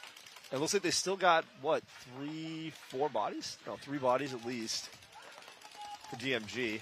Yeah, Greenville trying to bump out to that corner. I think he made it. That might be it for Growl. I think they just have that Dorito corner left alive. The problem is when you go into your bag of tricks, you can't run that gag twice. No. So now what do? Hopefully you got a couple more of those tricks. I don't know. Somehow try to convince them to start with 6 players in the box. Just throwing that out there. Jedi mind trick it. They got to pluck that guy out of that bunker. Is the problem? Yeah, they got to get him out of there. Okay. So number 29, that might have been Caton Spencer. I'm not sure who that was for DMG. That, by the way, is a learning lesson for anybody watching this. It's not high level. If you are in an up body situation, you got one person pinned in the back bunker. It should not be your player on the farthest right or left going to bunker bound. It should be the one in the middle, because in theory, your outnumbered opponent can't wrap around the bunker and look kind of in the shadow of it. So the equivalent of your middle player, he's the one that should go dunk him. Yeah, absolutely. Not your outside player. This just kind of became I don't know. I thought it was looking a little grim, and now this is kind of looking fun. There's hope? I'm seeing hope. Yeah, you're jinxing them. Jinxed them hard. I'm trying to offset yours. By the way, for people at home, if they want to catch more T2, they can go see old episodes of BattleBots. Oh, my. Yeah. BattleBots, yeah. Yeah, BattleBots. I've past 3 seasons, I've been on BattleBots and Discovery Channel. Yeah, so. Pain Train? Pain Train, first season. Second season, I was with P1. Wonderful little race car robot. And then with Ripperoni and Starchild in this last season. So. And he told me he's got his daughter in the 3-pound. My daughter is now fighting 3-pound robots in Connecticut. Yes, so we're going down there and doing that. So yeah, it's kind of like my little side fun thing that I raise do. your kids with violence. That's very important. It's robotic violence. Violence. They learn that early. Yeah, it's nerd on nerd violence. Yeah. Okay. It's always the robots that suffer. This is why we're going to have a robot uprising that's going to end humanity. You are part of this. You know that, right? Listen, I'll be the first to go then. So they'll remember me. You might have a chance because your name is T2. They might be like, oh, I think he's one of us. He must be one of the liquid metal models. Can I just pick a normal sport? That's a good point. Fighting robots, shooting people with gelatin capsules. Yeah, it's jousting next for you. You're going to learn how to ride a horse. Yes, I'm doing the medieval times. Summer camp this year. year. You'll be doing dinner theater in no time. Yeah, my chainmail is out of the dry cleaner right now, so I can't wait to pick that up next week. I have some coworkers who are actually into HEMA, historical martial arts, and they go out there in the armor and they wail on each other with maces and swords. In our branch, so we're up in New England, right? In New Hampshire, there's a little town called Nashua. which is apparently a real center of that stuff. It's the hotbed. That's the capital of HEMA. It is. HEMA capital of the universe, yeah. So actually, our local field, AG Paintball, they came out and did a demo tournament at our field. Is it technically LARPing? No, because you can't yell Thunderbolt or Lightning Bolt and throw a little beanbag. I want to throw a beanbag. No, they're out there whaling each other with chainmail and plate armor. Side story, one of the, I guess, the most popular places to get historical armor is Ukraine. So that is put a little bit of a crimp on there. Let's not go too deep in politics. But no, I'm just saying there's a scarcity of chainmail and cod pieces. They need the metal for other things right now over there. Why can't you just keep it to HEMA? Yeah. Keep it civil. All right, so we got 4.5 on the clock. DMG has a little flicker of hope here. They're back 2-5, so they're back in it. They at least pull themselves away from any kind of mercy situation. DMG into the snake immediately. They're going to cross the 50. They ran the gag twice. Yep, it worked. Now just stay there. Don't launch. Uh-oh. The ref's going to check him. I think he might have a hopper. No, it's a speed feed. He's got a... Oh, I'm wrong. It's a hit, and there's going to be a minor. Oh, is there anybody left to pull on this? Oh, my God. That's 4 bodies walking off. At least 1 DMG player in the corner. Oof. What did I say? You can't run the same gag twice, boys. Good on them, though. I mean, he got there. It's just, after that, they just kind of rebounded and figured out how to pick everybody else off. So he was on a very lonely, sad island there by himself for a minute. Yeah. Wow, that was brutal for DMG. That is not what they needed. After picking up a point there, just having the wind taken out of their sails. I just cursed those guys. I'm sorry. Yeah. This guy's puka shells, though. He's got that necklace. That's a win. Thing is down on the boardwalk, getting his hair braided, getting some puka shells. Listen, good vibes. You don't care if he wins or loses. Good vibes. We'll make a sandcastle after this. All right, well, DMG had a flicker of hope, and then boy, that just went way wrong real fast. So it's going to be 6-2. It's still anybody's game here, Matt. 4 minutes on the 4 minutes on the clock. I've seen Russians put up 8-second points. Can you run the length of this field in 8 seconds? I cannot, personally. No, I can't either. I don't think I could run onto this field from here. So that's the baseline, right? I mean, all joking aside, occasionally we watch this and we see these super low time situations.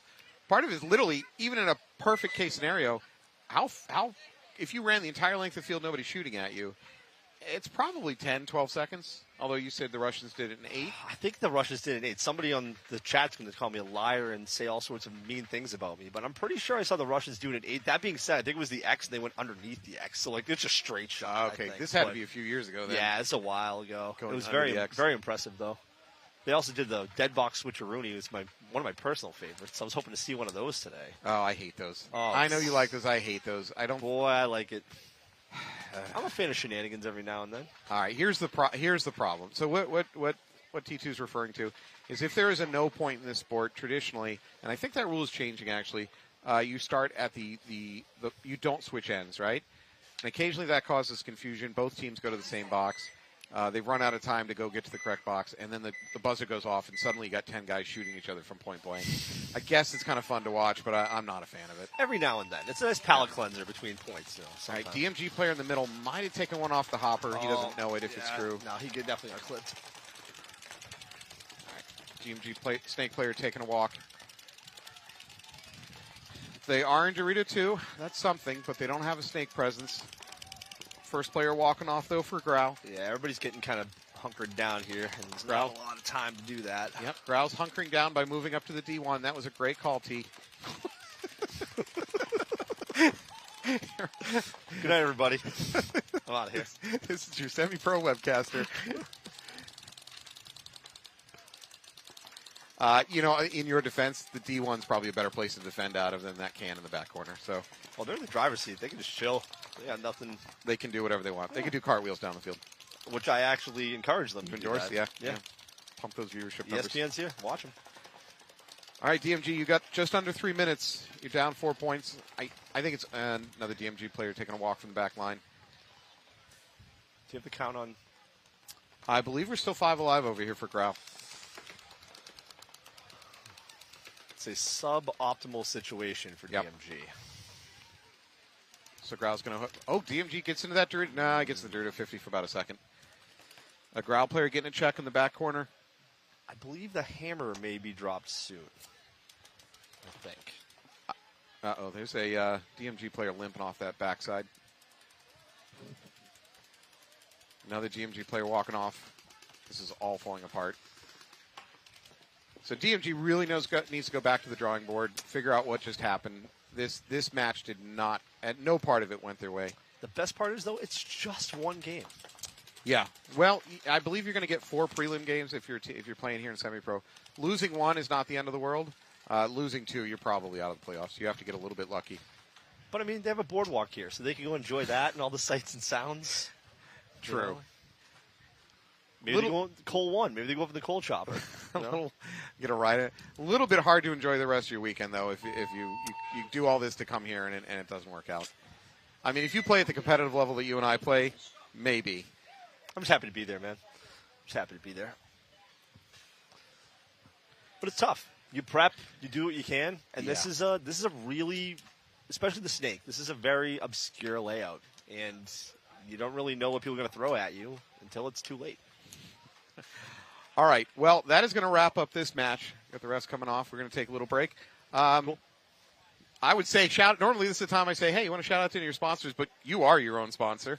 I guess so, yeah. Anything you want to mention about Committed Paintball? Man, we've had such a great year. A couple of years, but this year in particular with Committed Paintball. Doing a lot of stuff, collabing with a lot of amazing companies, small brands, Enemy of the State, Kings, Dye, Free Flow. I mean, go to Committed Paintball. Even for, like, your commodity stuff, that's cool. I mean, we obviously are known for our limited edition and custom run stuff, but, we just had a great year. And, support paintball. Get people out there playing, and embrace custom, real custom. Limited stuff, cool colors.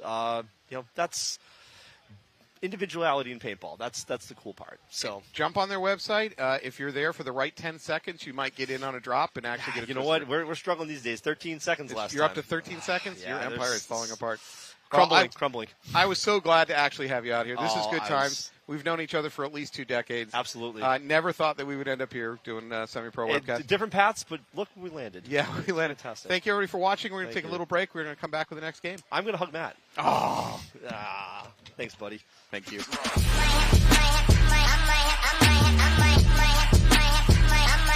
Let it drop.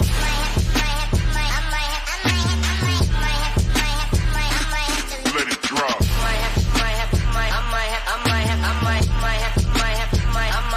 Let it drop.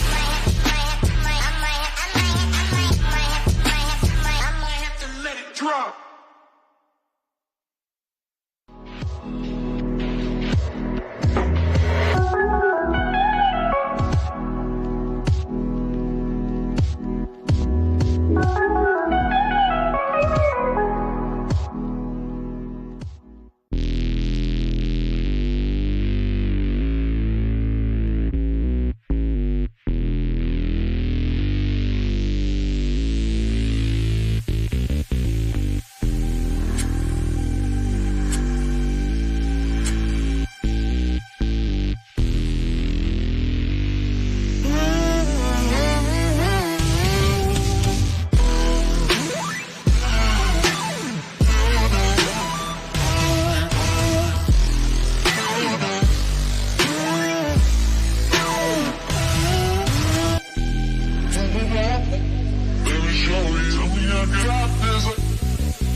My name's Scott with Paintball Fit. I got a Hydra knee pad here.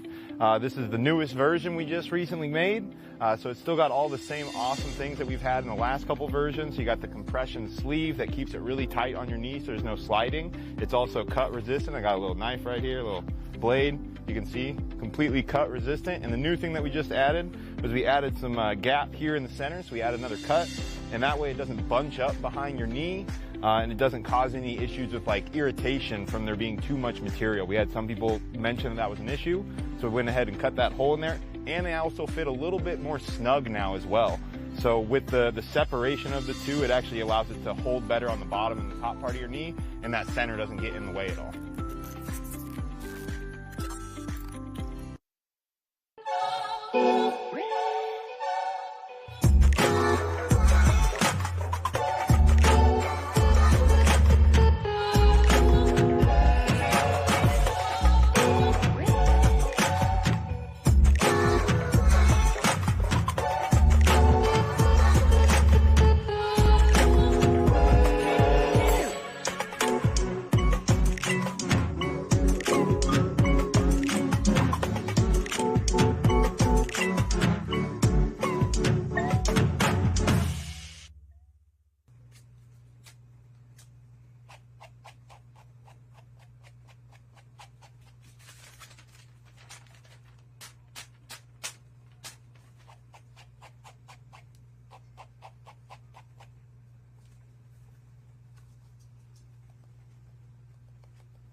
What up, NXL? This is Mr. H, and our 2024 MAO NXL Atlantic City event shirt is available right now. If you're at the event, stop by the booth. If you're not at the event, no worries. Head to hcarmy.com. It's going to be available right now till Sunday. After Sunday, you'll never be able to get the shirt again. Let's go. Last year was amazing. Electric blazing. I hear the belly so hard, even where it knows I'm caking. Been a star back then, I'm a star right now, So I find it funny when people call me a star in a meeting. Call me a birdman, I get don't get it twisted cause I rhyme. I get paid for the nouns and ain't got time for the keyboard. Might see me in the rave getting down with the back of girls that get on mine. But it's okay, but it's all good. I get mine and she gets.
like simple with like a hint of fun, and I feel like that's exactly what it is.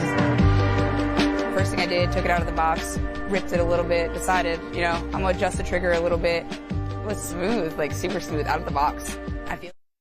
Oh, welcome back. We are here at the NXL. My guest is coming in. This is Eddie Dawes.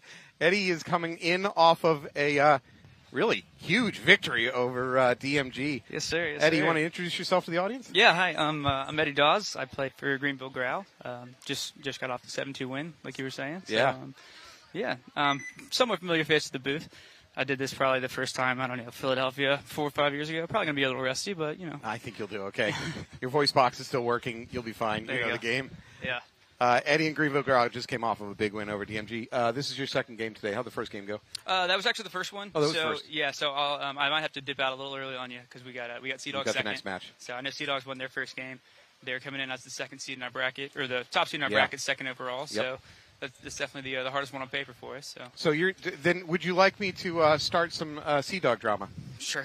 So I consider myself now part of the media, and as such, I have a responsibility to the fans to call it injustices. They are listed, their hometown is Kitchener, Ontario. The Royal City Sea Dogs, go look it up. It's landlocked on all four sides. Okay. So I don't know how they get away with calling themselves Sea Dogs, nor are they near a sea. Lake Erie is the closest lake they got. They're posers. Nothing about it is Sea Dog. Oh, my God. Yeah, if you're listening to this Royal City Sea Dogs, come at me, okay? We all that. Google map it, Kitchener, Ontario. Total frauds. So who do we have first on this on the split here? So we're going to have Nasty versus Infectious. Infectious on the right, Nasty on the left. Okay. Let's see this breakout. It looked like I have a snake corner over here. Nope, it's a pause and run. Okay. Into the snake immediately for Nasty. First thing I noticed is Infectious is playing this tower snake side off the break, and then flipping. Pushing up towards this two spot on the Dorito side as well, into both towers, and coming to the break in the middle. So Nasty loses their first player off that back middle, so it's 4-5. Infectious gets a player into the brick as a real antidote to this snake, and he's locked onto it. But the snake player for Nasty is not going to come out and fight with him. I don't know if we know where the Infectious player is for Nasty. We might be able to get a drop on this guy and turn it back to 4-on-4. And we missed. Unfortunately, Malsum does a good job pushing the Nasty player back. He's about to get dunked. So the Infectious player decides to do it. No, it doesn't work. Nasty player still alive. Yeah. So what is it now, 4-on-4? Should be 4-on-4 at the moment. Okay. We are in very good position on the snake side here with Infectious. Player coming off, though, on the Dorito side for Nasty. Oh, and he catches him in the 50. And the snake. Here, Infectious saying kill 3. Yeah, and they're actually right. It's always tough to get your kill count right, so give them props on that. And it is a little difficult to see from this angle. That Oh, we're yeah. at. Don't have the high, tall booth that Matty does over there on the pro field. Malsum's going to wrap, blow up that can. Now he's going to blow up that brick, and that's it. There you go. Infectious score the first point. Malsum's got a little something on his butt pack. I think it's just rub, and I think the refs will agree with me. But I do believe Nasty had some roster switch-ups coming into this event. I was looking at a few of them going in, and it did look like they had some. I believe their owner, do you know the guy's name by any chance? Owner of Nasty, captain. He was actually on the Bears pro roster at layout time. For Infectious? No, on Nasty. Oh, on Nasty. But he did switch back over. He is playing this event with Nasty. I did confirm with Alan, but I did notice that he's at least on their radar for the Bears.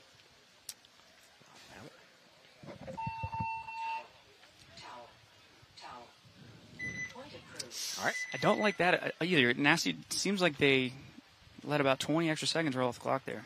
Yeah, although to be fair, it looked like they were going to go ahead and punch the buzzer, which, as a coach, and I'm not a coach, nobody would let me coach, but if they're going to hit the buzzer, I'm going to let them, right? Because there's a chance they got a hit on a pack or something like that. There's always the chance of something happening. But once they signal they're not going to hit the buzzer, then you go ahead and towel it. So now, again, to be fair, the beginning of the match, that's game one. You're not 100% certain whether you need more or less time at the end of the match yet. Mm-hmm. It's true. Now we have Denver Altitude to the right, Midwest Saints to the left. Got my buddy Kunane over here, North Carolina boy, moving out to Denver. You have not learned as a commentator, you never compliment a player. That just gets them killed. Good luck, Will. Midwest Saints, a little bit of a trip and fall. It's going to now middle player's going to take the walk. Okay. Has altitude dropped anybody? Nope. I think we are 4 on 5 in favor of altitude. Okay, yes. And the commentator's curse has not hit yet. It's coming. All right. Denver altitude in a little bit better position to get into the snake, I believe. There's a lot of paint coming downhill on top of the Midwest St. player trying to get into the snake. Seems like most teams are just like, I feel like the biggest debate is which way do we put this tower guy? I feel like if you put him on Dorito side, obviously you give up him shooting the snake guy going in, and then vice versa. Well, as you say that, the Midwest St. player in the tower takes a walk, and the mini wall takes a walk. And now we're just going to walk to the 50 snake and wrap. And again, they're getting the kill count correct. Ooh, lost a body there. Oh, God, that was awkward. Still gets the point. Nobody saw that, right? I've also seen a lot of core samples today over here, specifically when players are jumping to what I'm calling the passing lane on the outside snake. I've seen a lot of core samples being taken. Yeah, once you get that body vertical, and it's got to come back down. Yeah, well, your instinct is to put your hands out, and in one hand you got a gun, and the barrel goes in. And yeah, I definitely saw a pretty nasty one on the snake side here on the left during our match. One of the DMG guys, field maintenance for the first 20 seconds at his point. Yeah, trying to get rid of a pile of dirt in his barrel. So here's the thing you can tell your coach. One of the things I'm not seeing yet is I'm not seeing teams, most of them, be aggressive enough when the snake is open to just crawl the whole length of the snake. Because these beams are such, there's a lot, except for that tower in the middle. Yeah. You can crawl the whole length of it if you don't have an opponent in there with you. Yeah, I do feel like teams are underutilizing the south side snake for sure. Yep. And it was pretty much that way during our layout practice last weekend as well. Clean breakout by both teams. Looks like we've got a bump up to D2 by Nasty over there on the right. Whoa. Looks like they're crossing both towers on this Nasty side. Infectious sitting down a little bit. I'm also not seeing antsy feet that tells me a player's getting ready to make a move. So Infectious looks like they're satisfied to stay where they are for the moment, see if they can pick up a kill. Nasty does get all the way to that 50 Dorito. Yep. And they kill the tower. Immediately. The all-powerful tower. Now we're wrapping the 50 Dorito. Like the tower of Sauron in the middle there. All right, DMG player going to go hunting crossfield. That snake corner is probably at risk. Now Nasty's sliding up this snake. We are in the inside snake. I would like to see Nasty's 2 on the snake side. Maybe come out of this outside snake we've been talking about. Still 5 on 4. Advantage for Nasty. Huge advantage position-wise for Nasty. Absolutely. Both 50s. This is what I want to see more of. See number 10 over there for Nasty. He's dropping back, looking cross. I haven't seen a lot of that going on today, and there's definitely shots into the Dorito side you can take. Yeah, I know you can see the first can on the Dorito side if you back up 4 enough, as well as both towers. And Infectious does get out to the corner to try to pinch some bleeding here. But Nasty does pick him up. And that's it. There's really nothing stopping number 10 here from wrapping and doing a bunch of damage. Nor his 2 coming on this outside snake that we were talking about before this point. Mm-hmm. Yeah, he's just standing. That's some disrespect. And that's it. And that last Infectious Infectious player is going to take a walk. And then expect the towel. Well, actually, Infectious won the first point, so we'll be hitting a button here.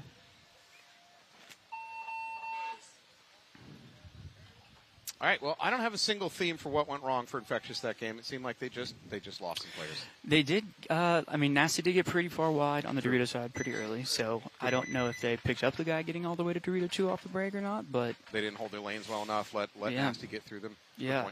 And then that inside move is really nice also on that Dorito side. You get in the second Dorito, and instead of staying wide on the tape, you go inside of that wedge on the one that's more inset, and then kind of a free move up to the 50 from that point. And I believe that was the route that Nasty took that one. So one of the downfalls of this sport played at this level or at most tournament levels is that we don't get enough games in to fully statistically prove what team is better. You can have a great team, great players, great game plan, and one random-ass ball bouncing off a bunker, flying in out of left field, and suddenly your whole game plan is just shot. I do have to agree with you on that. And if we were playing 30 points against each other, then statistically it would bear out which is the better team. Maybe 2 20-minute halves, we'd find out who's the better team for sure. I mean, I still think generally the better team's going to win, but it's not a perfect statistical game. I do agree with that. Oh, we got Will Kunin actually playing this inside Dorito. Haven't seen a ton of that. He's shooting cross towards the snake side. Yeah, the inside Dorito has not been a popular choice. You can really wrap low on that and put some paint back at that tower that we keep talking about that's so powerful. And he cannot see it coming whatsoever. I'd like to see Kunin take that shot, especially since he's already in the snake on the other side. So I think Will's job is pretty much done shooting inside here. Still 5-on-5 though. For most of the D-side bumps, it feels like you have to wrap, look inside the tower or anything up the middle, and get gun dominance long enough to make your bump. Yeah, I do agree with that. I have seen some teams playing these snake bunkers inside, though, and as I say that, Saints drop a body here. Drop 2 bodies at the same time, also over on the Dorito side. I see that now. They are in an advantageous position over here on the 50. And pop up, shoot that tower. Oh, no, he popped at the wrong time. Oh, that's rough. Didn't even look like Denver knew where he was. I mean, that said, I think you have to assume the Snake 50 is pretty much hot at all times. Yeah. Even if you haven't heard your team call it, you better keep an eyeball on it. Yeah. It's so easy to get to. Not as deadly as 50 Snakes we've seen in the past, though. I don't think it's necessarily the monster that it is sometimes. Agreed. Yeah, we've talked about this before. I don't think that this Snake 50 is just an auto kill where you get a player there and just suddenly the field is wide open to you. That said, it's counterbalanced by the fact that it's not a hard 50 to get to. Right. Once you're in the Snake, you can pretty much just go. Yeah. There's a little bit of risk coming around this Snake 1, getting inside, getting into the Snake crawling lane. But once you're around that corner, it's pretty much a free for all. Yeah, and even those inside shots we were talking about earlier, like if you back up like number 10 from NASA did last, I think their last point before this one, I mean, those shots aren't necessarily free on those. If they identify that you're there, if you're telling your buddies that he's in the 50 Snake, I'm not sure those are free kills either. So. Yeah, if you know it, you can be cautioned against it. 10 seconds. Scores 1-1 on this match. Looks like both teams having 2 people going on Dorito side. Close to 11 minutes on the clock. Nasty getting all the way to the center brick. Infectious dropping a body on their Dorito side. Looks like they're 2. It's 4-on-4. Nasty drops a body at the Snake side. But even without his partner, Infectious's front Dorito player gets all the way down to Dorito 2. Yep. Have you found that the bump from D1 to D2 is almost free? There's not much that can shoot into that. There really isn't. It seems. I mentioned earlier that both of the snake, so the snake insert bunker as well as the first bunker of the inside snake, if they shoot cross, they can see you just about the whole way. That does give up your snake attack in most cases, but focusing on that. But if you're in a position where, or a game, a situation where you want to stop that Dorito side, it is not a bad choice. All right, neither team taking a lot of risks here. They're tied up 1-1. Still plenty of time on the clock. And just like that, Infectious drops their tower player. That is going to free up Nasty's Dorito side. So I will say that Infectious has a guy in the Snake corner. He could drop it in the Snake, try to do some damage. He's going to have to get past that brick. Now, as I say that, Nasty counters by getting into the Snake themselves. So that door may have just shut. I think it has. I can't see Infectious's last body. I'm looking for it. Like they say. Of Dorito. So we have the back center bunker, the Snake corner, and Dorito 2.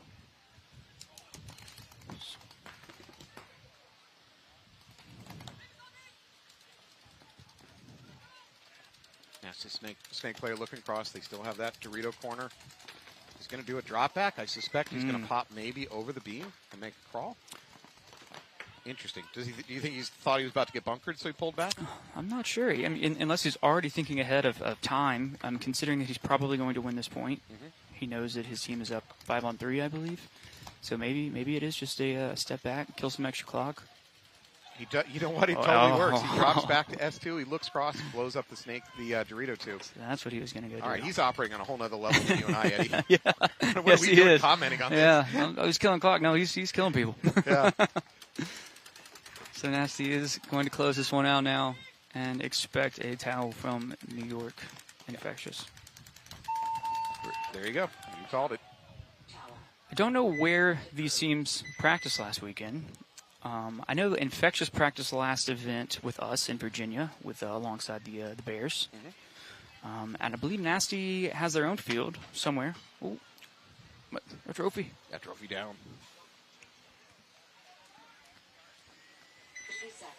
But I do know that both of them have access to to some really good practice opportunities. Obviously, being in that New York Extreme camp is super valuable. Yeah. That's a squad that goes back forever. Around 0 days, even before then. The Outlaws. We're going to a little bit of a quick timeout because they got to do some field maintenance, blow up bunkers.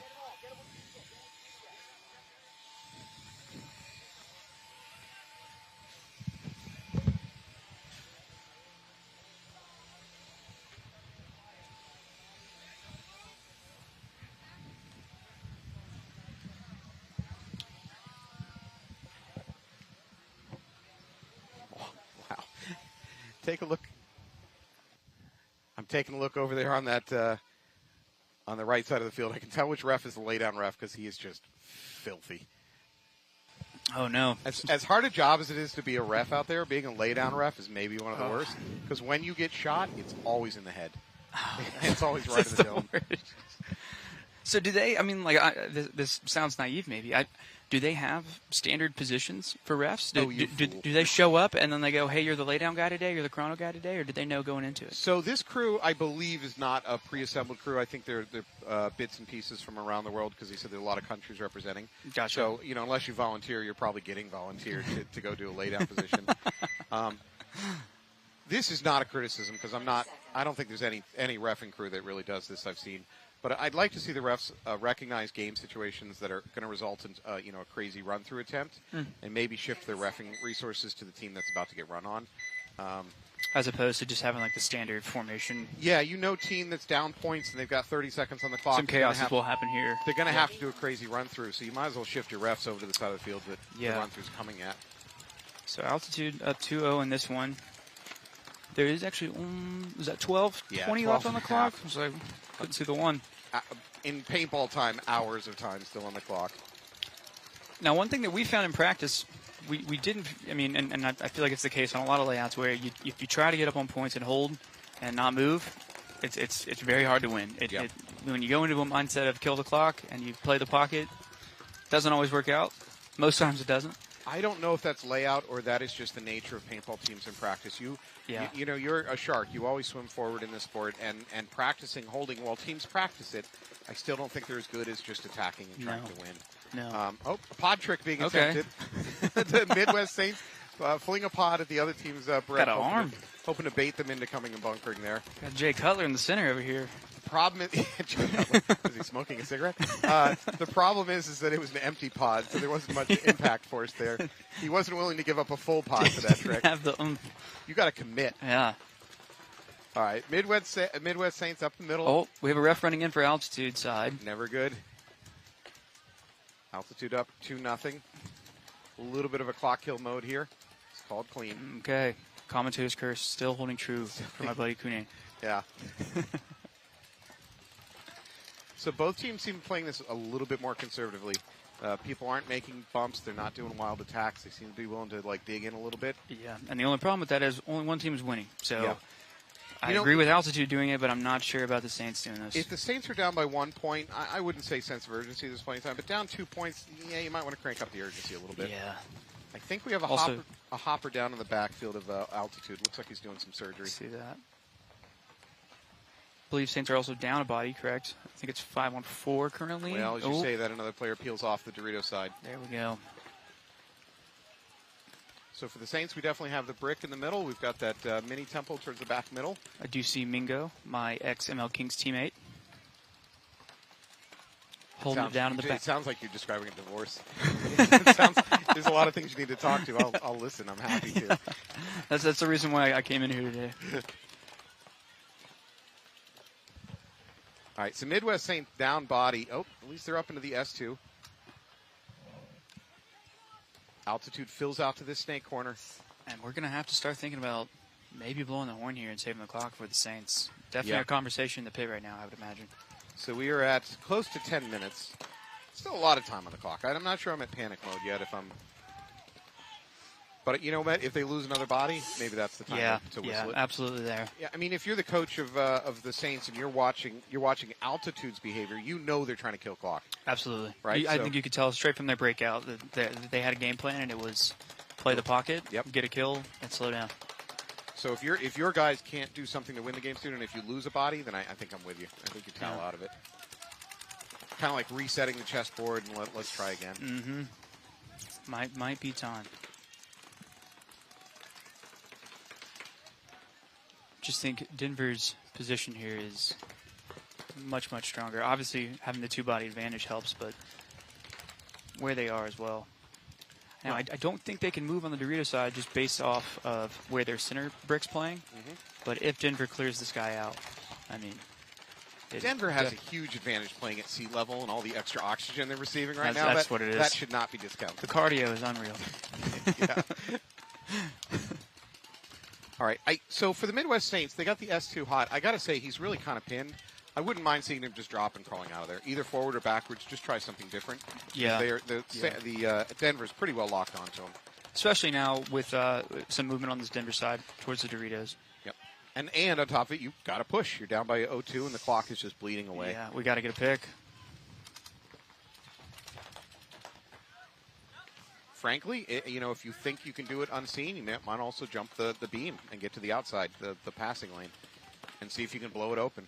Yeah, we could see Mingo slide out behind him. I mean, I believe Mingo has a mirror. Oh, nope. Actually, Denver's guy has already swung out to the south side snake. Yep, that door closed. What do they say? When God closes a door, Denver Altitude closes a window? I think that's the saying. Yeah. Last time I heard it, that's what it was.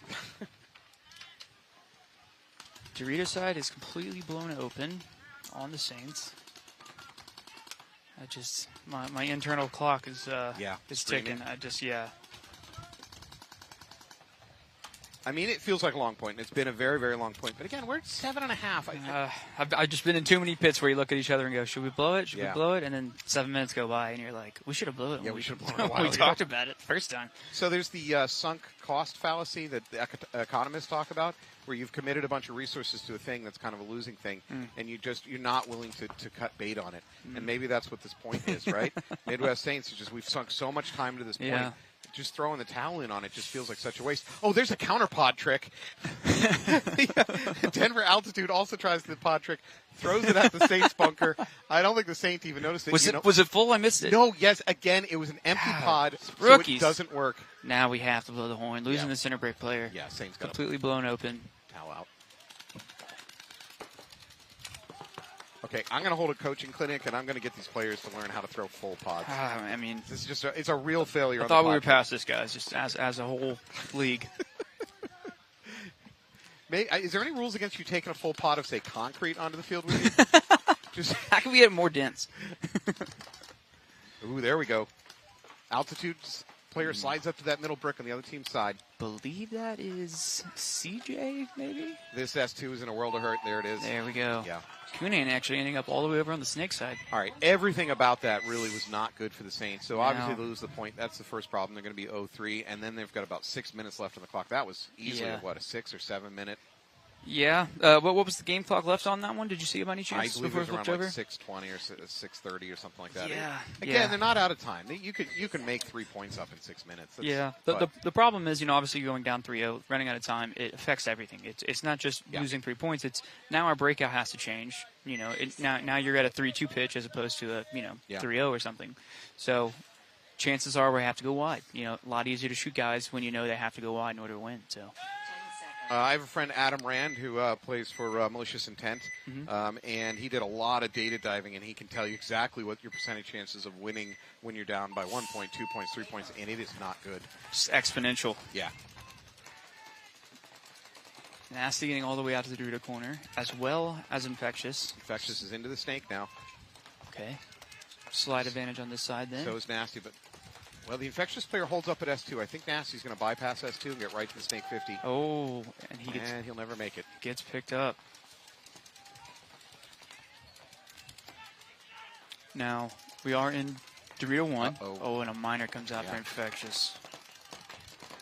That is going to make it 3-on-4, if I'm not mistaken. Infectious doing a good job refilling out that Dorito corner there, trying to stabilize. This Infectious player at the 50, he needs to do a lot of damage quick. Yeah. Time's running out behind him. Definitely going to have to make something happen. That's where it's nice to have that too, that buddy, that presence that just kind of reminds you of the game situation. Says, hey, we're down a body. So there is nothing over here on the Snake side for Nasty. Again, if he really wanted to, he could drop and crawl, probably even all the way to their Snake 1. Well, that's not going to happen. No, it's not. I think in order to make that call, you have to have a friend make it for you. Someone with more vision, someone with more information on the field than you. Before you just put your head in the dirt for 20 seconds crawling a beam the length of the field. Well, we got close to 7 minutes on the clock, so Infectious, unless something goes really right for them suddenly, is probably going to go down 1-3 to Nasty. I don't know if you're in towel situation. You know, if you lose either one of these two corner players, you have to towel out. Yeah, and I did see a ref's hand go up a little bit ago, and that's it. Towel.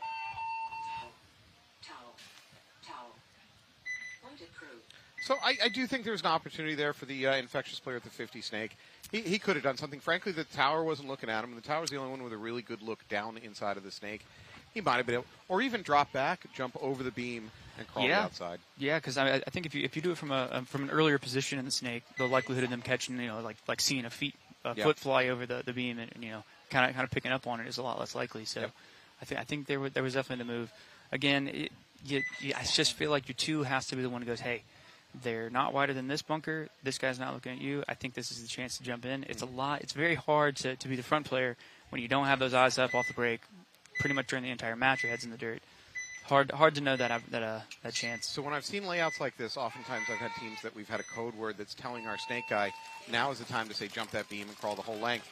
But instead of a single word, we use a range. We'll just say snack foods. That way the other team can't hone in on the fact that one game you say Dorito, the next game you say, I don't know. Yeah. Fritos. This is good. Yeah. All right, what's not good is 2 altitude players walking off the field. For Denver, Saints, I believe, dropped 1 person so far, if I'm not mistaken. So we have D1 about to be filled. We have the Dorito side tower, home, Snake corner. No, they're up at the they got 5 alive. Oh, and they've you're the right. 50. I missed this guy in the middle of the field. Yeah, so did Denver altitude. So don't feel bad. He does get picked up, however, but the damage is done. It's just that's it. I believe that's all 5 dead for altitude. And Mingo. Am I wrong? Just making sure that the ghost body and the Snake doesn't stand up. Now that is it. They're just going to walk it in, hit the buzzer. All right, now we're on the board. Saints are in the game. Going to have 5:17 left to work with. So we are challenging our viewers this weekend to read the clock on the screen. We apologize. We know it's white on white. For those of you that are colorblind, apparently time is in because you're never picking up on that. I'm like bending down, trying to get a better angle. Yeah, we're doing the same thing. All right, so we got 6.5 on the clock.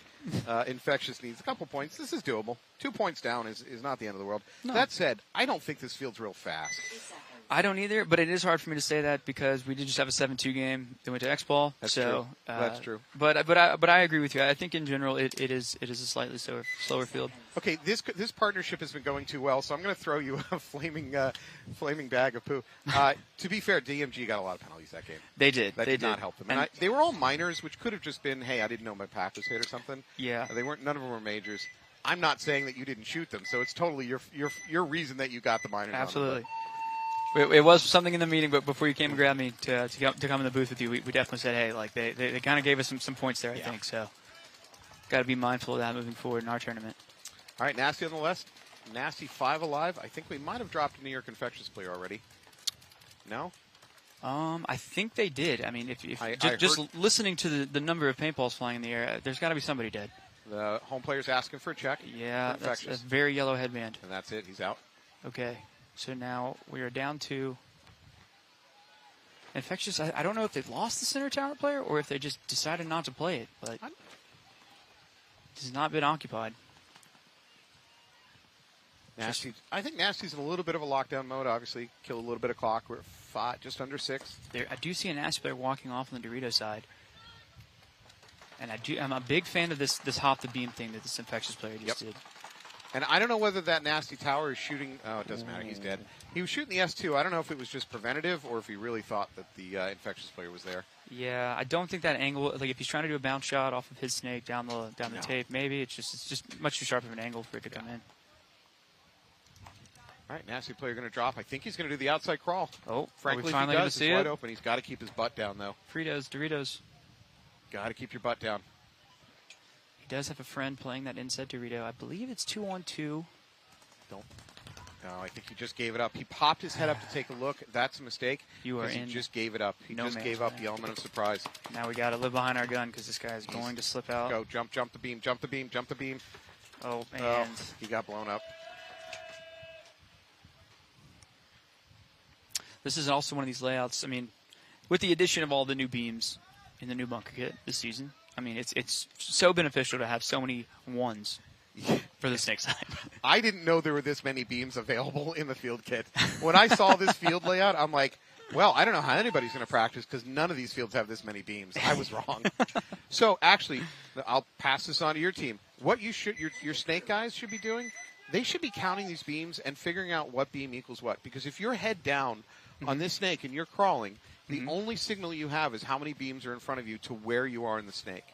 So it would behoove a snake player to go ahead and memorize what beam number equals S2, equals equals the S50. Yeah. Because otherwise you have to pop your head up to get that information. Yeah. Just like we saw there, that gives away your great sneaky move. Using just simple counting to as a reference point for yourself. I know paintball players are not good at math, or shapes, or colors. We understand that. Right, yeah.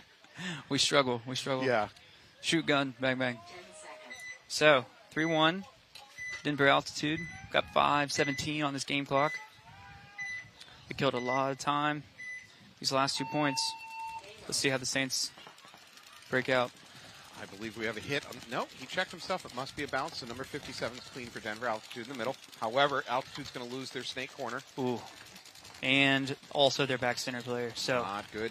So this guy in the center for Saints is going to have a field day, just like last point, I think. I don't know if he's really intending to play there or he kind of got caught transitioning. He was playing the outside of that brick over there for the Midwest Saints, and that's a weird place to play that brick.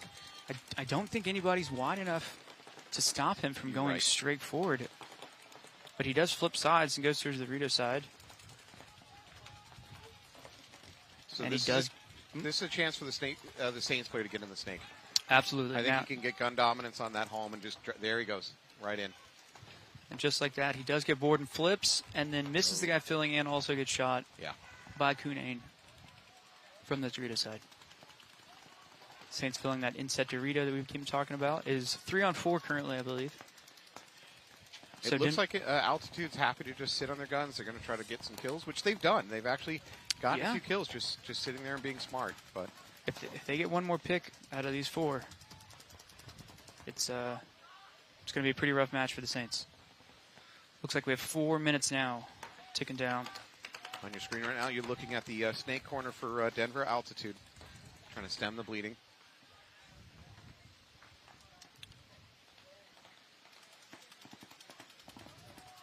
To me, it seems like the hole right now, or if you were to say someone would have the ball, I would say that it would be the 2 on the Saints team. I think this guy in the corner back here needs to get out of there, needs to apply pressure from some other position to help me go out.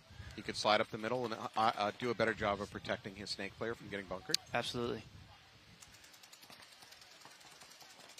I've seen some teams when they want to do that, protect their snake player, they'll actually go to this angled wall at the end of their snake, and they can then cross inside and protect their player from getting bunkered. Yeah, you do have a good shot. I mean, back and forth with one another at the center brick.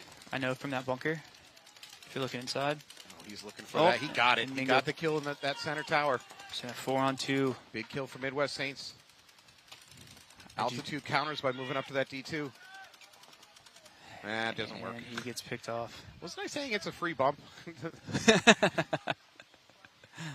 Apparently not. All right, not fully free. Midwest Saints are going to bring this game. Oh, God. Whoa. Midwest Saint tripped over. After he hit the buzzer, he tripped over one of the cords and pretty much hip tackled the Still ref. shooting. Looks like it's going to be a clean hang. So hang. now only down by a point. So maybe that point that they killed 7 minutes. We were kind of critical of whether they should blow the horn or not. Maybe it won't come back to haunt them. Never apologize as a webcaster. The comment thread will be all over you, Eddie. Come on, man. Just stay strong. Rookie move. Stay strong. Never admit to your mistakes. Head down. Move forward. Yeah, never happened. I'll call to the production van. I'll edit that out. Thank you. It'll never have Thank happened. you. Yeah. All right. So we've got 4.5 on the clock. Infectious 2-3. My short commentating career was already in jeopardy. This is not for you. You're going to have to go into hiding. Yep. All right, so 3-2, you said. Yeah. Nasty's up by a point. I've watched Nasty today put together some real aggressive game plans. I wouldn't hold if I were them. I'd go ahead and try to win the game. I agree. Here we go, Infectious. Infectious, really widespread. They lose their snake corner player on the run out. We do get over to the Dorito corner for both teams again. Seems like it's much easier to make than than our practices were. This Dorito corner, that is. It could also be a dedication of resources. If the other team's really, really intent on stopping the snake, it might be easier to get out to the other corner just because teams aren't dedicating the resources. Yeah. And just like that, Infectious does lose that corner player. Nasty into the snake. They're going to be at the snake 50 here in a couple seconds. The New York Infectious player at the end of the snake has no idea. There it is. And he picks him up. Knowledge is power. Now we can wrap. He does pick up the guy filling to the corner, but he gets shot. It's a big loss for Nasty. He was prepared to do a lot of damage. I think he did get the information out to his buddies, though, at least before he died. So took his final walk to the pit in the sky. And Infectious is going to lose their center tower, and I think it's just going to be a concession. Infectious is going to towel out. They're going to drop to 2 and 4 against Nasty. There's going to be 3.5 on the clock. It's not the end of the world yet. You're down 2 points. No. But again, so what we're saying, you did play a game that was 7-2, but I feel like layout's been pretty slow. It's fast to get to the 50, right? But because the 50 snake doesn't just kill everything, the game actually kind of slows down a little bit. Yeah. I'm not seeing a lot of blowout, quick games without penalties. Right. Yeah. And it's another thing, too, we talk about like the counter punch kind of thing. In paintball, it's a very common thing. Like, okay, so you get your snake person in position. Now the gun shift or, resources switch, if you want to word it that way. And then, now that maybe there's a hole in the middle of the field or the Dorito side. But if it's not that big of a deal to get to the 50 snake, then what's the point of shifting the gun to it? So you can stay on that Dorito side. And so it does stay slow. All right, 2:43 on the clock. Denver Altitude up by 1 point over the Saints. Ooh, and 5 alive. Well, 5 alive for Altitude, not for the Saints. And Saints lose the guy going up to the tower, and they do decide to double the back center. Actually, Altitude lost the player also. Okay, so we're 4-on-4. Saints have got to get out of that double up. Yeah, there we go. And we do slide out to the corner. Ref calls him clean. Gets a reload in. We are 4 up. So 4 on floor. 2:15 on the clock. We are the other enemy for Saints right now is that clock. Absolutely. Saints do get out of the corner. Altitude up to that middle brick. That is a really good hold brick, especially on the Dorito side. I was going to ask you which side do you prefer based off the games you've seen today? I mean, I think that brick has done a lot more damage on Dorito side. I think the Dorito has a very hard time dealing with that brick. Yeah. Now, that said, the snake's more important, but you're more likely to get kills looking at Dorito side. Yeah, I agree. Your coach is calling me an idiot right now somewhere.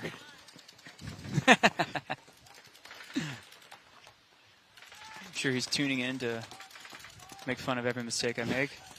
Yeah. Give me some hell later at the team house. Eddie, you're doing great in the booth. Why don't you stay there for our next match? I don't think we need you on the field. Yeah. We just scout our game.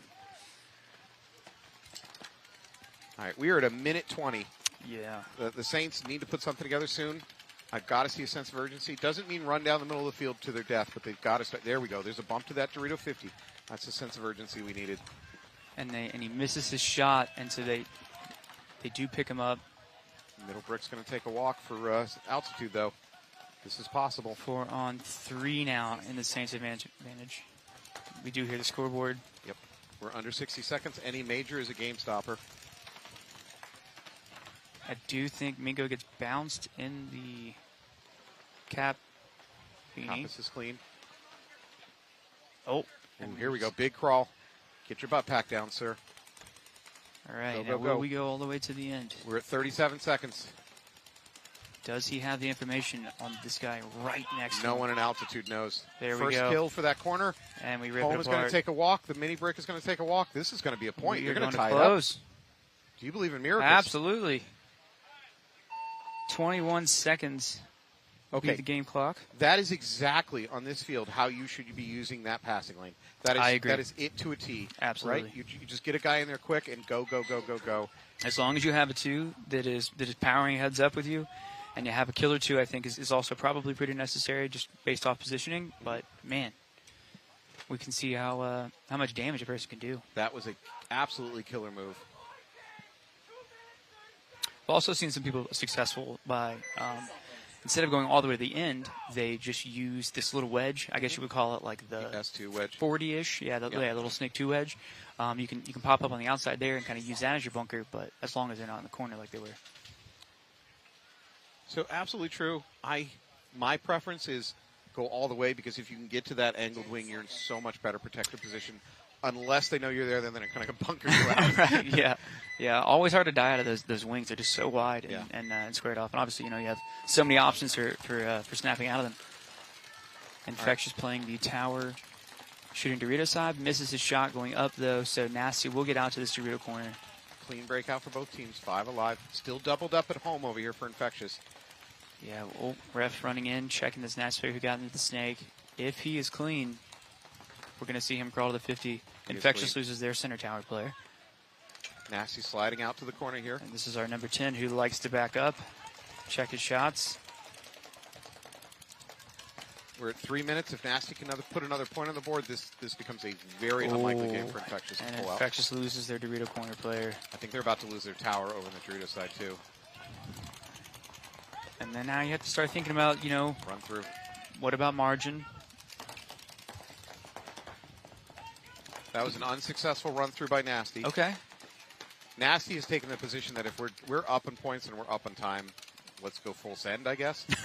No, I you know what? Who did that last year? PB Fit was doing that again and again and again. Yeah. When they were up, and they should be the team sitting and just locking it down, they were sending attack waves Just right hammer to the down. middle. Well, and teams were not prepared for it. Well, you can't argue with their success from last season. No, they're so. doing okay. Yeah. They're doing okay for themselves. Those kids are going places.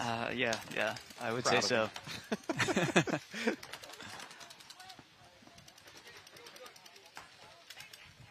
All right, we're at the 2-minute mark. This is not what Infectious needs.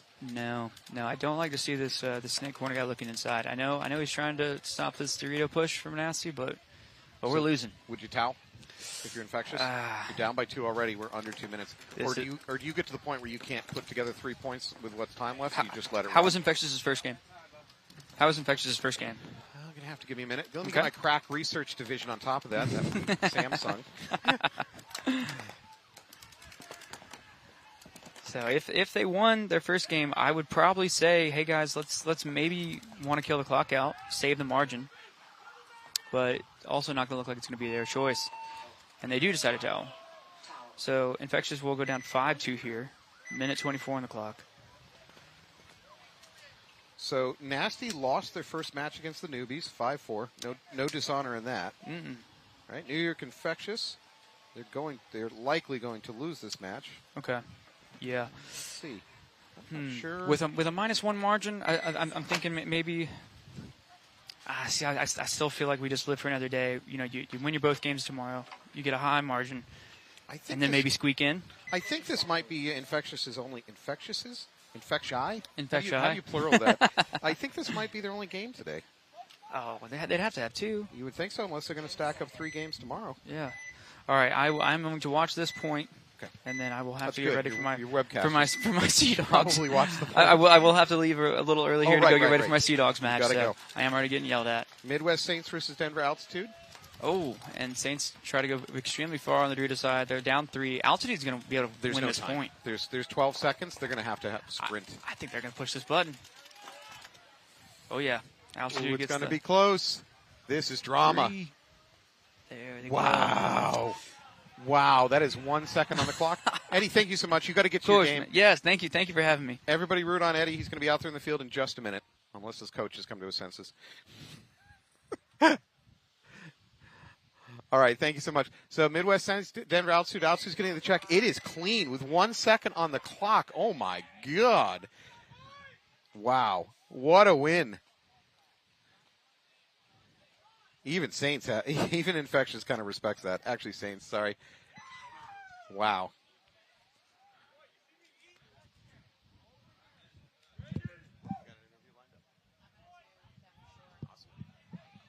All right, what a come-from-behind win. Our reporter, Nicole, is going to see if she can track down one of their players and maybe get an interview with them. They've got to be happy about that one. All right, so we're going to go back to the New York Infectious versus Nasty game. Not a lot of time on the clock, minute 24. Realistically, Infectious probably can't pull this off at this point. It would take a bit of a miracle, although we did just see a miracle with what Altitude did, so never know.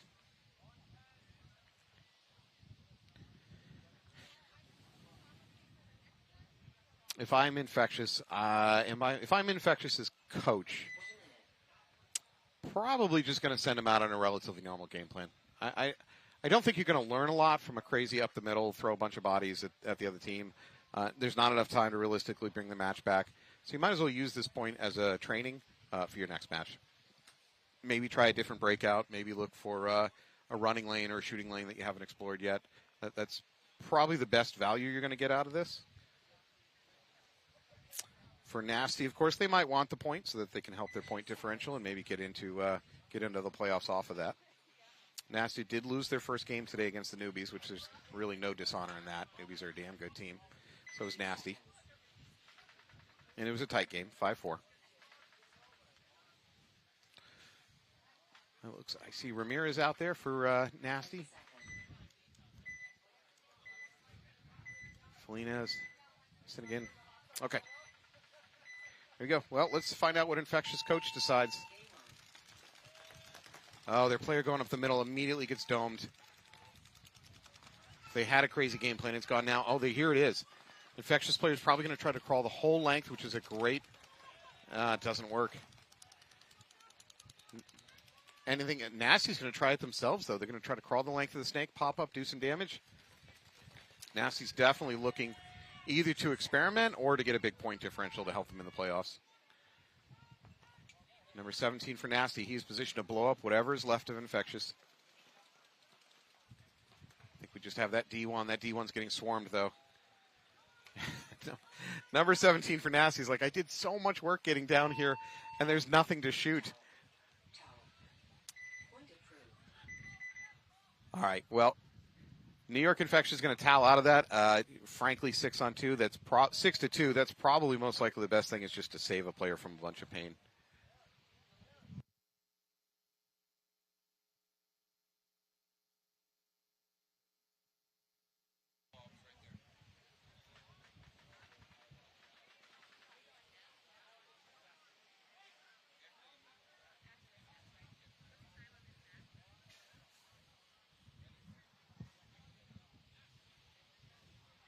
All right, well, this is academic. We're at 42 seconds left. They're down by 4 points. So maybe for Infectious, again, they should probably, if you're coaching this, you should probably just treat it as a little bit of training, maybe a little bit of learning the field, maybe checking out some shooting lanes you haven't tried before, because the match is certainly out of reach. I do want to thank Eddie Dawes for coming over here and jumping in. That was very gracious of him. If you stick around, which you should stick around, we're going to see him playing in the next match.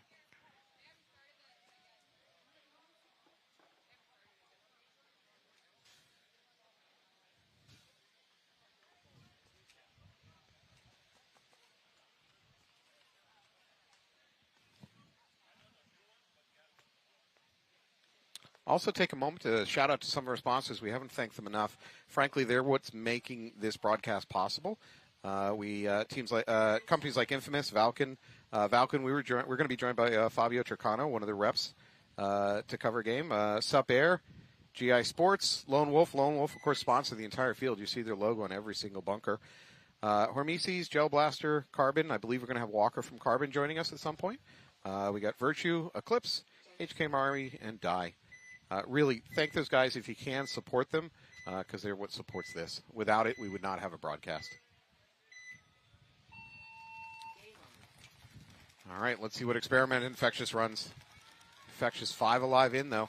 That's a good start. Uh-oh, there's a minor over here on Nasty. Not that it care that much. Infectious up to the 50 real quick. There is a, yeah. They're just going to run a train right through the middle, see if they can pull something up. Number 52 goes to his death. Infectious Snake player trades with the other Nasty player. 13-12 seconds on the clock. This is probably just going to go to time. The game is going to most likely remain 6-2. Give credit to Infectious. They tried some stuff there. And that is it. So Nasty is going to roll to a win on this one. They really dominant performance. They did great job working their way up the snake. A lot of attacking. They deserved it, and they needed it, right? Because they lost the first game against the newbies. So 1-1 going into tomorrow.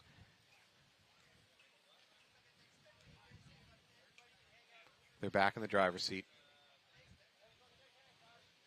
All right. So congratulations to Nasty. We're going to throw it over to Nicole, who has an interview with one of the Altitude players. Thank you.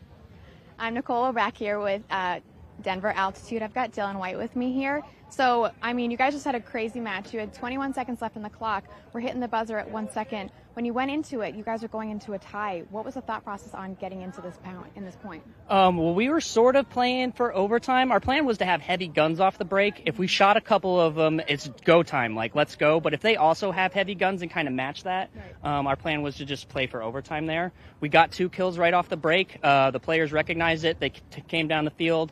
And our snake player, Sammy Berry, just ran down on him. So did your opposing team, give you guys any unexpected challenges that you weren't prepared for? They actually made a really good adjustment. They started going a little bit shorter on the snake side, heavier guns, and they sent their snake player into our brick a couple times. Right. And we just weren't exactly ready for that with the game plans that we had. Exactly. And that's kind of how they came back. But then we adjusted. We started shooting their middle player, and that was a big thing on that final 21-second point, so we were able to shoot that guy. Right. So now we're going into Saturday. I know you guys lost your first one, but you've won this one. You have to go back, make adjustments, team dinner, all that jazz. What is your thought process going into Saturday, and what are you guys going to do to win it? Well, tomorrow we play DMG, Greenville Growl, 2 really good teams, and we're just going to go back home, scout them as best as we can on the Lone Wolf, YouTube, MLPB, and we'll just make some game plans. Well, I hope to see you tomorrow, and good luck. All right, thank you. And back to Belby. Thank you for that interview, and congratulations to Denver Altitude. That was a hell of a come-from-behind win.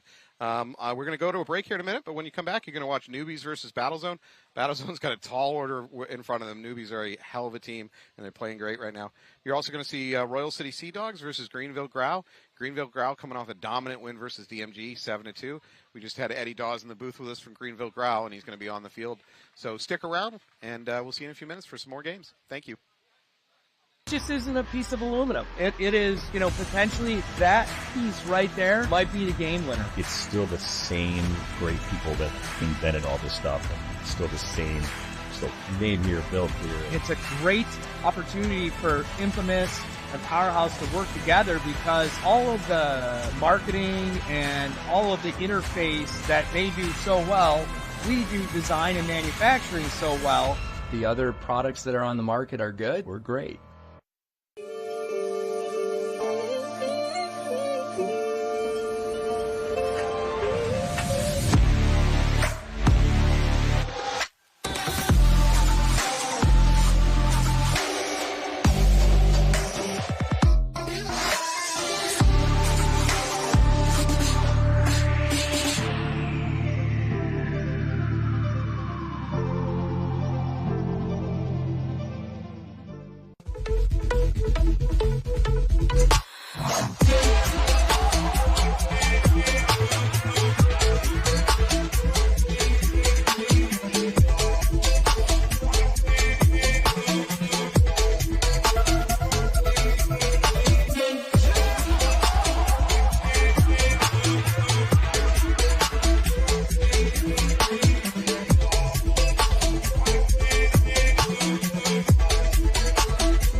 really, really cool is casual wear. Everybody's looking for something to put on after you've played. You're getting ready to go out to eat and you're just filthy nasty.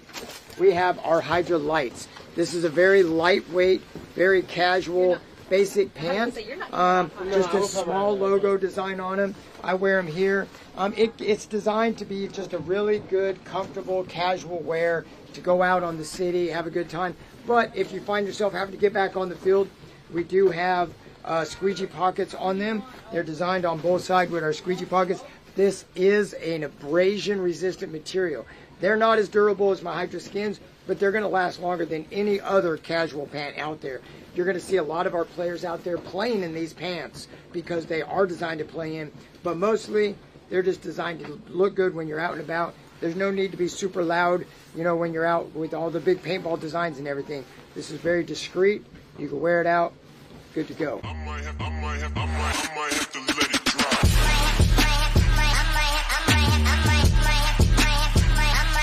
Let it drop. Let it drop.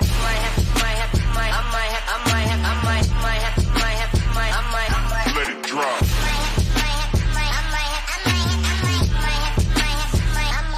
Let it drop.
My name's Scott with Paintball Fit. I got a Hydra knee pad here. This is the newest version we just recently made. So it's still got all the same awesome things that we've had in the last couple versions. You got the compression sleeve that keeps it really tight on your knee so there's no sliding. It's also cut resistant. I got a little knife right here, a little blade. You can see, completely cut resistant. And the new thing that we just added was we added some gap here in the center. So we added another cut, and that way it doesn't bunch up behind your knee. And it doesn't cause any issues with like irritation from there being too much material. We had some people mention that was an issue, so we went ahead and cut that hole in there. And they also fit a little bit more snug now as well. So with the separation of the two, it actually allows it to hold better on the bottom and the top part of your knee, and that center doesn't get in the way at all.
NXL. This is Mr. H, and our 2024 MAO NXL Atlantic City event shirt is available right now. If you're at the event, stop by the booth. If you're not at the event, no worries. Head to hcarmy.com. It's going to be available right now till Sunday. After Sunday, you'll never be able to get the shirt again.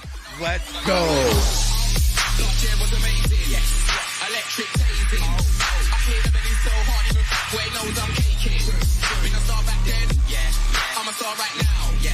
So I find it funny when people call me a star in a making. Call me a Birdman, I get don't get it twisted cause I rhyme. I get paid for the nouns and ain't got time for the keyboard. Might see me in the rave getting down with the backdrop girls that hit on mine. But it's okay, but it's all good. I get mine and she gets.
Everybody, welcome back to your 2024 Mid-Atlantic Major.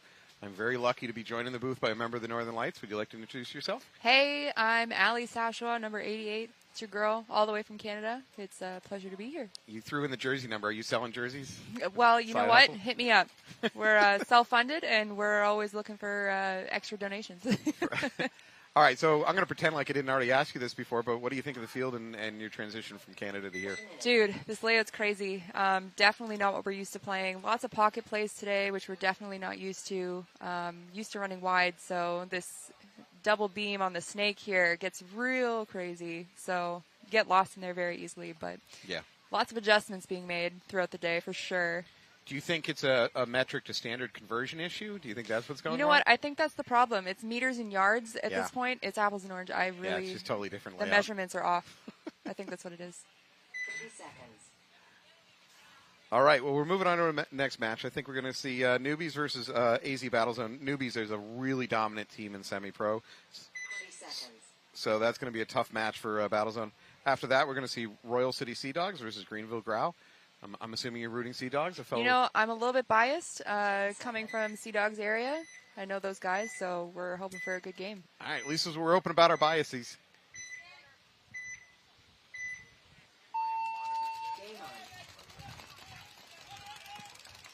Immediately, Newbies lose their player trying to get into that, I think it's the back mini temple. Yeah. Surprising bunker to die going into. Those blind shots coming over the center get real dangerous. I mean, not for you. You'd go right through them. Nobody can stop you. All right, Newbies, looks like they might have lost their center brick. No, he's called clean. No, he's in there. 5 alive still over here. make it to that first Dorito.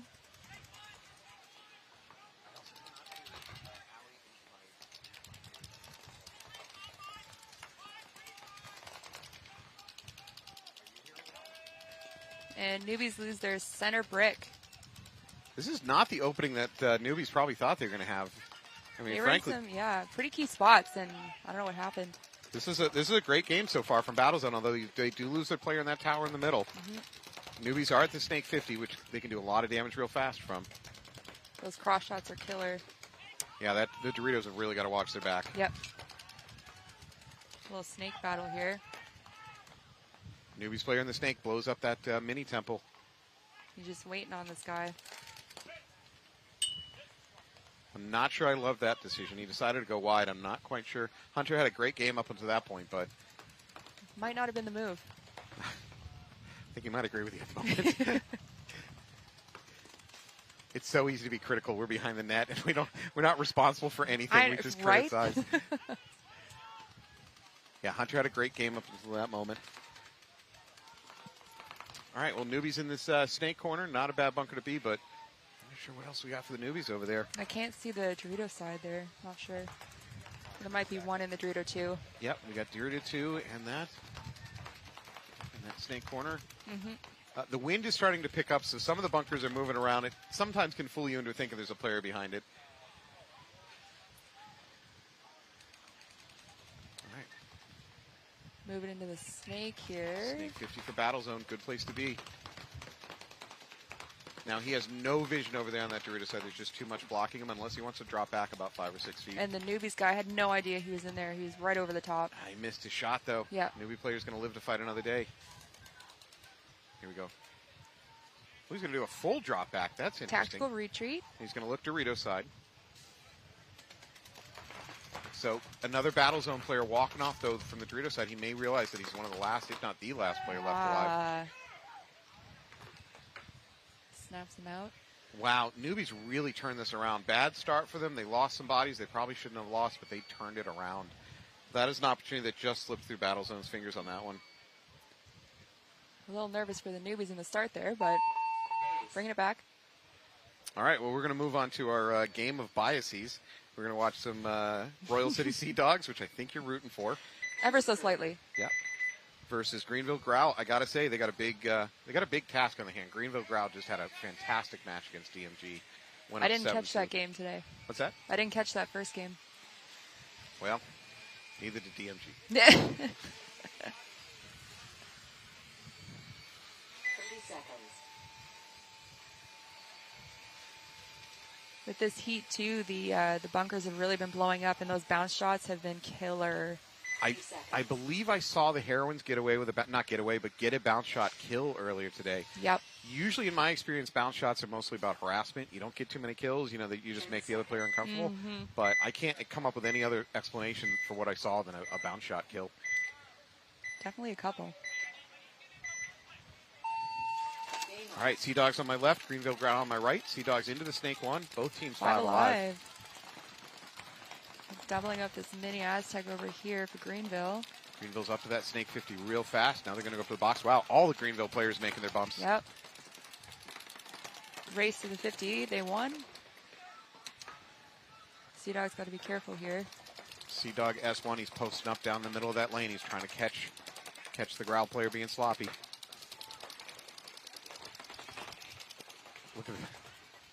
Look at the trigger fingers on the Snake player over here. He is so ready. Or he has a gun problem. Maybe. Is he? No, I think he's just ready. He's just keeping the fingers moving.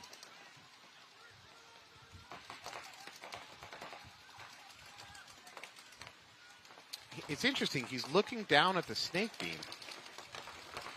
As if maybe he thinks he's about to get bunkered and he's trying to keep his gun ready? Could be watching for shadows. Yeah. I'm not totally sure, but maybe he's hoping they'll forget about him. He's gone inactive as far as hunting for kills, though. Yep. He's basically gone fully passive. He's just sitting there. I don't know. Interesting. It's a strategy I've not seen today yet. No. Bold strategy, Cotton. Hope that works out for you. All right, so the game has settled down a little bit. Both teams seem to be willing to sit and wait for the other team to make a mistake. Sea Dog's looking down that snake now. Oh, Yes. I wonder if you can see him through the crack? The crack there. He's a paintball player. If he could see him through Yep. the crack, he'd be trying to shoot him through the crack. I tell you what, this time of day over in that Dorito side, you can definitely read the shadows of your opponent. 100%. And see if he's getting ready to make a move or has made a move. Yep. He's Ref just flying. so posted. Yep. Ref flying into the middle of Growl, getting a check on that tower. I think he's clean. He's okay. Make me nervous when they reach for the pocket. Oh, yeah. Both teams just trying to figure out what's happening. That's the thing with this layout, too. It's a difference between gas pedal and knowing when to sit for a second. And Now it's just power. yep, always. Sea Dog's making a move up the snake here. I believe that player in the Snake 50 for Greenville is just convinced he's about to get bunkered. Yep, I think he's just trying to hold it. Yeah. I'm not sure if his teammates know that the snake presence is there or not. He should be hearing that. Yeah, the audio clue. Mm-hmm.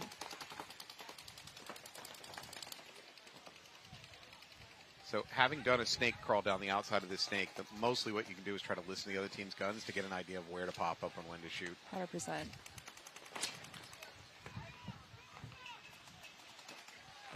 Have we seen the Sea Dogs be really aggressive at bunkering out? Because it's very clearly that Greenville Growl player is convinced that bunkering move is coming for him any second. Yeah.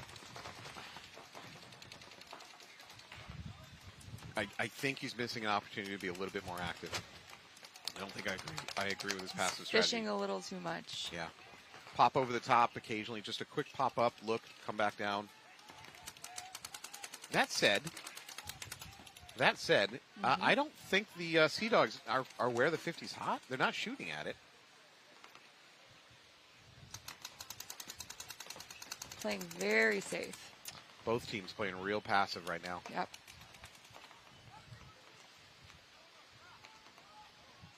Nobody wants to make a mistake right now. Yeah, and to be fair, Greenville Growl just came off of a 9-point match with only one game in between. Oh my They could be word. physically a little bit tired, especially playing the afternoon. Yes. That sun, as soon as it hits the sky, heat is nasty today.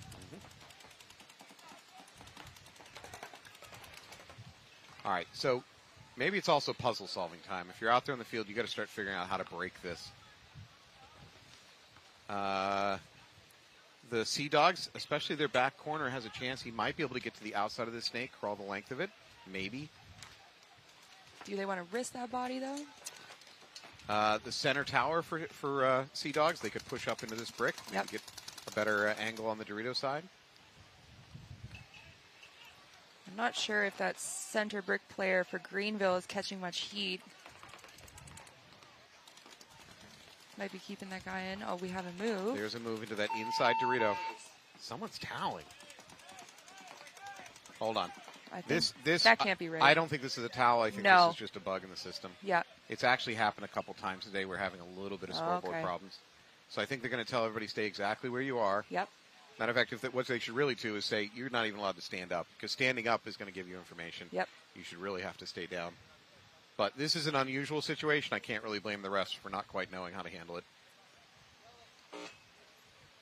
You're going to keep everybody in place, restart. I think this is the third time we've seen this today. Really? Yeah.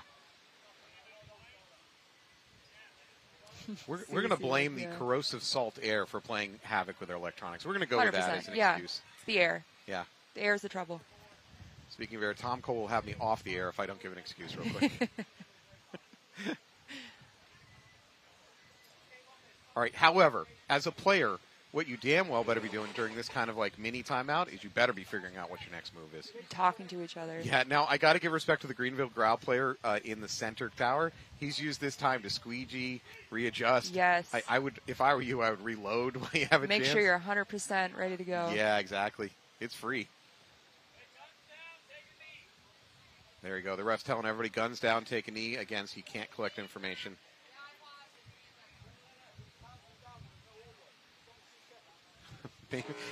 Now, maybe the scoreboard employee just got bored and were like, you know what, I'm toweling the game. Yeah, This is not. It's too slow for us. This is not good entertainment. You were saying that there's a different play style from the Americans to the Canadians. Did you expect this? Is this? From the Sea Dogs, you know what? They know how to play it safe for sure, but I think as the day went on, people figured out that it was more of a pocket play off the break. Yep. And racing to those 50s for those cross shots. Back up here. So here we go, number 7 for Greenville Grau. He's peeking. He's peeking, but he's very concerned about a bunkering move. He should be talking to his tower player and just saying, hey, figure out a way to stop me from getting bunkered and then let me go kill hunting. Because it's kind of wasting his gun. Just pointing at an empty space. Not really doing anything productive, just kind of waiting for something that may or may not happen. So, we had effectively a 1 or 2 minute timeout where these players could figure out a thing to do. We went back, the time started, and they stayed exactly what they're doing. Either the Greenville and Sea Dogs are doing exactly what they want to do, which is, I guess, drag it out, or they didn't use that time to figure out a plan to break this open. Yeah. Well, this is like a pro match. I've seen some pro matches. We're already down to 9 minutes. I've seen some pro matches end 1-0. I mean, yes. I have to say, paint is going to become an issue here soon. These guys have got to be running out of paint. Even though they're not shooting their guns a ton, they're still shooting them, and they're going to start running out of paint. Got to make something happen here, boys. Although I do count 4 pods left for the snake player for Greenville Grau, so he's Hasn't in a shot good much. position. Yeah. And I know the Sea Dog snake player is looking to make something happen. Oh. All right. Grau snake player looking through that crack, trying to catch that back snake corner player. Doesn't get him. If you're the Greenville Grau player and you're convinced that a bunkering move's coming, you could jump over the other side of the beam and live in the outside snake wedge. Yes, you could hop highway. All right. So the inside D for Oil City Sea Dogs is just putting a stream along the edge, the front edge of this S50. He's trying to make sure the Greenville Grau player can't wrap around and do damage. And I can see hand signals for the Sea Dog snake player. He's communicating with that Dorito guy, just trying to make sure that they're crossed up and trying to bait this guy out, I think.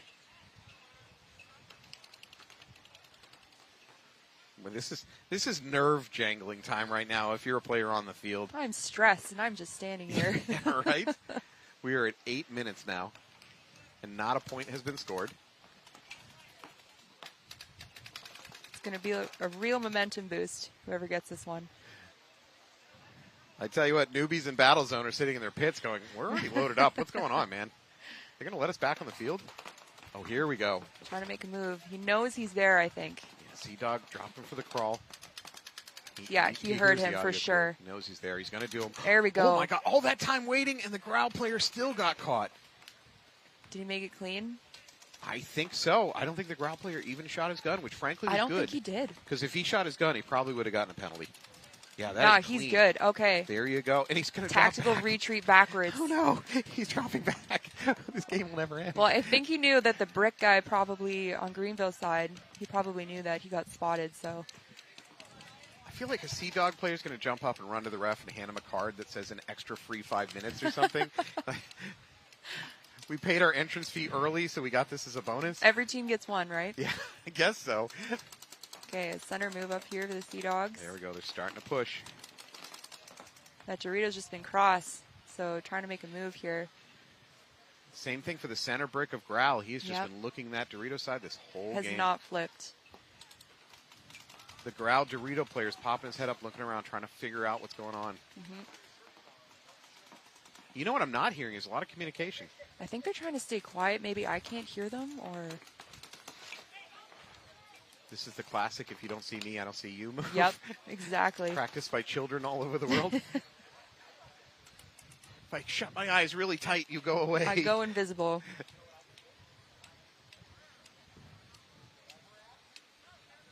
Campbell for Sea Dogs, nice move. I'd like to see him go back there. Maybe he's also afraid of getting bunkered.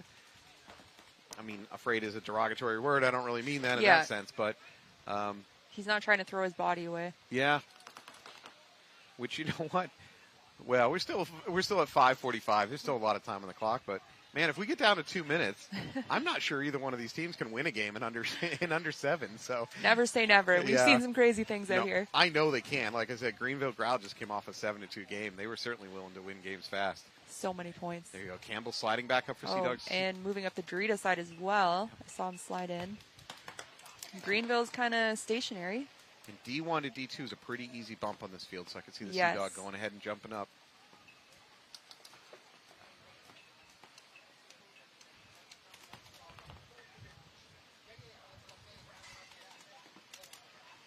The refs are probably sitting here thinking about the pool or a nice dinner at this point. Yeah. Okay, I think the Greenville Dorito player picked up the Snake player for Sea Dogs. Trying to get a cross shot on that guy. So this mini temple over here for, oh no, is he going to get, no, he's going to live. The Greenville Growl mini temple player in the back line, he might have gotten hit. Refs are checking him out. He's going to get yanked. He didn't shoot his guns. There's no penalty. Campbell's going to drop back again. Look at this move. What is this strategy? I haven't seen this yet today, I'm going to be honest. No, I haven't either. I watched a lot of games. Okay, now all the guns are being drawn this way. There is 4 minutes and 15 seconds on the clock. This is by far the longest point we've had today, by a mile. You know what they say, slow and steady wins the race. Are Sea Dogs from a different time zone? Is that what's going on here? There's just this giant jet lag issue. It's a long drive. I mean, honestly, the Greenville Growl coach has to start thinking about toweling this out, right? We're down to 3 minutes, 45 seconds. Might give it one more. See if they can hold out. If I'm the Growl coach and I could communicate with my players, I'd say, I'm giving you 20 seconds to do something. That's if you can't win this, I'm just going to towel it. 5-on-3. It's kind of waiting for something to happen, or. But if you're the Growl coach, has the Sea Dog shown you anything that says they're about to go make a stupid mistake that's going to cost them the game? Yep. The answer's no. No. Is there a gentleman's agreement? You know, hey, the temperature's over 90. Like nobody has to run. Let's all just calm down a little bit out there. Stay in our primaries. Yeah. And, I'll even drop back. Yeah.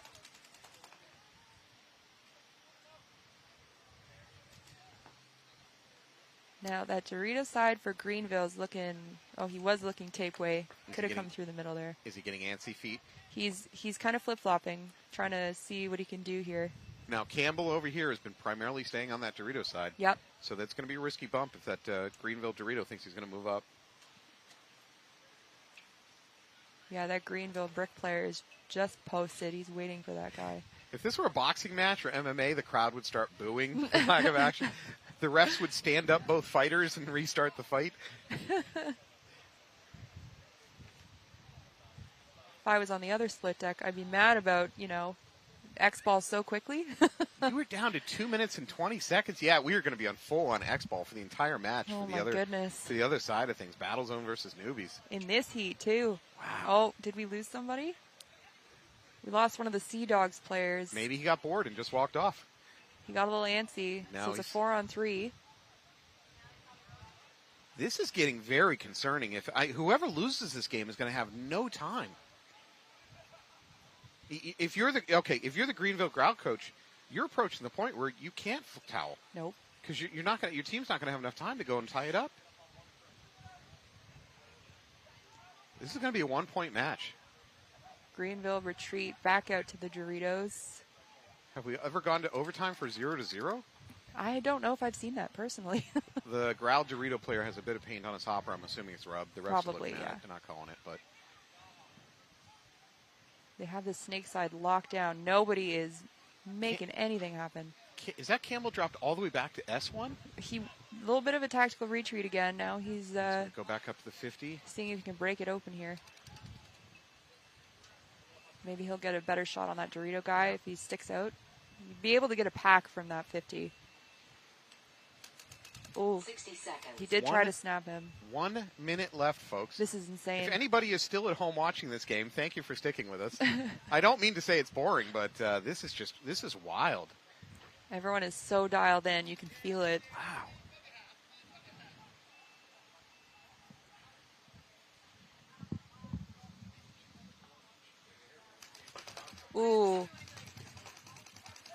Sea Dog snuck all the way up.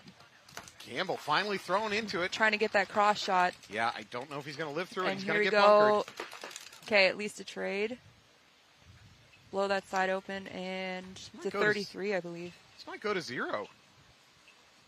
22 seconds Ref left. coming in to check. See what we got. 2 Greenville Growl players. At least they have the 50. This is going to time. It is. Yeah, there's 7 seconds left on the clock. 0-0. Yeah. Wow. That was insane. Holy. What did I just watch?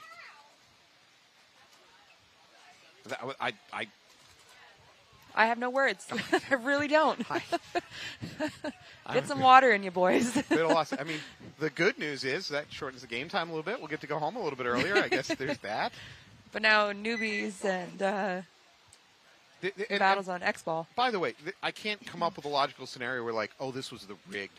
There's no benefit. No. There's no benefit Nope. for newbies to I'm sorry, not newbies, for Greenville Growl to go to 0, so I can't see why they would participate in that. Sea Dogs, again, there's no reason. Wow. That was pretty insane. Okay, well. Now these next guys are going to be an X-Ball for the rest of their match. The good news for Battlezone and newbies is they are well rested. Yeah. The bad news is they're very quickly going to be not well rested because there's going to be no time between games. Hope they hydrated. Oof. I think you could make an argument for everybody wearing those Camelback backpacks Yes. with the little flexible straw in your Yep. mouth. Or like one of the Dune the Dune movie. What do they call those things? Water suits or Yeah, whatever. exactly. Yeah, guys, don't do any spitting out there. You need the water. 30 seconds. All right, newbies on our right. Newbies on our right. I don't even know how to webcast from here. Right? The curveball for you. Yeah, I'm off my game. All right, newbies newbies on our right, Battlezone on our left. Battlezone is up 1-0. Honestly, the first game slipped through their fingers. This could be 1-0 for Battlezone, but newbies rallied and pulled that one out. Yeah, fresh Remember legs. that? Remember that game earlier? That was years ago. That was insane, yeah. Oh, I got to be honest. I think Battlezone got a little bit away with a little bit of a jump. I don't think the Left a little early. yeah. Well, his barrel wasn't touching either. Ooh, one down for the newbies. But it's not significant. It's not going to have an effect on the game.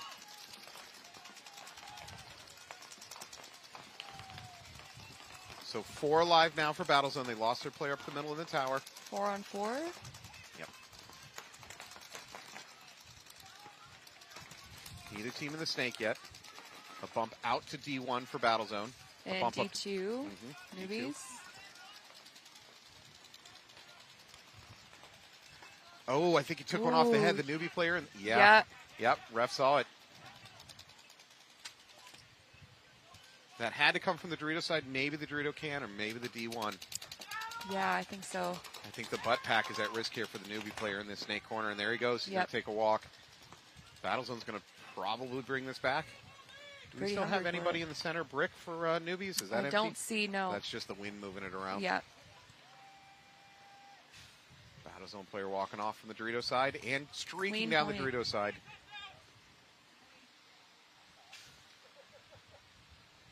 Yeah, I think that might have been a coast-to-coast shot from their Yeah. Dorito corner over to the newbies guys. All right, Battlezone's going to tie it up. And that was a point under 8 minutes. I'm a little. Wow. Yeah, that was a light speed. Slow down, guys. They're an X-ball, so again, if you're watching this and you're not a veteran player or whatever, X-ball just means that we don't have the other match going on, the other team versus team. So things are going to go a little bit slower, right? They're going to have about a 2-minute break in between games. I see the Sea Dogs out on the gate. 3 seconds. Okay. Sea Dogs back out on the gate. No. Oh, well, overtime. Yeah. All right. This is going to Sounds go to good. overtime. Another 5-minute point. Sounds good. It's 5 minutes on the clock, which means the game is only going to go 12 minutes. Much more aggressive breakout that time. Sea Dogs lose one off the break. Both teams into the snake off the break. Greenville up to the 50 very quickly. Greenville looking good here. And He better go to work in this snake this time. Yeah. Cannot be passive. At the same time, you don't want to be making that mistake, but let's put your gun to use here. Well, the shame of that last game for the Greenville Grau players, he was so ready to prevent himself being bunkered. And then he got bunkered anyways. Yep. Ref coming in to check a Sea Dog. Yep. That Dorito side tower. And Greenville wide on both corners. So the Greenville players being a little bit more active in the snake this game, but still, neither team is being crazy. It's still very conservative out of both teams. That Sea Dog snake player knows he's there. Now he definitely knows he's there. Yeah, he barely got out of that Yep. one alive. Great reflexes. Spidey sense. That's what we call it. Yeah. You can't say that on the air. That's trademark. Oh. We just got demonetized. Non-Spidey. Spider person. Spider person. Senses. All right. Royal City Sea Dogs down by 1 body. Overtime. We are at, okay, we're at 3.5. All right. Somebody win this. We might get to see one-on-ones. Hasn't happened yet today. That would be cool. I can hear the Greenville players yelling to get out, so the shots are obviously close, but The refs really love it when you tell the other player to get out. They're like, it well, really helps. I should probably go pull that player. But paintball players are notoriously honest, so if he's saying get him Definitely. out, then, yeah, there's no way he's not hit.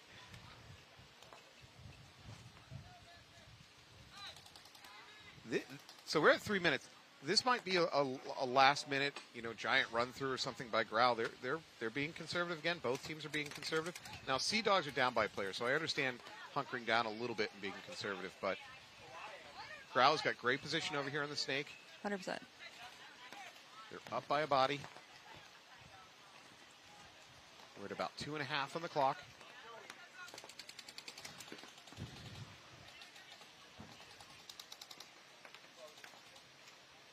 Both teams just waiting for that first person to make a mistake. Mm-hmm.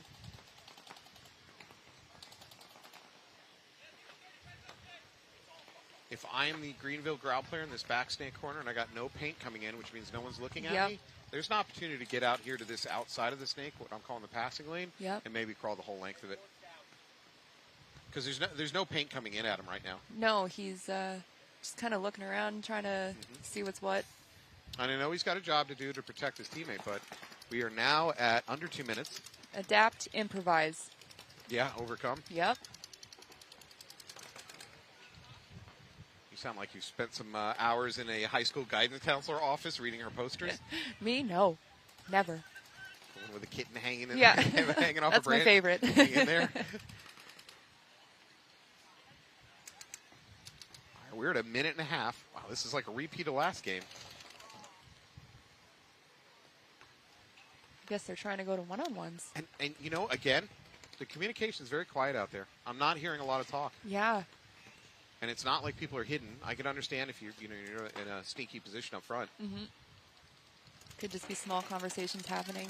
Oh, Hopper hit on the Sea Dog player. Oh. He's going to take a walk. That's a big one. Here we go. Here's a chance for Greenville Grau. Trying to capitalize on Wrap this. that bunker, blow up that tower. Another kill. He shoots the home. Now I can wrap on the towers. Under 60. Just trying to stay alive out here. Suddenly this game, I don't know if I like that. Well, he got away with it, but that was a very risky refs drop coming back. in. No, he's clean. Oh, Greenville's coming in. Crawling this desolate Keep beam crawling. out here. Don't stop there. Drop, keep going. Yep. There you go. And he has no idea. Nope. We are at 37 seconds. Ooh, oh, no. Got him. Did he get shot by his teammate? I'm not sure. This might go to time. We Just might trying be to be seeing a- one-on-ones. No, this is going to be close. Yeah. 20 seconds on the clock. left. Wow. Let's wait for the thumbs up. Wow. There it is. Good job to Greenville. Greenville Grau. Waiting for that gas pedal moment. Capitalize on Yeah, that. they finally turned it on at the very, very end. Yep. I don't know. I don't know how to explain what we saw, especially in the main portion of that. Even the overtime was really passive. I feel like they were just waiting for the other team to mess up, and it was just both very experienced teams, and the patient game today. You know what? That's a very good point. When you say experience, both of these teams are up near the top of the bracket in terms of overall. Yep. Wow. I know I, as a player, would never have the patience to do that. And not even close. Never been fishing or what? No. So I'll say this as an older player. I came from the hero ball era in the okay. early 2000s. Yep. We would never sit like that. Yep. We wouldn't win, but we would never sit like that. Newbie player checking his pack out in the middle. Looks He's like asking for ref check. Yeah. Oh. Ref gets one off the head. No. That's never fun. Call clean. Staying in. We're Refs alive, always both get sides. shot. Yep. The newbies up to that middle, that inside Dorito.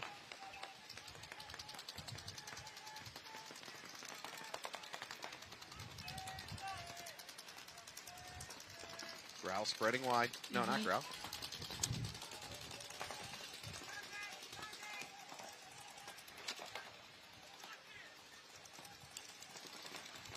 Newbies up at the 50. Battle zone's going to start getting pushed. Might have run into a lane there. Yeah.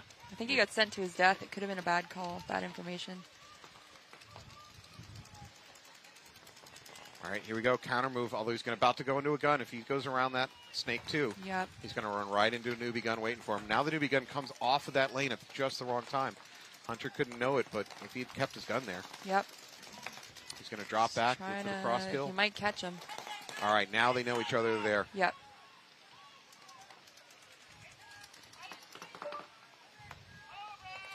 Comes down to IQ here.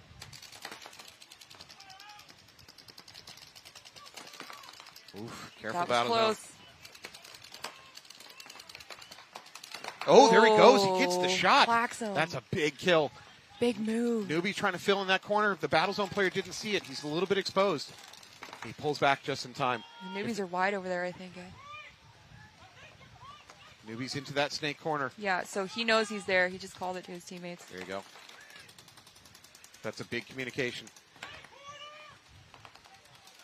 Here we go. Jump in the beam. Battle zone in the driver's seat on this one.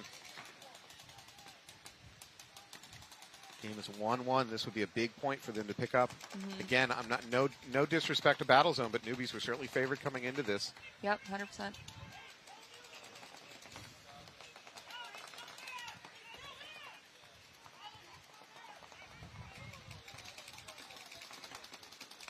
Communication much more vocal on this set.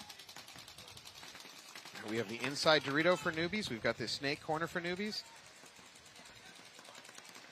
Not sure what else we got.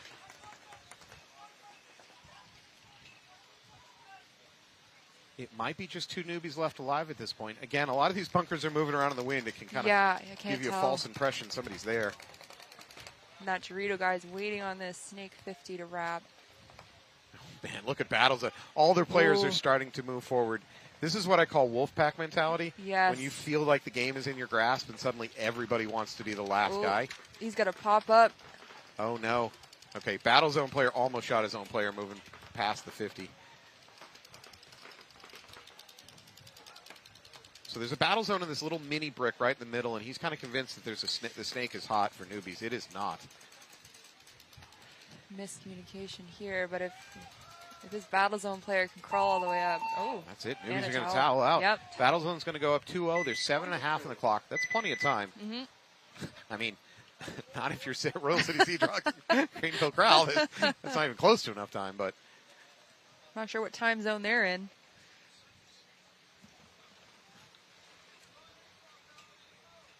All right, so X-Ball means that they've got about 2 minutes to wrap it around, get ready for the next point. It puts a lot of pressure on your support staff.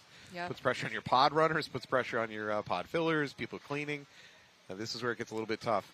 I mean, at this point, sometimes you run out players onto the field that maybe weren't going to play the point just because they're gun ready. Yep.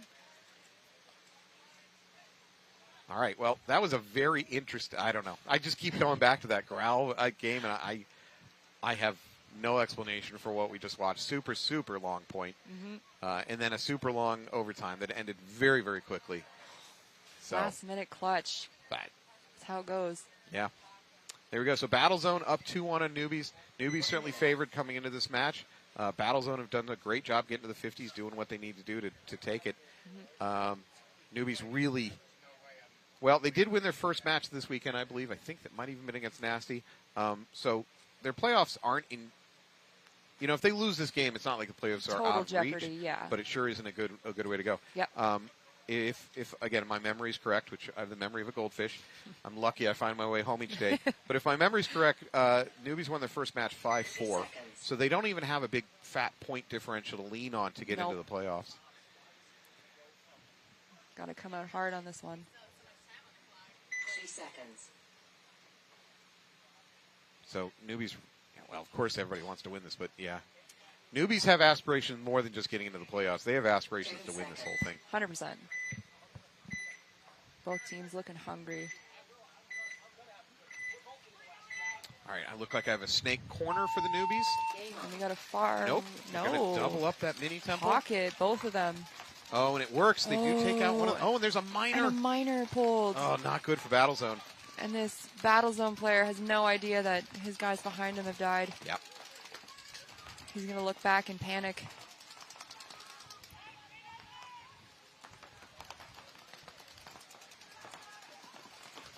All right, Newbies being calm. They're not taking any crazy risks. If they saw the flag, they should know they're down at least 3-2.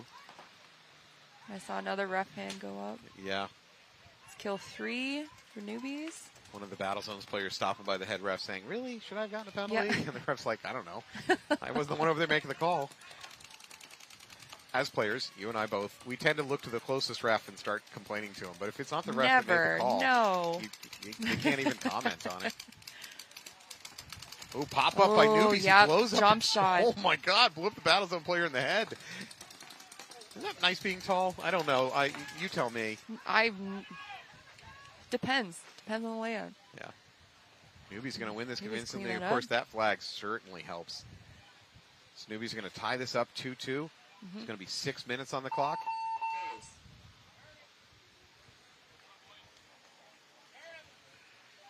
Well, besides just putting an extra point on the board, that probably helped reestablish a little bit of Newbies' confidence and maybe squash Battlezone a little bit. Momentum swing. Yeah, I would say if I'm Battlezone and I'm coming in playing the Newbies and I go up, 1-0 or even 2-1, I'm feeling suddenly really confident, right?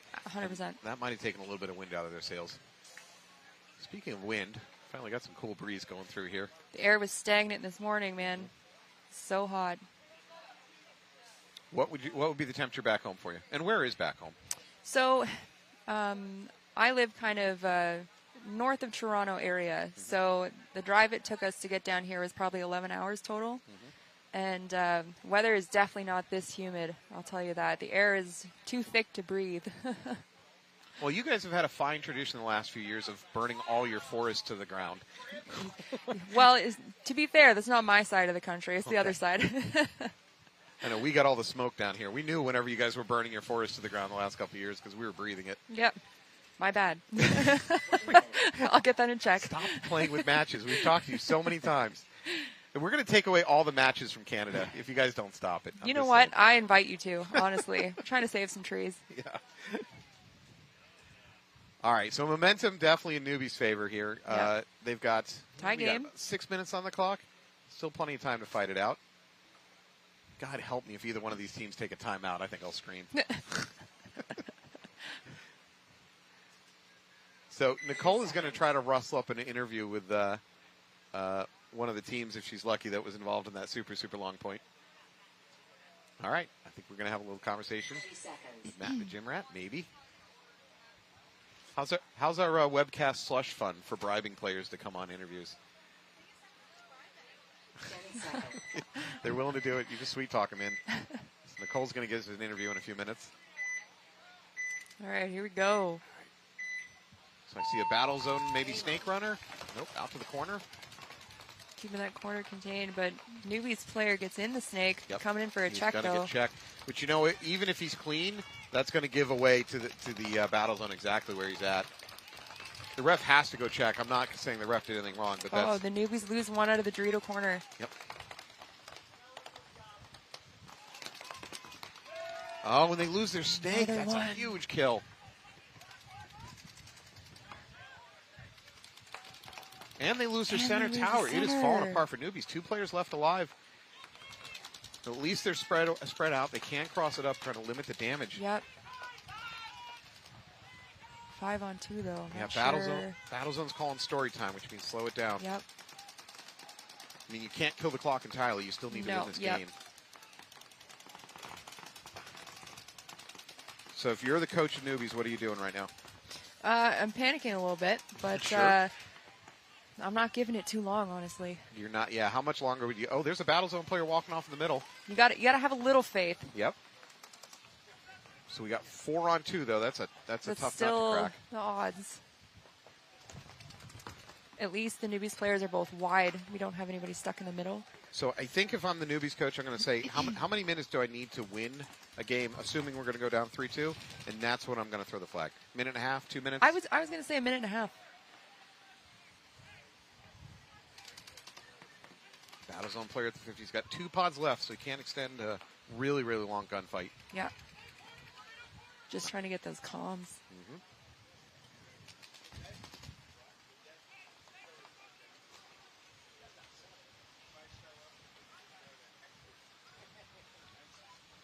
Newbies players trying to figure out how to hold this down.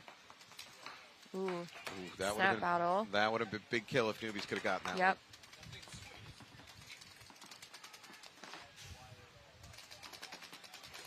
Battle Zone player switching that inside. Here we go. Battle Zone players starting to flood across the 50s. They take that little mini brick, which doesn't see a lot of action. Newbies, that's it. There it is. Yeah, newbie player drops out of the snake corner. Their Yep. coach immediately towels out Yep. of it. So they're going to be down 3-2 with 3:50 on the clock. That's still plenty Lots of of time. Momentum swing again. Battle Zone once Back again. and forth. Both teams looking Feeling their oats. hungry. Yeah. What do you have on the docket for tomorrow for games? Well, we have first match in the morning, 8 a.m. against Tiki's. And then we play at 10:45 later. So we have morning bracket again, thankfully, before the sun gets too hot. So Canadians are not meant for the heat, dude. This is what you were built for? We are melting. Check on your Canadian friends. We need help. You came here to burn. Oh, my goodness. All right, so let's take a look for tomorrow. Yeah, you do indeed have Tiki's Ohana as your first game. Yep. Let's see if I can find your second game. Northern Lights versus Femmes Fatale, 10:45. Yes. That should be a very good game. Femmes looked good today. They did. They look really excellent. Tammy Adamson was putting in some real good points today for them. Mm-hmm. Mm-hmm. As a fellow veteran player, I will always root for the other veteran players. Yes. Yes, I understand. May God protect our fragile hips from damage. I feel you on that.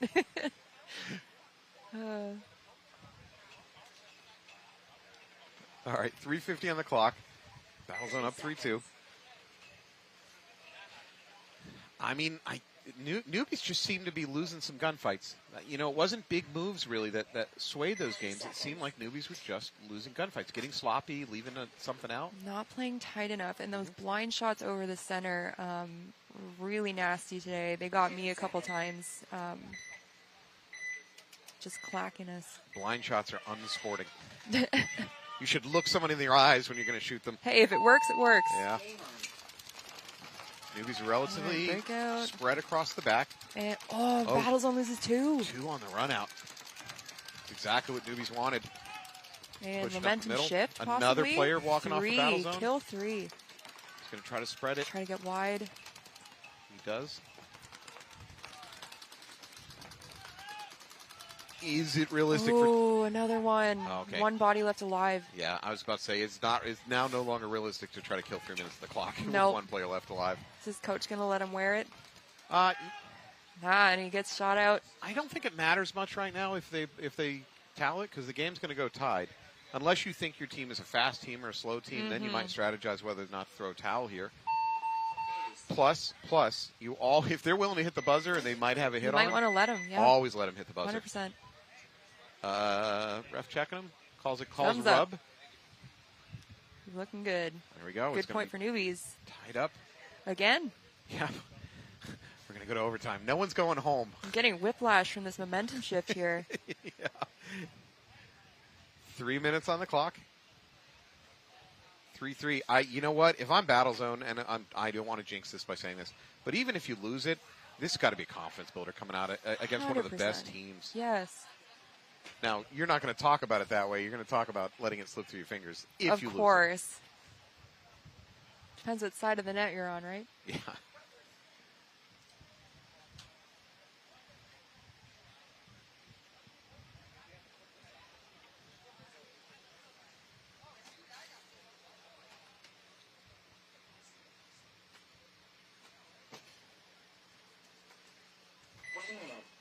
We got 1 minute to go.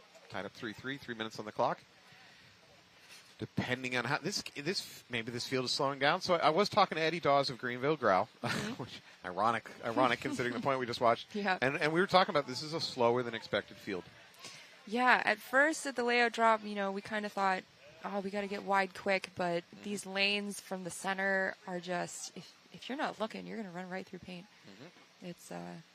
It's pretty intense. And like I said, those blind shots, really, I've noticed the newbies Dorito guy got clipped a couple times.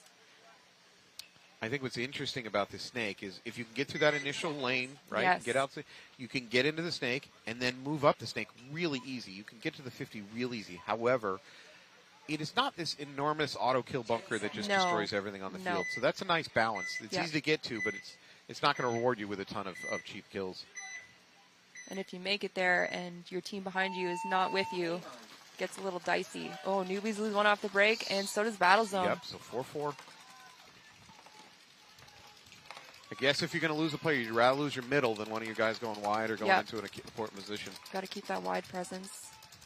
So, Newbie's scooching in there. Did he make it? Yeah, I think he made it. I see them shooting at the ground near his feet, but he slid right past it. Okay. Newbie's bouncing that inside Dorito. Both sides moving Dorito. Counter move by the Battle Zone into the D2.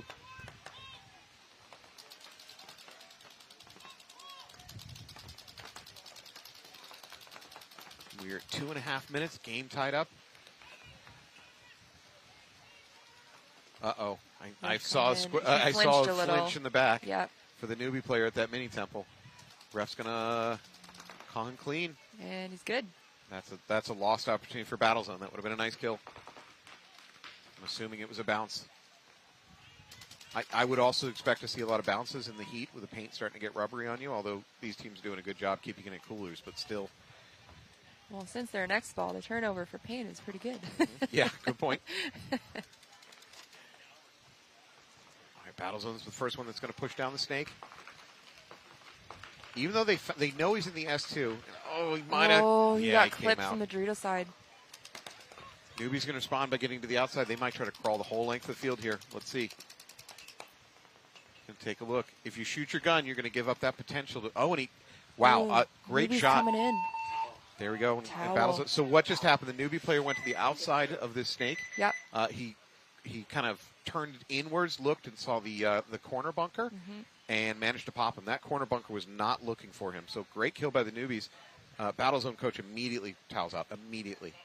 Another thing I've seen on this field today is I've seen coaches towel out of games just because that it's apparent that the other team has a guy crawling the outside of the snake, or girl. Yes. And just realizes, you know what, I might as well towel it now because they're going to get to the end of this snake and they're going to do a ton of damage. So I've seen towels thrown just for that situation. Time saver, honestly. Yeah, they don't even wait for all their players to die to that move. They're just going to towel out of it. Especially if you have nobody wide on the snake side. Like, nobody's checking for that. So Battle Zone coach towels out of that. There's going to be 1 minute and 30. That's enough time. Certainly they can tie this back up.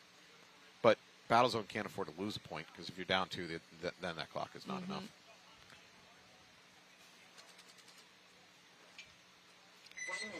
So what's your favorite bunker to play on this field? Well, that depends. What the coach tells you? Yeah. Yeah. I do like, I'm not usually a snake back, but today I was playing the small Aztec on the snake side, and really going to work today with my snake players. Still being a new team, we're still learning each other's habits, and depending on the layout, usually I'm a center player, but this layout is not my layout for the center. I'm way too tall. Those blind shots coming in, and so I was moving out to the snake side today and getting the other girls and spins in the middle, and it was pretty good. We adjusted on the fly, and did what we could.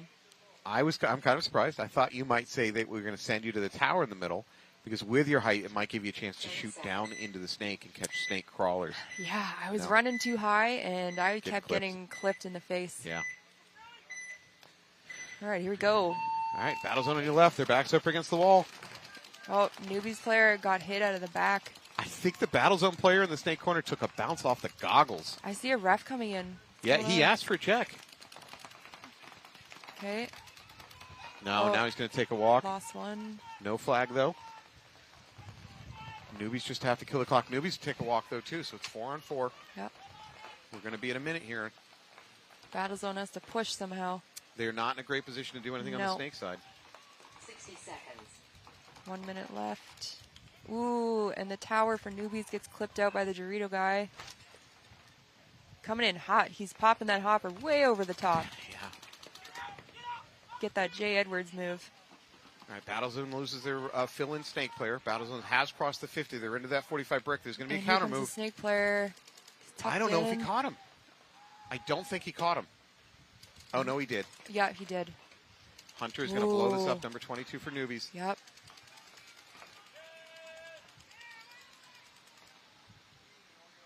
How much time? That was a great closeout by Hunter of the 21 newbies. seconds. Wow. They don't even need it, although No. they don't mind having that extra point. Might help for spread. Yep. Just please wait till under Yep. 10. All right, then we don't There have we to play another point. I'm totally self-centered on that one. He almost hit it at 12, and I'm like, no. It wasn't selfish at all. Yeah. After watching the Greenville Grouse, Yeah. please. Thumbs up. Point is good. Please, Marcy, kill this match. All right, it has been great to have you. I know I didn't give you the most exciting, fast-paced game there between Grau. You know what? I like having the historical matches. Yeah. That was a Just as good. Just as notable good. one. Yep, for sure. If your friends back home are going to watch this game, though, they're going to be doing a lot of fast forwarding. They're going to catch little bits and pieces of A little you. bit, yeah. Yeah. Lots of stagnant play, but you know what? Play it safe sometimes, and sometimes it works out, sometimes it doesn't. All right. Well, you need to go to the hotel. You need to hydrate for tomorrow, and I mean that in a non-alcoholic way. I need to. It's dusty, and got to get out of here. Yeah. Well, thank you so much. That is going to do us for the day. Come back tomorrow. You get to see a lot more great WNXL action, including Northern Lights, who are going to storm out to 2 wins easily, right? Absolutely. And then stick around. We're going to go over to an interview. We had a very interesting game. Let's see what Nicole can get about it. Thank you. Thank you. Hi guys, welcome back. So I have better known as Matt the Gym Rat with me from Greenville Growl. So obviously if you've been watching, they had a 15-minute match and they ended up 0-0 tied up and went into overtime. You know, so are you guys a long point mentality team or a more point mentality team? I think we're whatever points we can get mentality team. We just go out there and we're like, you know, the goal is to win, but whenever you're butting heads with somebody as good as the Sea Dogs, you know, they had us in the first half, but Coach said he didn't want a bunch of cats. He wanted some dogs. So we went out there and we dogged it out with them. And they're Sea Dogs, so it went like that. But luckily, we came out in the second part in the overtime, and we had more dog in us than them. So. Now, who would you say was a key factor in winning this overtime point? If you could pick somebody on your roster. And, I mean, I know you have to go back home and deal with all of them, but still, let's highlight someone that you think really made or break it.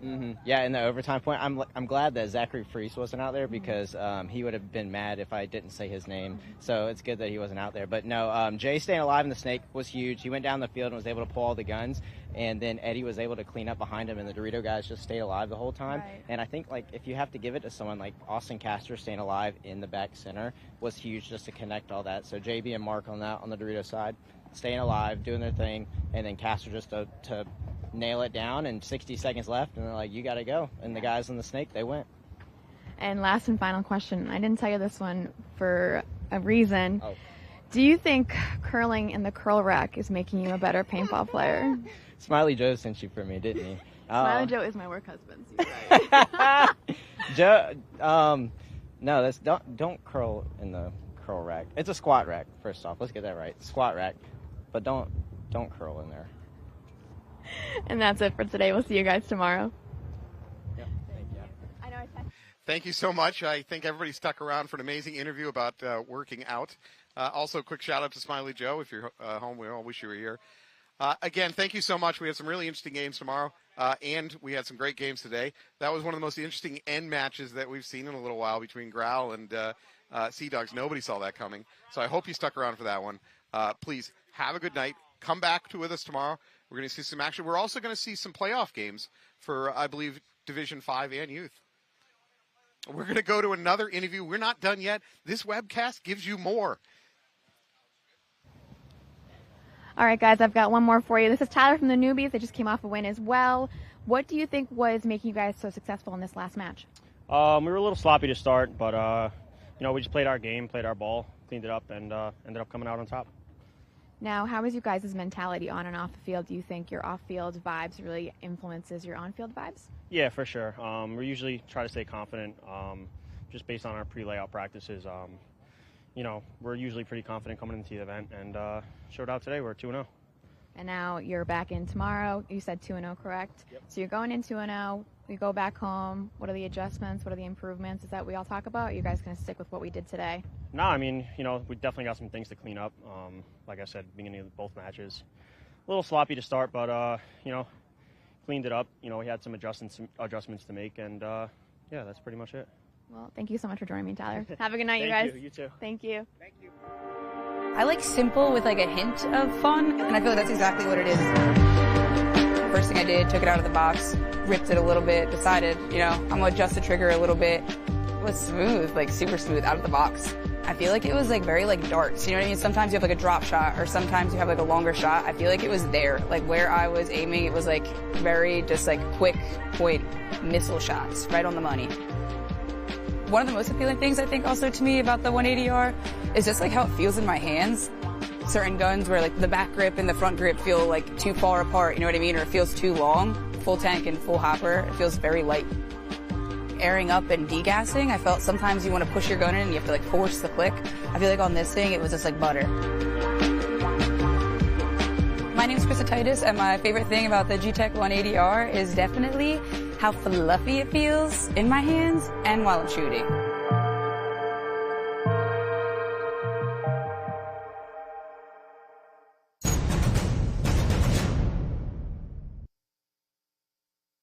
Cambridge and downtown Boston by 8:45. You don't want to do it. 5 p.m. The safest place to be during a tornado is in a...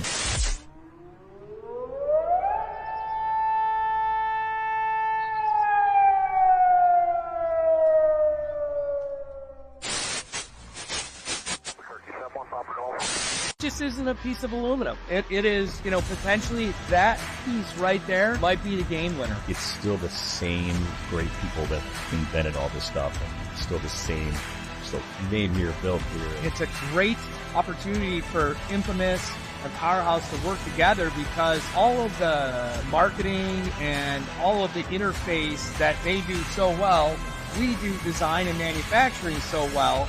The other products that are on the market are good. We're great.